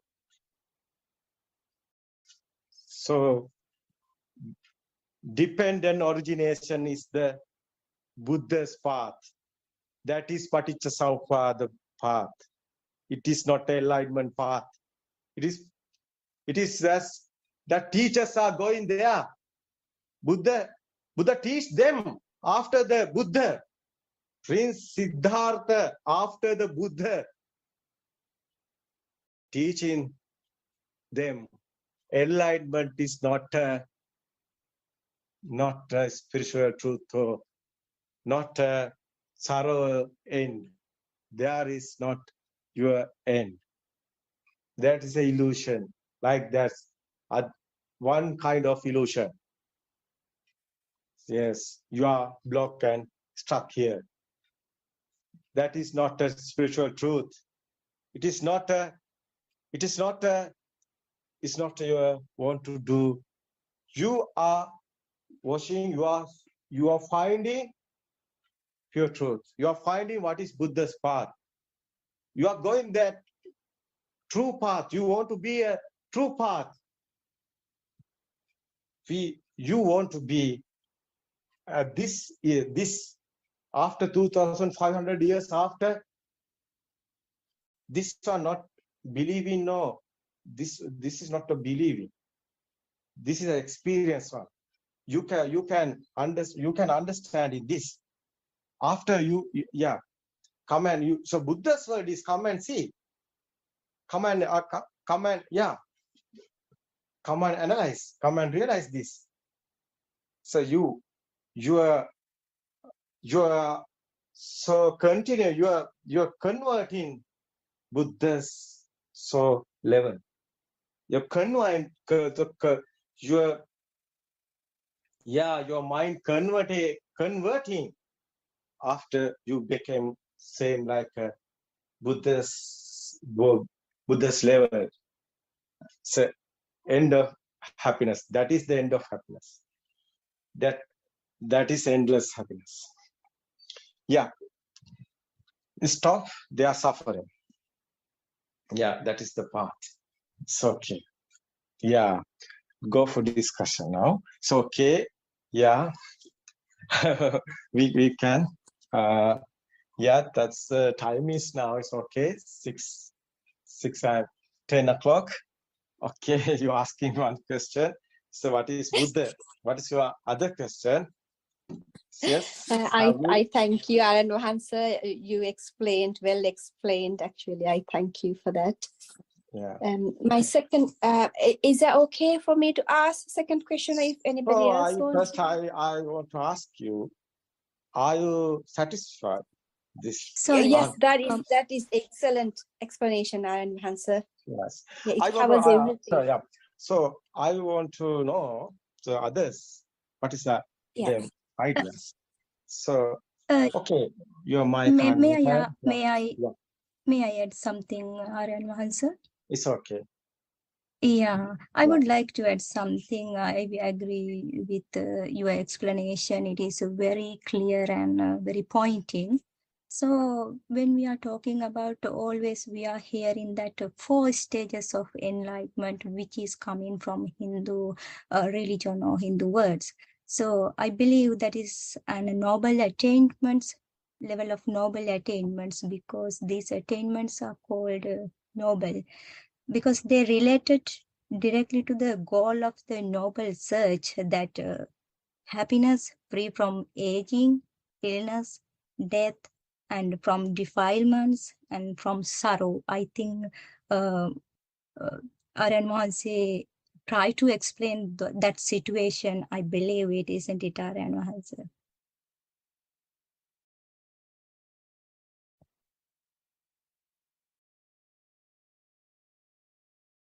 Aran Wahansa?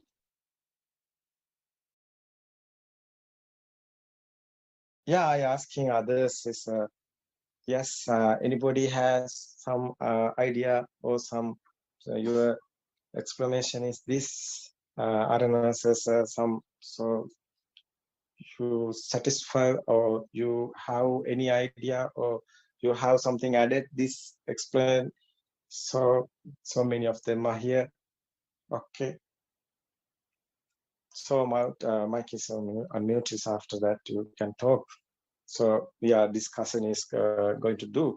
So, but this is the so at this moment is all of them are talking Buddha alignment, but they are in illusion. So that is not Buddha's word. So Buddha not alignment, but you got these books and everything is like that. There is writing like that, but because this word is English words. So, but we want to so we want to explain what's the happening here. So anybody is here to join us and discuss this? So, but I think like Kumuduni, are you here? Yes, I'm here, Arya Mahansa. Yeah. But it's for me, it's difficult to explain the Four Noble Truths. I think she asked that question about the Four Noble Truths. Mrs. Shiromi, I think. Yeah. Yeah. It is the when we say enlightenment, it doesn't match what we are experiencing when the pure truth, when we are practicing in this path. So I'm asking that, Arya Mahansa, is that a noble attainment? Noble attachment is you asking the so something so practical side I can explain it. So you're asking the question is so like a Chaturar Satya, no? That no. So what is that you explain this question is so your question asked me to some kind of simpler English. Yeah, if you can, Arya Mahansa, explain the Sotapanna state and the Sakadagami and Anagami and Arihat status. No, it's we are making this. Yeah, that's the one path is the Nibbana. So one path is the Nibbana. So we want to go. That's the path. Yeah. So Buddha said, so ekaina maggo ayam bhikkave. That is you can see that sutras. Ekaina maggo ayam bhikkave is ekaina magai. So what is that? What is that? One word. One path is the Nibbana path. So four type of levels. Four type of levels is yeah. Four type of levels. Soan, Sakadagami, Anagami, Arahat. That is like a that is the levels. Yeah, minds level. So this mind. So everything you have value. This all of these are so Kama Bhumi, Rupa Bhumi, and Arupa Bhumi. So like Trilokanatha Samma Sambuddha said Buddha. So Buddha is the end of the what's the mind is mind is how his mind is building. How his mind is building is that's the that's the power, there is the value, there is the picture, the same like that. There is you like that feel. That's the value is the mind is that's the one moment, one thing, one moment. It's the mind. So that's one moment, one thing. That's the happen, the present moment. That's the again and again and again. So many of speedily coming this thoughts. The one thought we want to be understood. we can see every thought, how is happened this process. You see, mango trees, there are leaves, many of leaves, 5,000 leaves. For example, we got 5,000 leaves. But you see one leaf, how is this? You can see every leaves, 5,000 leaves like this, like that. You want to understand one thing. You want to understand one thought. You want to understand mind. How is mind built up? One sense of mind. Yeah. So what is the size of mind? How is happened this? You want to understand this.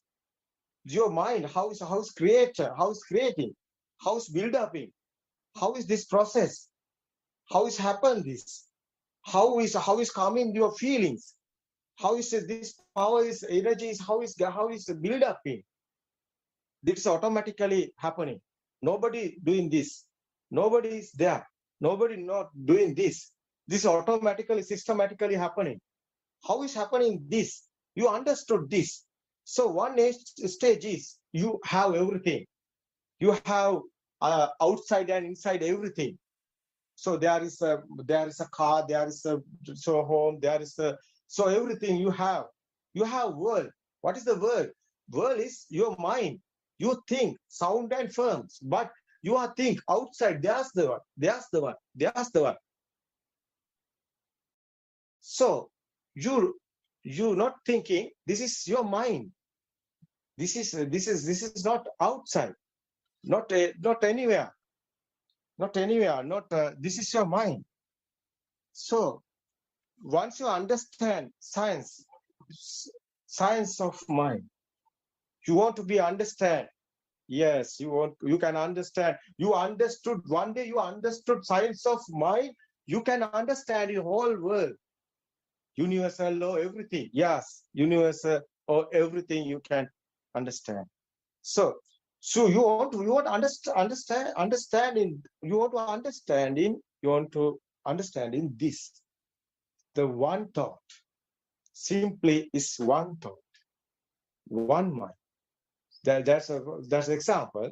Leaf, mango leaves. The one leaf you see, and how is this? You see all of this. So like that, how we can see how is a soan, sakadagami, anagami, arahat. That is what is journey is this? This is the journey. You have whole world and you lost the world. Beginning, you have the world. Is this the side is so on that side. So before so on. So okay.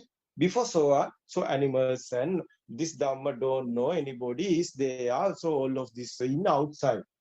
Is the death illusion. They are in illusion. Death and they have everything. They have everything. It's okay. They are in illusion. Then they don't know what is the truth, what is the happening here. They have them, their sorrow and their happiness, everything they have. That is the beginning. That is the you are you. What is the you? You are there. Yeah. Yeah. Once you realize there is no you, that is you. So on. That is the beginning. This path is beginning. Yeah, that is the start in this path. So after, so Sotapanna, we call it Sotapanna. It is process. Sotapanna like that process. So reverse flowing. It's a process. It's not a still like that. So rain is coming, not still. It's a happening things. So it's a continually happening. So mind is like that. That's all of these are speedies. So rotation is speed, right? That Buddha said that Sankara, like that. It's a mind build up in this. This we want to know. This is the mind you how you want to be know this science. This mind how is creating. what is the happening here? So you understood nobody is here, nothing else. You understood this world is illusion. There is nothing. This is all of your mind. You thinking your mind, you think, what is your mind? You see, this is a fan. So fan is a word, fan is a sound. So ice coming a picture. So fan is sound and firms. It's ice coming a picture like the firms. So ear coming a sound. So this firms and sounds combined it. So that is a rotation. So speedily and happen in this. So thing, value, so power is we are talking. Is the energy is there. So you have feel there, yeah. It's there. Yeah. You can, this all of you can experiment your mind. So this is not out, that's experiment you have, you do this, you practically, you realize this, you analyze this, how is happened this is the path, the statement of Soan, Sakadaga, Ragami. What is this? Outside is not. It's the mind. Fan. Experiment is your processes. You want to be experiment this process. So that fan is sounds and firm. That's sound and firm is not outside. You blind. You can see. It's your sense. You hear something happen. You can hear. Sound is not there. Your senses is failed. Everything is lost. It is your sense. No outside. Can you realize that? It is your senses. No outside. Okay, you're thinking everything. You're thinking this is a fan. So this is a mango tree we call him. But Sri Lankans are talking mango, abagasa. So Indians are talking another sound. Japanese are talking other sounds. What is there? Outside there is a mango tree? No. Like that. Sounds and firms, where? No, anywhere. It's your senses. Senses. So you understood this. You haven't outside anything. So all of this your mind. That is your anagam. You understood outside is not there. That is sotapanna. You understood mind haven't there. Mind haven't anything. Outside is okay. Outside nothing, anything. You understood as a sotapanna. So bhumi. So after you think mind have something. We can happen. Mind have something. Your mind have fan? No, there is no fan. You understood this. Your mind haven't a fan. Your outside haven't a fan. No, delusion and illusion. Outside lost, inside lost. What happened? Yeah, delusion and illusion. After you haven't anything. That is the anagami. That is the anagami. What is the sotapanna bhumi? You come in this path. Your value is lost. That's something you hear. That's your feel is losing. That feel is losing. That is the path is sotapanna. You can realize this. That is the sotapanna level. It's you can see outside is not something there. So your mind couldn't be happen. No, mind haven't anything. So that's anagam. So outside is not there. So delusion an illusion. Illusion is not. Outside is delusion and illusion. So you haven't anything, nothing else. So that's the anagami. Why? Why are you anagami? Meaning is not coming. The last. This is the last. You born in last. This is your last. Yeah. This is your last life. This is your last birth. Yeah. It's to became no. You haven't anything after nothing. You haven't. You haven't you. You also something is there. Wall is there. You is there. Why? Wall is there. Who see the world? You. That's a mirror. You can see that Buddha's so you can see that Buddha's word sutra. So Buddha teach this. So Rahula, Buddha's son. So Rahula Kumar. So Ambalitika Rahula was the sutra. Buddha said this. So outside nothing. That is the mirror, like that. Your mind. But mirror, there is nothing. So outside and inside, delusion, illusion and delusion. Nothing else. Buddha teach this. Buddha's son, Rahula. So sutra there, Ambalitika Rahula. So what's there? There is nothing. There is you. Wall is there. Who's this seeing this wall? You. You are here. That is the mirror. Wall is not there. You are not here. Wall is a sound and firm. You understood that. After you miss you. Yeah. That is.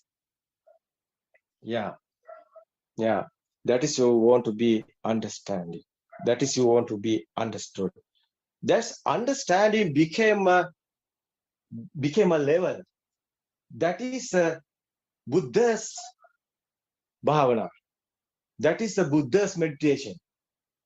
Not others. Not, yeah. That is the vidarshana. That is Buddha's word. Buddha's word. That is Buddha's given all of them news.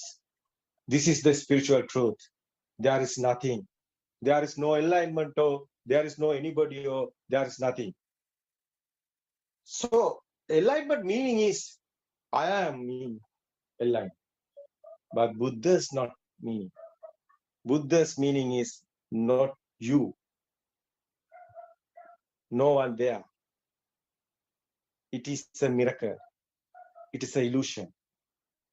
It is your mysterious. There is nothing.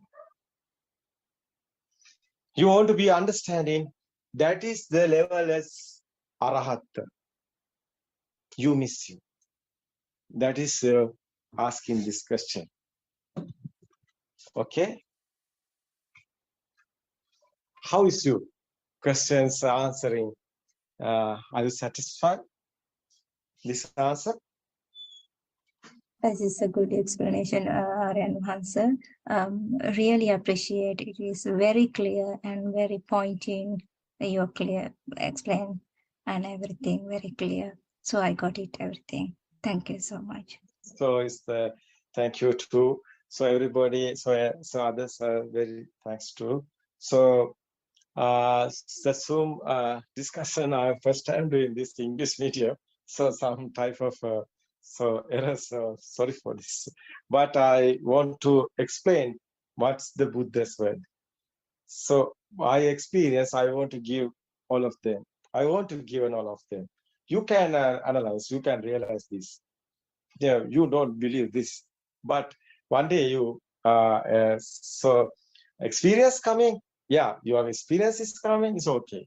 Okay, that day you and I know too. all of them are safe. Why? There is nothing.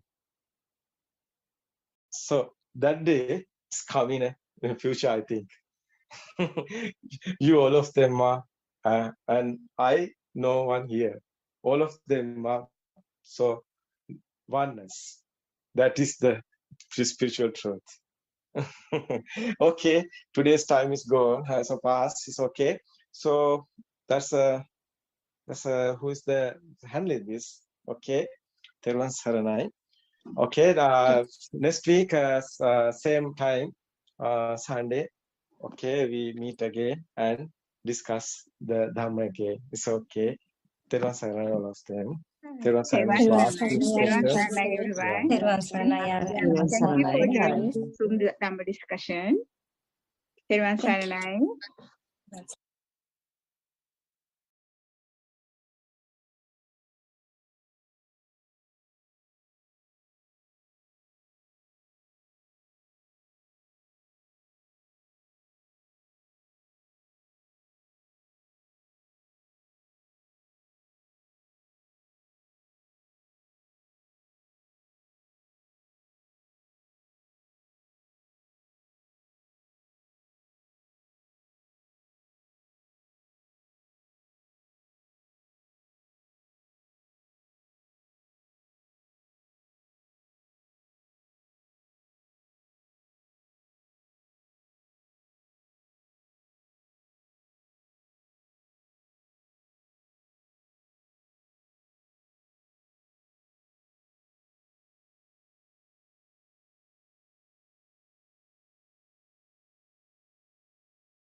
Spring of wisdom rising bright, spring of love radiant light, spring of joy that fills the earth, timeless heart of sacred birth, wisdom of Asia,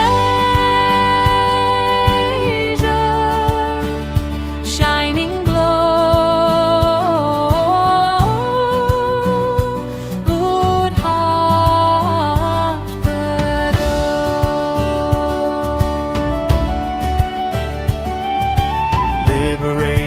from all birth, liberative from mind's deep thirst, liberation from fear and death, freedom carried on each breath, wisdom of Asia,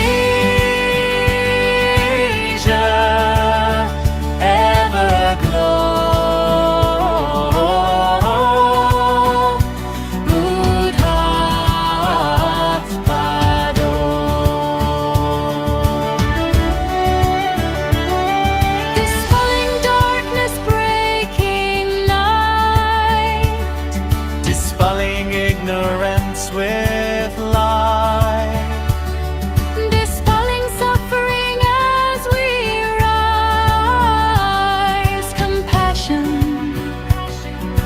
Opening all eyes.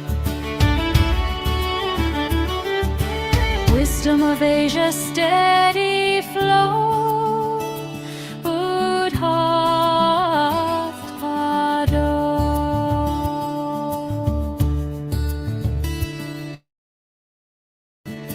Truth of life and truth of mind, Truth no time can leave behind. truth of birth and death made clear. The path of peace is always near. Wisdom of Asia, ever we go. Buddothpado.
Good afternoon, everybody. Terasana answer. Terasana, everybody. Let's continue with the book reading. The True Dhamma Has Awakened, Volume 3, page number 10, second paragraph. The Noble Eightfold Path can be found within the realization of this truth. The belief that the external world is true is the ground of an incorrect view, Mithya. All the religions are performing on this ground. Even animals live considering the external world is true. There is no correct view over there, and no end to this journey of samsara until and unless somebody listens and realizes this truth. Until then, it is a cycle of birth and death again and again in the floods ogre of samsara. There is a process to be explained how this has been happening.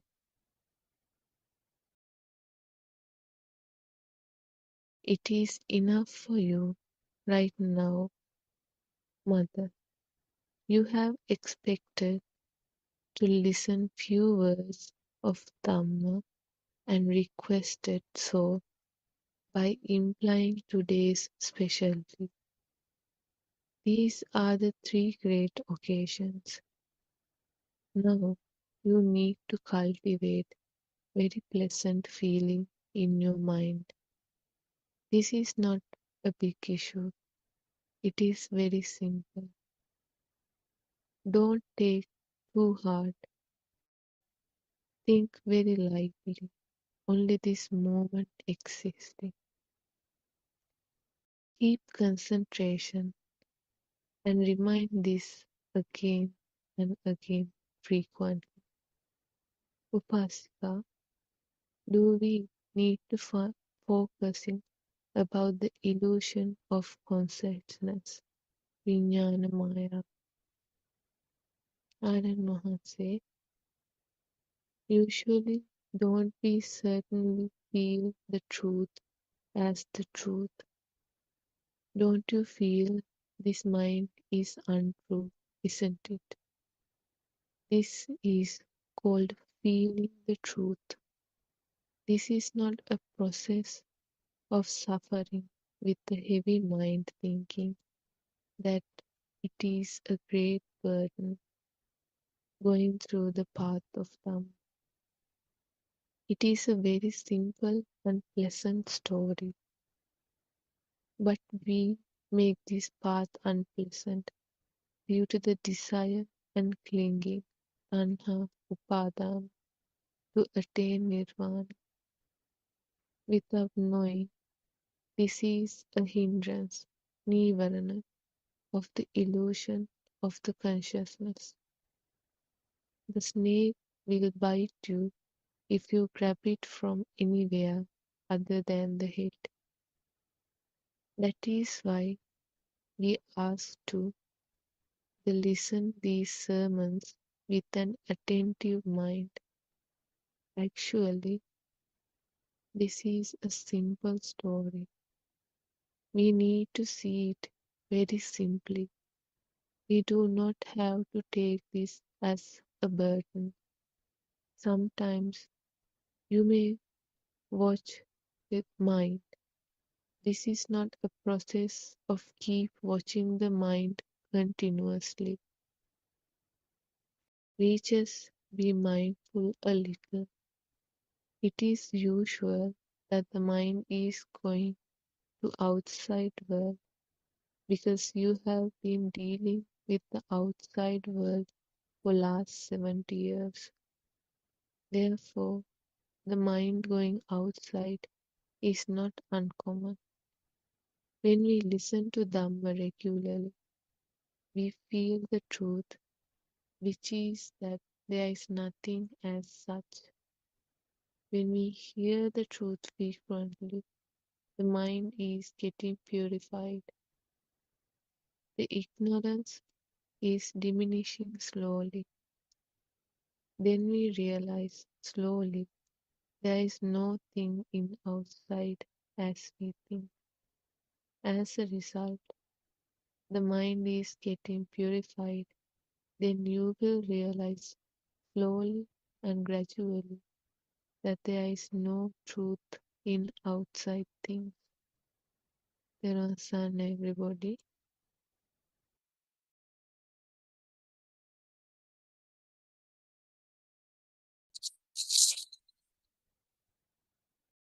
Theron Sanai. We worship our Envanse with so much gratitude. Thank you very much, sir.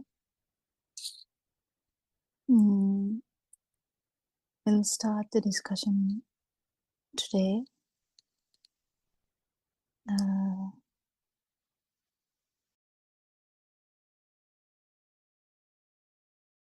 We have discussed about getting this no self angle properly, otherwise Dhamma can actually take you elsewhere, where like really get you distracted to think so many other stuff. Here, what we actually understand is whatever we think or whatever this system brings out as thinking or vibration, it's actually not true. So any kind of thinking, at the last bit, even Dhamma, even this truth, we understand that it's just another, another thought. But whatever the thinking is part of the mirage, and whatever the system feels actually is the speed of any sensory function or sensory organ. Doesn't matter which one. So that's the basic. So if you don't get it properly, you might try to think differently, and that thinking can actually increase your vibration, increase your burning, increase your suffering. But so this is not about thinking differently. This is actually understanding that thinking is just a manifestation. It's not true. None of these things are true anyway.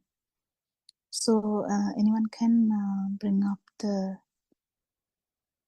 a question.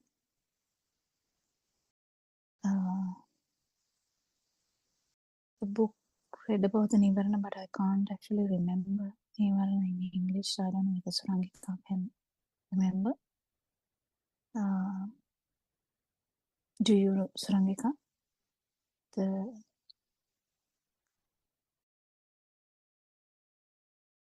Theron Sanai, Dr. Kokila. I think Nivarana, the defilements, isn't it? Is it Kamachandra different? means craving. Vyapada is aversion. Kamachandra, Vyapada. Thinamidda is what I think we discussed, sloth and torpor, laziness, the idle feeling is the third one. The other one is skeptical doubt. Kamachandra, Vyapada. Thinamidda, Vichikicha. I think it's Uddacha Kukucha. He's, I think Is it that's like ego, isn't restlessness? it? Is that ego? No. Ego or Uddacha? restlessness? Yeah, Uddacha is kind of ego, isn't it? Yeah. Maybe, what do you call it? Heenamanya? That is No. like both sides, no? Extreme ego Yeah, and... both sides. Yeah. both Yeah, but extreme. Kukuch, I'm not sure. I I'm also thought not quite sure. restless was also part of it, but I'm not sure. Oh, actually, you're right. I think it's restlessness as well, isn't it? I can check it up. But anyway, we can talk about the rest. So it's craving, aversion, sloth and torpor, or idleness. I think from the third one is probably the lack of determination, isn't it? Because determination plays a vital part with the correct balance. So that's the sloth if you're feeling sleepy, if you're not applying yourself to the Dhamma and doing the proper reflection and so on. So those were the four. We can talk about the four, and the fourth one being the skeptical doubt. Mm. Yes, Dr. Govigan. Yeah, thank you. And actually,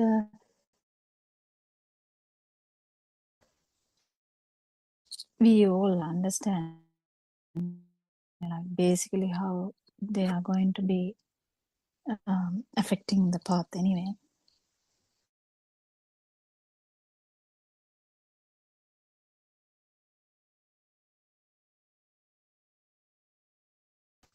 I think that's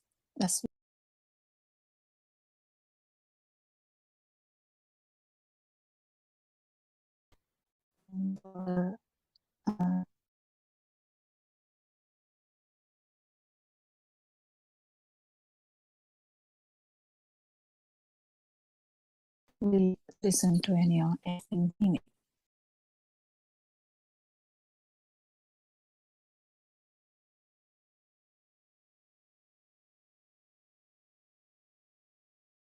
If really so and because they are the extreme levels of vibrations where you can't really rationalize anything anyway. The other three are actually the being very lazy to think about it, even though you hear it, you are like, oh, okay, you know.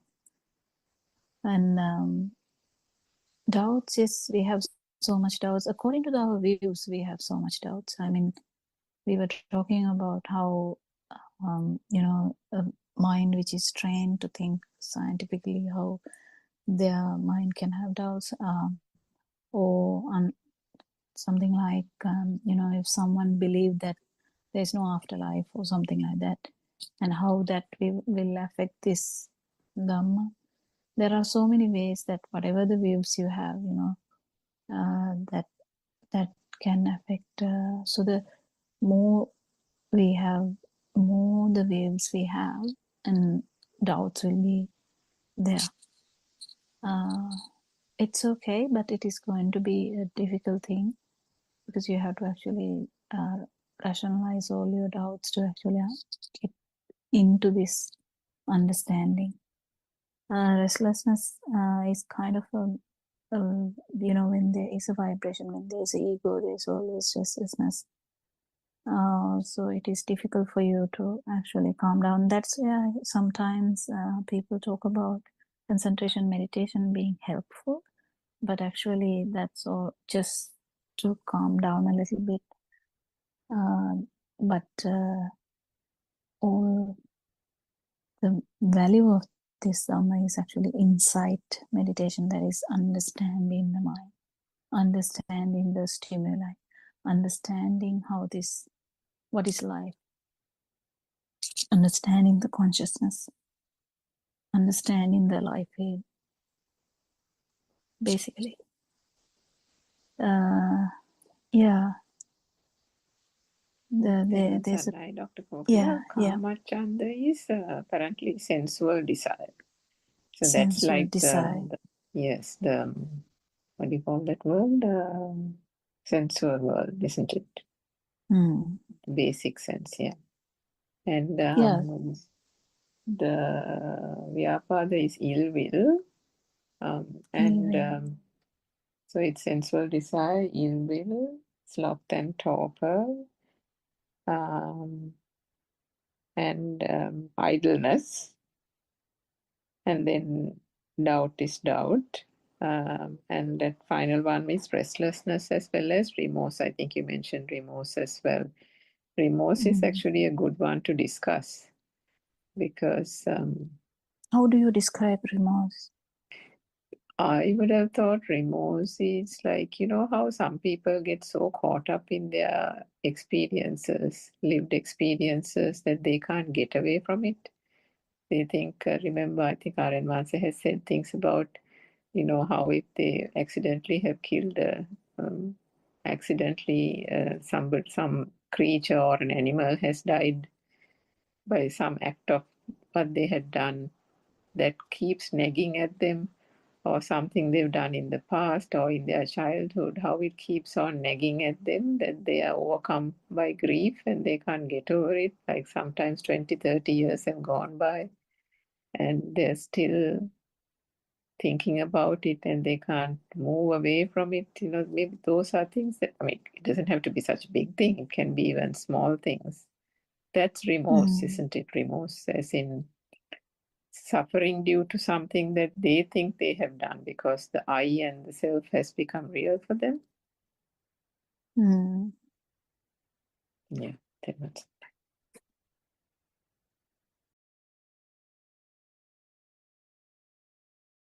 Yeah. So the main thing is, I mean, we don't really talk about them too much because we kind of concentrate on Dhamma a lot. But these things are part and parcel of our life anyway. Before listening to Dhamma, we always had ill will, we always had sensual desires, we all had. But what this says is, it delays you getting into feeling Dhamma, that's all. It delays, it doesn't stop you from that, it just delays. So yeah, anyone can actually start. I mean, we can start the discussion. Do you have any questions, or is there anything? And to the question he asked yesterday, I'm not 100% sure actually when we start in the English one, but because I haven't seen the flyer yet. And so I'm not sure, even myself, not sure.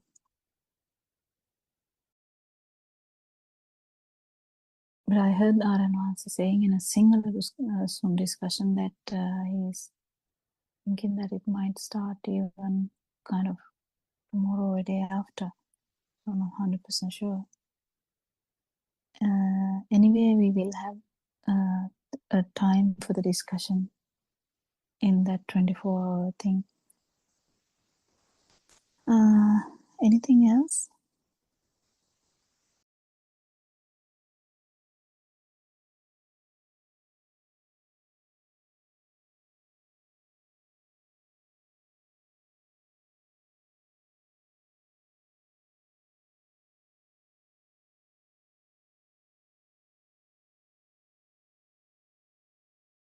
Maybe Dr. Morgan, that point that Sudama raised yesterday was I thought very good, but that was towards the end of the program. And she mentioned, but R.N. Hansa had explained maybe in a private conversation at the pagoda perhaps, but how his explanation had really cleared those doubts that she had with regard to death being a thought. Perhaps for the benefit of our listeners, that if you can elaborate on that, how death is just a thought and the suffering comes from the thoughts that build up to that actual one act of the breath going out, isn't it? The act of the breath going out is just a function. The function ceases to function. But it is the process of thoughts multiplying and becoming powerful in the lead up to that act or function is the thing that actually causes the suffering. So in that sense, thinking about death is probably the reference that Renvasi was trying to say, because I think Sudharma she said she had a fear about death, and that was probably why she might have asked the question. Mm. Yeah, actually, death is a concept because the child or even like baby doesn't know about a death anyway. So they can actually fall into a like deep well and die, but still from our point of view, child is dying, but the child doesn't know about a death. So the breathing will stop because of the drowning, but still the depth, the concept is not there. The difference about the adult is, or even a grown-up child is, you're fully aware about something called death. How do you get that idea? Is even little children, we know when their parents are, their dead bodies are on the coffin, they will play around that area because they can't understand that parent has passed away. They feel like they are sleeping, so they just can't comprehend that. But an adult will comprehend that something about the death. So even that, it's really very very how do I say, the information is very variable because now in these countries death is kind of hidden from kids. They don't really understand much about the death. They know that there is someone dying, but they might go for the ceremony. So they actually form it as a ceremony, and they might go for that. But actual suffering part is actually hidden from kids. So kids are not really aware about any of these things. But in like our countries, they kind of open about that. They keep the coffin for about few days at home, so they are fully aware.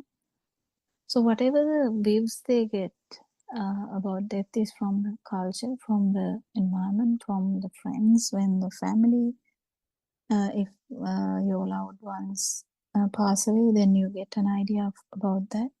So there are so many ways that you get the idea of death. An idea of death varies from person to person. So as a medical person, the way we look at it might be different to someone non-medical looking at it, and you know, like someone in the village, they might actually think, okay, I would like to die inside my home. That's their wish, and but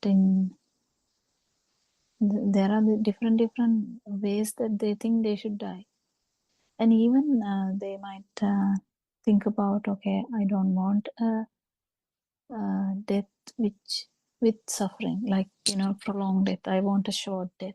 I want to die quickly within seconds. So they have like so many. If you talk to someone, people usually don't like to talk about death because they think it's a bad omen, kind of a bad thing to talk about.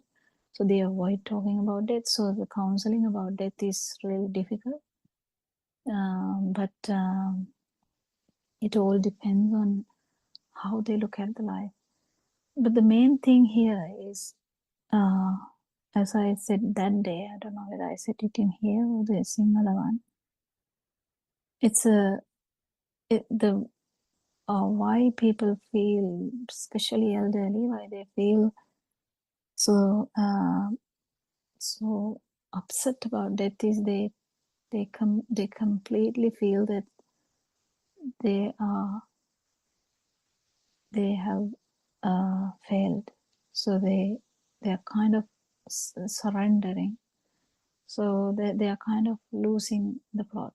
they are kind of, leaving everyone here, and they are like going away, but others are living. And also there are like very simple ideas that people have. This death itself is suffering. They have idea that death itself is painful. So these are the tricky areas that we have so much ideas about these things. So the ideas depend on the knowledge that they have about it. So in the Western world, they kind of believe the pain. If there is any pain related to death, it should be managed with the painkillers. So they kind of give medications to do that, so that the patient is kind of drowsy actually. But there are some people who will face the death like no other problem. So from point of Dhamma view, actually it's much more open than that. Actual death is a thought. 100% death is a thought. This thought that I was trying to say, which is affected culturally, environmentally, socially, it is kind of a concept we have. So with time, you might have a plan for your death also, like, I want to die like this way, and I want to be cremated, I want to be whatever. Doesn't matter, whatever there are wishes. And so this whole thing has a mental picture. If you can feel this, it is so good to feel it. As you have a mental picture about the birth, you have a mental picture. As you have the mental picture about chair, as you have the mental picture of your school, as you have the mental picture of an elephant, you have a mental picture about death. And that one is actually an experience which hasn't happened before, and is anticipating something that may be like this, or may be painful, or may be prolonged, or maybe whatever. But actually what happens is the last thought. So this we know now, after discussing Dhamma for some time, we know thinking, oh, there's living. What is living? Stimuli. That is living. What does that mean? It is just a flow of stimuli, flow of thoughts. It can be action, it can be talking, it can be thinking, it can be seeing, it can be hearing, it can be the other three organs like touch, temperature, smell, and taste. So these are the only ways that the thought can happen. So this is what is living. We have to understand that first. If we understand that, that means just like a cutoff mark there. But we know already that this living, as we said, stimuli, that's the living.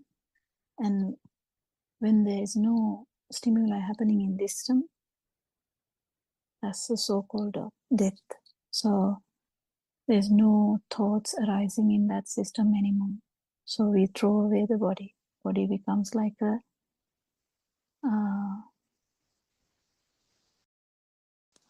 pile of wood. So that's what is happening. So all the beliefs around that thought is just beliefs. What really happened was that the thinking happening in that system just stopped. In the sense, not only thinking, the consciousness.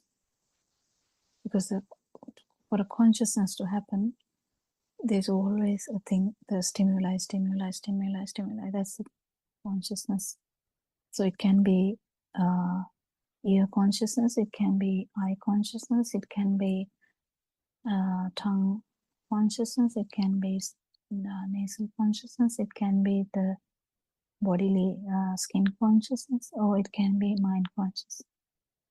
There's nothing more than that. So it's very important for you to understand what is living, to understand what is the end point. So all the other assumptions about the death is wrong. What about if you actually liberate from mind for a bit? That's actually experiencing it at least once, so that you know that because this dream, I have talked about this dream a lot. So this dream that our 40-year-old, 50-year-old, 60-year-old, 70-year-old dream, apart from about 1 year, the first 1 year where we can't talk about anything about that. There's a gap always because it's only the field time. There's no mental constructs. So as soon as the mental constructs start to occur with so much power, only it has the ability to telepathy again and again, or synchronize again and again. So that synchronicity itself is the living, actually speaking. But that is the dream. That's the part of this human dream, I would say. And that human dream is the one which is going to kind of stop. That's where people struggle, because they believe that this dream is real. When you hold on to that dream so hard, you can't liberate from that dream. To liberate from the dream, you have to understand that it's not real. You can actually liberate from the mind and understand what really happens. So it's kind of really interesting and important if you can understand that. So the mind, or this, when we call it mind, it's like as if there's something, but it's not. It's just again that this synchronicity which happens, because if you see a chair today for the first time as a 2-year-old, that in different whatever the forms, it's going to be chair. Then you have that idea of chair. So that is a synchronicity. You feel like this is the dream. So you have chair at one time, chair at the house at one time, university at one time, whatever, doesn't matter. The ongoing dream. This ongoing dream gives you the idea that it is real, and you grab into that. You kind of hanging into that. I can't go. I want to hang on to this dream. Even if the dream is so bad, imagine the dream is so bad, someone doesn't like the dream. You can hate the dream, isn't it? You can hate your own dream. But still, even the last fraction of a second, there's an urge to maintain the dream. How does that happen? It happens from this self-vibration. It happens due to this misunderstanding that we have, that this dream is a true dream. This is very important, because a lot of us struggle liberating from the mind because of this very strong clinging to the dream because you feel that all the perceptions are true. So all the ideas about death is actually in that in those perceptions. So the dream looks like a dream because of the fast occurrence of by the speed of the mind. That's why it feels as real. You know, when you I have told this multiple times, when you wake up in the morning and you look around, you get an idea within fraction of a second where you are. You are in the room. If someone has taken you in the middle of the night, if your child slept in the settee and you carried the child to the bed, the child slept on the settee, and in the morning he gets up and realizes, I slept in the settee, now I'm in the bedroom. So how do we know that we are in the living room? We are in the bedroom, not in the living room settee. So that's kind of the fast realization that, you know, everything and the mind works so fast that this dream is connected and feels like real. That's why we cling on to that. So even though we kind of understand that it's a thought, the next level is try and understanding that it's actually a perception as well. So any perception in that sense, like any perception, you know that none of these perceptions are true. So the chair, it's a view. We have that chair is there. But then we understand that it's a perception. We feel like the perception is true. And then that is how you feel that you are alive, because you feel that the chair is actually there. Likewise, you feel that the death is like a concept we have. And we have a fixed idea about that. But when we come to understand, it's just the stopping of the flow of these thoughts. Everything gets so much clearer. Yes, Joel. Doctor, that day once Aryan once told about this work meditation and silence meditation. Can you explain it to me how it works and how I can practice it? Yeah. Work meditation is you do whatever, washing, your day-to-day life. You get up, you brush your teeth, you dress, you go to some place, you come home, you do some activities, you may be cooking, maybe cleaning up, whatever. They're the work meditation. So whatever activity you do, you can understand that there is no self. It's a really good one. Even when you're washing your plate,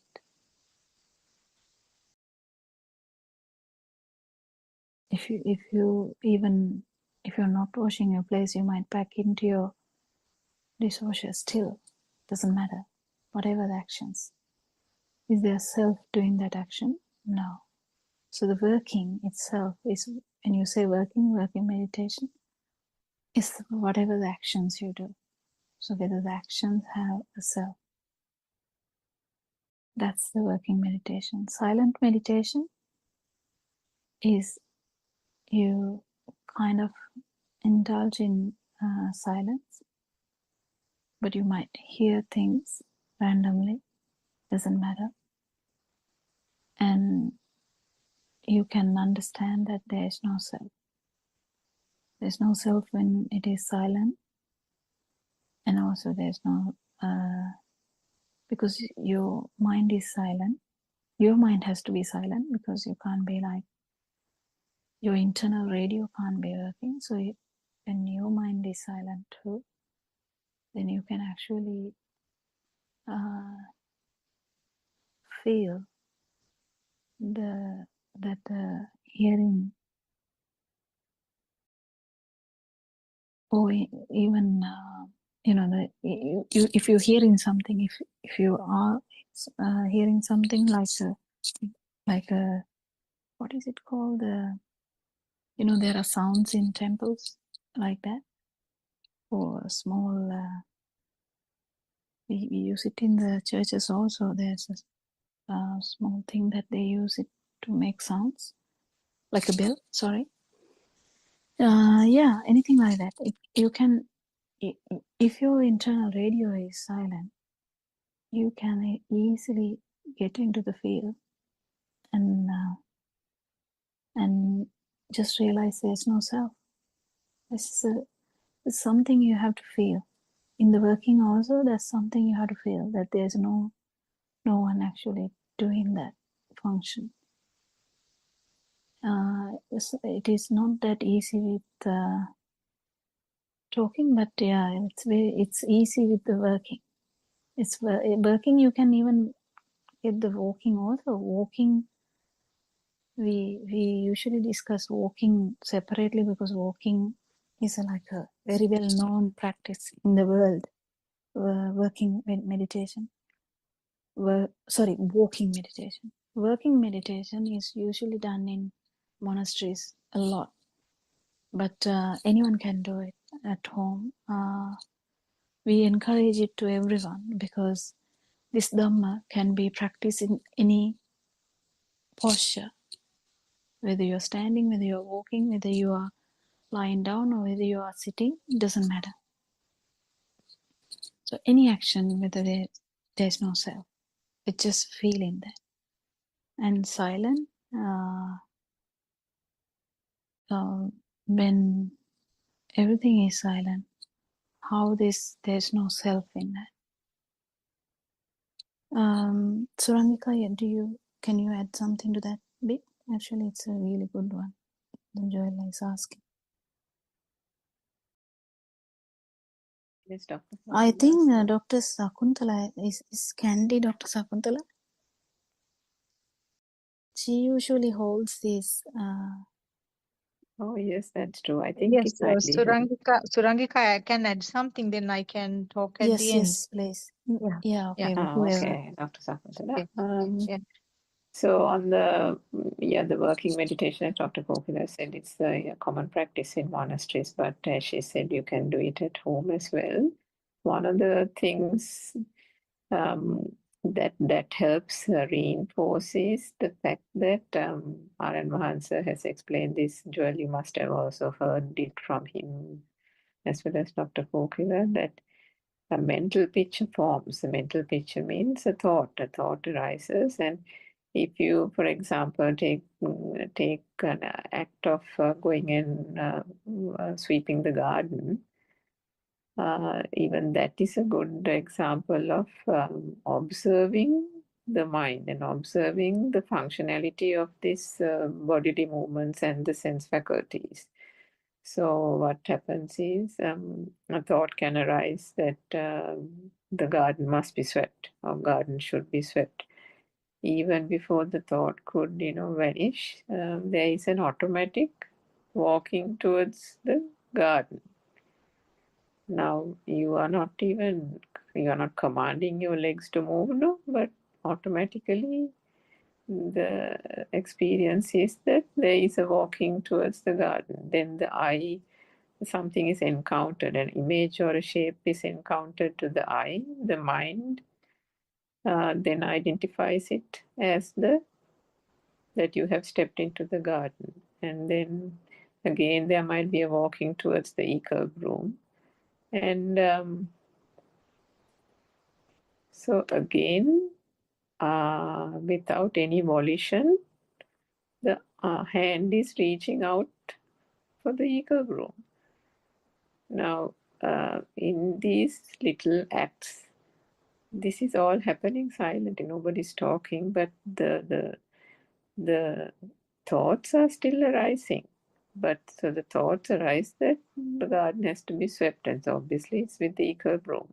But even the eco broom, the eye encounters an image, the mind identifies it as the eco broom. But this is only all the theoretical way this whole mind function works.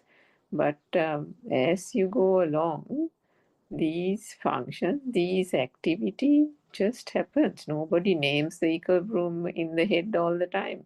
Nobody names it in the mind as the garden, that you have stepped into the garden.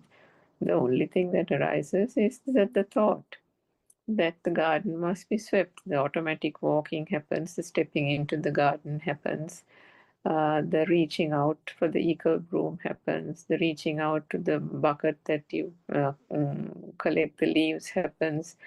So one can, then another thought can come saying, there are some branches or some big twigs that have fallen on the ground. And then another thought arises, so then automatically almost the eco broom is left on the side, and then there'll be some movement, bodily movement to bend down and pick the twigs. All these things, the quiet observer then understands that these are just happening.